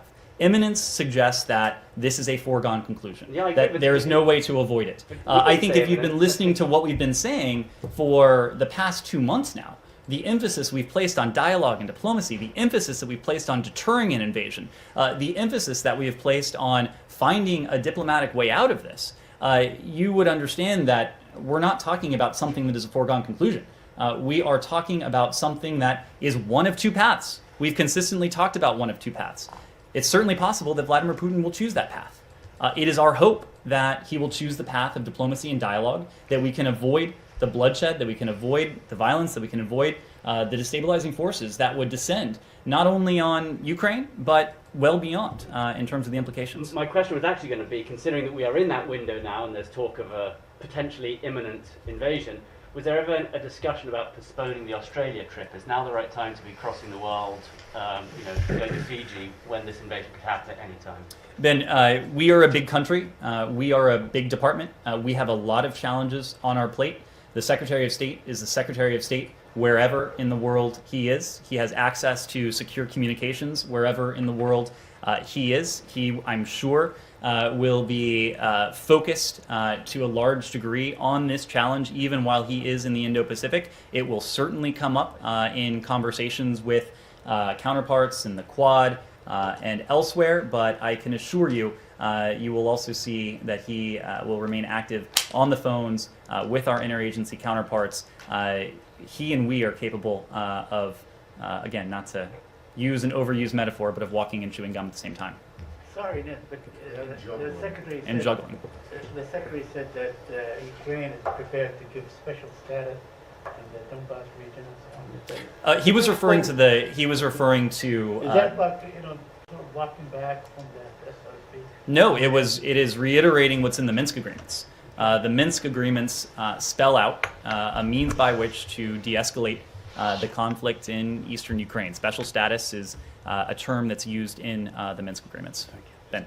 After you made the accusation last week, the administration, about this false flag operation, and then there were the assessments leaked over the weekend, the Ukrainian foreign minister tweeted today, "Do not believe the apocalyptic predictions. Different capitals are calculating different scenarios." Is he wrong that there isn't this sort of apocalyptic situation that you all are discussing? We see eye to eye with our Ukrainian partners in the sense that now is not the time for panic. What we are calling for, what we are doing, is moving forward with preparation. We want to be prepared, and we need to position ourselves to be prepared, regardless of which path it is that Vladimir Putin takes. It's our hope that we pursue that of dialogue and diplomacy. It is certainly possible that we are not able to deter an invasion, and not able to deter renewed aggression, and that we'll have to be prepared for that path of defense and deterrence. But I mean, you say that you're seeing eye to eye. He's saying that what you're saying is wrong. I don't think you've heard us use the term cataclysmic, if that's if that was the quote. But apocalyptic. He was specifically referring to what U.S. officials have said in recent days in the last week. The Ukrainian ambassador to Washington has spoken to this. President Zelensky has spoken to our coordination with the Ukrainian government. What we are doing is engaged in prudent preparation. We are doing that with our European allies, but also with our Ukrainian partners. When the Secretary and Foreign Minister Kuleba spoke on Friday, did the Foreign Minister express any of these concerns to the Secretary? Again, we issued a readout of that call, so I don't have anything to add beyond that readout. We have a close relationship with Ukraine. Ukraine, of course, is a is a close partner of ours. We can speak candidly with close partners when it comes to our concerns.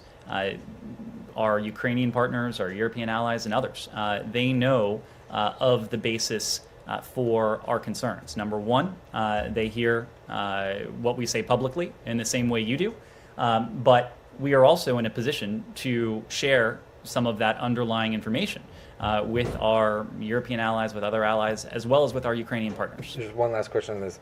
In the Ukrainian readout as well, it said that the Secretary reaffirmed the U.S. was working to provide additional economic assistance to the Ukrainian government. Can you say anything more about that? What's on the table and a dollar amount, or if anything is forthcoming? Well, so we have said for some time now that even as we work to provide Ukraine with security assistance, we know that this certainly Russian aggression, even the threat of Russian aggression, could have a toll on Ukraine's economy. So we have provided $500 million in development and humanitarian assistance in the past year. We are exploring additional macroeconomic support to help Ukraine's economy amidst pressure resulting from Russia's military buildup. Last week, on February 3rd, we and several of our allies and partners announced a new partnership fund for resilient Ukraine. It's a fund that bolsters the resilience and perseverance of communities in eastern Ukraine, those communities that that are in some ways bearing the brunt, have borne the brunt of Russia's aggression. USAID has a expert in the country who's monitoring the situation closely, coordinating with other donors, assessing the evolving humanitarian needs of the Ukrainian people, and liaising with partners to ensure that they are able to rapidly scale up assistance should the need arise. Over the past year, we in Ukraine have finalized a memorandum of understanding on commercial cooperation. It's a memorandum MOU designed to facilitate commercial participation by U.S. companies across the Ukrainian economy and by Ukrainian companies here in the United States. And then finally, EXIM, the Export-Import Bank, has made available $3 billion in support for projects in Ukraine. And the DFC, the Development Finance Corporation, has a current investment portfolio in Ukraine of approximately $800 million across more than a dozen projects. Those range from renewable energy to higher education and access to financing for small and medium. Hi, everyone. Live now from Fox, Mike Pace here as we continue to bring you the very latest top stories from across the country. You see a lot going on right now. We're also monitoring the White House here pretty soon here from President Biden and the German Chancellor to come out to do their bilateral news conference on the very tensions that we have just been listening to from the State Department happening with Russia and Ukraine here. So we have multiple images there waiting for that to happen. As soon as it happens, of course, we'll bring it to you right here on Live Now from Fox. We're also monitoring everything coming out of the Pentagon right now. We have a lot of Live Now looks bringing you these feeds in real time. I do want to continue to showcase, though, our breaking news that we are following, though, in Gary, Indiana. Officer has been shot. And the investigation is ongoing, and they are still searching for a suspect that got away for a little bit here. So we are going to see what happens here. The officer was taken to a hospital. We don't know the condition there of that officer, but a 32-year veteran of the police force. We'll keep an eye on that here for you. We continue on with more breaking news. I want to go out to a situation, a big breaking news situation that we are following for you in Richland, Washington right now. This is the latest right here, where the Richland Police Department is seeking information on the identity and location of the pictured suspect and suspect vehicle in relation to a shooting at the Richland Fred Meyer. The suspect should be considered armed and dangerous. Please avoid the area due to police activity. And here's a better look here at that suspect. It was at a grocery store, and you could see as that suspect was involved in the shooting inside of that store and then got away. So there is an active search going on with that as well. I want to just show you the area here. It's a little bit far out from Seattle there, but you can see just in relation just where we're looking at. Here is Richland, and as I'm able to pull out here, you could really just see just how far we are from Seattle. They're about a 2.5 hour to 3 hour drive there. So we are keeping an eye on all of these breaking news angles here. It's setting up to be a very, very active and busy afternoon here on Live Now from Fox. We're monitoring all of the live feeds that continue to come in and awaiting President Biden as well. Let's step away for a quick 2-minute break before we get all of this other live coverage coming to us.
Back out here live for you, Gary, Indiana, as we continue to bring you the very latest right here on Live Now from Fox. Officer has been shot there. We're keeping an eye on this situation here for you, where the search for the suspect does continue here, and we'll be keeping an eye on that for you right here on Live Now from Fox. I also want to go to follow some other breaking news that we're following for you out in Washington right now with this big update here of a shooting that happened, and the police are looking for this suspect here. Citizens of Richland, we please ask that you avoid the Richland Fred Meyers that is happening right now. So this active investigation continues right now, and of course we're bringing you always the very latest right here on Live Now from Fox. Coming up in just moments, everyone, we do have President Biden with the German Chancellor. It looks like we are getting very close to that update, and as soon as it happens, we're bringing it to you right here on Live Now from Fox. All has to do with Russia-Ukraine tensions. As we speak about that, let's go out to the Pentagon right now, where they're taking questions on that.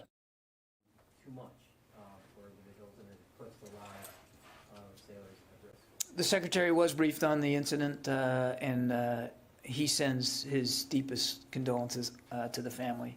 That's the kind of news that no parent wants to get.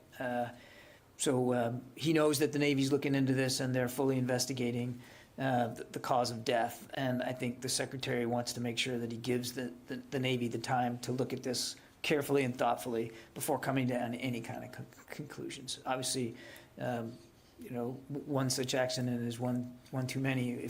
We just don't know. We just don't know what happened here. So is it too premature then to make criticisms like that? That special ops community has these very stringent standards that may put the lives at risk? I mean, the training has to be demanding given the work that our Navy SEALs do on behalf of this country every single day. So you would expect the standards to be very, very high for their readiness. I think right now, two things need to be focused on. One is support for the family, a grieving family who is just going through agony right now. And two, giving the Navy time to investigate this death and really try to figure out what happened here. And I think it would be not only premature, but it would be irresponsible to get ahead of that process at this point. Yeah, Fadi. Thank you, John. So, do you have any update on the operation and non-resistance Syria against ISIS leader? The secretary in his statement said the department will look into whether any actions taken by the U.S. forces might have contributed to any civilian casualties, because we're getting reports from the ground that puts the civilian casualty more than the assessment from the department. Yeah, I don't have an update for you, Fadi. I mean, we continue to do an after-action review on this, and you know, as we know more, we'll certainly provide it. And as you saw in the Secretary's statement, we're certainly willing to take a look and to see if there was any actions taken by the United States that could have caused civilian casualties. And again, we just don't have any more granularity. I think it is worth reminding, though, how the kind of restraint that these special operators showed every step of the way, and the fact that the raid was done at all shows the degree to which we were willing to try to avoid and minimize any civilian harm, doing it the way we did, knowing that there was an innocent family who didn't even know who else was in that house on that first floor, and getting them all out safely, as well as 4 additional children. But again, always willing to take a look. As the Secretary said, just don't have an update, but we're very proud of the restraint and the professionalism and the precision with which these special operators conducted this mission. Yeah. Let's see, I already got lead. Tom?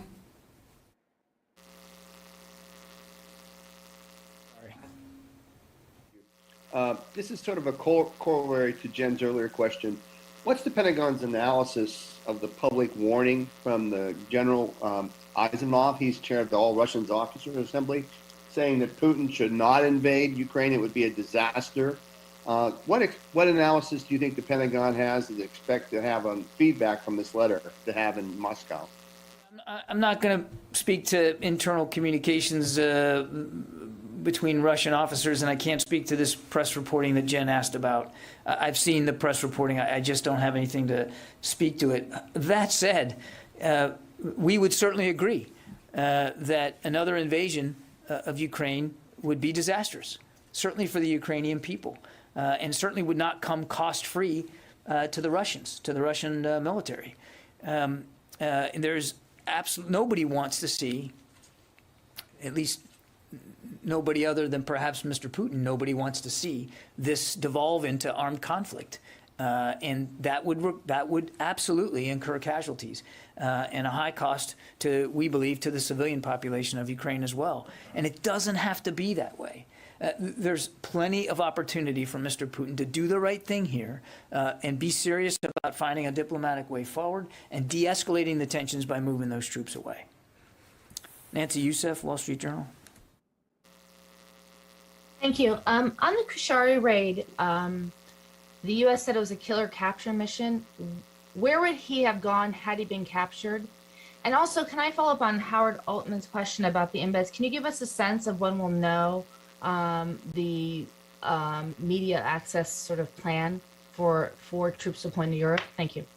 Nancy, I'll try to work all that, the access stuff as fast as I can. I don't have a time certain for you. And I'm not going to get into the tactics, techniques, and procedures of what might have been a capture mission. It obviously didn't turn out that way. But I think it'd be better for everybody if we didn't talk about eventualities on that mission that didn't occur. Because, as I said when I first started talking about this on Wednesday, we want to be able to do these things in the future. We have to expect that ISIS is going to appoint another leader. And so we want to preserve options going forward. And I do appreciate it's a very fair question, but I think, I hope you can understand why we're simply going to demur on something like that. Tara Kopp. Thanks, John. A couple of follow-ups. For the soldiers that will fall in Poland and Romania and Germany, will they be housed at existing barracks, or are they going to be bringing field tents or something like that? And then secondly, could you give us an update on the nuclear posture review? specifically because, and I know you don't want to discuss the internal deliberations of the letter, the intermediate range nuclear missiles and potential START treaty participation seem to be a couple of the bargaining chips on the table. Is that going to delay the NPR's release? Thank you. Don't have a specific update for you on the nuclear posture review and the timing. I can tell you that it's ongoing still, and we're doing it in parallel with our work on the national defense strategy. It is an interagency process, though, the nuclear posture review. It doesn't just exist here at DoD. So we're part of the team putting this together. I can assure you that it is being worked on in real time as we speak. I just don't have a release date for you, but I think it would be safe for you to assume that that it will come out and be nested along with the national security strategy, the national defense strategy, and as those are ready to roll out. But again, exact timing, I don't know. As for the troops that are going on, I'm going to have to refer you to UCOM on that one, Tara. I don't know what their bed down locations are going to be. I suspect that in some cases it'll be more permanent structures, most likely at host nation bases, but in the context of doing exercises, they could very well be in the field as well. So it's going to kind of depend on their schedules. But I would refer you to UCOM. They'll have a much cleaner sense of their lodging than I do. Paul McCleary, Politico. Hi, John. Thanks. To switch gears, I wonder if you had an update on the F-35 that was lost in the South China Sea, what the status of the recovery efforts are. Have you seen any Chinese moves in that region near where the plane is? And if there's any actions being taken against the sailors who are kind of leaking photos and video? I lost some of the first part of your question. Was it about other recovery efforts? Yeah, the recovery efforts for the F-35. Have you seen any Chinese activity in the area?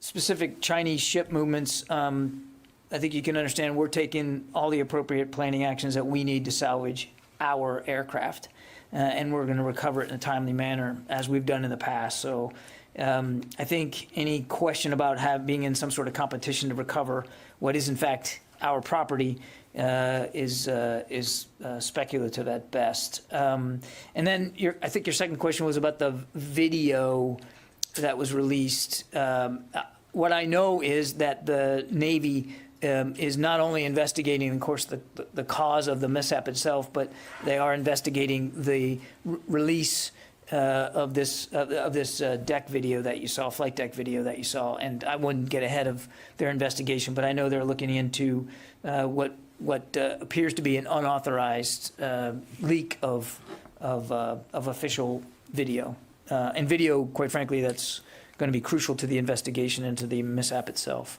Okay, I've got time for just one more. I'll go to Dan Lamothe, Washington Post. Good afternoon. Thank you.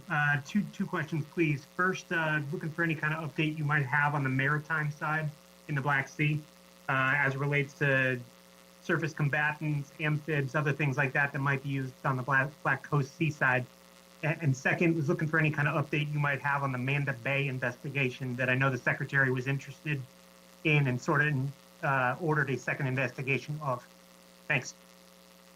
Updates on the Black Sea, no specific ship movements to speak to. As I think you know, though, Dan, we do have the Harry S. Truman Strike Group in the Mediterranean, and they continue to conduct operations. In fact, they're operating they're operating alongside the French carrier Charles de Gaulle. So lots of great training opportunities with our NATO partners in the Mediterranean. Nothing to report or speak to specifically on the Black Sea at this point. On the Manda Bay investigation, you're right, and our understanding is that that is being wrapped up. The investigation, I think, has been largely completed. It's now going through coordination and sort of getting the finishing touches put on it. And I do think that we will be able to speak to all of you about it in the not too distant future. I would say probably just a matter of a few weeks, maybe less. So we're getting close to the end of that, and obviously we'll lay it out for you, just like we laid out just like we laid out the Abbey-Gate investigation last week. Okay, listen, I promised I'd be down by 3:30, and it's 3:30, so I apologize I couldn't get to everybody, but thanks for hanging with me, and we'll see you later this week.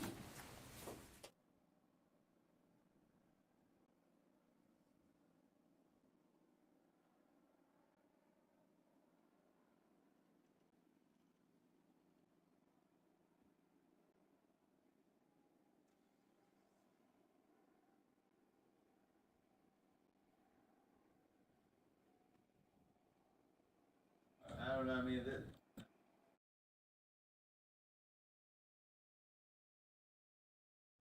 And thank you again to everyone who's been here with us on Live Now from Fox. Again, this is a picture of that suspect that they have been searching for in this shooting that took place at a grocery store in Richland.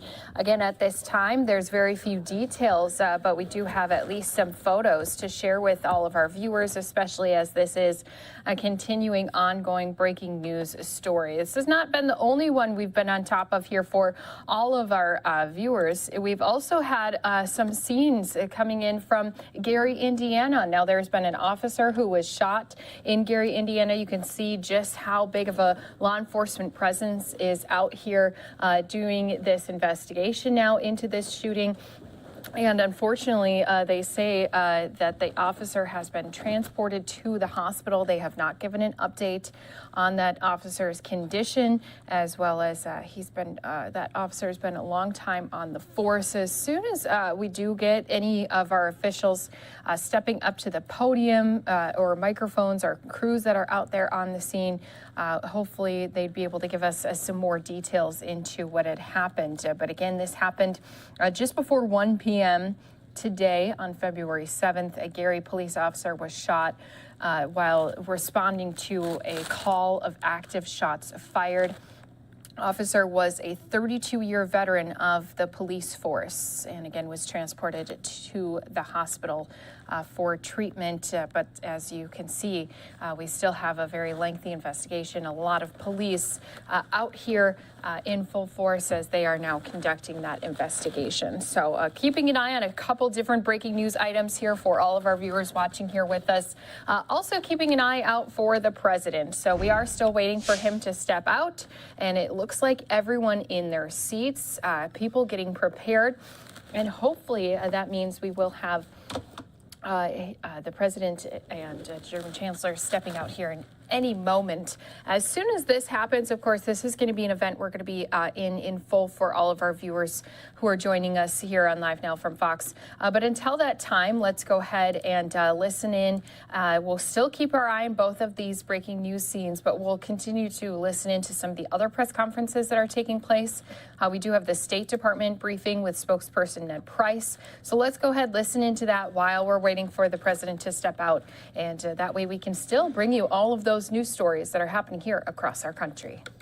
Clear non-proliferation and safety which is a activities benefit that would otherwise be to prescribed. Iran that it was not getting before. The fact is, Matt, that what is in our non-proliferation interest can also be in some ways in Iran's interest. That doesn't change the fact that it is manifestly in our interest. Do they get a benefit? Matt, I was referring to. Do they get any benefit out of this or not? It is some of these steps redound to their interest. Do they get any benefit or not?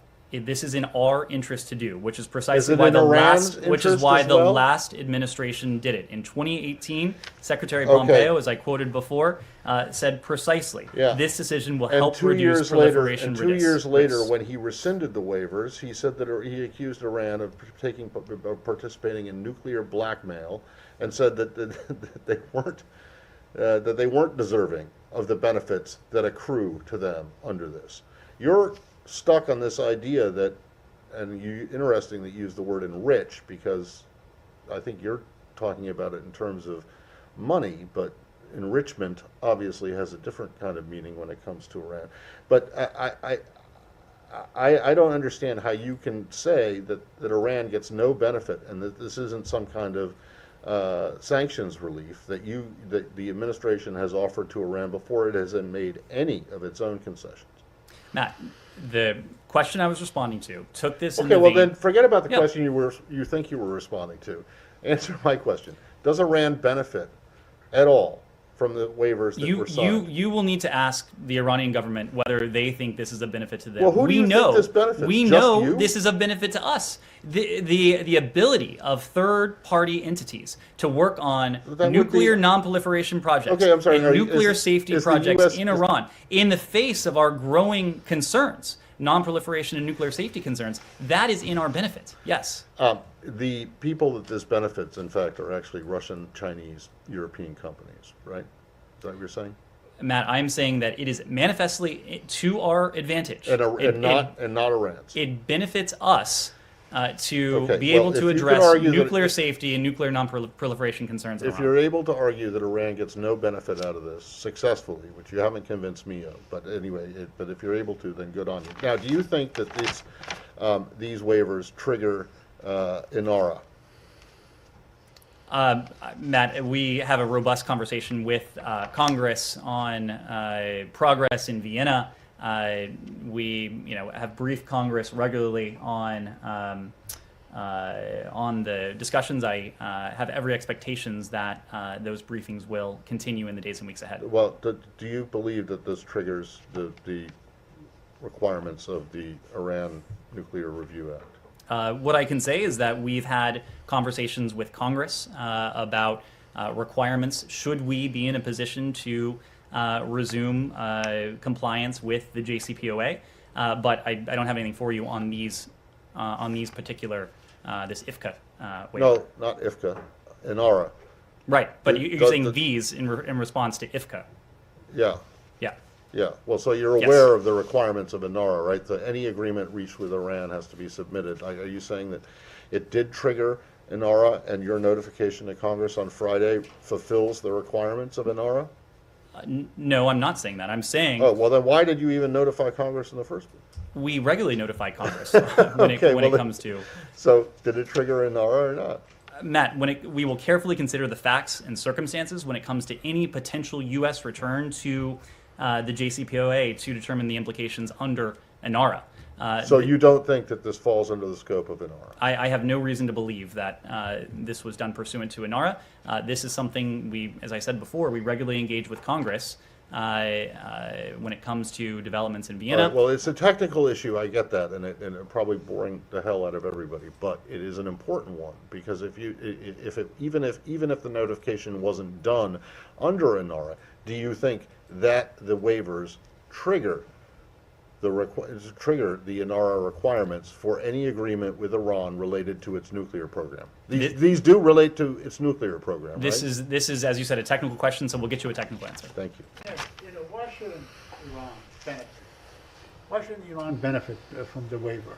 I mean, I thought the whole purpose of negotiations is so everybody goes back to the deal, and sanctions will be lifted. Iran will pull back from any nuclear threat and so on, and everything will be hunky dory. So why is that such a bad thing if Iran benefits? You'll have to ask. No, I'm asking you because you're the one who's. I am not speaking to what Iran may be saying about this. I am speaking to the But benefits we accrue. Isn't that the incentive for Iran to go on, in good faith in these negotiations? Well, the basic formula of the JCPOA, leaving aside, Matt's questioning about these specific measures, is in fact permanent, verifiable limits on Iran's nuclear program in return for sanctions relief. Do you have any indication as the talks resume tomorrow that the Iranian negotiators are coming back empowered by the political decision you were expecting for? We will have a better idea of that once the talks resume. Definitely. Wendy Sherman will be in Vienna for an OSCE meeting tomorrow. Will she meet with the U.S.-Iran team at any of the P5+1 or even the Iranians? She's taking part virtually. Okay, thanks. Thank you all very much. Okay, sure. Are the Russians taking a little bit longer to respond to the U.S. proposal than anticipated? You'll have to ask them. No sense of any indigestion as they're processing.